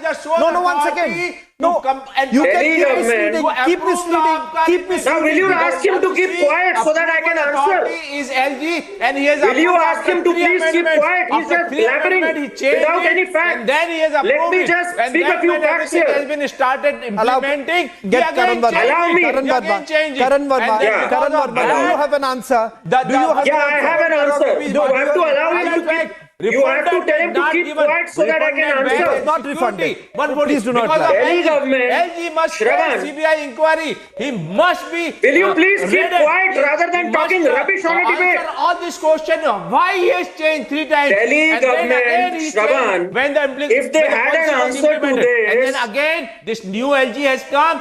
He suffers from verbal diarrhea and you are not moderating him. For all this thing, that's why you have to moderate him. 3,500 crore was the estimated profit. And two things. The Delhi government did not file its reply to the CVC. That's why Manish the Sisodia CVC has that policy. had asked them. This new Karan Verma. You have to moderate him. That's why. No, 1 second. Akil Khan, you have the chance. He will keep on speaking till tomorrow. You have to moderate him. Karan Verma. Yeah. Now let me answer. Now let me answer. Let's have a focus debate here. I asked this specific question. I want to focus on the issue. Okay, Karan, let me answer. Let me ask this question. I'm making an intervention right now. Right now. My intervention here being that if I had done nothing wrong, and as Manish Sisodia, Arvind Kejriwal all are saying that they're part of this political witch hunt, then if I had nothing to hide, I would have come out and shown the proof that look here, documents. Allow me an uninterrupted minute. I will expose. 1 second. I will expose. Will you or will you not? If I am today accused, if today I am accused of money laundering, today, and I believe that I've done nothing wrong, I'm not the director of any dummy company. I'll come out and show up the proof. Let me answer now. Someone else has done it against me. Will you ask him to keep quiet so that I can answer now? This is a question to me. The CBI. Nobody else is now. The Delhi government, authorized to do anything. They were asked a stinging question. They were asked they were asked a stinging question by the CVC that took cognizance of BJP Delhi head Mr. Vijendra Gupta's plea, and they asked 7 to 8 stinging questions on the Delhi education scam where toilets were counted as classrooms. Now, this is pending with the Delhi government since February 2020. If they had clean answers, they had a great opportunity to answer and nip it in the bud. The facts that Manish Sisodia and Arvind Kejriwal are neck deep in corruption, that is why they have not answered for 2+ years. Now the investigation is proceeding. So you have no business shouting vendetta politics. Akil Khan, you have no business shouting vendetta politics. Come on. Okay, one second. CBI will decide. Please calm down. Nobody else will decide. Just making you and cry unnecessarily. Just to divert attention from Gujarat Post. Just to divert attention from Gujarat Post. Akil Khan, are you being able to hear? Are you being able to hear what Karan Verma is saying? What are you rebutting? One second, Karan Verma, can you hear? Can any one of you hear each other? One second, you guys are every one of you, gentlemen. You are one second, gentlemen. You are shouting over each other. Please tell me, what sense does it make? He doesn't have basic sense. Can you all even understand what arguments you all are making? I am the one who is supposed to answer. Karan Verma, 30 seconds. I want you to put this into perspective. Yeah. Karan Verma, 1 minute. I've asked a specific question. Then I want to go across to Sumansi Raman. Sure. I have some more specific questions to ask. I'll ask this to Sumansi Raman and Binay can then respond. Karan Verma, quickly respond to what Akil Khan had to say.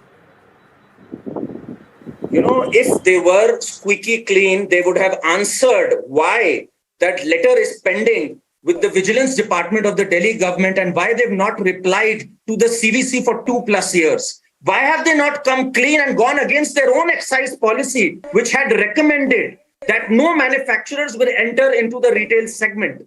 They completely subverted their own policy, their own recommendations. So this shows that they are neck deep in corruption, shouting vendetta or shouting the law will take its own course or innocent till proven guilty. They were the same people who used to wave off evidences and say resign on moral grounds. Where is that morality now? The fact is Arvind Kejriwal has come a long way. He did Sanna, he did Kumar Vishwas. He has no morality left. Okay, now, who is the I'll come to the LG part also. Okay, got your point. Akil Khan, got your point. Okay, Akil Khan, again you're shouting.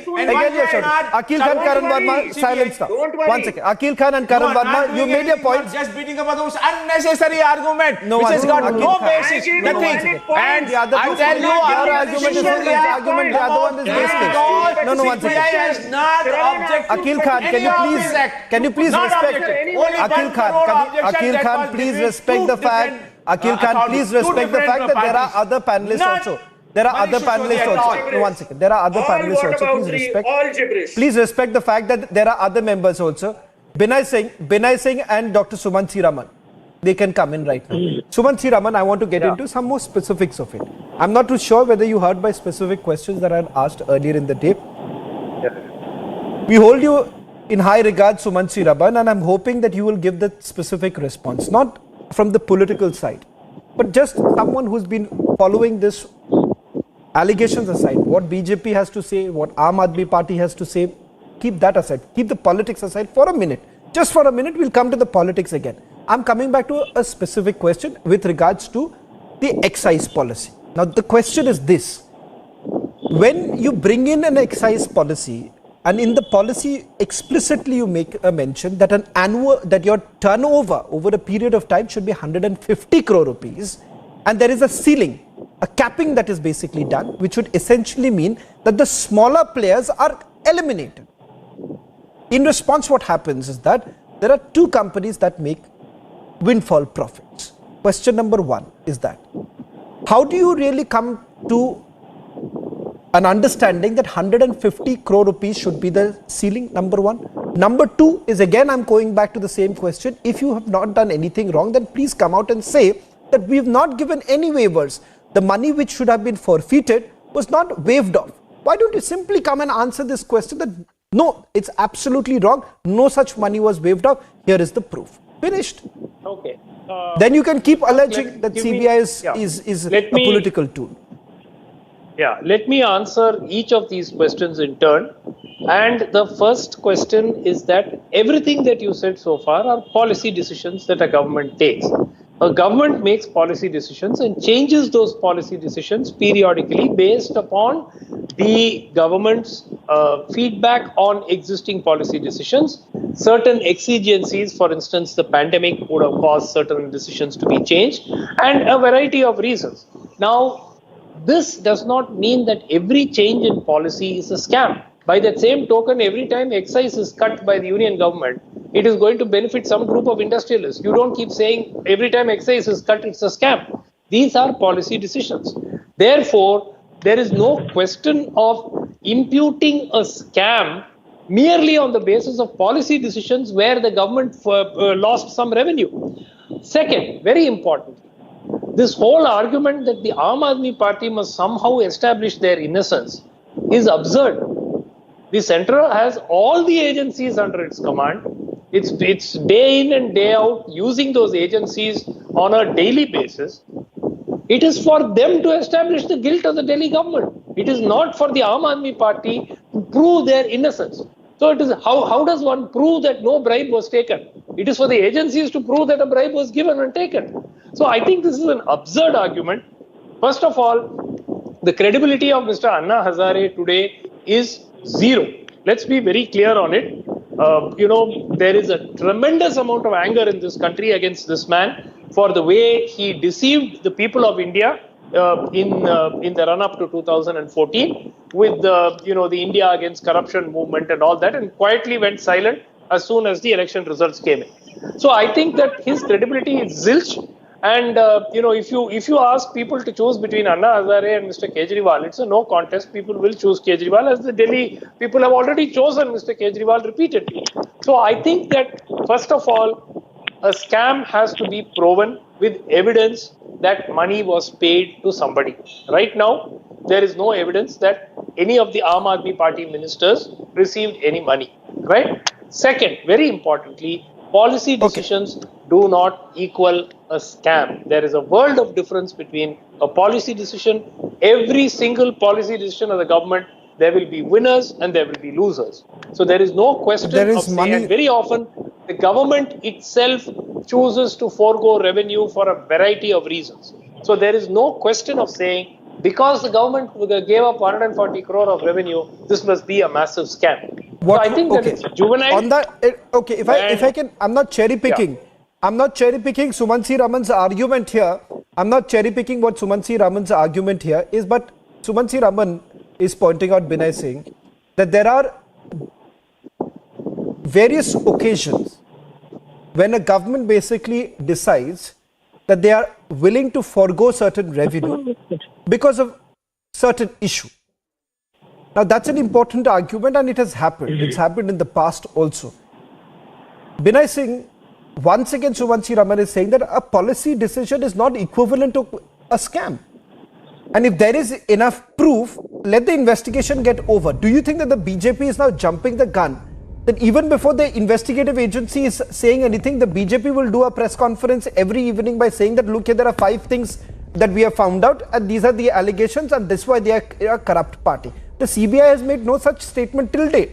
CBI has made zero statement.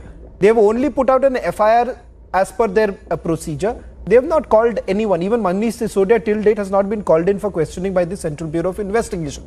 So is the BJP perhaps jumping the gun? Shravan, I heard Mr. Kejriwal today. He made statements. He said 2 things. One, that CBI has found nothing. They have given a clean sheet. And the second he said about Anna Hazare. So it is not BJP jumping the gun. But have you heard, or the CBI called him and said him that, okay, we have found no evidence against you? From where did Mr. Kejriwal came to know that CBI has found no evidence against him and the case is closed? This is the statement what Kejriwal made today. And the second statement, Shravan, that BJP is trying to use the shoulders of Anna Hazare to fire at Aam Aadmi Party. One corruption. Very clearly said, Mr. Kejriwal very clearly said that the CBI inquired into this matter quite some time ago. They saw Dr. the Raman, files. Dr. Raman, allow Binay to respond. Sumansi Raman, I gave you enough time. Sumansi Raman, please respect the fact that he's just joined the debate. Sumansi Raman, I'll request you. Please, one second. Akhil Khan, everyone gets up. No, one second. I gave you all equal amount of time. Akhil Khan, please don't do this. It's my request. Please don't do this. That way we don't come to any conclusion. And this debate becomes completely pointless. I think that there is a problem with the audio and a video line of Binay. I'll ask my producers to just quickly correct that. And meanwhile, Sumansi Raman's points that were raised. Can I want answer Karan Verma. Karan Verma. Okay, let's go back to Mr. Suman. Mr. Suman just said that these are all policy decisions. I heard him. I want to answer that specifically. No, once again, Karan Verma, it's a specific. No, Karan, isn't it a slightly dangerous? Isn't it slightly dangerous? Just one second. The CBI is investigating, fair enough. You want the CBI to carry on the investigation. You want Aam Aadmi Party to cooperate with the Central Bureau of Investigation. On the other side also, take a look at this. They are just an accused. Manish Sisodia is still an accused. He's not guilty. How is it possible that every time, every day, the Bharatiya Janata Party has more evidence than the Central Bureau of Investigation has?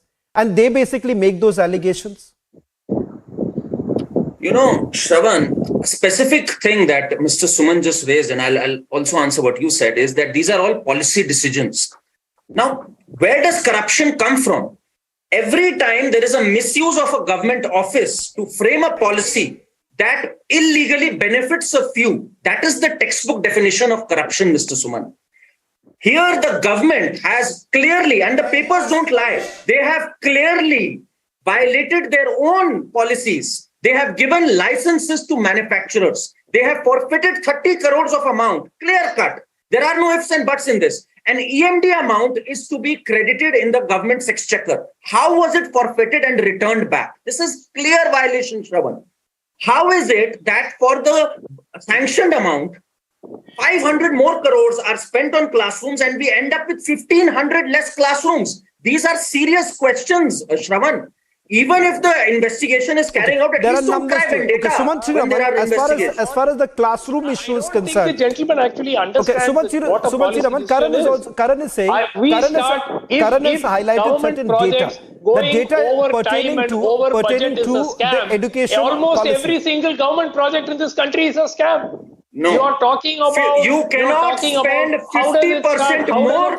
You cannot spend 50% more estimated cost without any tender. Or 400 houses without any tender is the keyword. Midway, the specifications without get changed. Any tender, Somebody says, you cannot let's increase the area. Let's add stuff. Let me ask you. What about Rafale? You are not hearing me. What was the cost of Rafale aircraft? How many aircraft came? Tender done, sir. Automatically, are you there was no tender done? To increase this cost, there was no tender done. The 44 crores also was done without the permission of the cabinet. Where was the tender done for Rafale after the project was awarded? A proper procedure was followed, which was upheld by the Supreme Court. This was challenged in the Supreme Court. Twice it was upheld by the Supreme Court. How many aircraft are supposed to have been procured? How many were procured? Sir, there are different specifications. Absolutely not, because it was upheld by the Supreme Court and you are comparing apples and oranges. Your facts are not clear. Here I am saying for equivalent classrooms. The word is, sir, you are not answering on facts. The word is equivalent classrooms. How can you go for 50% more cost without any tender?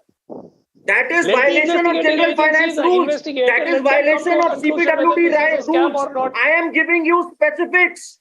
They violated General Financial Rules 2005. They violated CPWD Works Manual 2013. You are not answering me on facts. You are not answering me on the merits of the case. You are doing whataboutery. You are doing whataboutery. Why have they violated their own exact policy? Why have they violated Can I also, Sir, you are not Binay has come back. I have to tell you this here. Constructed means it is a scam. Okay. It is because you violated the general finance rules. Manasvi would like Manasvi. 50% the cost without going into the tender. Please be informed on the project first. So by the same token, you have to ascribe a scam here also. What logic? It is the same logic. This is juvenile. Manasvi. Okay, so if all of this has got to do with politics, if all of this has got to do with politics, if all of this has got to do with politics, then perhaps the optics is not really. No, 1 second. You know what is happening right now, Manasvi, is that I'll come back to also the other issue that has been raised. Now, you've heard when it comes to Anna Hazare, you heard Akhil Khan initially starting off this debate saying that it was not Anna Hazare who brought in Arvind Kejriwal, it was Arvind Kejriwal who brought in Anna Hazare. Yes. And then secondly, it turns out that you are indirectly hinting at the fact that today Anna Hazare is working at the behest of the Bharatiya Janata Party. Yes. Yes. I have got so many proofs, sir. I can give you so many proofs. I just want a quick response from Manasvi and then Akhil Khan can also come in. You'll have to get up and go. See, I don't want to get into that. If the same people who from BJP are right now supporting Anna Hazare, these same people were quiet when in 2013 Anna ji questioned the governance model of Gujarat, the governance model of Narendra Modi ji, and he said Ghotala in Gandhi ke state mein. At that time, these same people in 2013-12 were silent when Anna ji was there in Gujarat for his 2 days trip. So suddenly Anna ji became the biggest person for these people to come out on debates and to come out from their from their karyalayas and speak that Anna ji is the greatest guy and we should trust Anna ji, while these people were silent when Anna ji spoke against Narendra Modi ji and the governance model of Gujarat. Now coming to the moot question, right now the investigation is on. Has the ED or CBI given any kind of charge sheet or FIR against Manish Sisodia or anyone from the Aam Aadmi Party? No. It is only the Karyalaya of BJP which is working, which comes on a debate every day, which comes with a press release every day and attacks Aam Aadmi Party for no reasons. It is the LG who's attacking Aam Aadmi Party. It is the BJP spokesperson who's attacking Aam Aadmi Party. They have more factual understanding or evidences more than ED or CBI? The question is with them. Do they have more than ED or CBI? It is yes, investigating, but these people sitting there are the judge, are the jury, are the spokesperson giving wrong information to the public of this country. No answering on the specific ED has questions. not investigated it completely. Has no answer. CBI has not investigated it completely. No answer. But you are misinforming the country. This was taken cognizance by the CBC, just so you know. Is the investigation completed? Let's talk on facts. Completed? Let's talk on completed? Investigation is underway. Don't cry vendetta. At least don't cry vendetta. At least don't say BJP is doing. It is the secretary which set this in motion. It is the CBC which set it in motion. Let's not say BJP did it. It is the CBC which set it in motion. My friend, is the investigation completed? Ask a specific question. It is underway. Don't say which hand. Is the investigation completed? Of course not. Of course not. Let it be under But don't call it which hand. Why are you jumping? Don't call it which hand. Don't call it which hand. Why are you Don't jumping say to it's vendetta. Why are BJP I am not jumping to a conclusion. You are jumping. Let the My friend, investigation you are be saying completed. this is a which hand. दूध का दूध पानी का पानी हो जाएगा. Let the investigation be completed. Let the investigation be completed. Don't call it a which hand. आप बार-बार इसको vendetta क्यों कहते हो? Just one quick response to come in. Okay, one quick response to come in from Akhil Khan also. Akhil Khan, I'm running out of time right now. A quick response from you. Karan Verma and Akhil Khan last. Karan, hold on. Akhil wants to take on you. Akhil wants to take on Karan Verma. Go ahead. Why are you so concerned about ED and This is their standard answer. Will you do a better job than than investigation, and then they cry vendetta. When the investigation is happening, they call it witch hunt, and now they are saying let the investigation happening. Of course, we are saying let the investigation happen. Modi ji wants really Anna Hazare to bring in this context of the present situation. Can I tell you one thing? Modi ji ko mat lao har cheez mein. हर चीज में मोदी जी तो सबसे पहले आएंगे बीच में. He is the kingpin of all these things. I tell you one thing, the biggest corrupt party in India has become now Bharatiya Janata Party. Bharatiya Janata Party, biggest corrupt party. If anything, if Modi ji has slightest respect for Anna Hazare, then he should bring Lokpal bill all over India, including Delhi. He must instruct LG, the black Angrez, the black Angrez. Shravan, they are caught.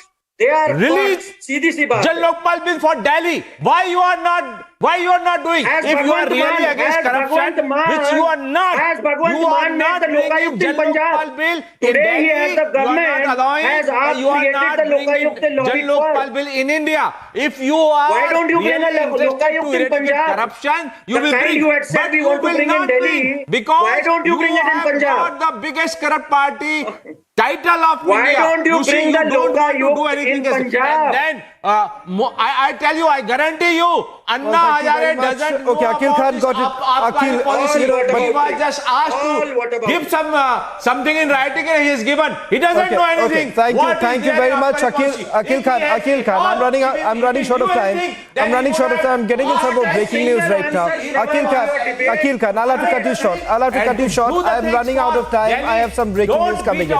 Okay. Thank you very much, Akhil Khan, Karan Verma, and also Shazia Ilbi, Binay Singh, and Dr. Sumant C. Raman for joining us on this debate, as well as Manaswi. Thank you very much.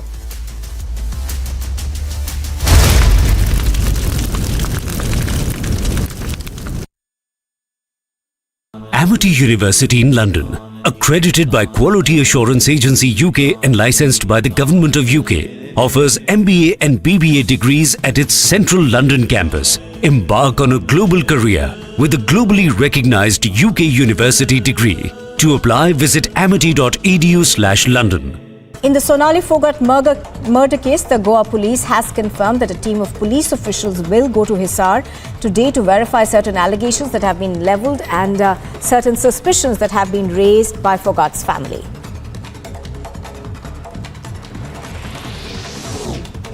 Haryana's Home Minister Anil Vij has said that Sonali Phogat's family has given a letter to the Chief Minister demanding a CBI inquiry into the matter, in which the family has levelled serious allegations that big faces can be involved in this particular murder. Sonali Phogat का परिवार आके मुख्यमंत्री से मिला था और उन्होंने एक पत्र दिया था जिसमें उन्होंने मांग की है कि इसमें कुछ बड़े चेहरे भी शामिल हो सकते हैं इस हत्याकांड के पीछे, इसलिए इसकी सीबीआई से जांच करवाई जाए। तो उसके पत्र के आधार पर हमने गोवा के मुख्यमंत्री को, गोवा सरकार को हमने लिख दिया है कि इसकी हम सीबीआई जांच की स्ट्रॉन्गली रिकमेंड करते हैं कि इसकी सीबीआई जांच करवाई जाए। नहीं, अब उनका पत्र है, उसी आधार पर हमने गोवा की सरकार को लिखा है। The Aam Aadmi Party and the opposition BJP are both holding protests on the premises of the Delhi Assembly building and are both accusing one another of corruption. The Aam MLA set up beneath the monument of Mahatma Gandhi, while the BJP MLAs began their sit-in near the sculptures of legendary freedom fighters Bhagat Singh, Rajguru and Sukhdev inside the Delhi Assembly grounds. Aam Aadmi Party legislators were holding overnight protests outside the Delhi Assembly premises amid an ongoing war of words between the two parties on allegations of corruption. The Aam Aadmi Party is demanding a probe against the Lieutenant Governor V.K. Sena for allegedly pressuring two of his employees to exchange demonetized currency notes worth 1,400 crore rupees.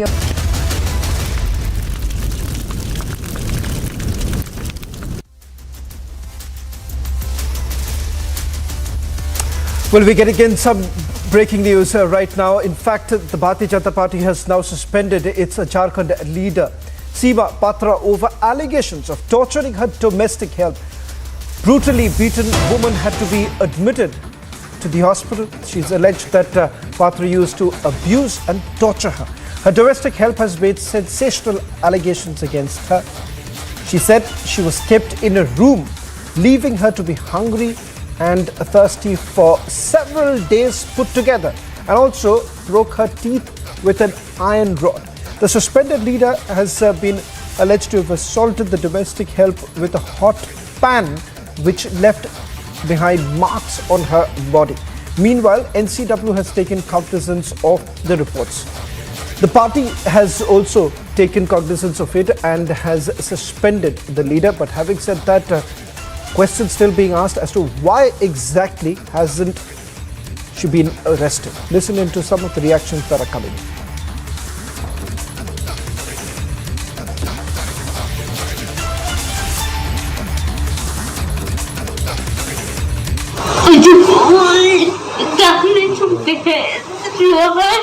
हाँ लोहा का उससे मारा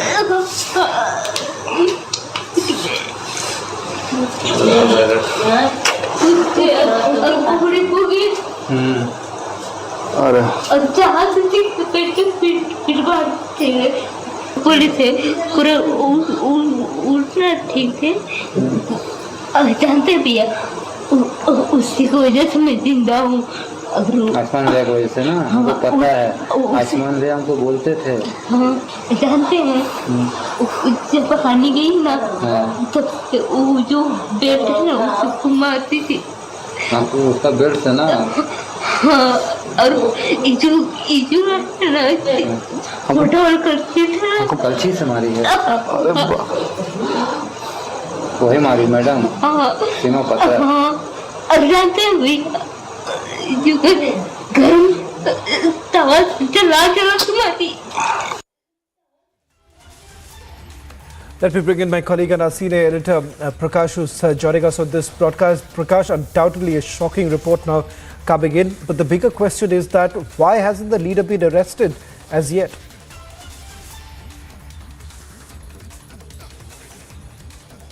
Well, this is a shocking incident, Shawan, of brutality and inhuman approach towards humanity.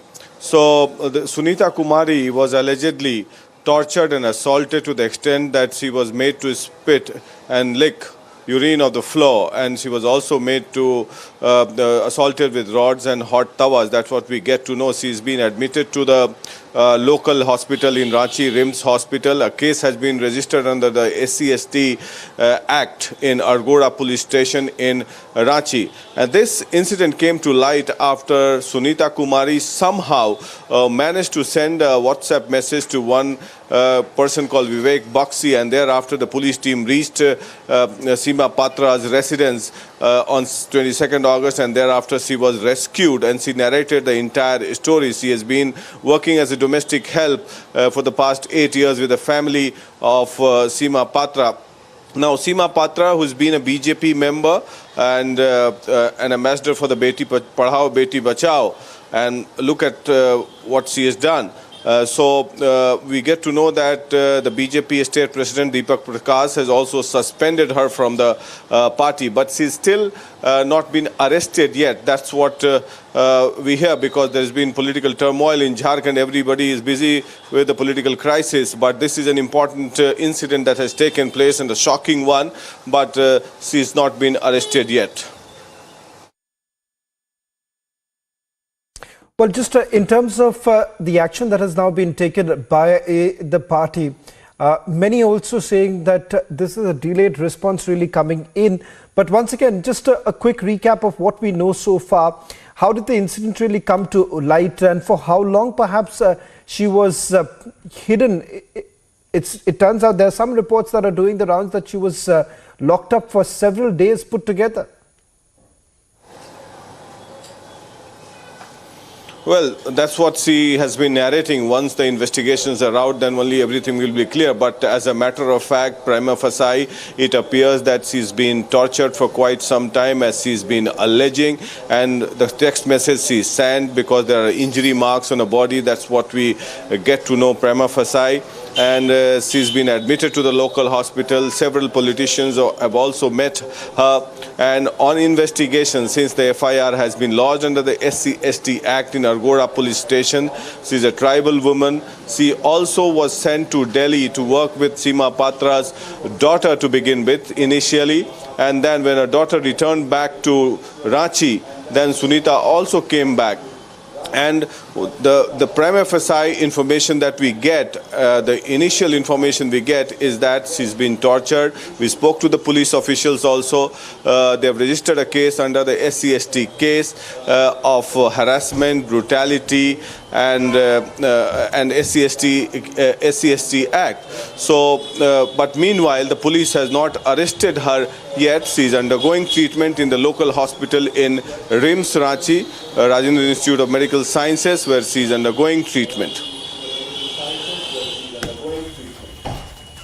Well, thank you very much, Prakash, for getting us the latest details We'll be tracking the story very closely as reports now essentially emerging that she's been taken to the hospital, praying that she recovers soon, and also the police acts on this case as soon as possible.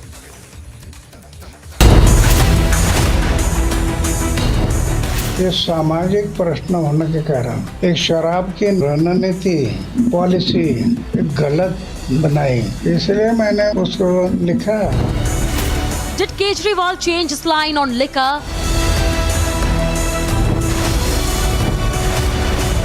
Did Sisodia influence Kejriwal to become pro-liquor? On-off debates at 9 p.m.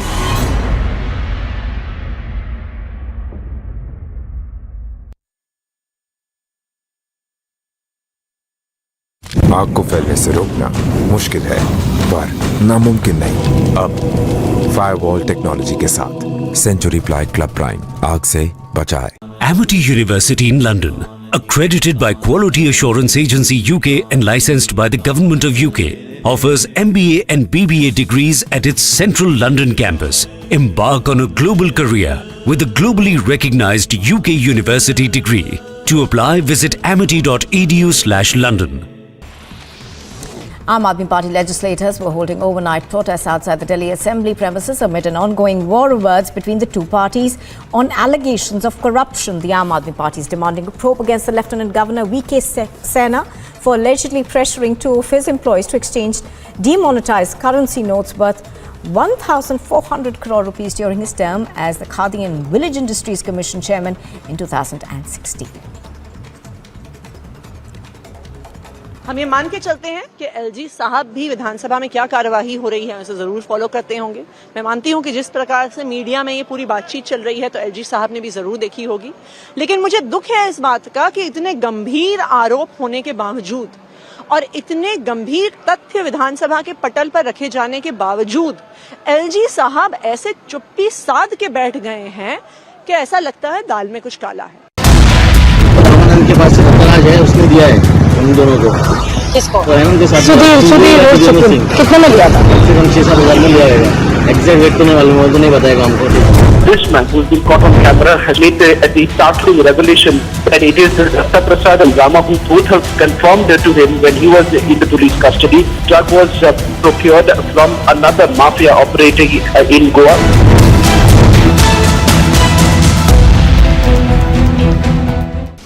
In Assam, 2 more persons identified as Akbar Ali and Abdul Kalam Azad linked to the global terror outfit of the Al-Qaeda were arrested from Barpeta district.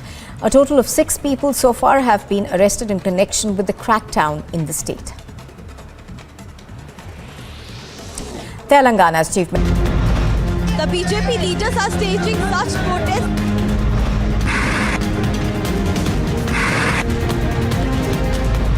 Aam Aadmi Party MLAs who are protesting against Delhi LG Vinay Saxena.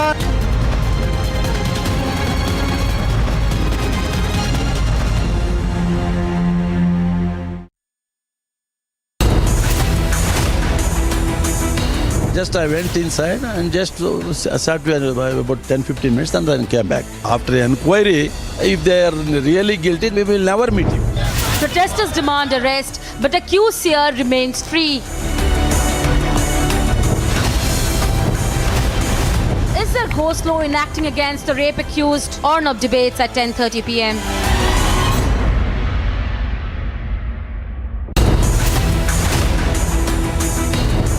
ये सामाजिक प्रश्न होने के कारण एक शराब की रणनीति पॉलिसी गलत बनाई, इसलिए मैंने लिखा.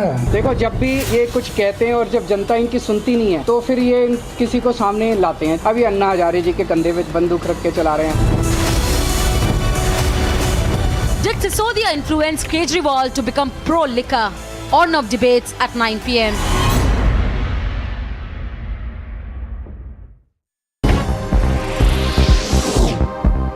The Aam Aadmi Party and the opposition BJP are both holding protests on the premises of the Delhi Assembly building and are both accusing one another of corruption. The Aam MLA set up beneath the monument of Mahatma Gandhi, while the BJP MLAs began their sit-in near the sculptures of legendary freedom fighters Bhagat Singh, Rajguru and Sukhdev inside the Delhi Assembly grounds. Aam Aadmi Party legislator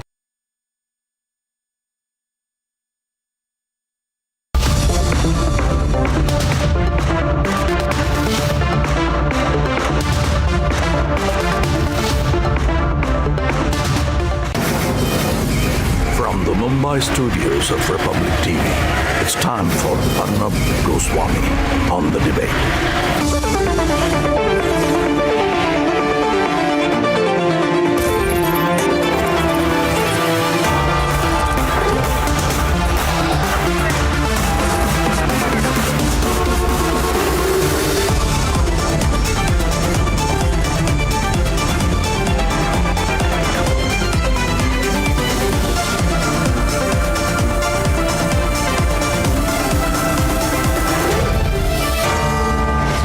Arnab Goswami on the debate at 9. Presented by Amity University. Powered by RP Sanjeev Goenka Group. Century Ply. JK Tires. And new Citroën C3.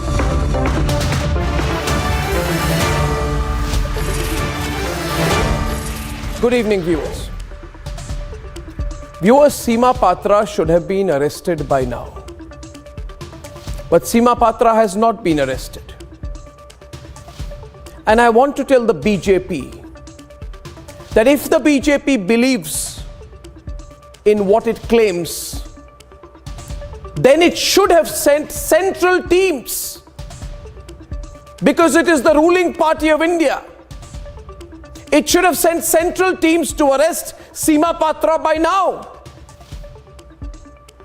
Seema Patra is a BJP leader, not a small leader, but someone who is on the National Working Committee of the BJP's Women's Wing. And viewers, this BJP leader has tortured her domestic help so brutally. She has tortured her domestic help so inhumanly that even describing it for me, even describing her cruelty is tough for me because it is beyond words. She has beaten the 29-year-old with metal rods.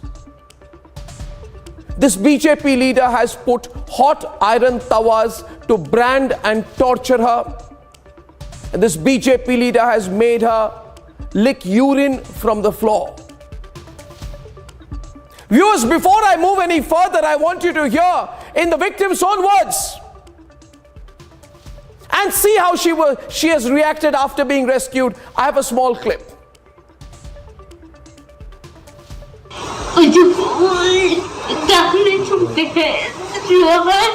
हाँ लोहा का उससे मारा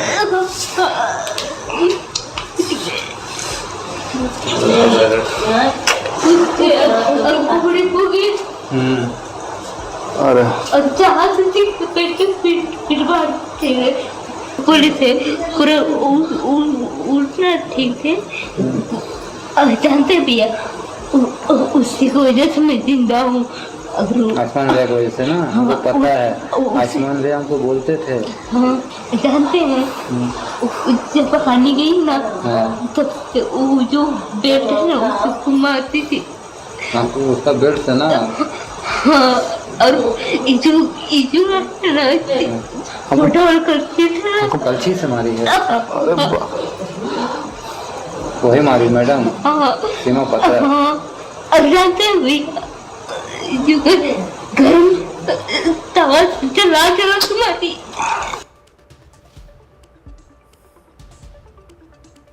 Viewers, Seema Patra is a BJP leader. And the BJP, it seems to me, is too busy in more important things like trying to form the government in Jharkhand.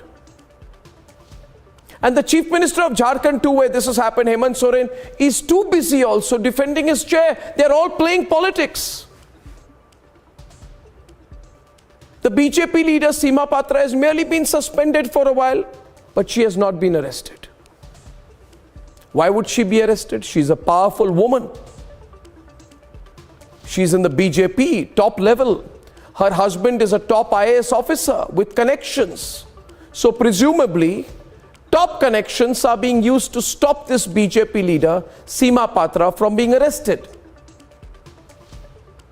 The biggest irony is that according to reports, and don't get shocked viewers, Seema Patra is the state convener, she claims, of the Beti Bachao, Beti Padhao campaign. She has broken her domestic workers' teeth with her own hands. She has left her physically wrecked while accepting and giving awards on women's empowerment, social work. So tonight I want to ask the ruling party of India. I also want to ask the Chief Minister of Jharkhand. Why are all their top leaders not commenting on Seema Patra?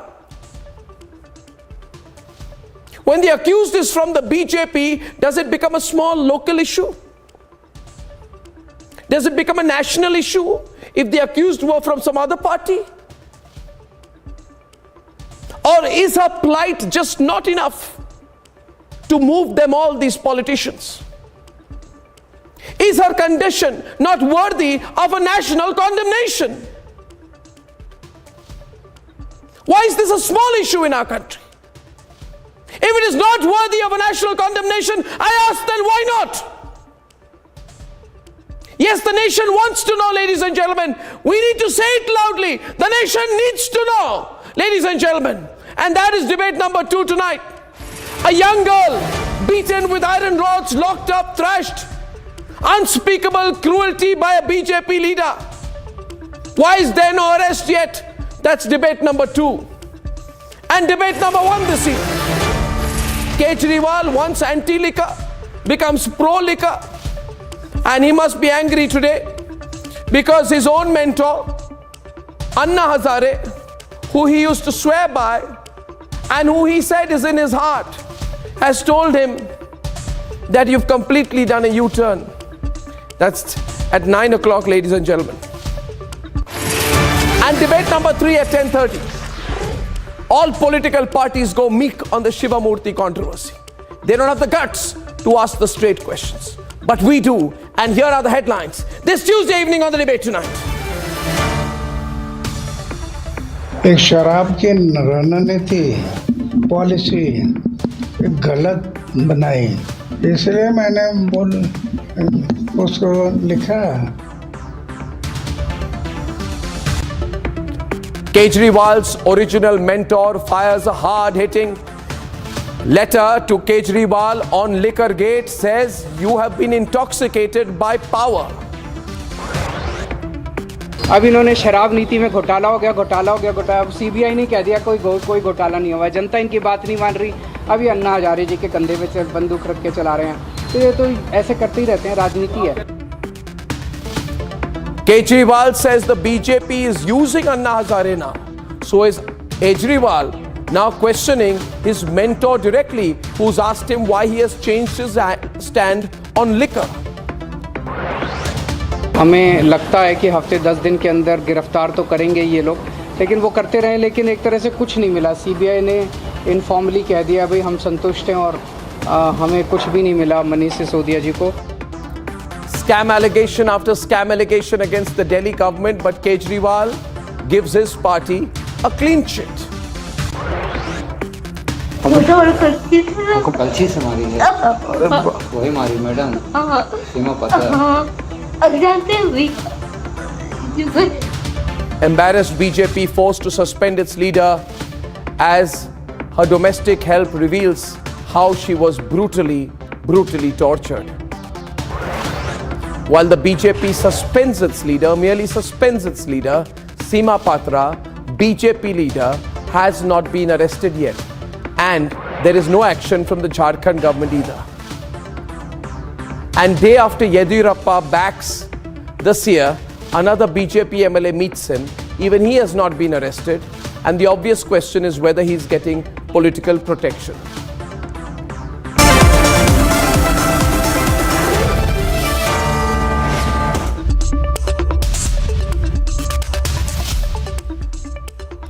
Ladies and gentlemen, 10 years ago, Arvind Kejriwal was fighting under the leadership and guidance of Anna Hazare. He said that I will always do what Anna Hazare says, and Anna Hazare is in my heart and he is my guiding spirit. Interestingly, Arvind Kejriwal also wrote books about the menace of alcoholism and liquor shops.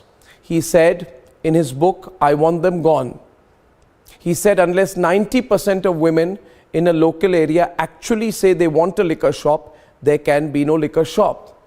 Today, Anna Hazare wrote a letter to Arvind Kejriwal. He showed him the mirror. He told Arvind Kejriwal about the things that he had said and committed by 10 years back. He reminded him of his promises when he entered public life. He told him that he had been intoxicated by power. Arvind Kejriwal, in an indirect attack on Anna Hazare, said that Mr. Hazare is being used by the BJP. Now that is what I call a complete, full 180-degree turn. Ladies and gentlemen, let's debate. A decade ago, Arvind Kejriwal was sharing the stage with Anna Hazare. कह देना बड़ा आसान है, करना बड़ा मुश्किल है. A decade ago, Arvind Kejriwal was calling Anna Hazare his guru. हम लोग अन्ना जी से अलग नहीं हुए हैं. अन्ना जी को अपना गुरु मानते हैं हम लोग, उनकी बहुत इज्जत करते हैं. Arvind Kejriwal was talking about unsparing action on the corrupt. कल को अगर मनीष सिसोदिया चोरी करेंगे तो मनीष सिसोदिया केजरीवाल का कुछ नहीं लगता, उसको जेल जाना पड़ेगा.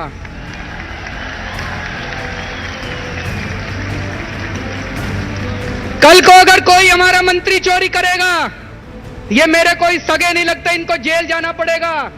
कल को कोई हमारा विधायक चोरी करेगा, कोई हमारा सगा नहीं लगता, उनको जेल जाना पड़ेगा. और मनीष, कल को अगर मैं चोरी करूंगा तो मैं भी तुम्हारा सगा नहीं लगता, मेरे को भी जेल जाना पड़ेगा.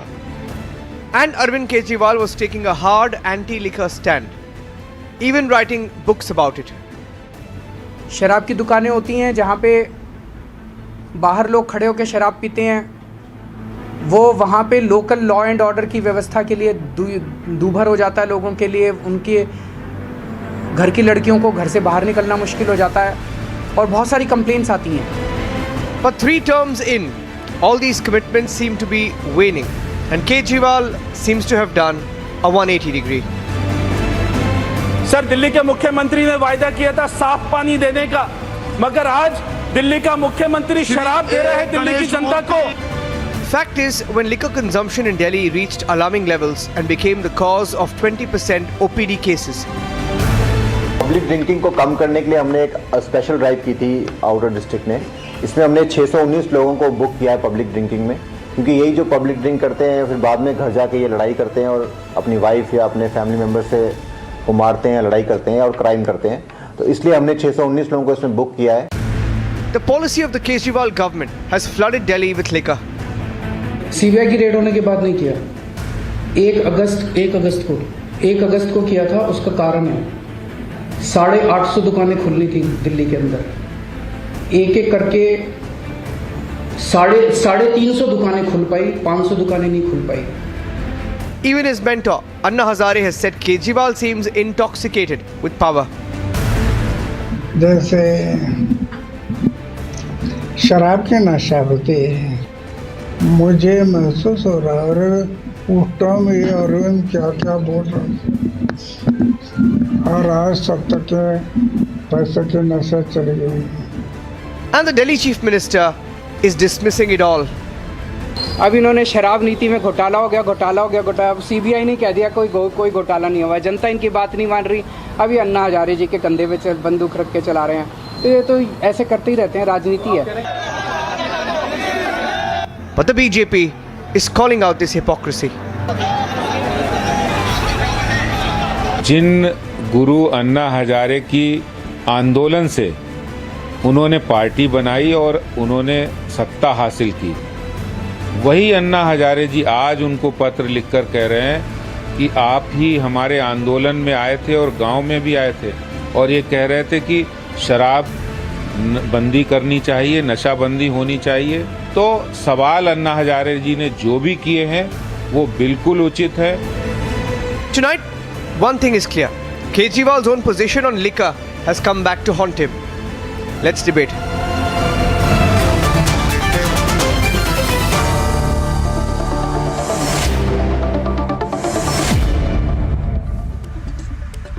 Firstly, I think it has not gone unnoticed to most people that the indirect attack of Arvind Kejriwal today on Anna Hazare has taken people by surprise.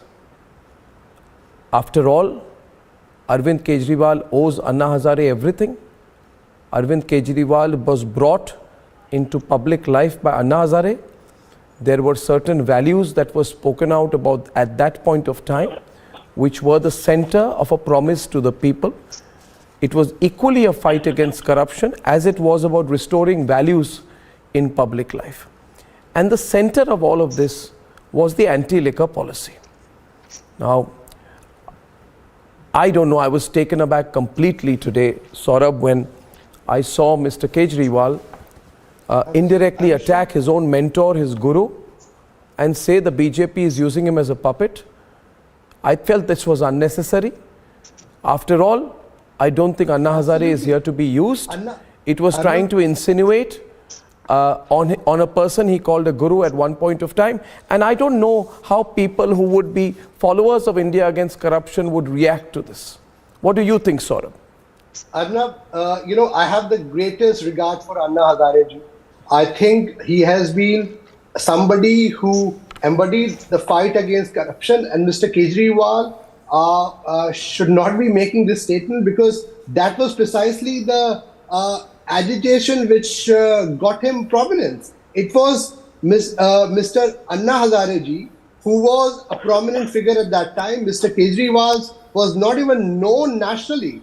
Yes, it was that's the true. work done by Anna Hazare ji and his organization, his grassroots work, which catapulted in some ways, and Mr. Kejriwal got the benefit of it. He used to call him his guru. What is the reason why he's doing a U-turn? I'm surprised. And on an issue like liquor, which he spoke very strongly about, is it all right? It's all right that you make mistakes. He may have been misled by somebody.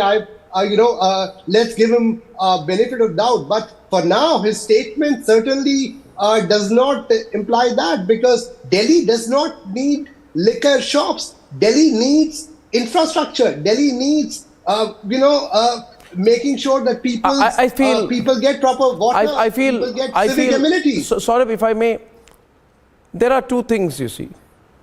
If Arvind Kejriwal can turn around today and say, Reena, no, I never promised to fight liquor. If he can say that I never said the things which I said, I never wrote the things that I wrote, I never promised the things that I promised, I never claimed to be what I have now become.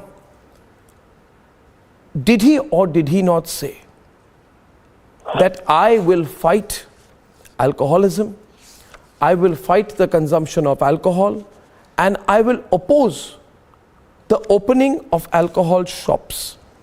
He also said that only when the Gram Sabha gives permission should an alcohol shop ever be opened. And he did not just say that, Reena. He said in a book called Swarajya that the permission of the Gram Sabha must have the consent of 90% of the women there, because the women are the worst affected. He said, I'm concerned about the impact of liquor on women. He said, I will dedicate my life to fighting for this. He said, I will not stop till I stop fighting for a situation where 90% of the women will first have to agree, and only then a liquor shop will be opened. Now tell me today, Reena, what happened to that promise? Did he make that promise or not? In his own words, in his own book, did he make that promise? You can say, yes, he made. Or you can say, no, he never made. You're lying or not? You can tell me you're lying. You're a liar. He never made such a promise. But I have it on record that he said, and I quote, the license to open a shop should be given only when granted by the Gram Sabha in whose jurisdiction the shop falls. Now he says, I want to open 550 more liquor shops. He never talks about any Gram Sabha permission. Then he also says, this permission of the Gram Sabha must always have the consent of 90% of the women of the Gram Sabha. By a majority vote, the women of the Gram Sabha should have the power to get the license of an existing shop cancelled. This is in his book called Swarajya. Tell me, Reena, have you been true to that promise, that claim, the faith you sought from the people by making such a wonderful claim? Did you make that claim? Please answer me. So Arnab, basically what is happening is that Bharatiya Janata Party is using Anna Hazare ji to fight their battle. All of their allegations that they spoke about in the liquor scam, none of them are able to stand. First they said 40,000 crores, then they said 10,000 crores का घोटाला हुआ है जी, फिर 44 करोड़ का, फिर 144 करोड़ का.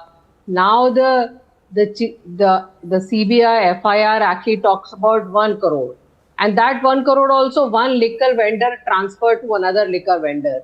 So how that is going to establish culpability of Manish Sisodia is anybody's guess.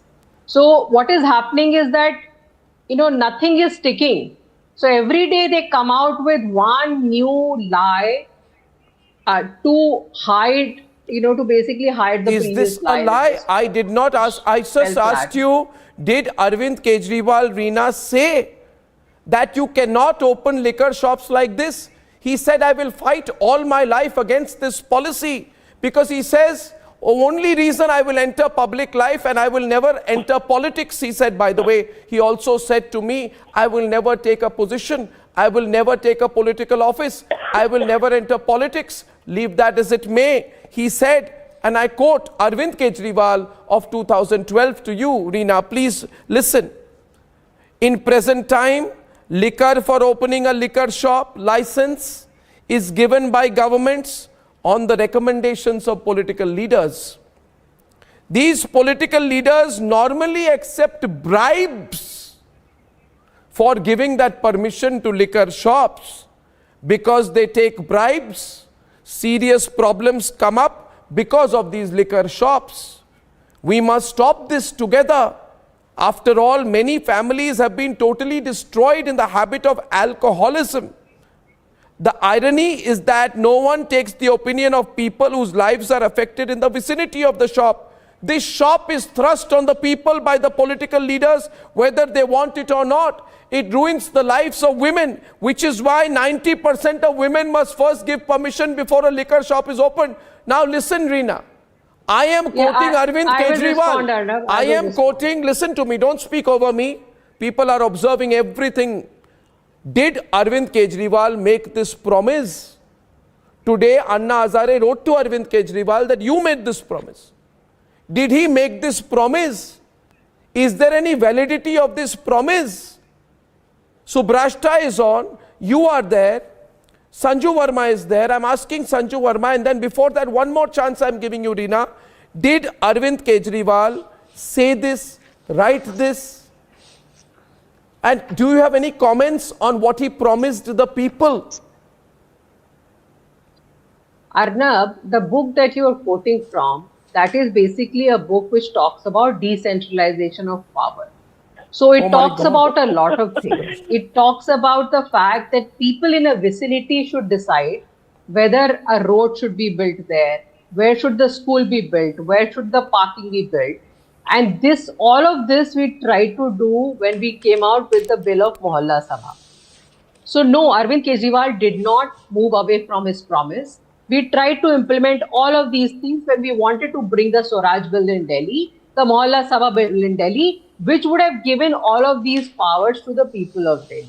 Now you can't take one thing out of context and quote it somewhere else. When that Mohalla Sabha bill, the Swaraj bill did not go through. Arnab, you have to let me complete. You have to let me complete. No, they are not. I am making an accusation which is wrong. I am not taking anything out of context. You have no right to say I have taken anything out of context. I have taken nothing out of context. In fact, I am quoting from the exact words of Arvind Kejriwal on his liquor policy. In fact, you should read the book. You have not read the book. Subrashta is on and it is recommended reading. There is a whole chapter, Sanju. There is a whole chapter. There is a whole chapter on alcoholism. And along with that are the promises of Arvind Kejriwal that this is how we must fight alcohol. I am only saying the same person is now coming and saying, I have yet to fulfill my duty to open 550 more liquor shops.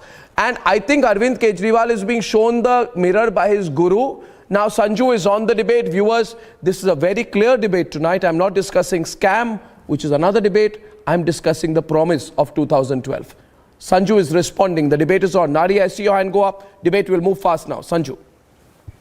Arnab, there is a famous saying, यहाँ तहजीब भी दिखते हैं, यहाँ अरमान भी दिखते हैं, यहाँ तहजीब भी दिखती है, यहाँ अरमान भी दिखते हैं, तुम अपना दाम तो बोलो, तुम अपना दाम तो बोलो, यहाँ अरमान भी दिखते हैं.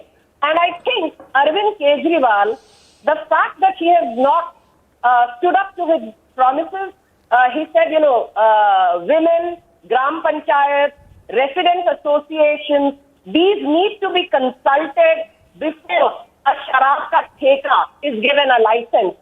I'm sorry for being so crude, but I have to just say one more thing.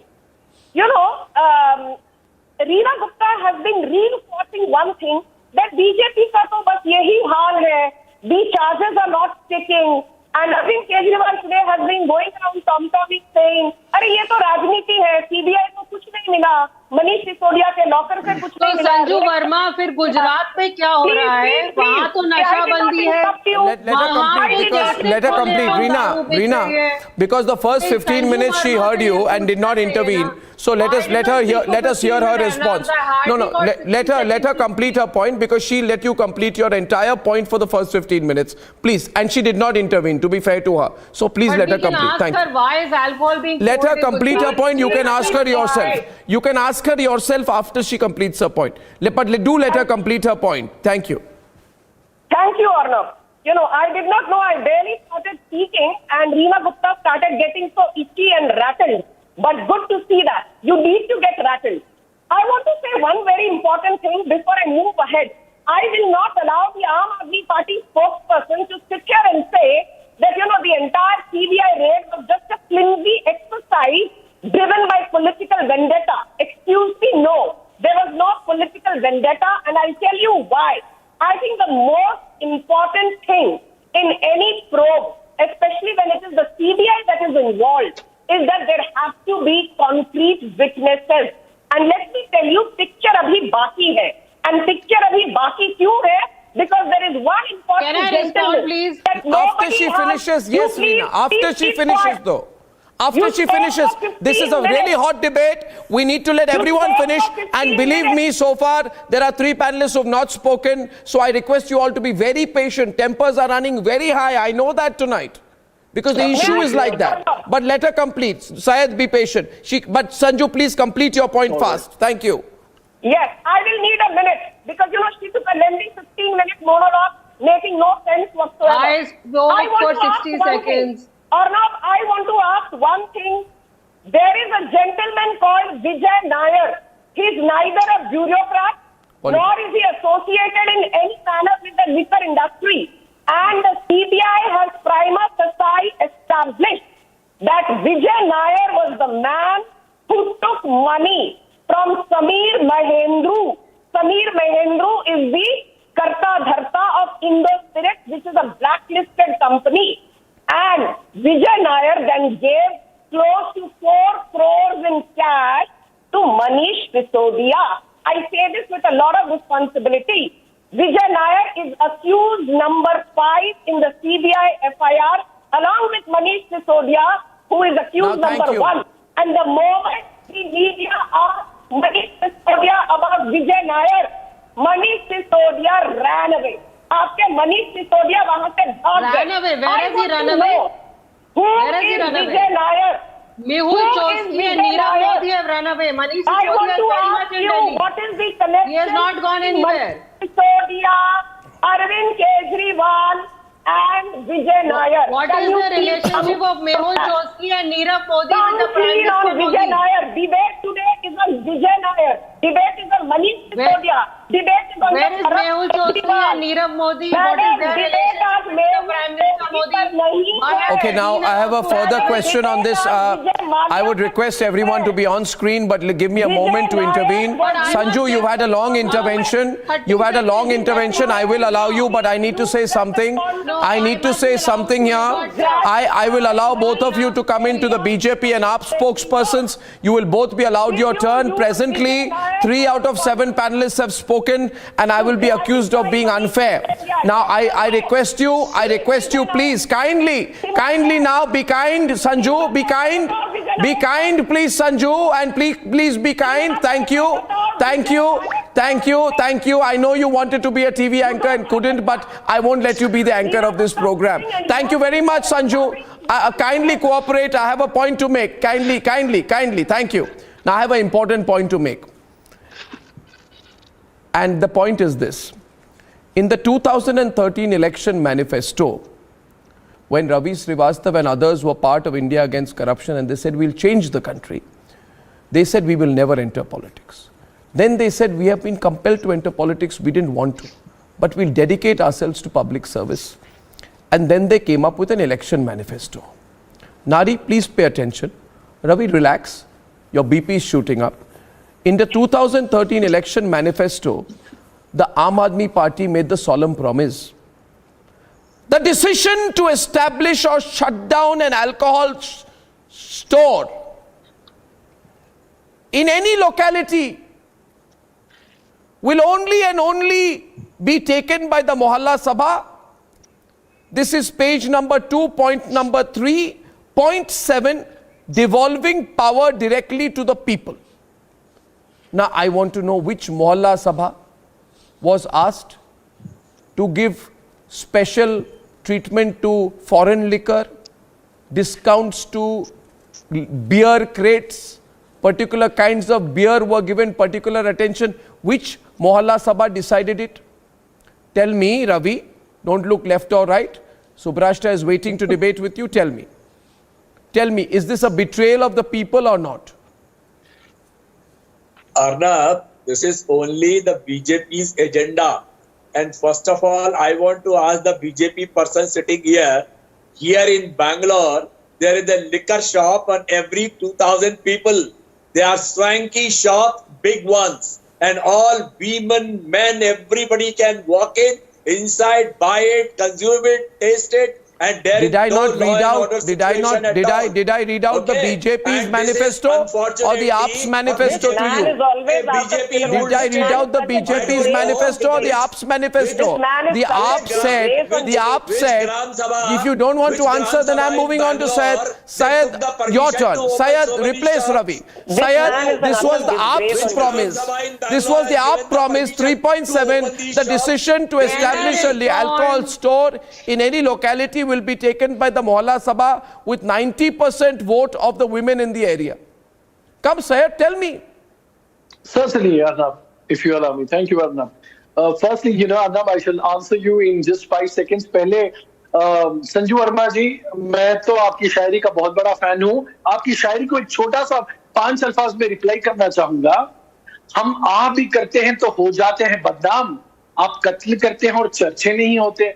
And I'm now answering your point. The fact of the matter today, Arnab, Anna Hazare ji speaks so much of Aam Aadmi Party, but he does not speak on the Gujarat Foods tragedy. He does not speak on Bilkis Bano. He does not speak on various now issues. Attack Anna. I do have respect for Anna Hazare. Attack but Anna. Now coming to this. This is all that was left to be done. I'm just showing a mirror. Sure. The fact of the matter, BJP today knows very well how in a game of chessboard, in politics, to use Anna Hazare as per their choice. Also, we need to understand that. Now, the fact of the matter, you've been questioning, answers needs to be given. That is a fact.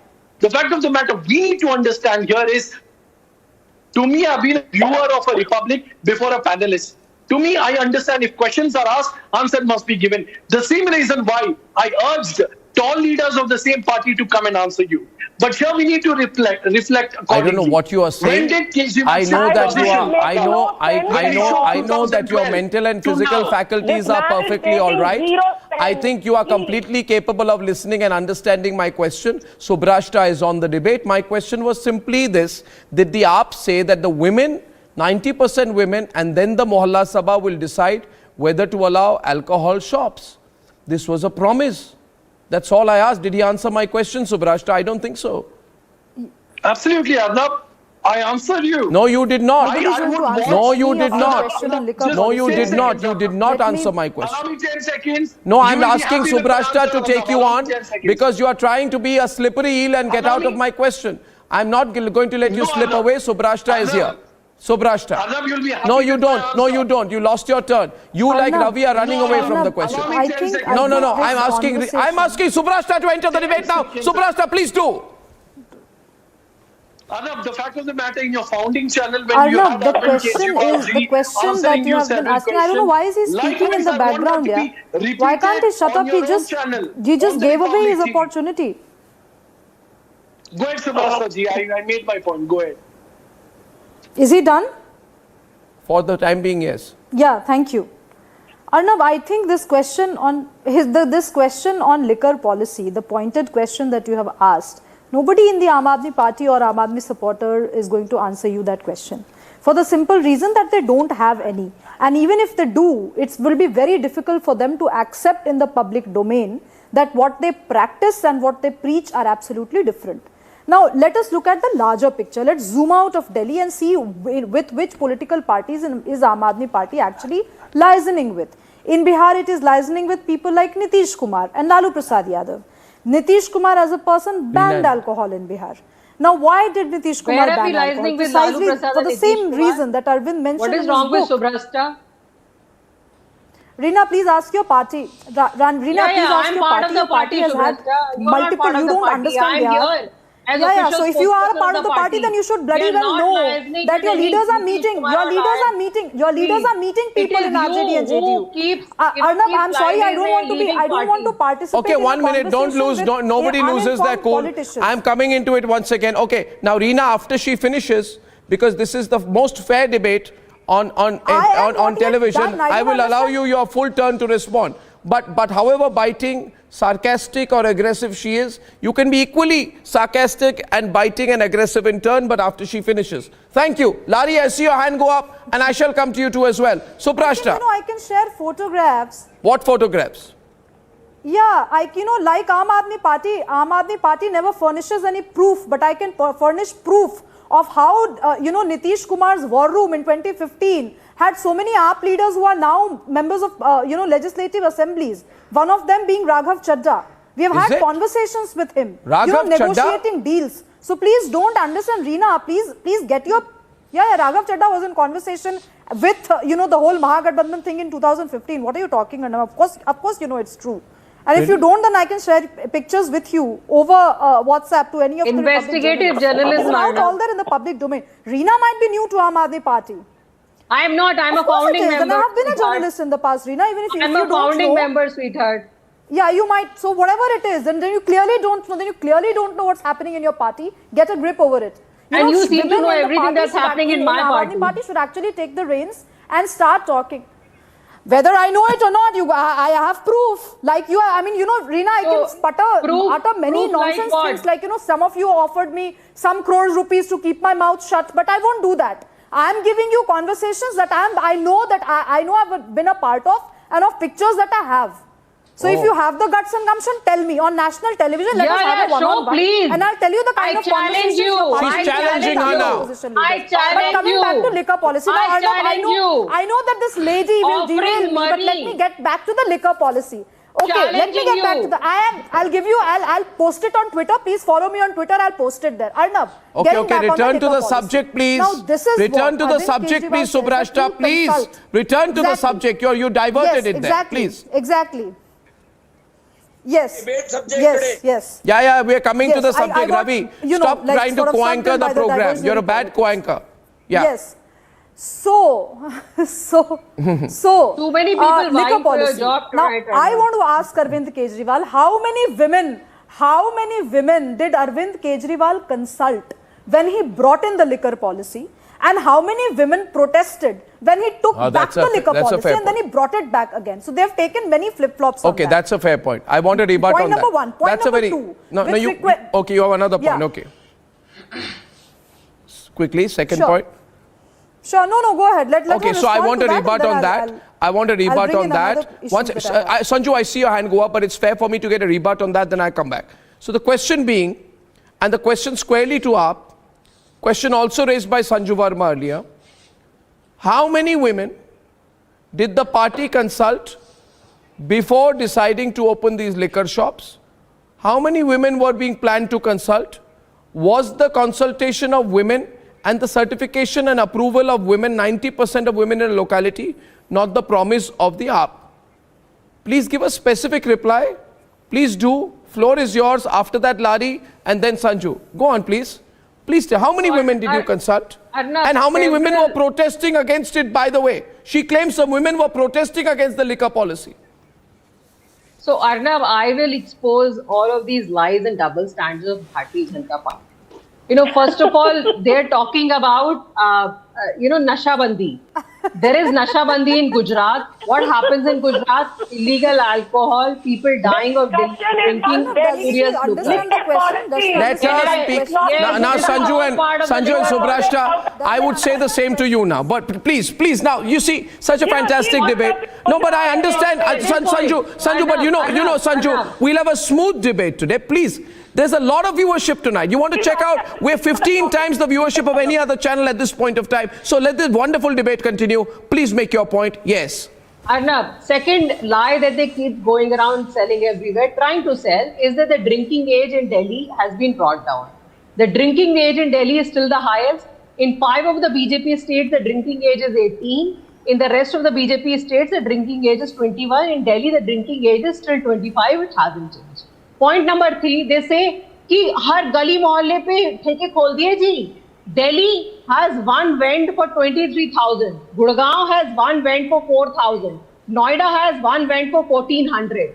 तो हर गली मोहल्ले में जो ठेके खोले जा रहे हैं वो भारतीय जनता पार्टी के स्टेट्स में खोले जा रहे हैं. They just shows you the double standards of Bharatiya Janata Party. They come on national TV. One minute, Sanju. 1 minute. And I need to respond. But 1 minute, Sanju. Just a minute, Sanju. Patience.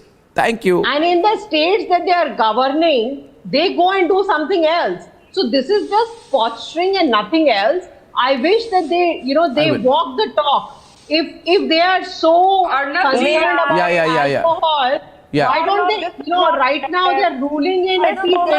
Okay, 1 minute, Sanju, before that, only because, no, 1 minute. Subrashta, and I am also tempted to go for a reaction to Subrashta and Sanju. However, the national spokesperson of Samajwadi Party hasn't spoken even once. I need to bring her in. Nahid Lari Khan, you're not just a spokesperson of the SP, you're a leading woman leader from Uttar Pradesh. Now, the question raised by the BJP spokesperson and Subrashta, how many women were consulted? Now, if Arvind Kejriwal said, I will always decide my liquor policy if I have the approval of 90% women, and he didn't do that, has he betrayed his promise to the people, not just to the women? Please, Nahid Lari Khan. Arnab ji, BJP spokespersons are really concerned about women of Delhi, but they seem to be, they are not concerned about women in UP. In UP, the liquor policy is such that you can open home bars at very nominal rates. Liquor policy is such that distillation, earlier 90% distillation was permitted because rest 10% is considered waste. Now they have, renewed the liquor policy and they have permitted 95% distillation. That means they want the people to consume waste. So you see, so that their friends can benefit from this. So this is a big scam. Now during COVID, when everything was shut down, all shops were closed. In Uttar Pradesh, liquor shops from 7 a.m. in the morning till 11 p.m. at night was opened, so that women can, their families can be ruined. Domestic violence can increase. Women suffer a lot. just to benefit the BJP, just to benefit the liquor mafia, friends. And one thing more, let me see, kindly don't interrupt. When everybody was speaking, I was listening patiently. See, and if you talk about UP is a hub of illicit liquor.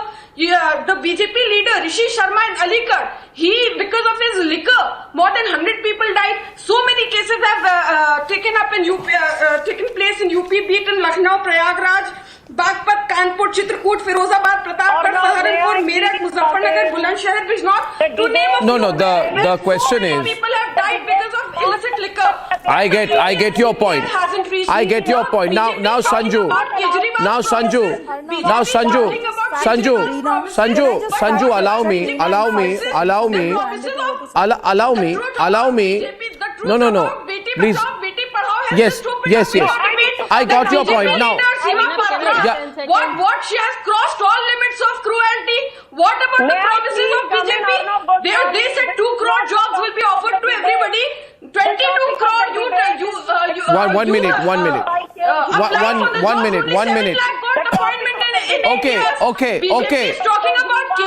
Okay, Nahid. But what about BJP's boss's guru? Okay, Nahid.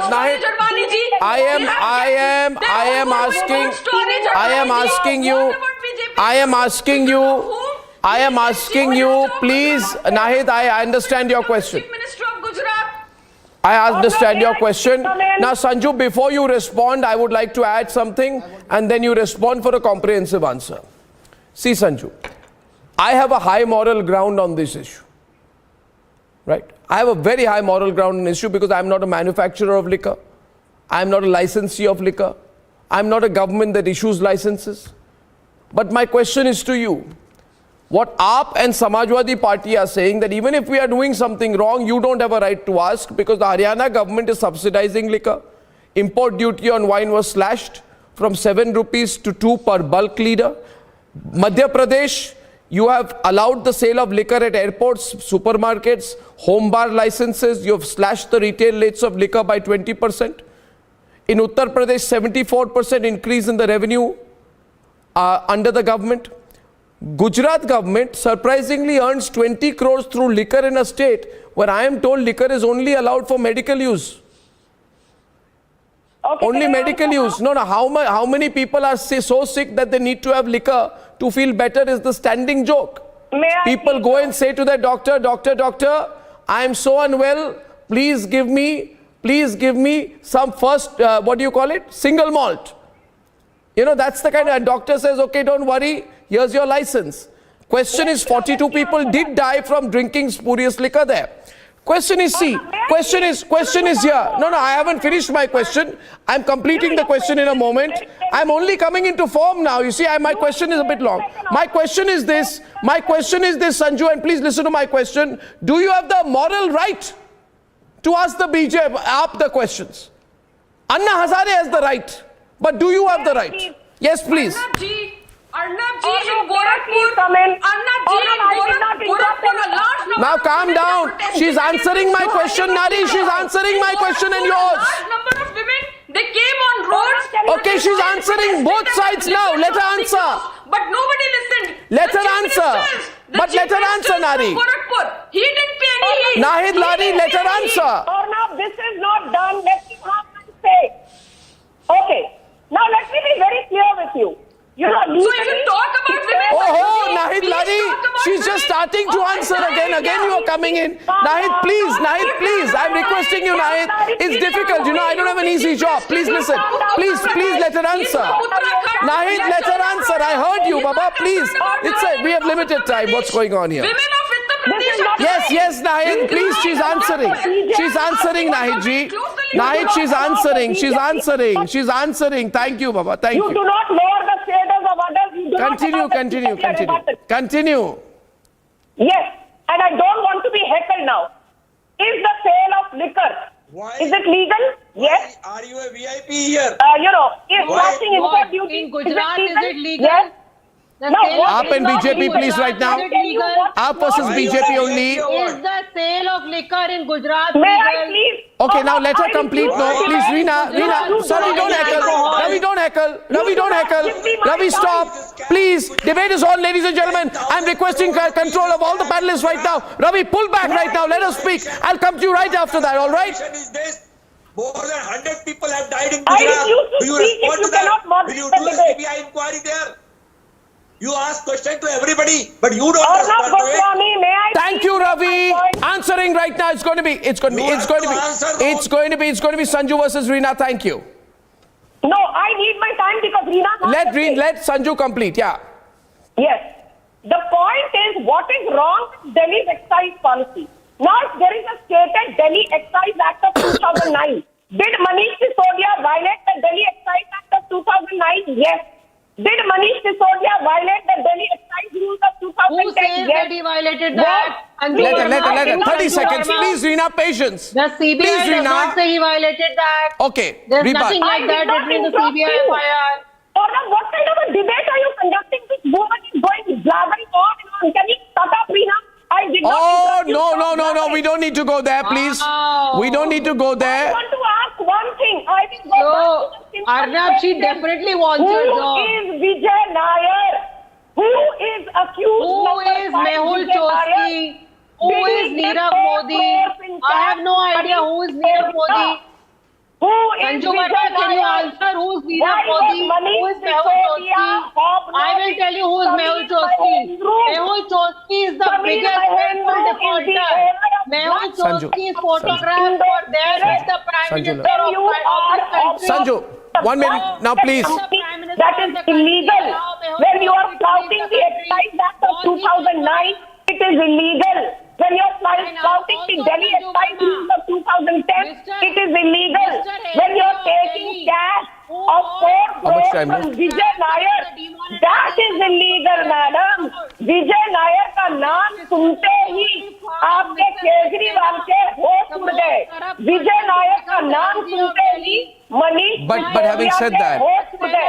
और विजय नायर का नाम सुनते ही but Reena, now, okay, Reena, okay, now I want to hear Reena, listen. Having said all this, my elementary question, and Subrashta is also coming to the debate. We have everyone on the screen right now, and my only question right now is this: see, Reena, we can say whatever has happened, okay? Many things happen in life which should not happen. Right, but sometimes we are given an opportunity. Sanju, please, please, Sanju. My question is to Reena. Reena, I believe that whatever has happened, and it is perhaps possible for Arvind Kejriwal to call Anna Hazare and say, I will revisit my approach. Why not do that? Why not do that? Why should he? Why is He's no Arnab more Goswami activist. silent on Vijay He's a Nair? political leader. Arnab, He's a political party. Arnab, before every election. He told Anna Hazare is making. Arnab, can I answer the question? The question was to Reena. Goswami silent on Vijay Nair. Oh, please, I'm not silent on any Vijay Nair, please. I haven't. I've put his name out more strongly than you think. I have put his name out more strongly than you think. And Sanju, I have everybody here. Sanju, it will be a cataclysm if I have to learn journalism from you.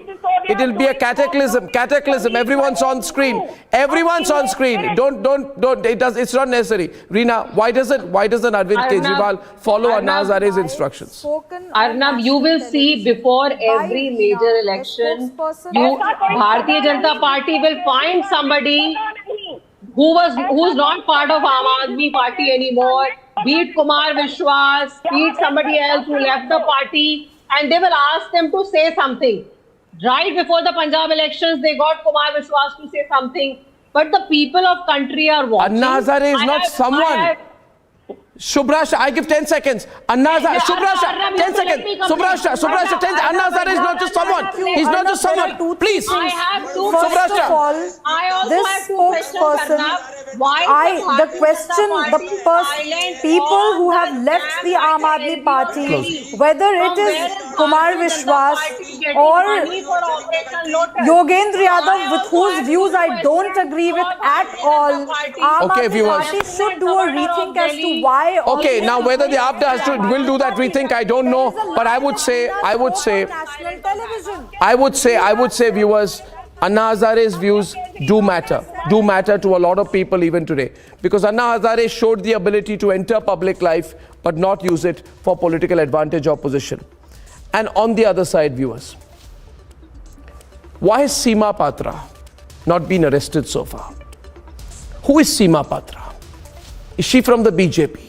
Has she brutalized someone working in her house and brutalized her in a manner that is unspeakable? More on that when I come back.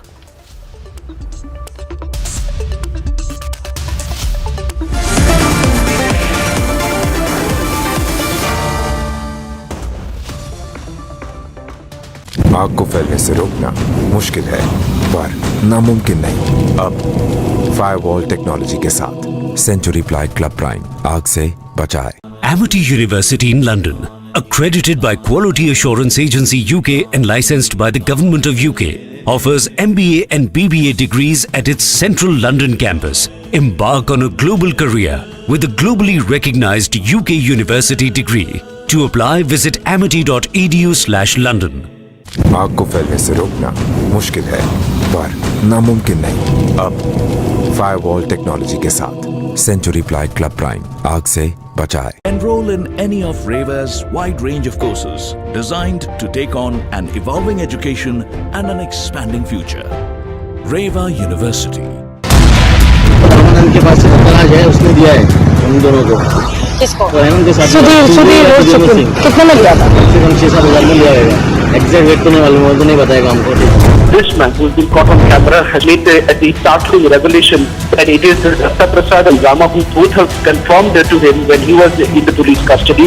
Drug was procured from another mafia operating in Goa.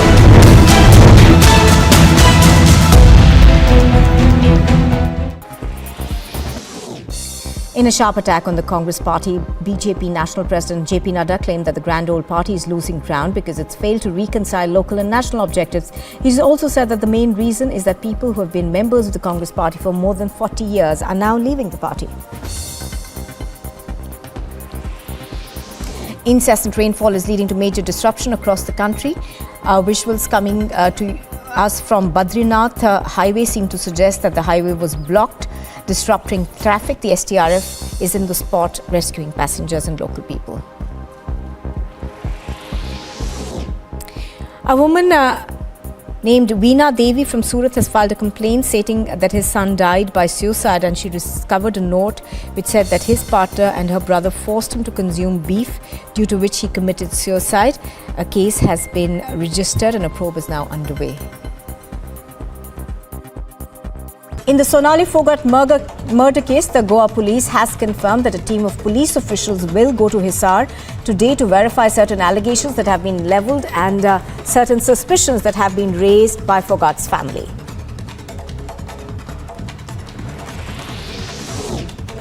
Haryana's Home Minister Anil Vij has said that Sonali Phogat's family has given a letter to the Chief Minister demanding a CBI inquiry into the matter, in which the family has levelled serious allegations that big faces can be involved in this particular murder. Sonali Phogat का परिवार आके मुख्यमंत्री से मिला था और उन्होंने एक पत्र दिया था जिसमें उन्होंने मांग की है कि इसमें कुछ बड़े चेहरे भी शामिल हो सकते हैं इस हत्याकांड के पीछे, इसलिए इसकी सीबीआई से जांच करवाई जाए। तो उसके पत्र के आधार पर हमने गोवा के मुख्यमंत्री को, गोवा सरकार को हमने लिख दिया है कि The Supreme Court has ordered status quo on both sides regarding Ganesh Chaturthi Puja at Idgah Maidan. Ending the deadlock just in time, the Supreme Court said that the ground will not be used for any festival.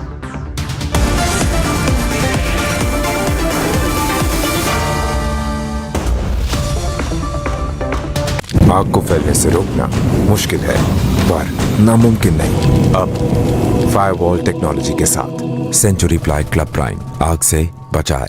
Amity University in London, accredited by Quality Assurance Agency UK and licensed by the Government of UK, offers MBA and BBA degrees at its central London campus. Embark on a global career with a globally recognized UK university degree. To apply, visit amity.edu/London. आग को फैलने से रोकना मुश्किल है, पर नामुमकिन नहीं। अब फायरवॉल टेक्नोलॉजी के साथ सेंचुरी प्लाइड क्लब प्राइम आग से बचाए। Enroll in any of REVA's wide range of courses designed to take on an evolving education and an expanding future. REVA University. In the Sonali Phogat murder case, the Goa police has confirmed that a team of police officials will go to Hazare today to verify certain allegations that have been levelled and certain suspicions that have been raised by Phogat's family.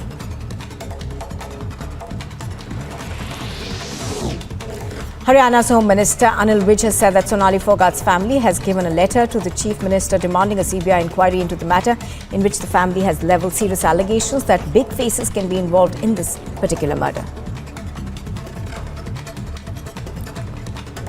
Sonali Phogat का परिवार आके मुख्यमंत्री से मिला था और उन्होंने एक पत्र दिया था जिसमें उन्होंने मांग की है कि इसमें कुछ बड़े चेहरे भी शामिल हो सकते हैं इस हत्याकांड के पीछे, इसलिए इसकी सीबीआई से जांच करवाई जाए। तो उसके पत्र के आधार पर हमने गोवा के मुख्यमंत्री को, गोवा सरकार को हमने लिख दिया है कि इसकी हम सीबीआई जांच की स्ट्रांगली रिकमेंड करते हैं कि इसकी सीबीआई जांच करवाई जाए। नहीं, अब उनका पत्र है, उसी आधार पर हमने गोवा की सरकार को लिखा है। The Aam Aadmi Party and the opposition BJP are both holding protests on the premises of the Delhi Assembly building and are both accusing one another of corruption. The Aam MLA set up beneath the monument of Mahatma Gandhi, while the BJP MLAs began their sit-in near the sculptures of legendary freedom fighters Bhagat Singh, Rajguru and Sukhdev inside the Delhi Assembly grounds. Aam Aadmi Party legislators were holding overnight protests outside the Delhi Assembly premises amid an ongoing war of words between the two parties on allegations of corruption. The Aam Aadmi Party is demanding a probe against the Lieutenant Governor V.K. Sena for allegedly pressuring two of his employees to exchange demonetized currency notes worth 1,400 crore rupees during his term as the Khadi and Village Industries Commission chairman in 2016.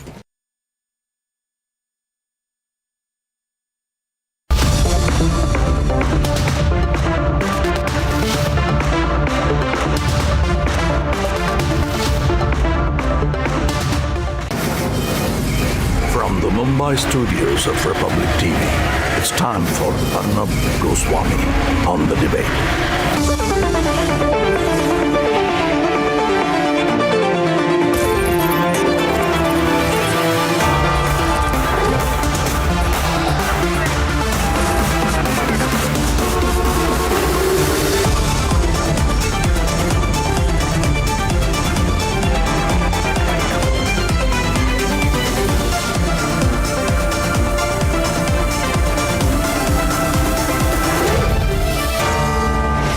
Arnab Goswami on The Debate at 10. Presented by new Citroën C3. Powered by REVA University, Greenply, ICICI Lombard and Amrita Hospital, Faridabad.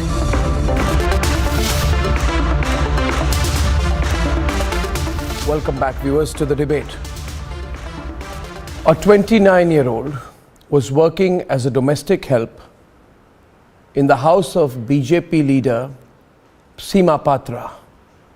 What she's undergone is a case of unspeakable cruelty, torture of the most horrific order by this BJP leader, violence that sends shudders down our spines.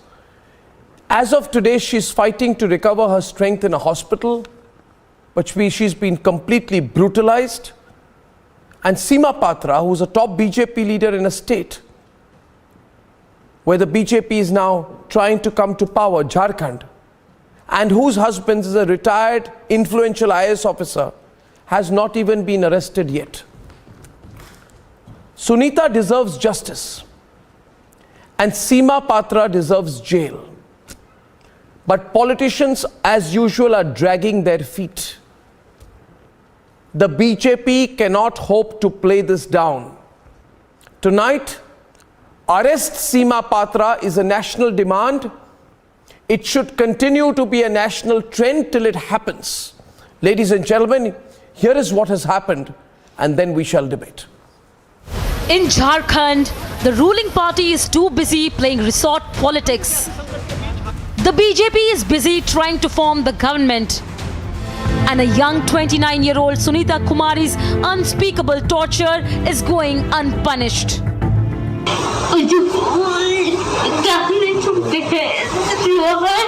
हाँ लोहा का उससे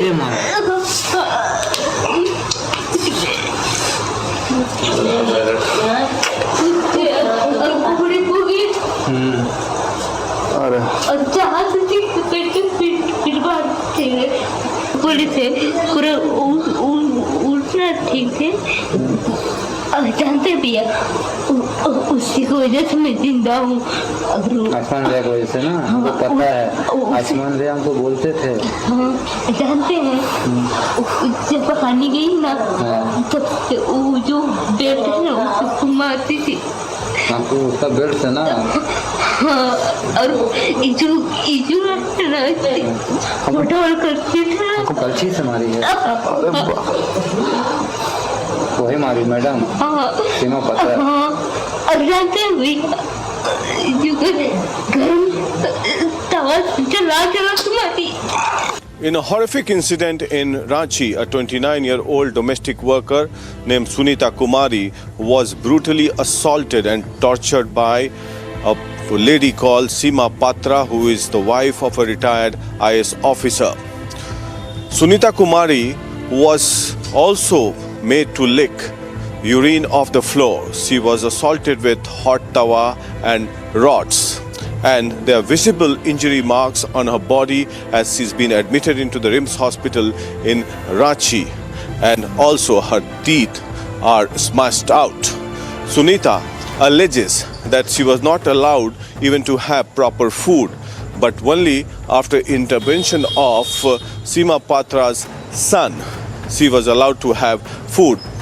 Somehow, after the incident came to light on 22nd August, the police rescued Sunita Kumari from Seema Patra's residence and admitted her to the RIMS hospital. The alleged perpetrators of it all was Seema Patra, a lady of the National Working Committee of the BJP's Women's Wing. She has been suspended by the BJP with the hopes to hush it all up.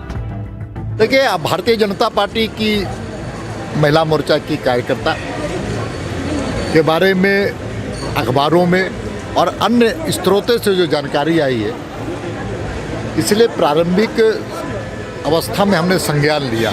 हमने party के संवैधानिक व्यवस्था के अंतर्गत उनको निलंबित करने का काम किया। But what is more horrifying is how Seema Patra, as per her own perpetrator social media handle, is the Jharkhand convener of the Beti Bachao Beti Padhao campaign. Seema Patra, who is the wife of a retired IS officer. Seema Patra was also a member of the BJP, and we get to know that she has been suspended with immediate effect from the BJP by the state BJP president. Meanwhile, the police has not arrested her as yet. Horrors beyond words have been inflicted, but all parties are silent on the unfathomable cruelty. Tonight, India demands justice for Sunita. Let's debate.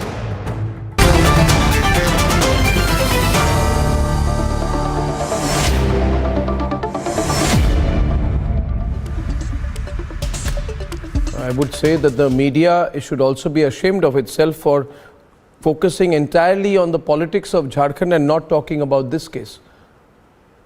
My first question is to Advocate Paresh Kumar Tiwari, leader of the Jharkhand Mukti Morcha, which is in power. Saryu Roy is an independent MLA.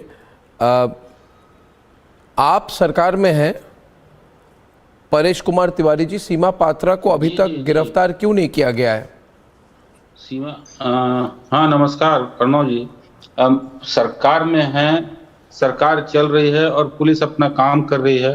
Seema Patra ji abscond कर रही हैं, ये आपको जानकारी होगी। सीमा पात्रा जी abscond कर रही हैं, उनकी गिरफ्तारी का प्रयास किया जा रहा है।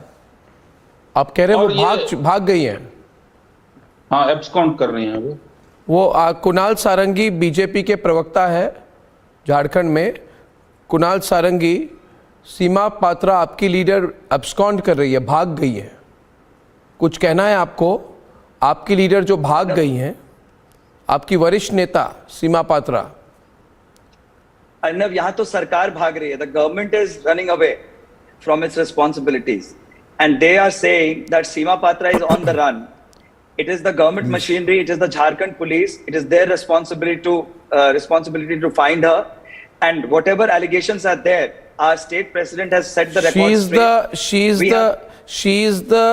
This leader, she is holding a position, she's state convener of Beti Bachao, Beti Padhao campaign or something?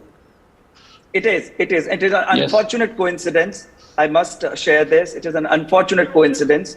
And whatever allegations are there, our state president has made it very clear today in a press conference that she has already been suspended. It is not a joke, you see, Kunal. It is not a joke. You see, Sarayu Roy bhi program par hai. Sarayu Roy is on the debate. Is an independent MLA from Jamshedpur. It's not a joke. A BJP leader, viewers, is running away and absconding after doing this to her domestic help. Look at the pictures, viewers. I can't describe it. I will put the pictures full frame. I just want us to think. She is struggling to form sentences. She's not able to speak. Her whole body has been battered. There are injury marks all over her body. A BJP leader has done this, a BJP women's leader who holds a position in the Beti Bachao, Beti Padhao campaign is doing this to somebody in her house. Her teeth have been broken. She's taken an iron rod and broken all her teeth.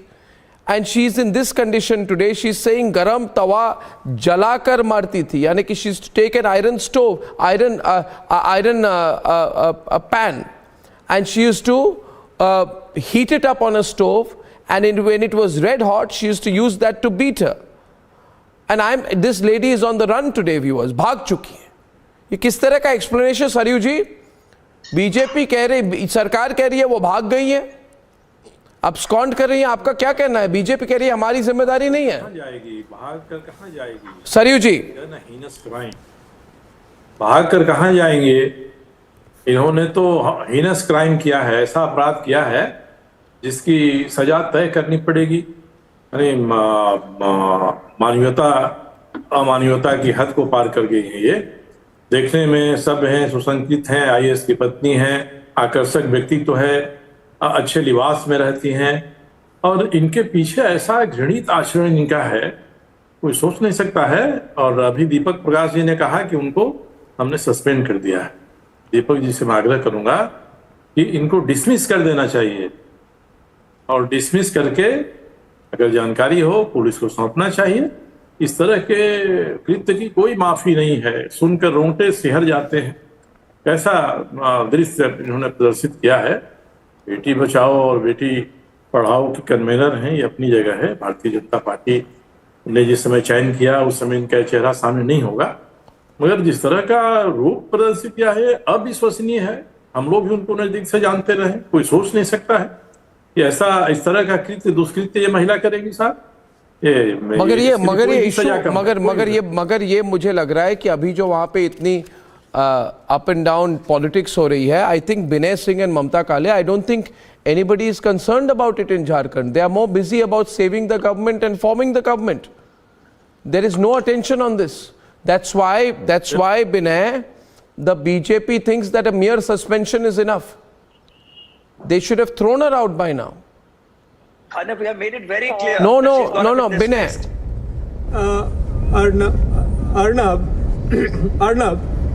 Arnab, I think BJP has no sympathy for her. And what Sarju Rai said, that it is true that at the time she was made the convener of Beti Bachao Beti Padhao, the face was not this was not her face. So what she has done, our heart comes out for the lady, for that maid. So it is unforgivable. Nobody can forgive this and nobody can support Seema Patra. But Arnab, there are two incidences in Jharkhand. Seema Patra incident is definitely unforgivable. But look at Ankita Singh issue. No, you don't have to tell me about Ankita Singh issue. I've already debated that yesterday. Ankita, Binay, and my problem is when Binay, where I disagree with you is you think that you can distract attention from this. I've debated the Ankita Singh issue and I have questioned the state government yesterday. I don't think you should try to compare the two issues because that is where politics comes in. My point here is that it seems to me that the response is casual, Yogita. What do you think, Yogita and then Mamta? You know, I'll tell you viewers, I don't want to get into such detail, but I will today. Seema Patra made her lick urine from the floor. Then she took an iron rod and broke her teeth. And then she took hot tawas and branded her. God knows what else she has done. And this is a BJP leader, and why should I not be shocked that this is a person who is something in charge of the Beti Bachao, Beti Padhao campaign. She's part of a central women's committee of the BJP at a national level. Everybody wants to, you see, Yogita today wash their hands off. Everybody, BJP, everyone. No, I have no words to express my kind of, the sorrow I'm feeling because what I've seen on video clips, what this girl has gone through. I mean, it's a sheer torture for years, not for a day, for a month, for 8 long years. This girl has gone through. No, we can't even, understand her pain and agony. But after seeing all this, thank you so much, first of all, for debating it, for getting into the discussion because. When we talk about rape, sexual violence, atrocities against women, when we talk about one isolated incident, this went for years with her. And thanks for standing with her. And we really need to raise our voices because this lady is supposed to be a leader, heading, being a convener of Beti Bachao, Beti Padhao. I mean, what irony it is. I mean, this is a bloat on the whole party. I think immediate effect, they should take action against her. No, not only suspend her, terminate her. She should be behind bars immediately. And I don't know what kind of IPC section will be implied on her, but for torturing a person, a lady for 8 long years and the gory details, asking her to lick the urine and what not. I mean, it's even so annoying to even express my kind of the feelings, what I'm going through right now after seeing the clipping. So I think this is beyond party line, this is beyond politics, this is beyond anything. It is a sheer crime and this lady has to be booked. No, this has to be a case in point. You see, Yogita, and she has to be rehabilitated. Yeah. She needs to have some kind of counseling, medical health, everything should be provided her at utmost priority. But Yogita, you see what happens, Mamta, there are certain systems through which the responses sometimes come and they are not enough. And the BJP must be thinking, we have suspended her, then we'll get a statement put out by the National Commission of Women and that is enough. Let's get on with the more important thing of forming the Jharkhand government. That seems to me to be the response of the BJP. The sense of outrage is not there. No, BJP leaders at a national level are not talking about it. Can you name one national level BJP leader tweeting about it? Who's talking anyways, Arnab? I'm not even seeing this majorly in the media, at least in the television media. Yes. They are busy discussing whether 70-year-old Shashi Tharoor will revive the Congress party. They are not discussing this. Yesterday they discussed Ghulam Nabi Azad, they did not discuss Ankita. Our media has got its priorities completely wrong. I'm saying this openly on television. But again, I would say, why is there no outrage this time? You see, embarrassment is not an answer. You're embarrassed, I'm embarrassed. Who cares about whether the BJP is embarrassed? They should be embarrassed. And what about Women and Child Minister? Arnav, where is she? Where is she on Bilkis Bano? Where is she on Ankita? She's mom for years. She's mom for years. I have not seen her making one statement. I mean, she's head of, the Women and Child Ministry. Such a beautiful ministry. What wonderful work can be done. What least we can expect her to make a statement, condole the whatever incidents has happened in each and every case, including Bilkis Bano, including Ankita case, including Riya of Delhi who was stalked and stabbed by her boyfriend. There are 100 cases every day I can count. We just get to know tip of the iceberg. And that is why the heart is like burning, because when we know there's so much happening around and there's nothing being done about it. Inactive ministry, completely inactive ministry. I'm coming on record and saying that there is nothing been done. No matter how much slogans you can say, Beti Bachao, Beti Padhao, पर बेटियां मर रही हैं, बेटियां जल रही हैं, बेटियों से बलात्कार हो रहा है, बेटियां कहीं भी सुरक्षित नहीं हैं. It's a shame on our country. Shame on us. I can tell you the entire country is talking about it, and it is shameful. Is there less action because she's the Jharkhand convener of the central Beti Bachao scheme? Is there no action because she is a member of the BJP's National Women's Wing? Is there no action because her husband is an influential retired top-level IAS officer and there's a political bureaucratic circuit protecting her? But I want to say tonight, the whole country will stand up as one if this attitude continues. Mamta, you're seeing this happen. Yeah. Yes. Good evening, Mr. Goswami. First of all, I am actually ashamed on this so-called legislator, and I really cannot justify her this uncouth, horrifying action in any which way, And I don't know what is happening to our society. I would like to talk about the society per se in totality. A few days back, we've seen a video of a lawyer from Noida who was, in broad daylight, was beating up, abusing her security guard, the security guard of her society. And then this morning, there was another video which was surfaced from Noida Nirvana society, where a guy was beating mercilessly his security guard. And as if, this wasn't enough to top it all, we get to see this crime of this so-called legislator. I mean, unbelievable. How can somebody even think of beating up a domestic help? And this culture, जानते नहीं हो मैं कौन हूँ, मैं तुम्हारी आका हूँ, मैं तुम्हारा आका हूँ, has to go out of our country. But I disagree on one point when Yogita says that we are ashamed of our country. No, we are not. There are lot of good things which are happening. And let me tell you, this particular program, Beti Bachao, Beti Padhao, is doing a lot of to our society, Yogita. Please, I don't. This particular program is doing a lot of good to our society. Mamta, don't make it a society issue. Yes, there is a social issue as well. Please remember, we are talking about a very senior BJP leader who is the convener of the Beti Bachao, Beti Padhao campaign, which is a central government project. And let me tell you, this is such an influential leader. I saw pictures of her with President Draupadi Murmu after she got elected. She's going there, posing for pictures with bouquets. I think your party and your government needs to take some responsibility. You need to take some responsibility. Either you say, no, this is just a general issue. Well, you want to see pictures of her with Arjun Munda organizing Tiranga rallies till a few weeks ago. Your party has given these people entry. Today, your party leader is on the run. She's your party leader. And this is a BJP leader. She was sent to train BJP's West Bengal Mahila Morcha. She travelled to Bihar to interact with units there. Her influence is obvious. She's entrusted with political activity at a national level. And she's on the run after doing this. See, Vinay, Kunal, Mamta, please don't try and dodge this. I'm going to keep asking this question. Why is the government quiet?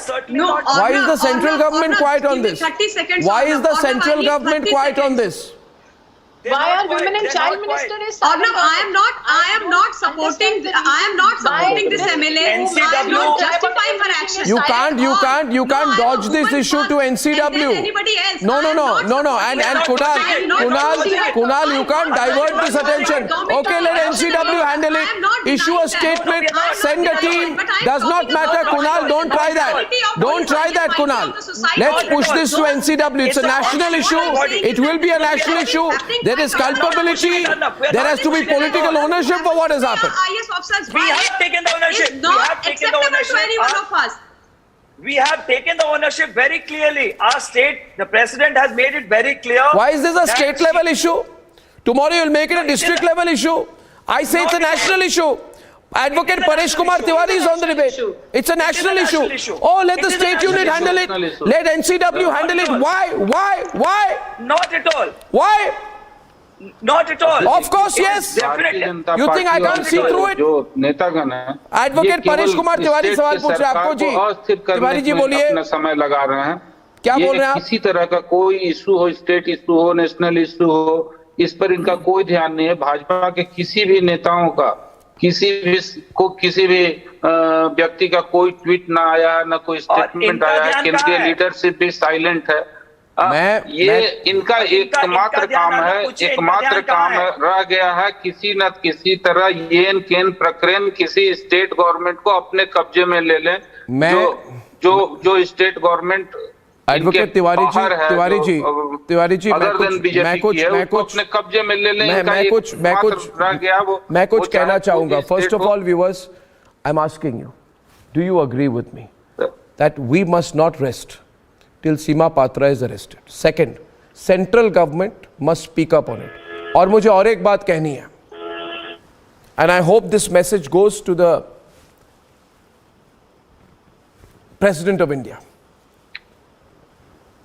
If it is true, respected Draupadi Murmu ji, you are the President of India. You have been elected the President of India. If it is true that there has been a picture taken with you by this lady on the day you were elected or around that time, then as a representative of the Indian Republic, the President of India must speak out on it. If the government is not speaking out, the President of India must speak out on it. The President of India must speak out on the brutal torture of a tribal girl at the hands of a BJP leader who she has taken a picture with. The President must not be silent. And the President must not leave this matter to political parties to handle. We demand, request, with all humility, the immediate intervention of the President's office and the President of India herself. Yeah, we agree 100% with you. The President of India must come forward. Thank you, Arna, for really taking this we must up. have one view on this. I think different views on this and making it political issue will not serve the purpose, or will not serve the cause. So all of us must be of one opinion on this, that lady must be captured, put behind bar, and let the law allow to take its own course. But it is also both things are surprising. I am totally surprised that why not the sensitive BJP leaders, central leaders are not coming forward. There must be an official line, and the government also. It should leave no stone unturned to arrest that lady. If she is out of the state, lookout notice be. You see, Saryuji, you are a very experienced man. But from my limited experience, I want to say something. Political parties, when it hurts their immediate interest, want to take some action and then downplay the issue. They want to leave the issue for NCW to handle. They believe their responsibility is only suspension and NCW statement. And unless there is a public outcry, they will not do anything more. Which is why I think, Vinay, do you agree that the President of India must show the lead in this case? If political parties don't, then this must be the immediate step by the President's office. In fact, I intend to send a letter on this matter first thing tonight to the President's office. I hope through a press secretary it goes to the attention of the President, and I hope the President of India will please give us a reply and make a public statement on this, forcing political parties to stop pretending to look left, right or center and pretending this has not happened or is not in their immediate jurisdiction. What do you think, Vinay? Arnav, I think from a common man to the the woman holding the highest post of this country, our honorable president, nobody can, support such kind of act. And I think in the remotest also action or reaction, BJP has not shown any kind of sympathy for that lady. It is not about sympathy. It is not about sympathy. It is about trying to diminish the case. I think, Yogita, there's a difference between it. You can say I'm not showing sympathy, but you're trying to wash your hands off it. I'm saying the BJP needs to get completely involved in this matter.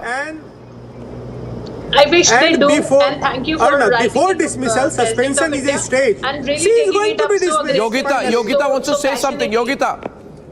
Thank you, Arnav, for taking this up so aggressively, so passionately, and writing to our President of India, as you rightly mentioned. And I'm sure the kind of zeal you have for this particular issue, which actually is needed, I'm sure it will go a long way. And this person should be arrested. Suspension is not enough. Termination is not enough. She has done a ghastly and a very, very big crime by torturing a person, a lady, for 8 long years.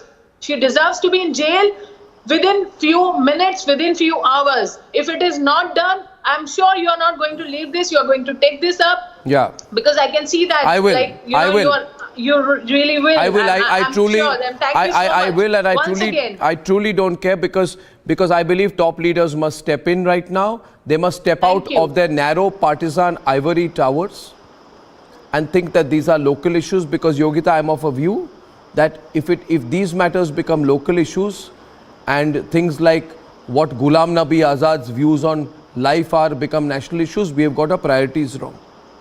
We have really got our priorities wrong. In fact, I feel like opening up the phone lines on it. I also want to say, viewers here, Seema Patra's son fought with his mother against the torture of Sunita.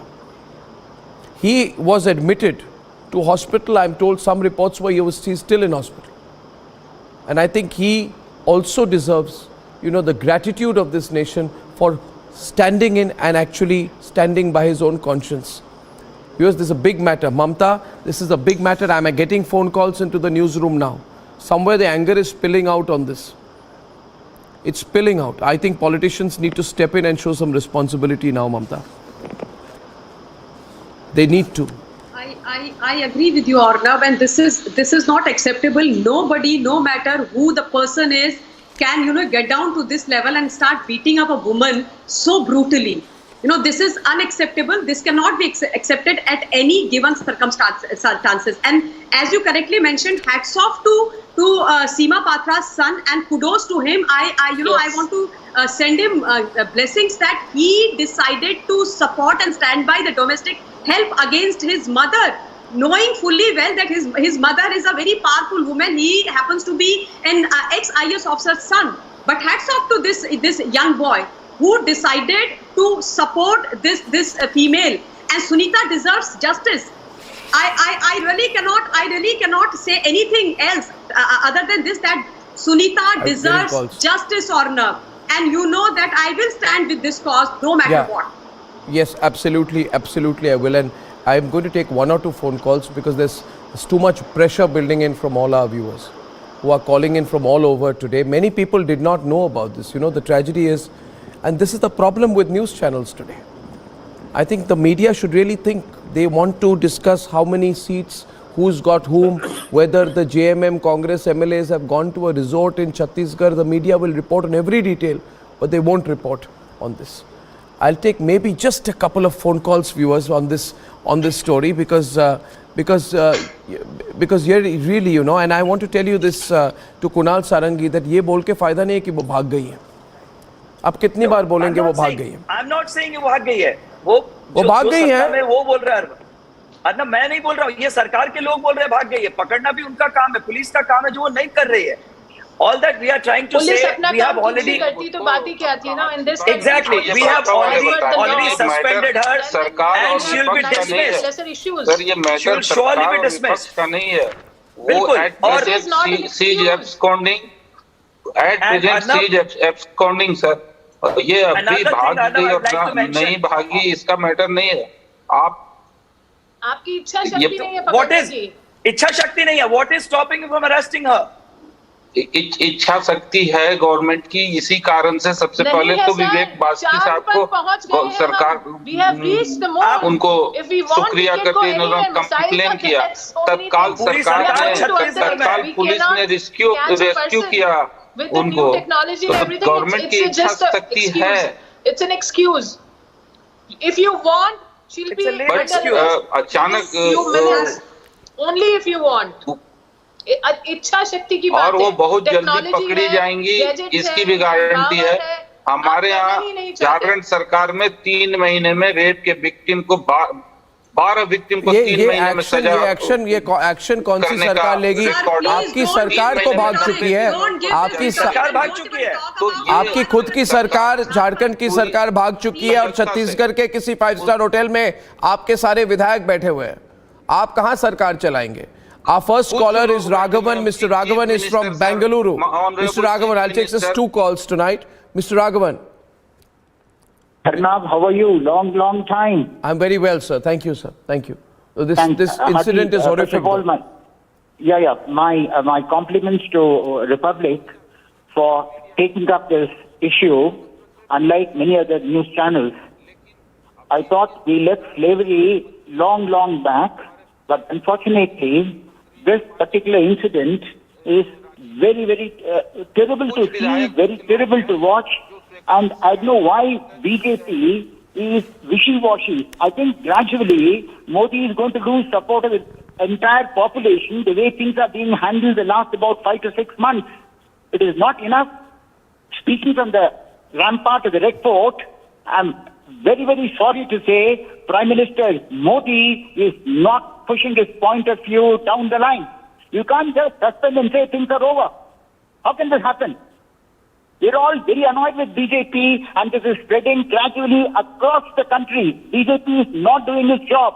BJP is not doing the job, and the lady who's on the left of the screen, who keeps criticizing everybody, today she's indirectly supporting this incident despite being the lady. I'm shocked.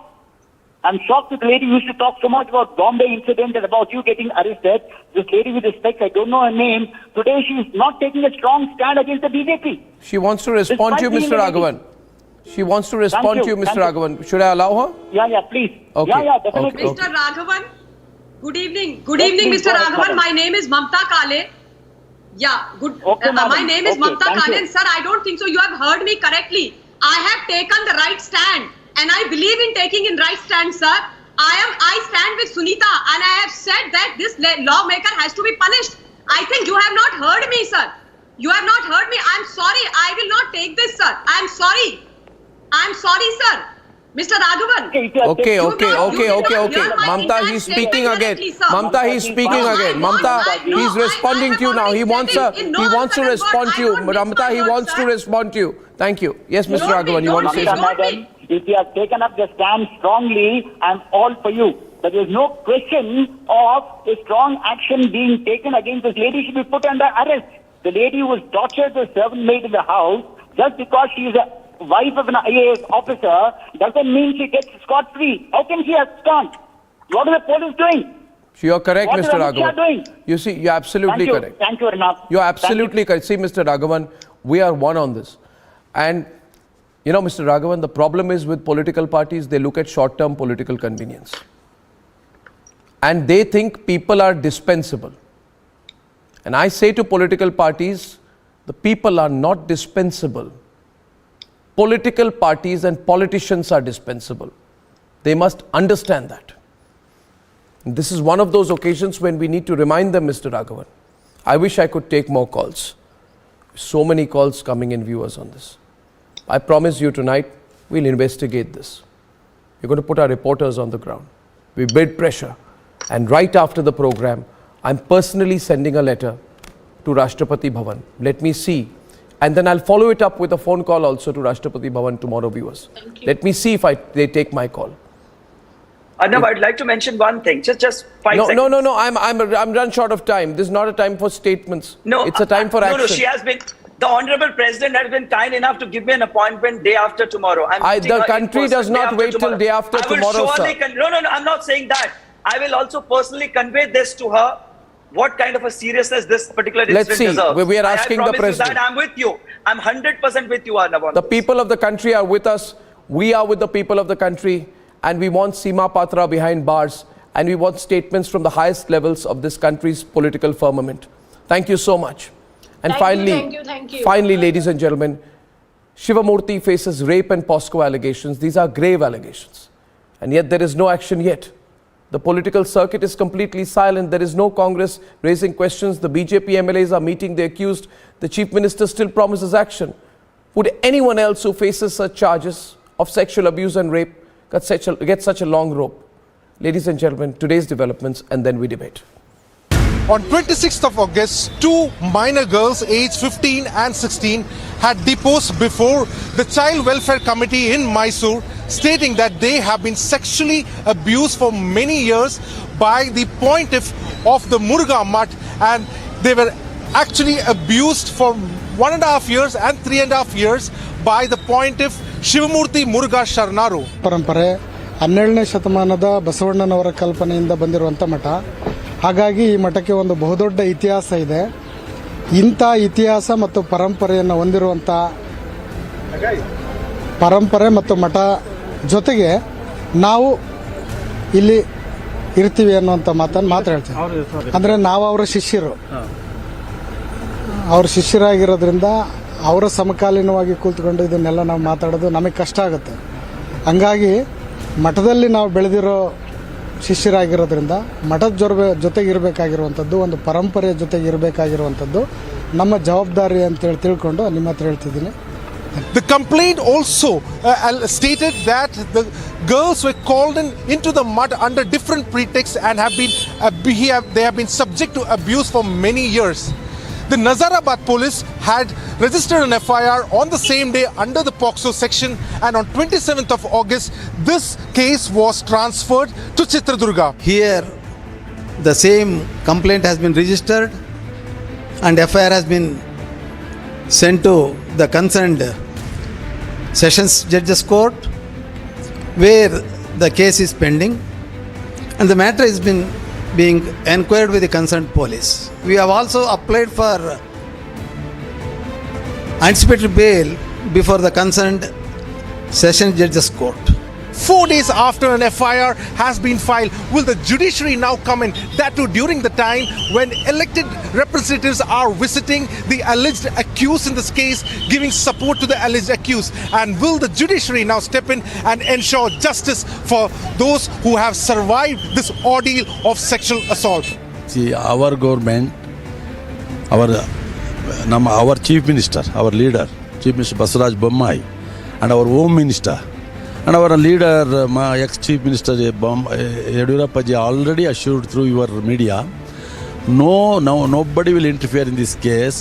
Whatever the police and law is there, according to that, they will inquire, and whoever is found guilty, they will be punished. They have already mentioned, no question of any influence, nothing. Protests are rising across different quarters such as these at Chitradurga after the police has shown laxity in the way the investigation is going on.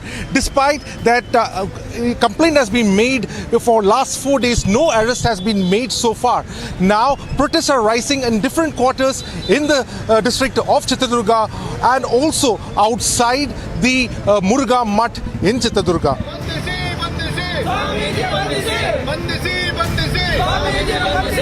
What needs to be seen is whether the law enforcement will buckle under the political pressure and the clout which the Seer enjoys because he's from the prominent Lingayat community. The Shivamurthy controversy 8 months ahead of an election. But can elections be a reason for inaction? Let's debate.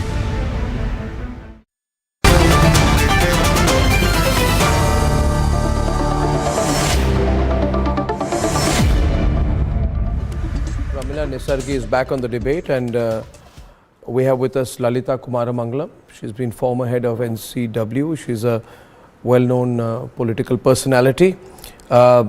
Stanley KV is founder and director of the Odanadi Seva Samstha, and Syed Aslam is on the debate. Now, Mr. Stanley, the BJP says we are just letting the law take its course. You can't have Shivamurthy arrested on demand. The process takes time, they say. We're not patronizing him, we're not supporting him. I'm not worried about arrest of the Seer or anything like legal proceedings. I'm just worrying about the children's future. The children who have already, alleged to be exploited, the remaining children, they have to be taken off. And I am very sure, and I am when you say remaining children, Mr. Stanley, are you saying there are other children who have been sexually assaulted? That's what the complainant children, they have mentioned. They have mentioned at least 3 children, and we have information of the other children also there. That has to be taken very serious note of this issue by the state government. Okay, you heard that, Pramila Nesargi. You heard him. He's saying, I'm concerned about the precedent being set. He says there are many other girl students who have also been sexually harassed. Is that what you're saying, Stanley? Absolutely. It is not my say. It is the allegation. It is the complaint given by the girls. What is unfortunate? Yeah, it's very unfortunate these types of allegations are made. Umpteen students are given education, they're given shelter, they're being taken care of. You want all of them to, the person who spoke, is he willing to take care of those children? No, but I'm not alleging. This is the complaint. This is the complaint of the girls. You can't see that. Wild allegations cannot be made. This is not the allegation, this is the complaint. This is the ingredient in the complaint of the girls. The other students? This is the ingredient in the complaint of the complainant. All the other girls have come and told you? Is there a complaint? Is there a complaint? This is the complaint. You can't This make is the complaint. statement and say that all Madam, excuse me. Please allow me to say. Pramila ji is responding to you. He is responding to you. He is responding to you. I am responding. Please, 1 second, Pramila Nesargi, calm down. I want Lalita Kumaramangalam to come in. It's a very serious matter now. Lalita Kumaramangalam, if the BJP is unable to take action because there's an election coming up, it should say so. But you have BJP leaders going and meeting an accused and then saying we are not glorifying him. There is a BJP Chitradurga MLA, GH Tippareddy, who goes and casually visits him and says, I have followed this man since my childhood, I have gone to meet him. The Karnataka Forest Minister defends him, says an FIR will not be registered. If the state government has decided not to act, then it must state so. It must also state its political compulsions in doing so. Ms. Kumaramangalam, what do you think? I agree with you, Arnab. First of all, the MLA should not have gone and met him. There is an ongoing investigation. It's not correct for any MLA from any party to go and meet him. Secondly, the Karnataka Forest Minister is not the authority to state right at the beginning of an investigation whether somebody is or is not going to be arrested. Let the investigation go on without any sort of fear or favor. And then when the time comes, let the police or the investigating agencies decides what needs to be done. I don't think the politicians should get in the middle of this because these are 2 children who the Seer is accused of abusing. Yes. Now, I don't think any of us know what is right, what is wrong, but we do know that if children have been abused, then it cannot be anything but wrong. So I think the MLA should now agree, that, however long he may have followed him, the point is not that. The point is that he's accused of a very, very grave crime. It's not just an accusation, it's a very grave crime. And we have very fairly, I won't say fairly, we have pretty efficient investigating agencies which are looking into it. I think the Seer was detained for questioning, etc., which is fine. That's the procedure. If there is such an accusation, such a serious, grave accusation made against anybody, but it's been made. The law must follow. But it's been made. But how can the law follow its course when the entire top levels of the government? You see, Pramila Nesargi, you can't mutilate the entire process. If You there's can't and you shouldn't. you're mutilating the whole process. You are attacking the children. You're saying how can they make allegations? And I'm a bit upset and angry with your initial statement that would you take care of the children? Tell me one thing. Are you trying to say? Are you trying to say that if someone takes care physically of someone, gives them a roof or food to eat, they have a right to sexually assault and rape them? Is that what you're saying? Are you not aware that the children are kept in Bala Bhavan? Are you not aware that the government is giving all protection to the victims? Is it your case that they are interfering? No one is No. going near the victims. They are kept in a safe custody in Bala Bhavan. Why do you say that somebody is interfering? I do not know. I do not know. Is going on. I'll tell you. When a criminal investigation is going on, the politician should stay away from it. If the children are being looked after in the Bala Bhavan, that's a good thing. I tell you. But politicians from every party, not just the BJP, ma'am. I myself am from the BJP. All politicians. No one is interfering. Everybody knows that Hindus, the sons of the madams are extraordinarily powerful in Karnataka. All parties run behind them. This is not about BJP or Congress or any other party. Any politician, when somebody is accused, especially somebody as well known with as much influence, etc., as this particular mutt head, every politician, according to me, should stay away from him. Let the investigation take its course. Trust the investigating agencies to do their best and to do what's correct. If a mistake has not been made, it is merely an accusation, they will find it. What makes you think they are not doing? On the other hand, if a crime has been made, then they will find out. I'm not saying they're not doing it. I'm saying that it is not correct for an MLA to go and Madam Head when such an investigation is ongoing. And all politicians, ministers, MLAs, whatever, also should, I think, for now desist and just say let the law take its course. Please,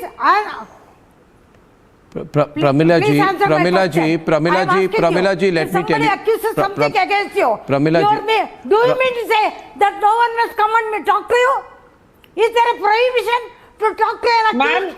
Ma'am, there may not be a legal prohibition. Do you mean to say that they can't go me? Ma'am, there may not be a legal prohibition, but there are certain socio-cultural norms that should be followed. If a man is an accused murderer or a rapist, and he belongs to some particular party or anybody in influence, not just party, supports that person, man or woman, to go and meet him at that time is just not done. It's not correct. Legally, I don't know please what the allow law me is. to speak. But socio-culturally, it is not correct. It is not Syed done. Aslam also. I just get him in. Let me get Syed Aslam in before the. He's not. No. See. Can you call him a rapist? How do you call him a rapist? Is he being punished? Nobody's called. No. Nobody's called him a rapist. You are using that word. Nobody's called him a rapist. No. But there is a serious charge. I want Syed Aslam. Syed Aslam, please. I think Pramila ji, you are not understanding. Syed Aslam, please. Syed Aslam, please. Syed Aslam. Say Ali John. Yes. Syed Aslam, please. Syed Aslam. Say Ali. Aditi, Syed Aslam. Allegation cannot become truth. Pramila Nesargi ji is speaking about this episode, right? The entire world knows there are serious allegations made against there are serious allegations made against the Shivamurthy Swamiji of Murtha Rajendra Matha, right? There are serious allegations made. There should be a free, fair and transparent trial needs to happen. Pramila Nesargi, we urge the government to conduct a free, fair and transparent trial. That is what we are expecting. Having said that, minister's meeting or the MLS meeting is absolutely disgusting. Okay, I want to go back to Stanley on the right, please. Stanley, you say that you have information and that you will not bow down to pressure or threat. What has been your role in this case, and on what basis are you making these allegations that sexual harassment, sexual abuse of young girls, teenage girls, has been going on for a long time? What proof do you have of that? One second, I want to correct your statement. It is not my allegation. This is the complaint given by the girls who who are alleged to be exploited by the accused. And it's well written and well said in their statement. And I am talking about those children. They have to be taken away from the place where this crime is occurred or alleged to be occurred by the state government or any other authority, and they should be given fair and free atmosphere. So you're saying you're worried about the safety of other girls who may still be in the custody. Exactly. That has to be done according to the law. That has to be done immediately. When there is some allegation, state has to take care of that part. No, but I'm talking about. Tell me whether are you saying that the complaint of the two girls aged 15 and 16 who were staying in the hostel is that there are others also who have been sexually abused? Do they say that in the complaint? How many others? How many others?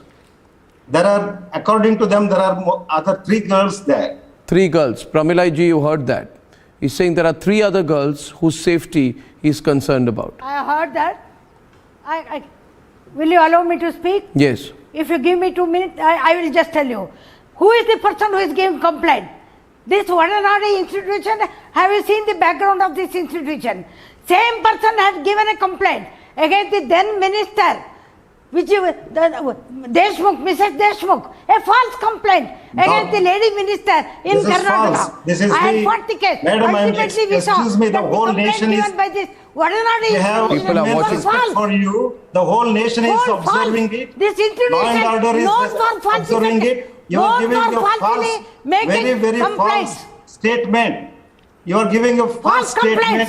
The whole nation is observing you. Manipulation records. The whole nation is observing you, madam. You are giving a false statement. You are giving the false statement. And I am again reiterating that this is not our allegation. Take it easy. You want me to give the record? Please take it easy. Statement I given? This is not the allegation by us. We are just in a very sane-minded people. We are taking forward the issue of the children who have to be supported by the people like you. Please don't give any political color or religious color. Viewers, I'll have to invite our esteemed guest tomorrow. Lalita Kumaramangalam has taken a strong position on this. Pramila Nisargi, I will invite you back perhaps with Stanley to debate this. But I think I agree today with Lalita Kumaramangalam that the state government is appearing to be an interested party in this. And they must stop doing that. And viewers, we've raised some issues. We shall send that letter to the President of India. We hope she will take notice and make the governments everywhere take action. And I shall see you tomorrow. Only till tomorrow evening, viewers. Thank you for watching. Good night and goodbye.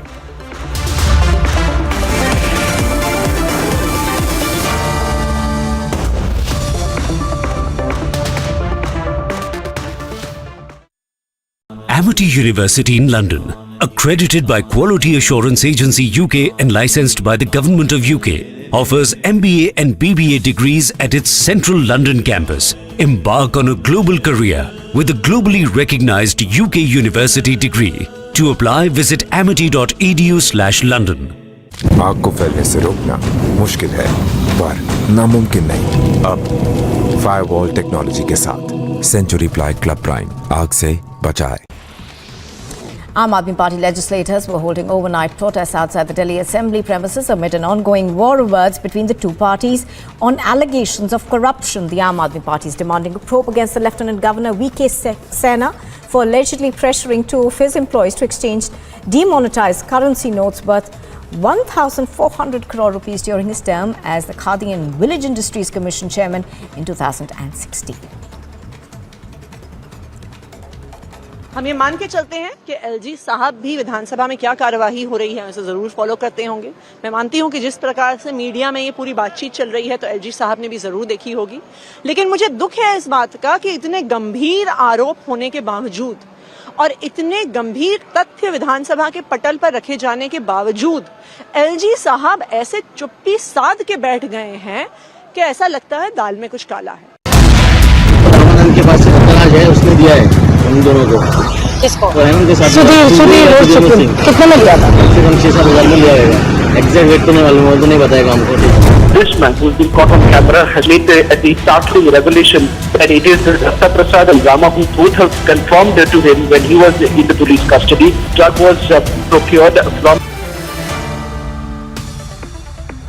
Haryana Home Minister Anil Vij said that Sonali Phogat's family had given a letter to the Chief Minister demanding a CBI inquiry into the matter, in which the family has levelled serious allegations that big faces can also be involved in the murder. The UPA MLAs along with Jharkhand Chief Minister Hemant Soren is now at Raipur. Earlier, Soren was seen spending quality time with the family. This came soon after speculations about his possible disqualification as an MLA in the State Assembly for allegedly violating poll norms by extending mining lease to himself. A man from Haryana's Gurugram was caught on camera as he allegedly thrashed a security guard who rescued him after he was trapped in an elevator of a residential building. Notably, police arrested the accused man, identified as Varun Nath, after a case was lodged against him for allegedly thrashing the security guard.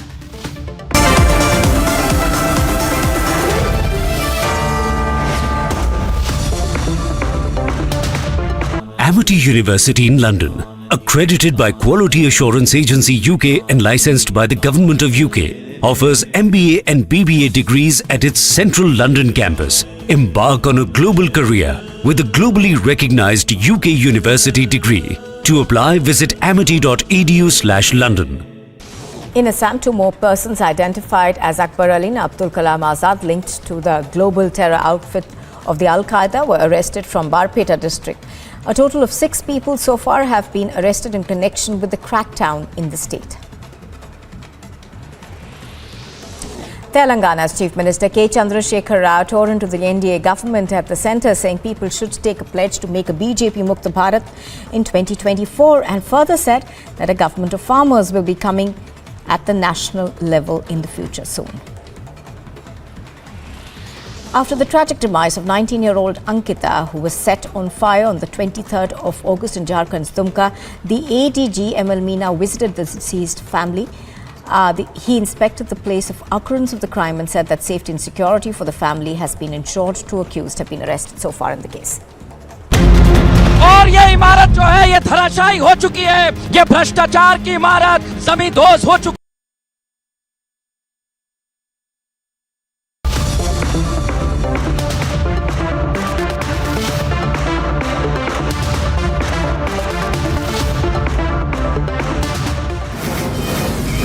From the Mumbai studios of Republic TV, it's time for Arnab Goswami on The Debate.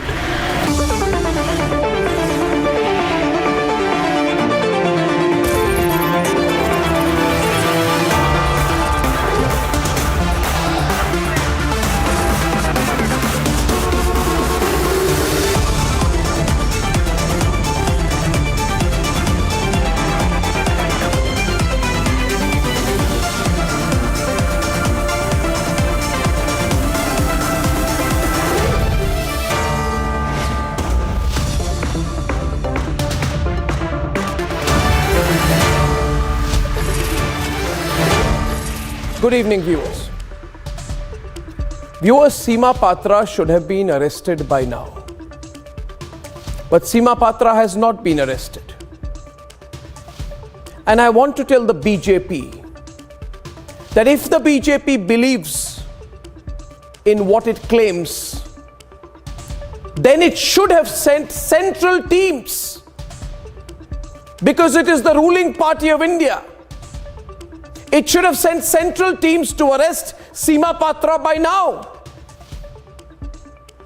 Seema Patra is a BJP leader, not a small leader, but someone who is on the National Working Committee of the BJP's women's wing. And viewers, this BJP leader has tortured her domestic help so brutally. She has tortured her domestic help so inhumanly that even describing it for me, even describing her cruelty is tough for me, because it is beyond words. She has beaten the 29-year-old with metal rods. This BJP leader has put hot iron tawas to brand and torture her. And this BJP leader has made her lick urine from the floor. Viewers, before I move any further, I want you to hear in the victim's own words and see how she has reacted after being rescued. I have a small clip.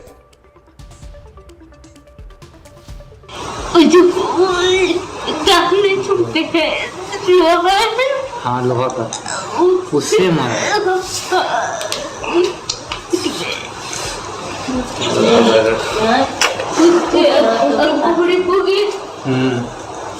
और police है पूरा उठना ठीक है जानते भैया उसी की वजह से मैं जिंदा हूँ। आसमान भैया की वजह से ना हमको पता है। आसमान भैया हमको बोलते थे। हाँ जानते हैं जब पकाने गई ना तब से वो जो बेल्ट है ना उसको मारती थी। आपको उसका बेल्ट था ना। हाँ और इजू फोटो करती थी ना। आपको कलछी से मारी है। वही मारी मैडम। हाँ सीमा पता है। हाँ और जानते हैं भैया जो गर्म तवा चला तुम्हारी।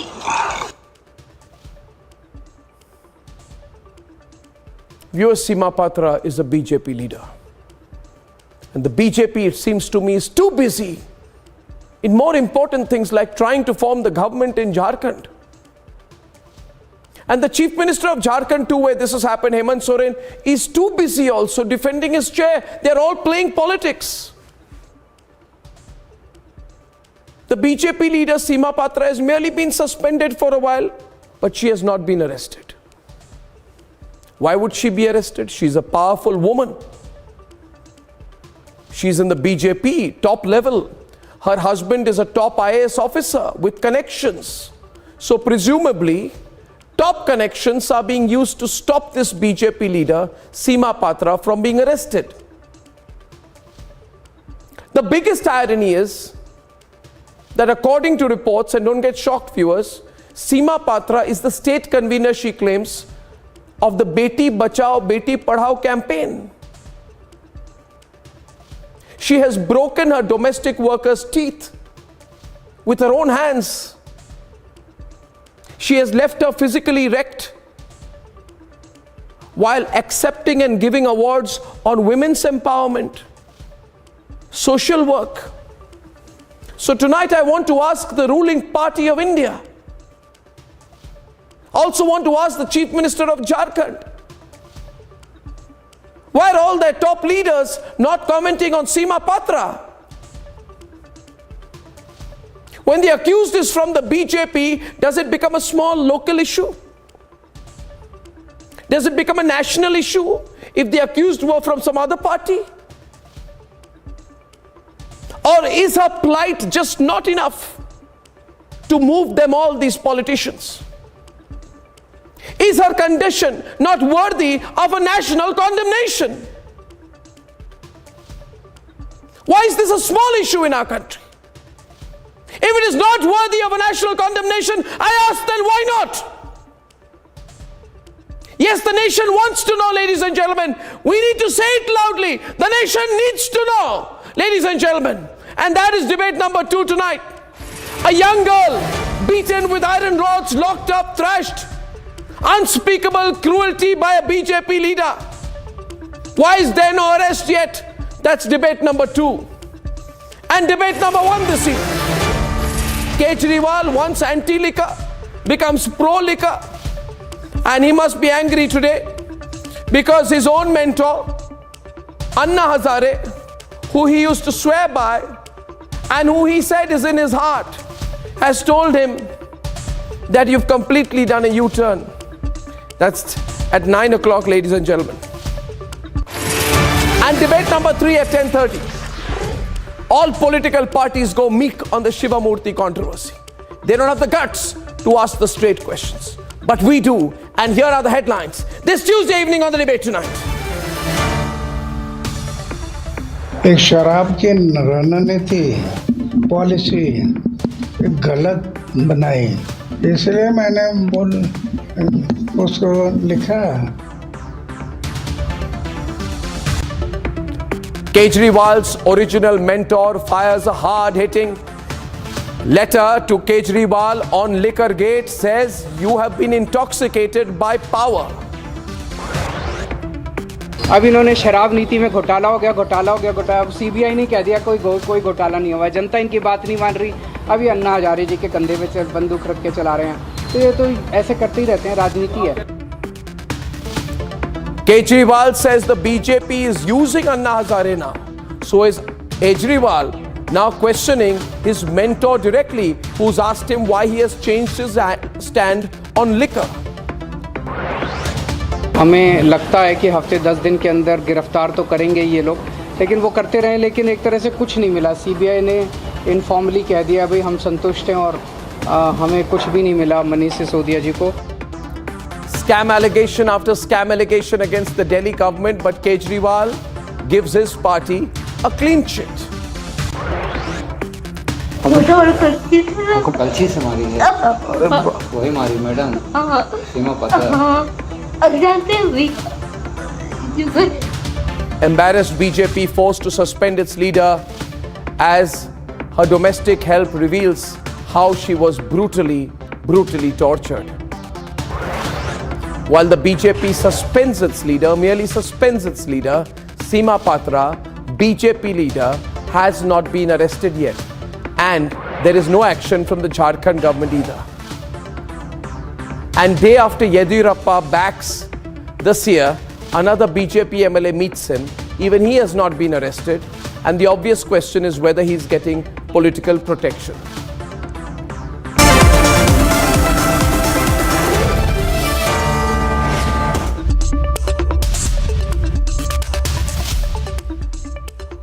Ladies and gentlemen, 10 years ago, Arvind Kejriwal was fighting under the leadership and guidance of Anna Hazare. He said that I will always do what Anna Hazare says, and Anna Hazare is in my heart and he is my guiding spirit. Interestingly, Arvind Kejriwal also wrote books about the menace of alcoholism and liquor shops. He said in his book, I Want Them Gone, he said unless 90% of women in a local area actually say they want a liquor shop, there can be no liquor shop. Today, Anna Hazare wrote a letter to Arvind Kejriwal. He showed him the mirror. He told Arvind Kejriwal about the things that he had said and committed by 10 years back. He reminded him of his promises when he entered public life. He told him that he had been intoxicated by power. Arvind Kejriwal, in an indirect attack on Anna Hazare, said that Mr. Hazare is being used by the BJP. Now that is what I call a complete, full 180-degree turn. Ladies and gentlemen, let's debate. A decade ago, Arvind Kejriwal was sharing the stage with Anna Hazare. कह देना बड़ा आसान है, करना बड़ा मुश्किल है। A decade ago, Arvind Kejriwal was calling Anna Hazare his guru. हम लोग अन्ना जी से अलग नहीं हुए हैं। अन्ना जी को अपना गुरु मानते हैं हम लोग, उनकी बहुत इज्जत करते हैं। Arvind Kejriwal was talking about unsparing action on the corrupt. कल को अगर मनीष सिसोदिया चोरी करेंगे तो मनीष सिसोदिया केजरीवाल का कुछ नहीं लगता, उसको जेल जाना पड़ेगा।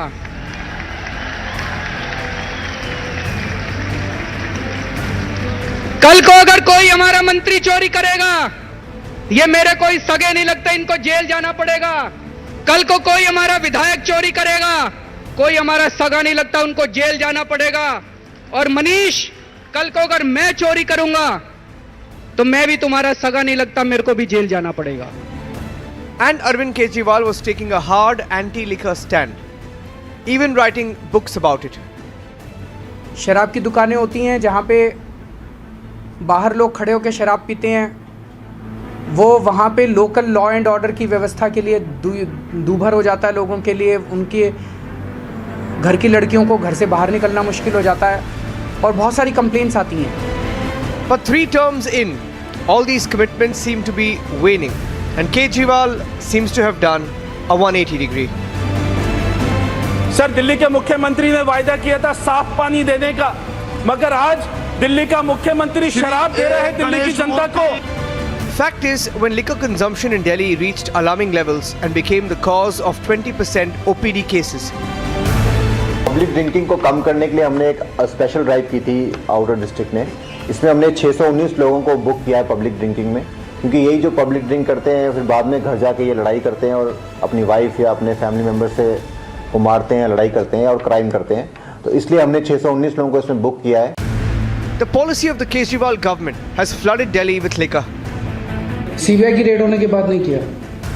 1 अगस्त को किया था। उसका कारण है 850 दुकानें खुलनी थी दिल्ली के अंदर, एक एक करके 350 दुकानें खुल पाई, 500 दुकानें नहीं खुल पाई। Even his mentor, Anna Hazare, has said Kejriwal seems intoxicated with power. जैसे शराब के नशा होते हैं, मुझे महसूस हो रहा है। और उस टाइम ये अरविंद क्या क्या बोल रहा है, और आज सब तक पैसे के नशा चली गई। And the Delhi Chief Minister is dismissing it all. अब इन्होंने शराब नीति में घोटाला हो गया। अब सीबीआई ने कह दिया कोई घोटाला नहीं हुआ। जनता इनकी बात नहीं मान रही। अभी अन्ना हजारे जी के कंधे पे बंदूक रख के चला रहे हैं। तो ये तो ऐसे करते ही रहते हैं, राजनीति है। But the BJP is calling out this hypocrisy.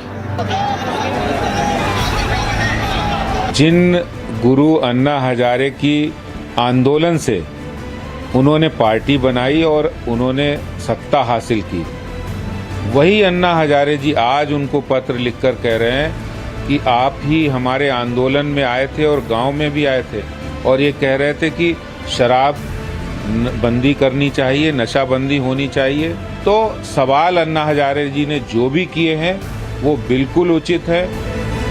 Tonight, one thing is clear. Kejriwal's own position on liquor has come back to haunt him. Let's debate.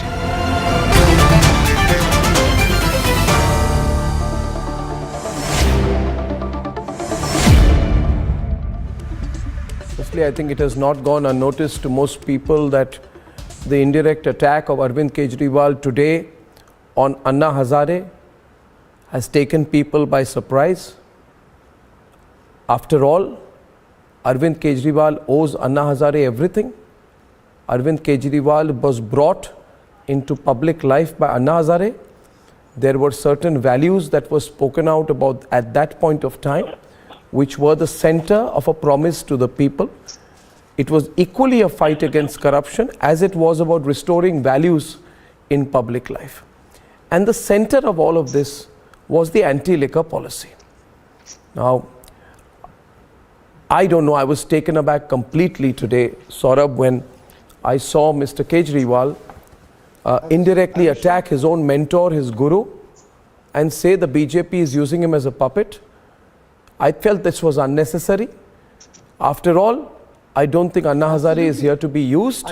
It was trying to insinuate on a person he called a guru at one point of time. And I don't know how people who would be followers of India against corruption would react to this. What do you think, Saurabh? Arnab, I have the greatest regard for Anna Hazare ji. I think he has been somebody who embodied the fight against corruption, and Mr. Kejriwal should not be making this statement, because that was precisely the agitation which got him prominence. It was Mr. Anna Hazare ji who was a prominent figure at that time. Mr. Kejriwal was not even known nationally.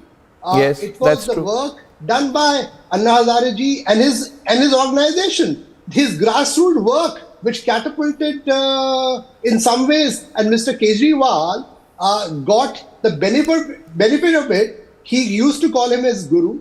What is the reason why he's doing a U-turn? I'm surprised. And on an issue like liquor, which he spoke very strongly about, is it all right? It's all right that you make mistakes. He may have been misled by somebody. I've let's give him benefit of doubt. But for now, his statement certainly does not imply that, because Delhi does not need liquor shops. Delhi needs infrastructure. Delhi needs, making sure that people get proper water. People get civic amenities. So, Saurabh, if I may, there are two things, you see. If Arvind Kejriwal can turn around today and say, Reena, no, I never promised to fight liquor. If he can say that I never said the things which I said, I never wrote the things that I wrote, I never promised the things that I promised, I never claimed to be what I have now become. Did he or did he not say that I will fight alcoholism, I will fight the consumption of alcohol, and I will oppose the opening of alcohol shops? He also said that only when the Gram Sabha gives permission should an alcohol shop ever be opened. And he did not just say that, Reena, he said in a book called Swaraj that the permission of the Gram Sabha must have the consent of 90% of the women there, because the women are the worst affected. He said, I'm concerned about the impact of liquor on women. He said, I will dedicate my life to fighting for this. He said, I will not stop till I stop fighting for a situation where 90% of the women will first have to agree, and only then a liquor shop will be open. Now tell me today, Reena, what happened to that promise? Did he make that promise or not? In his own words, in his own book, did he make that promise? You can say, yes, he made. Or you can say, no, he never made. You're lying or not? You can tell me you're lying. You're a liar. He never made such a promise. But I have it on record that he said, and I quote, the license to open a shop should be given only when granted by the Gram Sabha in whose jurisdiction the shop falls. Now he says, I want to open 550 more liquor shops.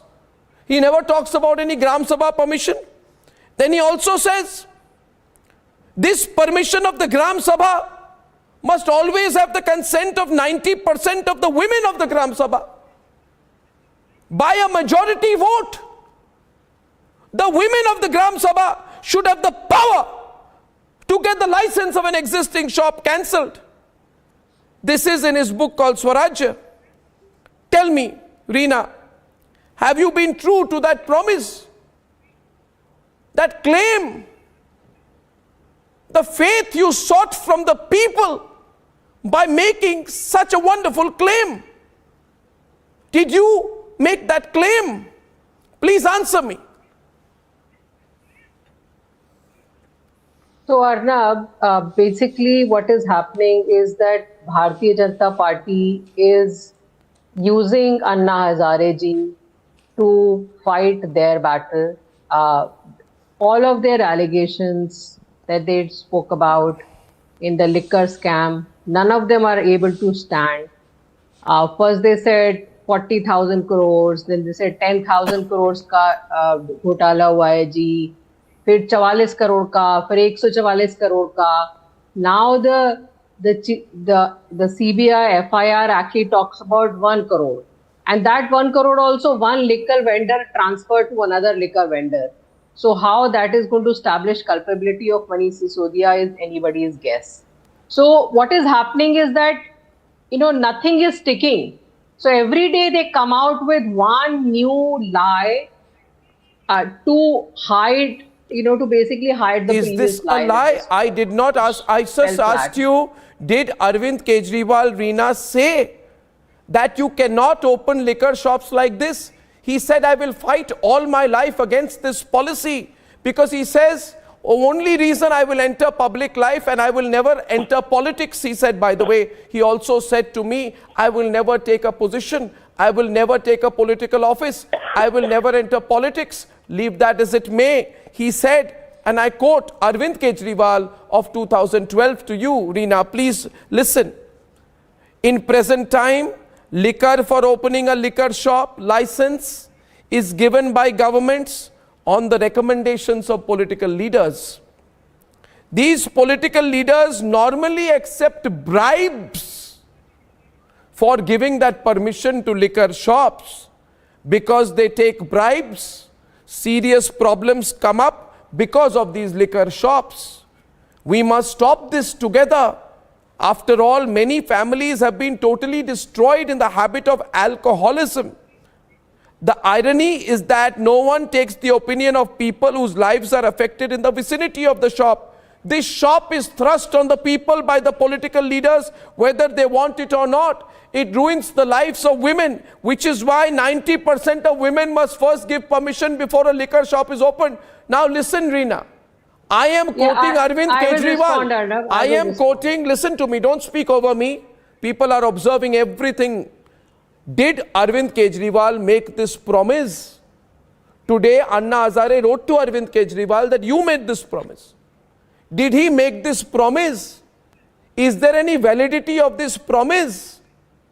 Subrashta is on, you are there, Sanju Verma is there. I'm asking Sanju Verma, and then before that, one more chance I'm giving you, Reena. Did Arvind Kejriwal say this, write this? And do you have any comments on what he promised the people? Arnab, the book that you are quoting from, that is basically a book which talks about decentralization of power. So it talks about a lot of things. It talks about the fact that people in a vicinity should decide whether a road should be built there, where should the school be built, where should the parking be built. And this, all of this we tried to do when we came out with the bill of Mohalla Sabha. So no, Arvind Kejriwal did not move away from his promise. We tried to implement all of these things when we wanted to bring the Swaraj bill in Delhi, the Mohalla Sabha bill in Delhi, which would have given all of these powers to the people of Delhi. Now you can't take one thing out of context and quote it somewhere else. When that Mohalla Sabha bill, the Swaraj bill did not go through. Arnab, you have to let me complete. You have to let me complete. No, they are not. I am making an accusation which is wrong. I am not taking anything out of context. You have no right to say I have taken anything out of context. I have taken nothing out of context. In fact, I am quoting from the exact words of Arvind Kejriwal on his liquor policy. In fact, you should read the book. You have not read the book. Subrashta is on and it is recommended reading. There is a whole chapter, Sanju. There is a whole chapter. There is a whole chapter on alcoholism. And along with that are the promises of Arvind Kejriwal that this is how we must fight alcohol. I am only saying the same person is now coming and saying, I have yet to fulfill my duty to open 550 more liquor shops. And I think Arvind Kejriwal is being shown the mirror by his guru. Now Sanju is on the debate. Viewers, this is a very clear debate tonight. I'm not discussing scam, which is another debate. I'm discussing the promise of 2012. Sanju is responding. The debate is on. Nari, I see your hand go up. Debate will move fast now. Sanju. Arnab. There is a famous saying, यहाँ तहजीब भी दिखते हैं, यहाँ अरमान भी दिखते हैं, यहाँ तहजीब भी दिखती है, यहाँ अरमान भी दिखते हैं, तुम अपना दाम तो बोलो, यहाँ अरमान भी दिखते हैं. And I think Arvind Kejriwal, the fact that he has not stood up to his promises, he said, women, Gram Panchayat, residents associations, these need to be consulted before a sharab ka theka is given a license. I'm sorry for being so crude, but I have to just say one more thing. Reena Gupta has been reinforcing one thing, that BJP ka to bas yahi haal hai, the charges are not sticking, and Arvind Kejriwal today has been going around tom-tomming saying, अरे ये तो राजनीति है, CBI को कुछ नहीं मिला, मनीष सिसोदिया के लॉकर से कुछ नहीं मिला. संजू वर्मा, फिर गुजरात में क्या हो रहा है? वहाँ तो नशाबंदी है. Let her complete.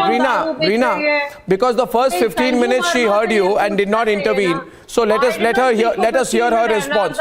No, let her complete her point, because she let you complete your entire point for the first 15 minutes. Please. And she did not intervene, to be fair to her. So please let her complete. Thank you. Why is alcohol being Let her complete her point. You can ask her yourself. You can ask her yourself after she completes her point. But do let her complete her point. Thank you. Thank you, Arnav. You know, I did not know. I barely started speaking and Reena Gupta started getting so itchy and rattled. But good to see that. You need to get rattled. I want to say one very important thing before I move ahead. I will not allow the Aam Aadmi Party spokesperson to sit here and say that, you know, the entire CBI raid was just a flimsy exercise driven by political vendetta. Excuse me, no. There was no political vendetta, and I'll tell you why. I think the most important thing in any probe, especially when it is the CBI that is involved, is that there has to be concrete witnesses. And let me tell you, picture abhi baki hai. And picture abhi baki kyun hai? Because there is one important Can I respond, please? After she finishes, yes, Reena. After she finishes, though. After she finishes, this is a really hot debate. We need to let everyone finish. And believe me, so far, there are 3 panelists who have not spoken. So I request you all to be very patient. Tempers are running very high. I know that tonight. Because the issue is like that. But let her complete. Syed, be patient. But Sanju, please complete your point fast. Thank you. Yes, I will need a minute. Because, you know, she took a lengthy 15-minute monologue making no sense whatsoever. I spoke for 60 seconds. Arnav, I want to ask one thing. There is a gentleman called Vijay Nair. He is neither a bureaucrat nor is he associated in any manner with the liquor industry. And the CBI has prima facie established that Vijay Nair was the man who took money from Sameer Mahendru. Sameer Mahendru is the Karta Dharta of Indo Spirit, which is a blacklisted company. And Vijay Nair then gave close to 4 crores in cash to Manish Sisodia. I say this with a lot of responsibility. Vijay Nair is accused number 5 in the CBI FIR, along with Manish Sisodia, who is accused number 1. And the moment the media asked Manish Sisodia about Vijay Nair, Manish Sisodia ran away. आपके मनीष सिसोदिया वहां से भाग गए। Ran away. Where has he run away? Where has he run away? Vijay Nair. Mehul Choksi and Nirav Modi have run away. Manish Sisodia is very much in Delhi. What is the connection? He has not gone anywhere. Sisodia, Arvind Kejriwal and Vijay Nair. What is the relationship of Mehul Choksi and Nirav Modi with the Prime Minister Modi? Vijay Nair. Debate today is on Vijay Nair. Debate is on Manish Sisodia. Debate is on Where is Mehul Choksi and Nirav Modi? What is their relationship with the Prime Minister Modi? Okay, now I have a further question on this. I would request everyone to be on screen, but give me a moment to intervene. Sanju, you've had a long intervention. You've had a long intervention. I will allow you, but I need to say something. I need to say something here. I will allow both of you to come into the BJP and AAP spokespersons. You will both be allowed your turn. Presently, 3 out of 7 panelists have spoken, and I will be accused of being unfair. Now, I request you, please, kindly now, be kind, Sanju, be kind, please, Sanju, and please be kind. Thank you. I know you wanted to be a TV anchor and couldn't, but I won't let you be the anchor of this program. Thank you very much, Sanju. Kindly cooperate. I have a point to make. Kindly. Thank you. Now, I have an important point to make. And the point is this. In the 2013 election manifesto, when Ravi Srivastava and others were part of India Against Corruption and they said, we'll change the country, they said, we will never enter politics. Then they said, we have been compelled to enter politics, we didn't want to, but we'll dedicate ourselves to public service. And then they came up with an election manifesto. Nari, please pay attention. Ravi, relax. Your BP is shooting up. In the 2013 election manifesto, the Aam Aadmi Party made the solemn promise. The decision to establish or shut down an alcohol store in any locality will only and only be taken by the Mohalla Sabha. This is page number 2, point number 3, point 7, devolving power directly to the people. Now, I want to know which Mohalla Sabha was asked to give special treatment to foreign liquor, discounts to beer crates, particular kinds of beer were given particular attention. Which Mohalla Sabha decided it? Tell me, Ravi, don't look left or right. Subrashta is waiting to debate with you. Tell me. Tell me, is this a betrayal of the people or not? Arnab, this is only the BJP's agenda. And first of all, I want to ask the BJP person sitting here in Bangalore, there is a liquor shop on every 2,000 people. They are swanky shops, big ones. And all women, men, everybody can walk in, inside, buy it, consume it, taste it. And there did I not read out? Did I read out the BJP's manifesto or the AAP's manifesto to you? Did I read out the BJP's manifesto or the AAP's manifesto? The AAP said, if you don't want to answer, then I'm moving on to Syed. Syed, your turn. Syed, replace Ravi. Syed, this was the AAP's promise.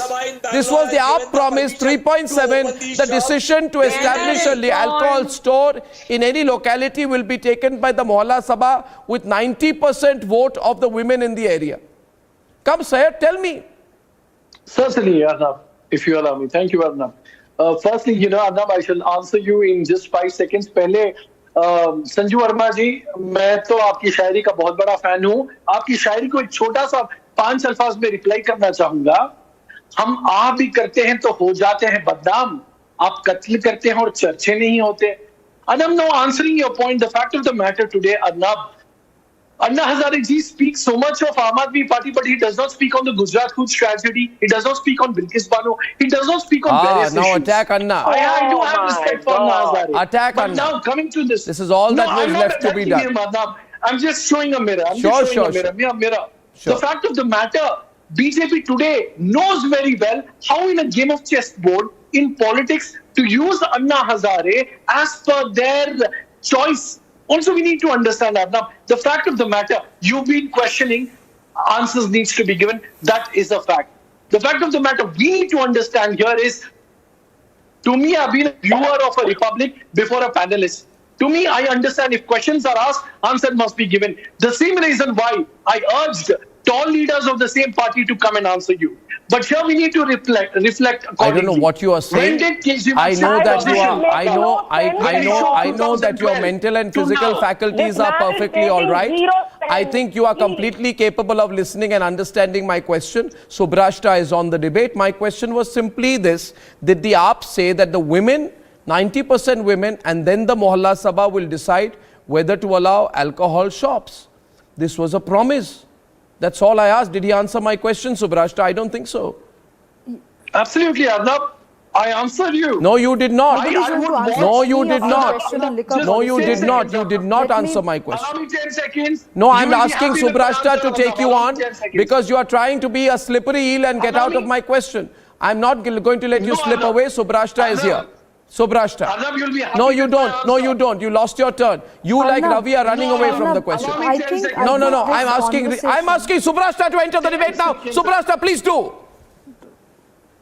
Arnab, the fact of the matter, in your founding channel, when you have the question that you have been asking, I don't know why is he speaking in the background here. Why can't he shut up? He just gave away his opportunity. Go ahead, Subrashta ji. I made my point. Go ahead. Is he done? For the time being, yes. Yeah, thank you. Arnab, I think this question on this question on liquor policy, the pointed question that you have asked, nobody in the Aam Aadmi Party or Aam Aadmi supporter is going to answer you that question.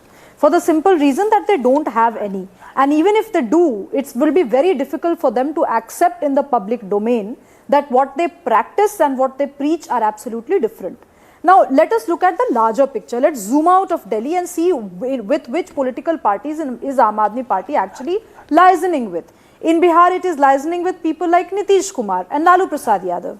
Nitish Kumar as a person banned alcohol in Bihar. Now, why did Nitish Kumar ban alcohol? Precisely for the same reason that Arvind mentioned in his book. What is wrong with Subrashta? Reena, please ask your party. Reena, please ask your party. Your party has had multiple. You don't understand.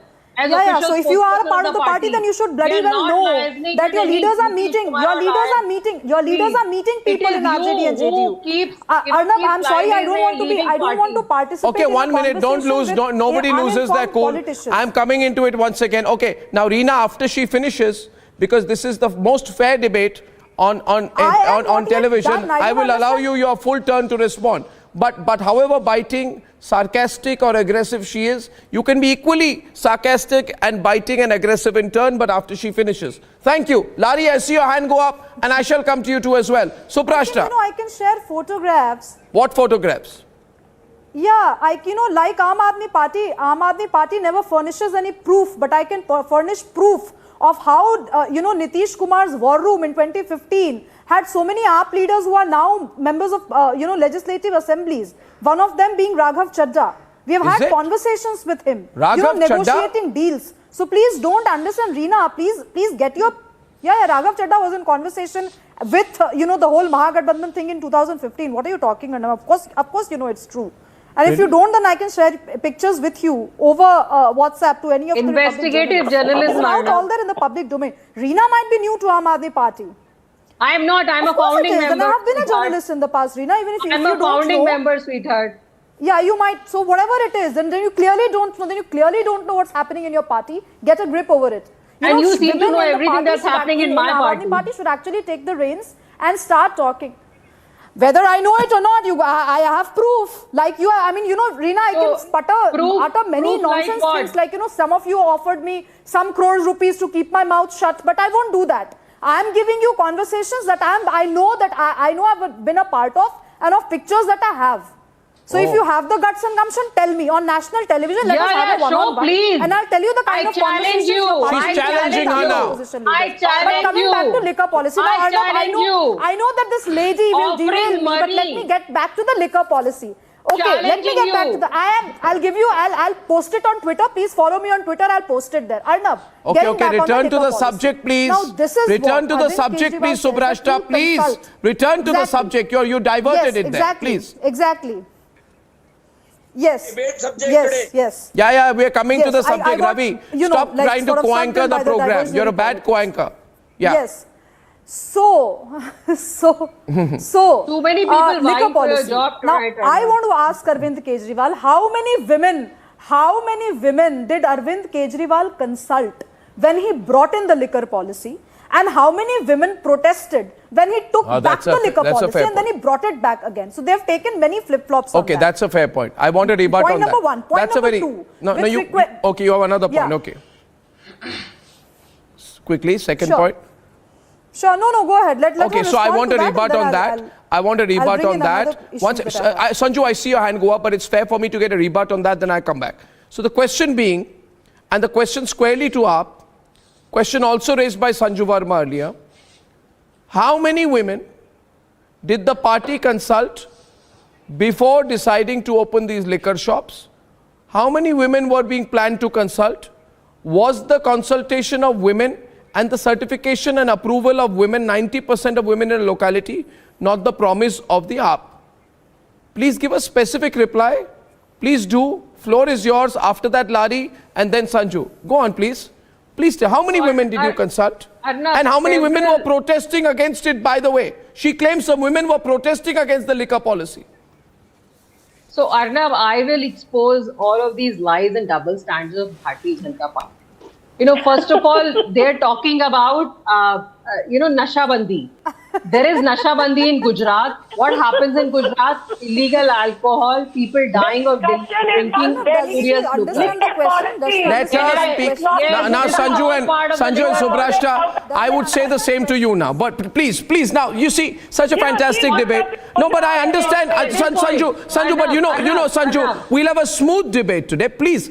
There's a lot of viewership tonight. You want to check out? We're 15 times the viewership of any other channel at this point of time. So let this wonderful debate continue. Please make your point. Yes. Arnab, second lie that they keep going around selling everywhere, trying to sell, is that the drinking age in Delhi has been brought down. The drinking age in Delhi is still the highest.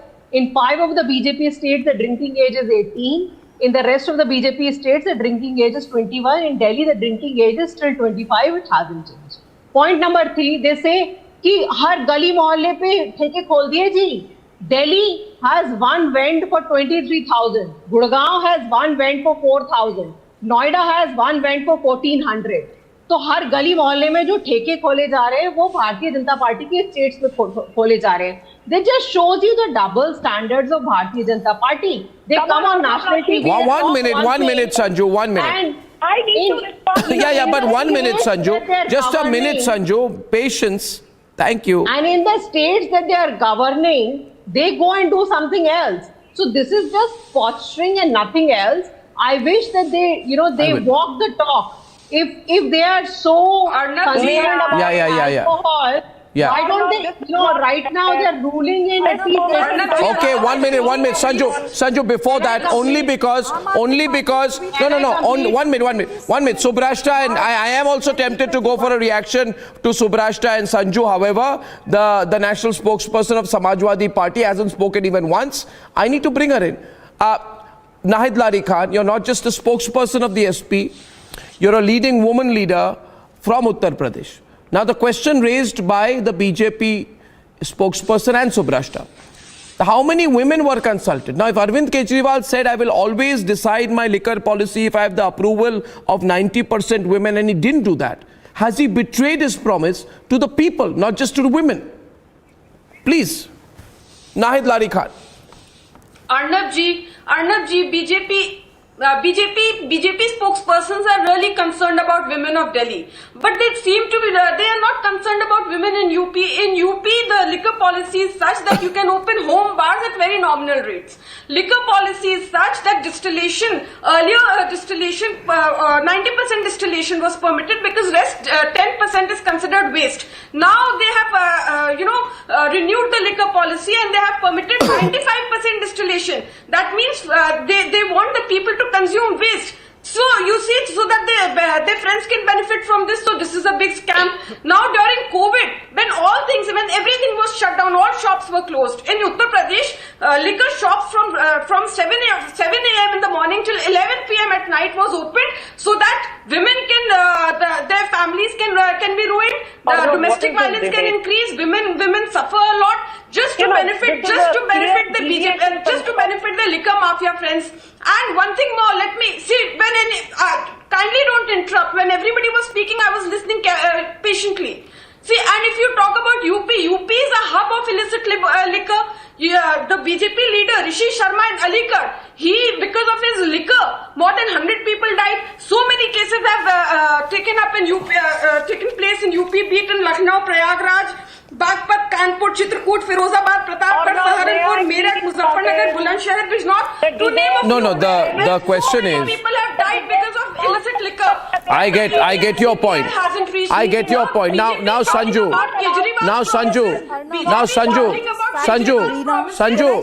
allow me. No. Please. Yes. I got your point now. What she has crossed all limits of cruelty. What about the promises of BJP? They said 2 crore jobs will be offered to everybody. 22 crore. One minute.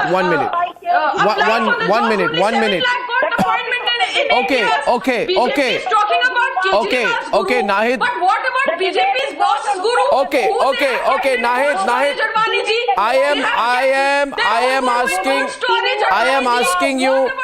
I am asking you, please, Nahid, I understand your question.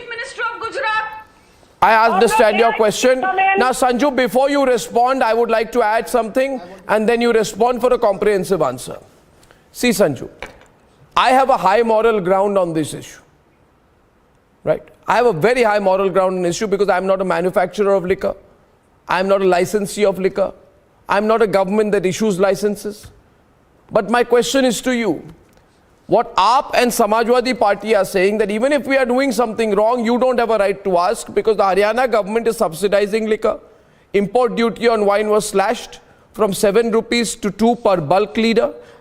Madhya Pradesh, You have allowed the sale of liquor at airports, supermarkets, home bar licenses. You have slashed the retail rates of liquor by 20%. In Uttar Pradesh, 74% increase in the revenue under the government. Gujarat government surprisingly earns 20 crores through liquor in a state where I am told liquor is only allowed for medical use. Okay, only medical use. No, how many people are so sick that they need to have liquor to feel better is the standing joke. People go and say to their doctor, doctor, I am so unwell, please give me some first, single malt. You know, that's the kind of, and doctor says, okay, don't worry, here's your license. Question is, 42 people did die from drinking spurious liquor there. Question is C. Question is here. No, I haven't finished my question. I'm completing the question in a moment.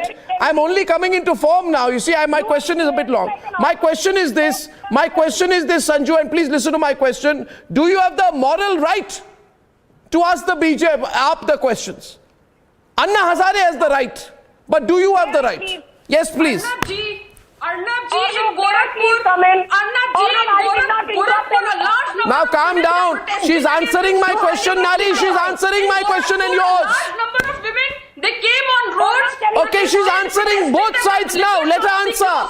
But nobody listened. Let her answer. But let her answer, Nari. He didn't pay any heed. Nahid Lari, let her answer. Arnab, this is not done. Let me have my say. Okay. Now let me be very clear with you. You know, so if you talk about women... Oh, Nahid Lari, she's just starting to answer again. Again you are coming in. Nahid, please. I'm requesting you, Nahid. It's difficult. You know, I don't have an easy job. Please listen. Please let her answer. Nahid, let her answer. I heard you, Baba. Please. We have limited time. What's going on here? Yes, Nahid. Please, she's answering. She's answering, Nahid ji. Nahid, she's answering. Thank you, Baba. Thank you. You do not lower the status of others. You do Continue. Yes, and I don't want to be heckled now. Is the sale of liquor, is it legal? Yes. Are you a VIP here? Is flashing import duty in Gujarat, is it legal? Yes. Aap and BJP, please, right now. Aap versus BJP only. Is the sale of liquor in Gujarat May legal? I please? Okay, now let her complete. No, please, Reena. Sorry, don't heckle. Ravi, don't heckle. Ravi, stop. Please, debate is on, ladies and gentlemen. I'm requesting control of all the panelists right now. Ravi, pull back right now. Let us speak. I'll come to you right after that, all right? More than 100 people have died in Gujarat. Do you respond to that? Will you do a CBI inquiry there? You ask question to everybody, but you don't respond to it. Thank you, Ravi. Answering right now. It's going to be Sanju versus Reena. Thank you. No, I need my time because Reena. Let Sanju complete. Yeah. Yes. The point is, what is wrong with Delhi's excise policy? Now, there is a stated Delhi Excise Act of 2009. Did Manish Sisodia violate the Delhi Excise Act of 2009? Yes. Did Manish Sisodia violate the Delhi excise rules of 2010? Who says that he violated that? Let her. 30 seconds. Please, Reena, patience. The CBI does not say he violated that. Okay. There's nothing like that written in the CBI FIR. Arnab, what kind of a debate are you conducting? This woman is going blabbering on and on. Can you shut up, Reena? I did not no. We don't need to go there, please.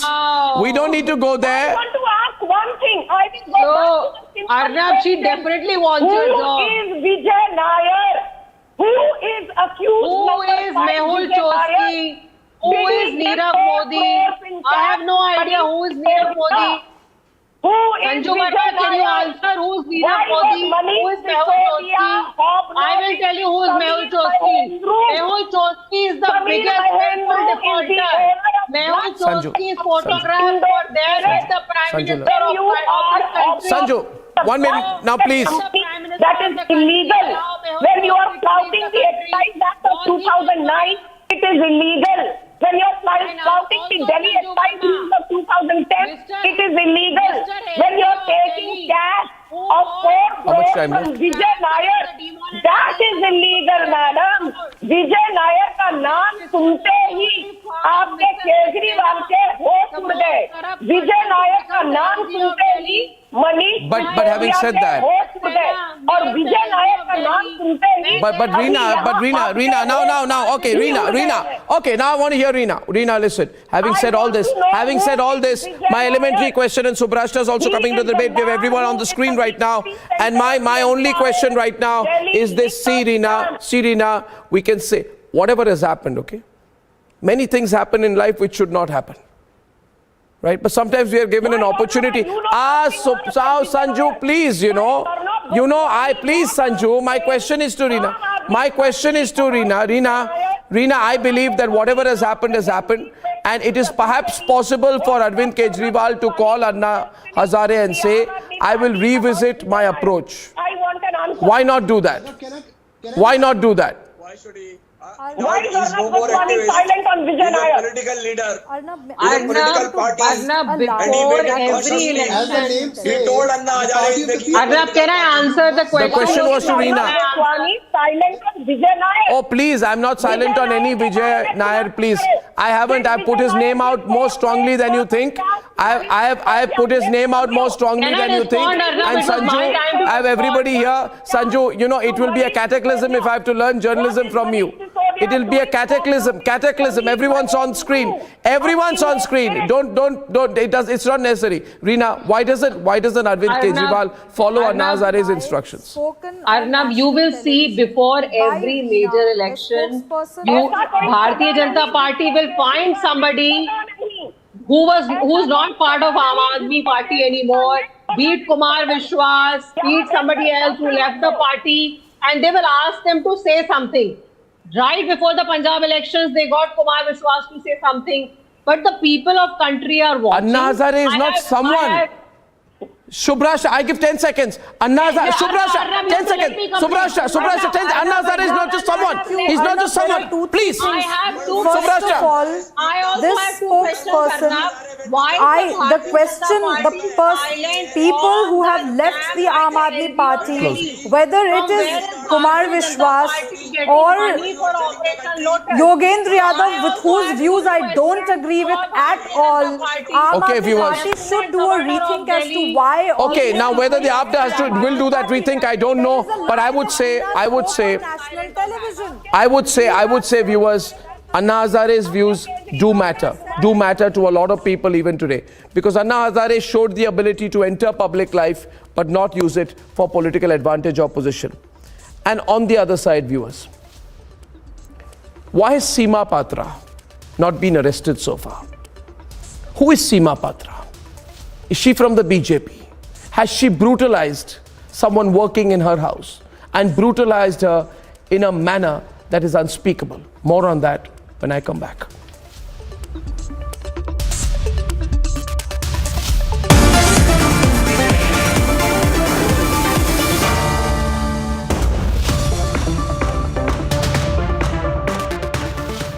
Amity University in London, accredited by Quality Assurance Agency UK and licensed by the Government of UK, offers MBA and BBA degrees at its central London campus. Embark on a global career with a globally recognized UK university degree. To apply, visit amity.edu/London. The Aam Aadmi Party and the opposition BJP are both holding protests on the premises of the Delhi Assembly building and are both accusing one another of corruption. The Aam MLA set up beneath the monument of Mahatma Gandhi, while the BJP MLAs began their sit-in near the sculptures of legendary freedom fighters Bhagat Singh, Rajguru and Sukhdev inside the Delhi Assembly grounds. Aam Aadmi Party legislators were holding overnight protests outside the Delhi Assembly premises amid an ongoing war of words between the two parties on allegations of corruption. The Aam Aadmi Party is demanding a probe against the Lieutenant Governor V.K. Sena for allegedly pressuring two of his employees to exchange demonetized currency notes worth 1,400 crore rupees during his term as the Khadi and Village Industries Commission chairman in 2016. हम ये मान के चलते हैं कि LG साहब भी विधानसभा में क्या कार्यवाही हो रही है उसे जरूर फॉलो करते होंगे। मैं मानती हूं कि जिस प्रकार से मीडिया में ये पूरी बातचीत चल रही है तो एलजी साहब ने भी जरूर देखी होगी, लेकिन मुझे दुख है इस बात का कि इतने गंभीर आरोप होने के बावजूद और इतने गंभीर तथ्य विधानसभा के पटल पर रखे जाने के बावजूद एलजी साहब ऐसे चुप्पी साध के बैठ गए हैं कि ऐसा लगता है दाल में कुछ काला है।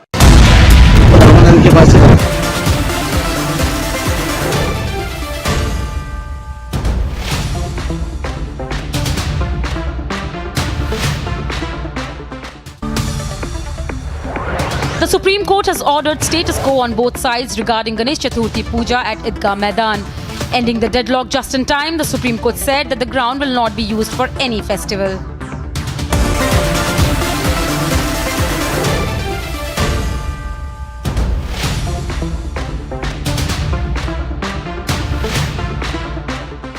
Amity University in London, accredited by Quality Assurance Agency UK and licensed by the Government of UK, offers MBA and BBA degrees at its central London campus. Embark on a global career with a globally recognized UK university degree. To apply, visit amity.edu/London.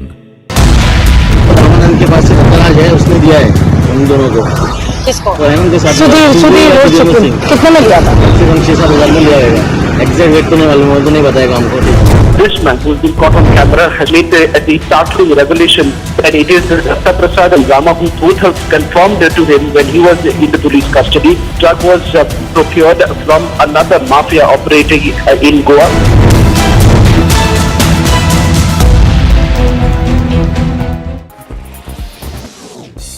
In a sharp attack on the Congress party, BJP National President JP Nadda claimed that the grand old party is losing ground because it's failed to reconcile local and national objectives. He's also said that the main reason is that people who have been members of the Congress party for more than 40 years are now leaving the party. Incessant rainfall is leading to major disruption across the country. Visuals coming to us from Badrinath highway seem to suggest that the highway was blocked, disrupting traffic. The STRF is in the spot rescuing passengers and local people. A woman named Veena Devi from Surat has filed a complaint stating that his son died by suicide, and she discovered a note which said that his partner and her brother forced him to consume beef, due to which he committed suicide. A case has been registered and a probe is now underway.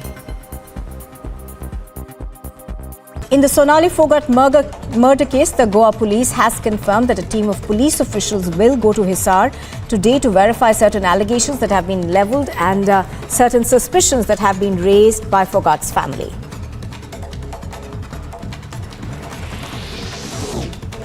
Haryana's Home Minister Anil Vij has said that Sonali Phogat's family has given a letter to the Chief Minister demanding a CBI inquiry into the matter.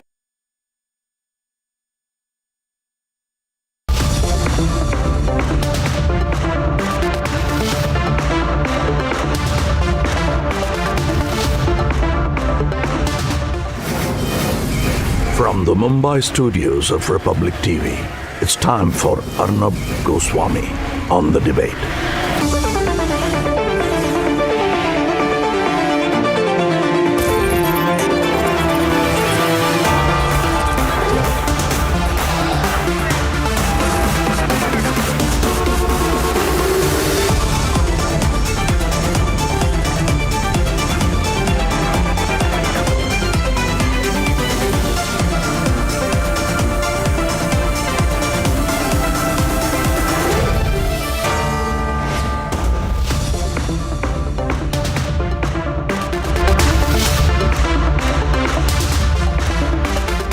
Welcome back, viewers, to The Debate. A 29-year-old was working as a domestic help in the house of BJP leader Seema Patra. What she's undergone is a case of unspeakable cruelty, torture of the most horrific order by this BJP leader, violence that sends shudders down our spines. As of today, she's fighting to recover her strength in a hospital, but she's been completely brutalized. And Seema Patra, who's a top BJP leader in a state where the BJP is now trying to come to power, Jharkhand, and whose husband is a retired influential IAS officer, has not even been arrested yet. Sunita deserves justice, and Seema Patra deserves jail. But politicians, as usual, are dragging their feet. The BJP cannot hope to play this down. Tonight, arrest Seema Patra is a national demand.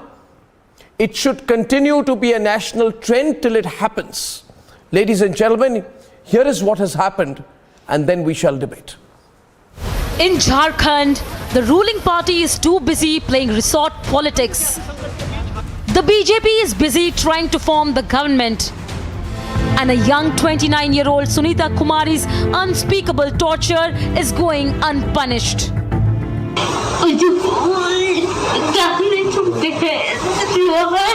हाँ लोहा का उससे मारा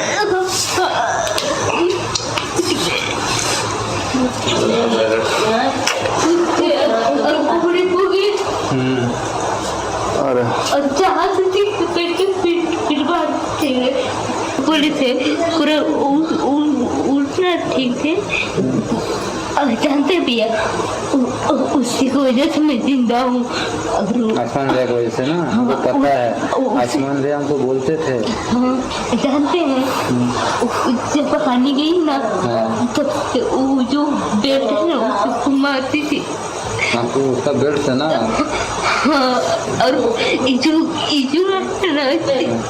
उठाल करती थी आपको कलछी से मारी है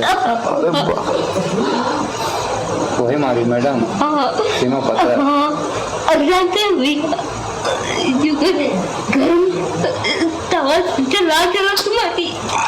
In a horrific incident in Ranchi, a 29-year-old domestic worker named Sunita Kumari was brutally assaulted and tortured by a lady called Seema Patra, who is the wife of a retired IS officer. Sunita Kumari was also made to lick urine off the floor. She was assaulted with hot tawa and rods. And there are visible injury marks on her body as she's been admitted into the RIMS hospital in Ranchi, and also her teeth are smashed out. Sunita alleges that she was not allowed even to have proper food, but only after intervention of Seema Patra's son, she was allowed to have food.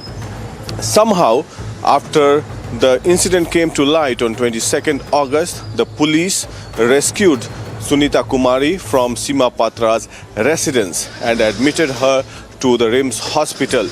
The alleged perpetrators of it all was Seema Patra, a lady of the National Working Committee of the BJP's Women's Wing. She has been suspended by the BJP with the hopes to hush it all up. देखिए, अब Bharatiya Janata party की महिला मोर्चा की कार्यकर्ता के बारे में अखबारों में और अन्य स्रोतों से जो जानकारी आई है, इसलिए प्रारंभिक अवस्था में हमने संज्ञान लिया. हमने पार्टी के संवैधानिक व्यवस्था के अंतर्गत उनको निलंबित करने का काम किया. But what is more horrifying is how Seema Patra, as per her own perpetrator social media handle, is the Jharkhand convener of the Beti Bachao Beti Padhao campaign. Seema Patra, who is the wife of a retired IS officer.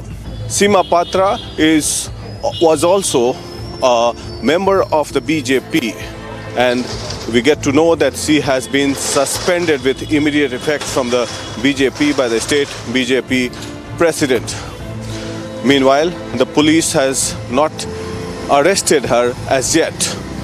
Horrors beyond words have been inflicted, but all parties are silent on the unfathomable cruelty. Tonight, India demands justice for Sunita. Let's debate.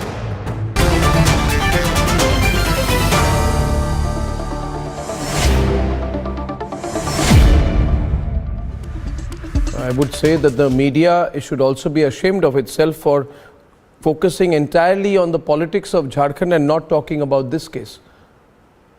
My first question is to Advocate Paresh Kumar Tiwari, leader of the Jharkhand Mukti Morcha, which is in power. Saryu Roy is an independent MLA. आप सरकार में हैं, परेश कुमार तिवारी जी, सीमा पात्रा को अभी तक गिरफ्तार क्यों नहीं किया गया है? हाँ, नमस्कार कर्नल जी. सरकार में हैं, सरकार चल रही है और पुलिस अपना काम कर रही है। सीमा पात्रा जी एब्सकॉन्ड कर रही हैं, ये आपको जानकारी होगी। सीमा पात्रा जी एब्सकॉन्ड कर रही हैं, उनकी गिरफ्तारी का प्रयास किया जा रहा है। आप कह रहे हैं वो भाग गई हैं? हाँ, एब्सकॉन्ड कर रही हैं वो। कुणाल सारंगी बीजेपी के प्रवक्ता है झारखंड में। कुणाल सारंगी, सीमा पात्रा आपकी लीडर एब्सकॉन्ड कर रही है, भाग गई है, कुछ कहना है आपको? आपकी लीडर जो भाग गई हैं, आपकी वरिष्ठ नेता सीमा पात्रा। अर्नब, यहाँ तो सरकार भाग रही है। The government is running away from its responsibilities and they are saying that Seema Patra is on the run. It is the government machinery, it is the Jharkhand police, it is their responsibility to find her, and whatever allegations are there, our state president has set the record straight. This leader, she is holding a position, she's a state convener of Beti Bachao, Beti Padhao campaign or something? It is an unfortunate coincidence. I must share this. It is an unfortunate coincidence. And whatever allegations are there, our state president has made it very clear today in a press conference that she has already been suspended. It is not a joke, you see, Kunal. It is not a joke. You see, Sarayu Roy bhi program par hai. Sarayu Roy is on the debate, is an independent MLA from Jamshedpur. It's not a joke. A BJP leader, viewers, is running away and absconding after doing this to her domestic help. Look at the pictures, viewers. I can't describe it. I will put the pictures full frame. I just want us to think. She is struggling to form sentences. She's not able to speak. Her whole body has been battered. There are injury marks all over her body. A BJP leader has done this, a BJP women's leader who holds a position in the Beti Bachao, Beti Padhao campaign is doing this to somebody in her house. Her teeth have been broken. She's taken an iron rod and broken all her teeth. And she's in this condition today. She's saying garam tawa jalakar marti thi, yani ki she's taken iron stove, iron pan, and she used to heat it up on a stove, and when it was red hot, she used to use that to beat her. And this lady is on the run today, viewers. भाग चुकी है. ये किस तरह का explanation Saryu जी? BJP कह रही, सरकार कह रही है वो भाग गई है, अब्सकॉन्ड कर रही है. आपका क्या कहना है? बीजेपी कह रही है हमारी जिम्मेदारी नहीं है. कहां जाएगी? भाग कर कहां जाएगी? सरयू जी, हीनस क्राइम, भाग कर कहां जाएंगे? इन्होंने तो हीनस क्राइम किया है, ऐसा अपराध किया है जिसकी सजा तय करनी पड़ेगी. अरे मानवीयता अमानवीयता की हद को पार कर गई है. ये देखने में सब हैं, सुसंस्कृत हैं, आईएएस की पत्नी हैं, आकर्षक व्यक्तित्व है, अच्छे लिबास में रहती हैं, और इनके पीछे ऐसा घृणित आचरण इनका है, कोई सोच नहीं सकता है. और अभी दीपक प्रकाश जी ने कहा कि उनको हमने सस्पेंड कर दिया है. दीपक जी से मैं आग्रह करूंगा कि इनको डिसमिस कर देना चाहिए, और डिसमिस करके अगर जानकारी हो पुलिस को सौंपना चाहिए. इस तरह के कृत्य की कोई माफी नहीं है. सुनकर रोंगटे सिहर जाते हैं. कैसा दृश्य इन्होंने प्रदर्शित किया है. बेटी बचाओ और बेटी पढ़ाओ की कन्वेनर हैं, ये अपनी जगह है. भारतीय जनता पार्टी ने जिस समय चयन किया उस समय इनका चेहरा सामने नहीं होगा, मगर जिस तरह का रूप प्रदर्शित किया है अविश्वसनीय है. हम लोग भी उनको नजदीक से जानते रहे. कोई सोच नहीं सकता है कि ऐसा इस तरह का कृत्य दुष्कृत्य ये महिला करेगी साहब.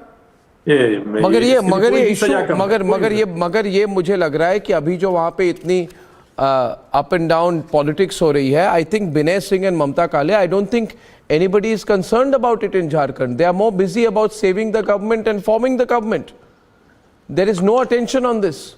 That's why Binay, the BJP thinks that a mere suspension is enough. They should have thrown her out by now. Arnab, we have made it very clear. No, Binay.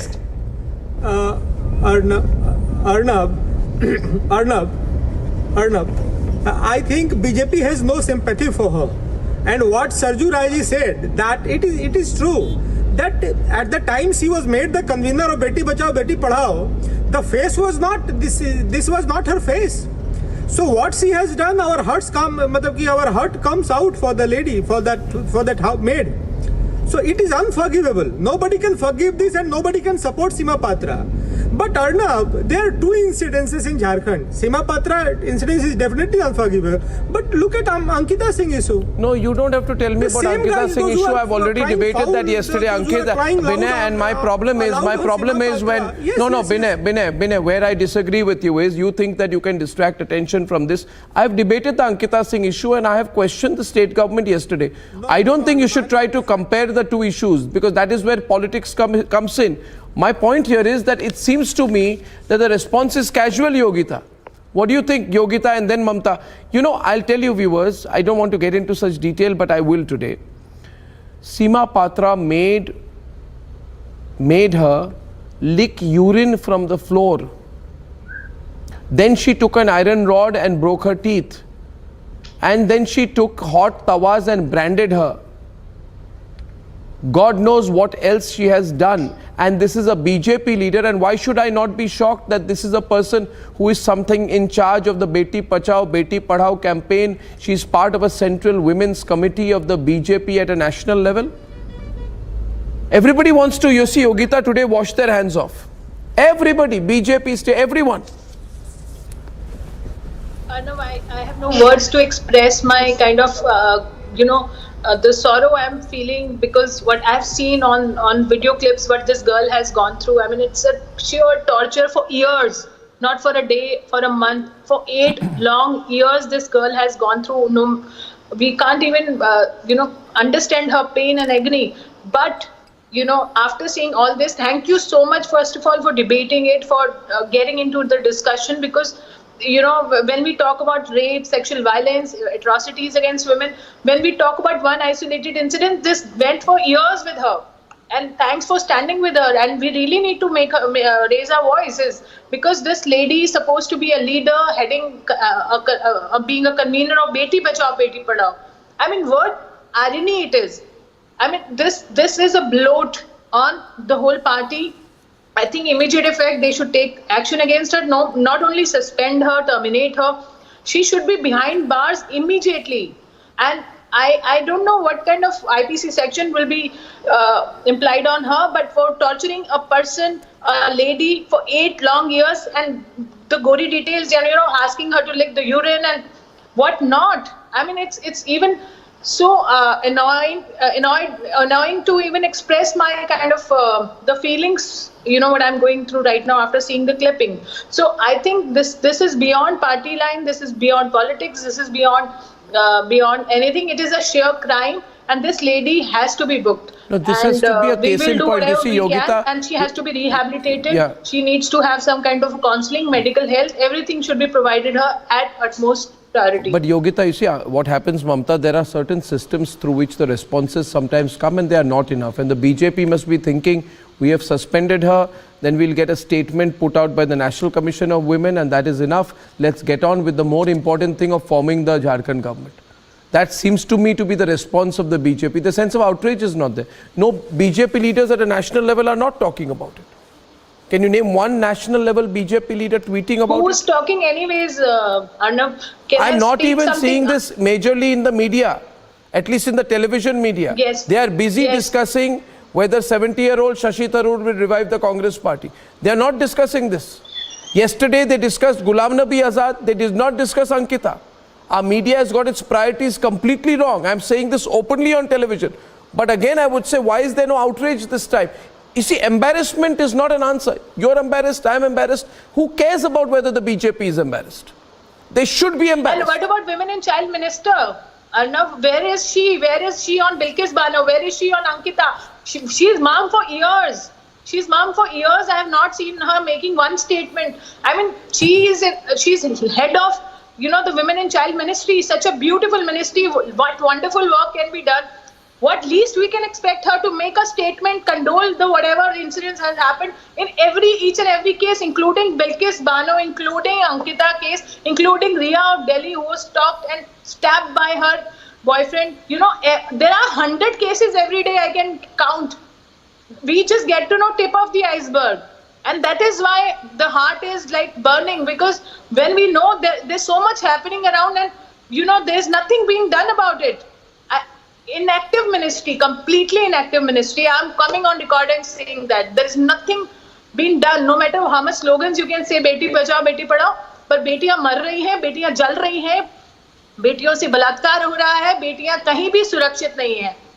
It's a shame on our country. Shame on us. I can tell you the entire country is talking about it, and it is shameful. Is there less action because she's the Jharkhand convener of the central Beti Bachao scheme? Is there no action because she is a member of the BJP's National Women's Wing? Is there no action because her husband is an influential retired top-level IAS officer and there's a political bureaucratic circuit protecting her? But I want to say tonight, the whole country will stand up as one if this attitude continues. Mamta, you're seeing this happen. Yeah. Yes. Good evening, Mr. Goswami. First of all, I am actually ashamed on this so-called legislator, and I really cannot justify her this uncouth, horrifying action in any which way, and I don't know what is happening to our society. I would like to talk about the society per se in totality. A few days back, we've seen a video of a lawyer from Noida who was, in broad daylight was beating up, abusing her security guard, the security guard of our society. And then this morning, there was another video which was surfaced from Noida Nirvana society, where a guy was beating mercilessly his security guard. And as if, this wasn't enough to top it all, we get to see this crime of this so-called legislator. I mean, unbelievable. How can somebody even think of beating up a domestic hell? And this culture, जानते नहीं हो मैं कौन हूँ, मैं तुम्हारी आका हूँ, मैं तुम्हारा आका हूँ, has to go out of our country. But I disagree on one point when Yogita says that we are ashamed of our country. No, we are not. There are lot of good things which are happening. And let me tell you, this particular program, Beti Bachao, Beti Padhao, is doing a lot of our society, Yogita. Please, I don't. This particular program is doing a lot of good for our society. Mamta, don't make it a society issue. Yes, there is a social issue as well. Please remember, we are talking about a very senior BJP leader who is the convener of the Beti Bachao, Beti Padhao campaign, which is a central government project. And let me tell you, this is such an influential leader. I saw pictures of her with President Draupadi Murmu after she got elected. She's going there, posing for pictures with bouquets. I think your party and your government needs to take some responsibility. You need to take some responsibility. Either you say, no, this is just a general issue. Well, you want to see pictures of her with Arjun Munda organizing Tiranga rallies till a few weeks ago. Your party has given these people entry. Today, your party leader is on the run. She's your party leader. And this is a BJP leader. She was sent to train BJP's West Bengal Mahila Morcha. She traveled to Bihar to interact with units there. Her influence is obvious. She's entrusted with political activity at a national level. And she's on the run after doing this. See, Vinay, Kunal, Mamta, please don't try and dodge this. I'm going to keep asking this question. Why is the government quiet? Why is the central government quiet on this? Why is the central government quiet on this? Why are women and child minister is Arnav, I am not supporting this MLA. I am not justifying her action. You can't dodge this issue to NCW. No. And Kunal, you can't divert this attention. Okay, let NCW handle it. Issue a statement, send a team. Does not matter, Kunal. Don't try that. Don't try that, Kunal. Let's push this to NCW. It's a national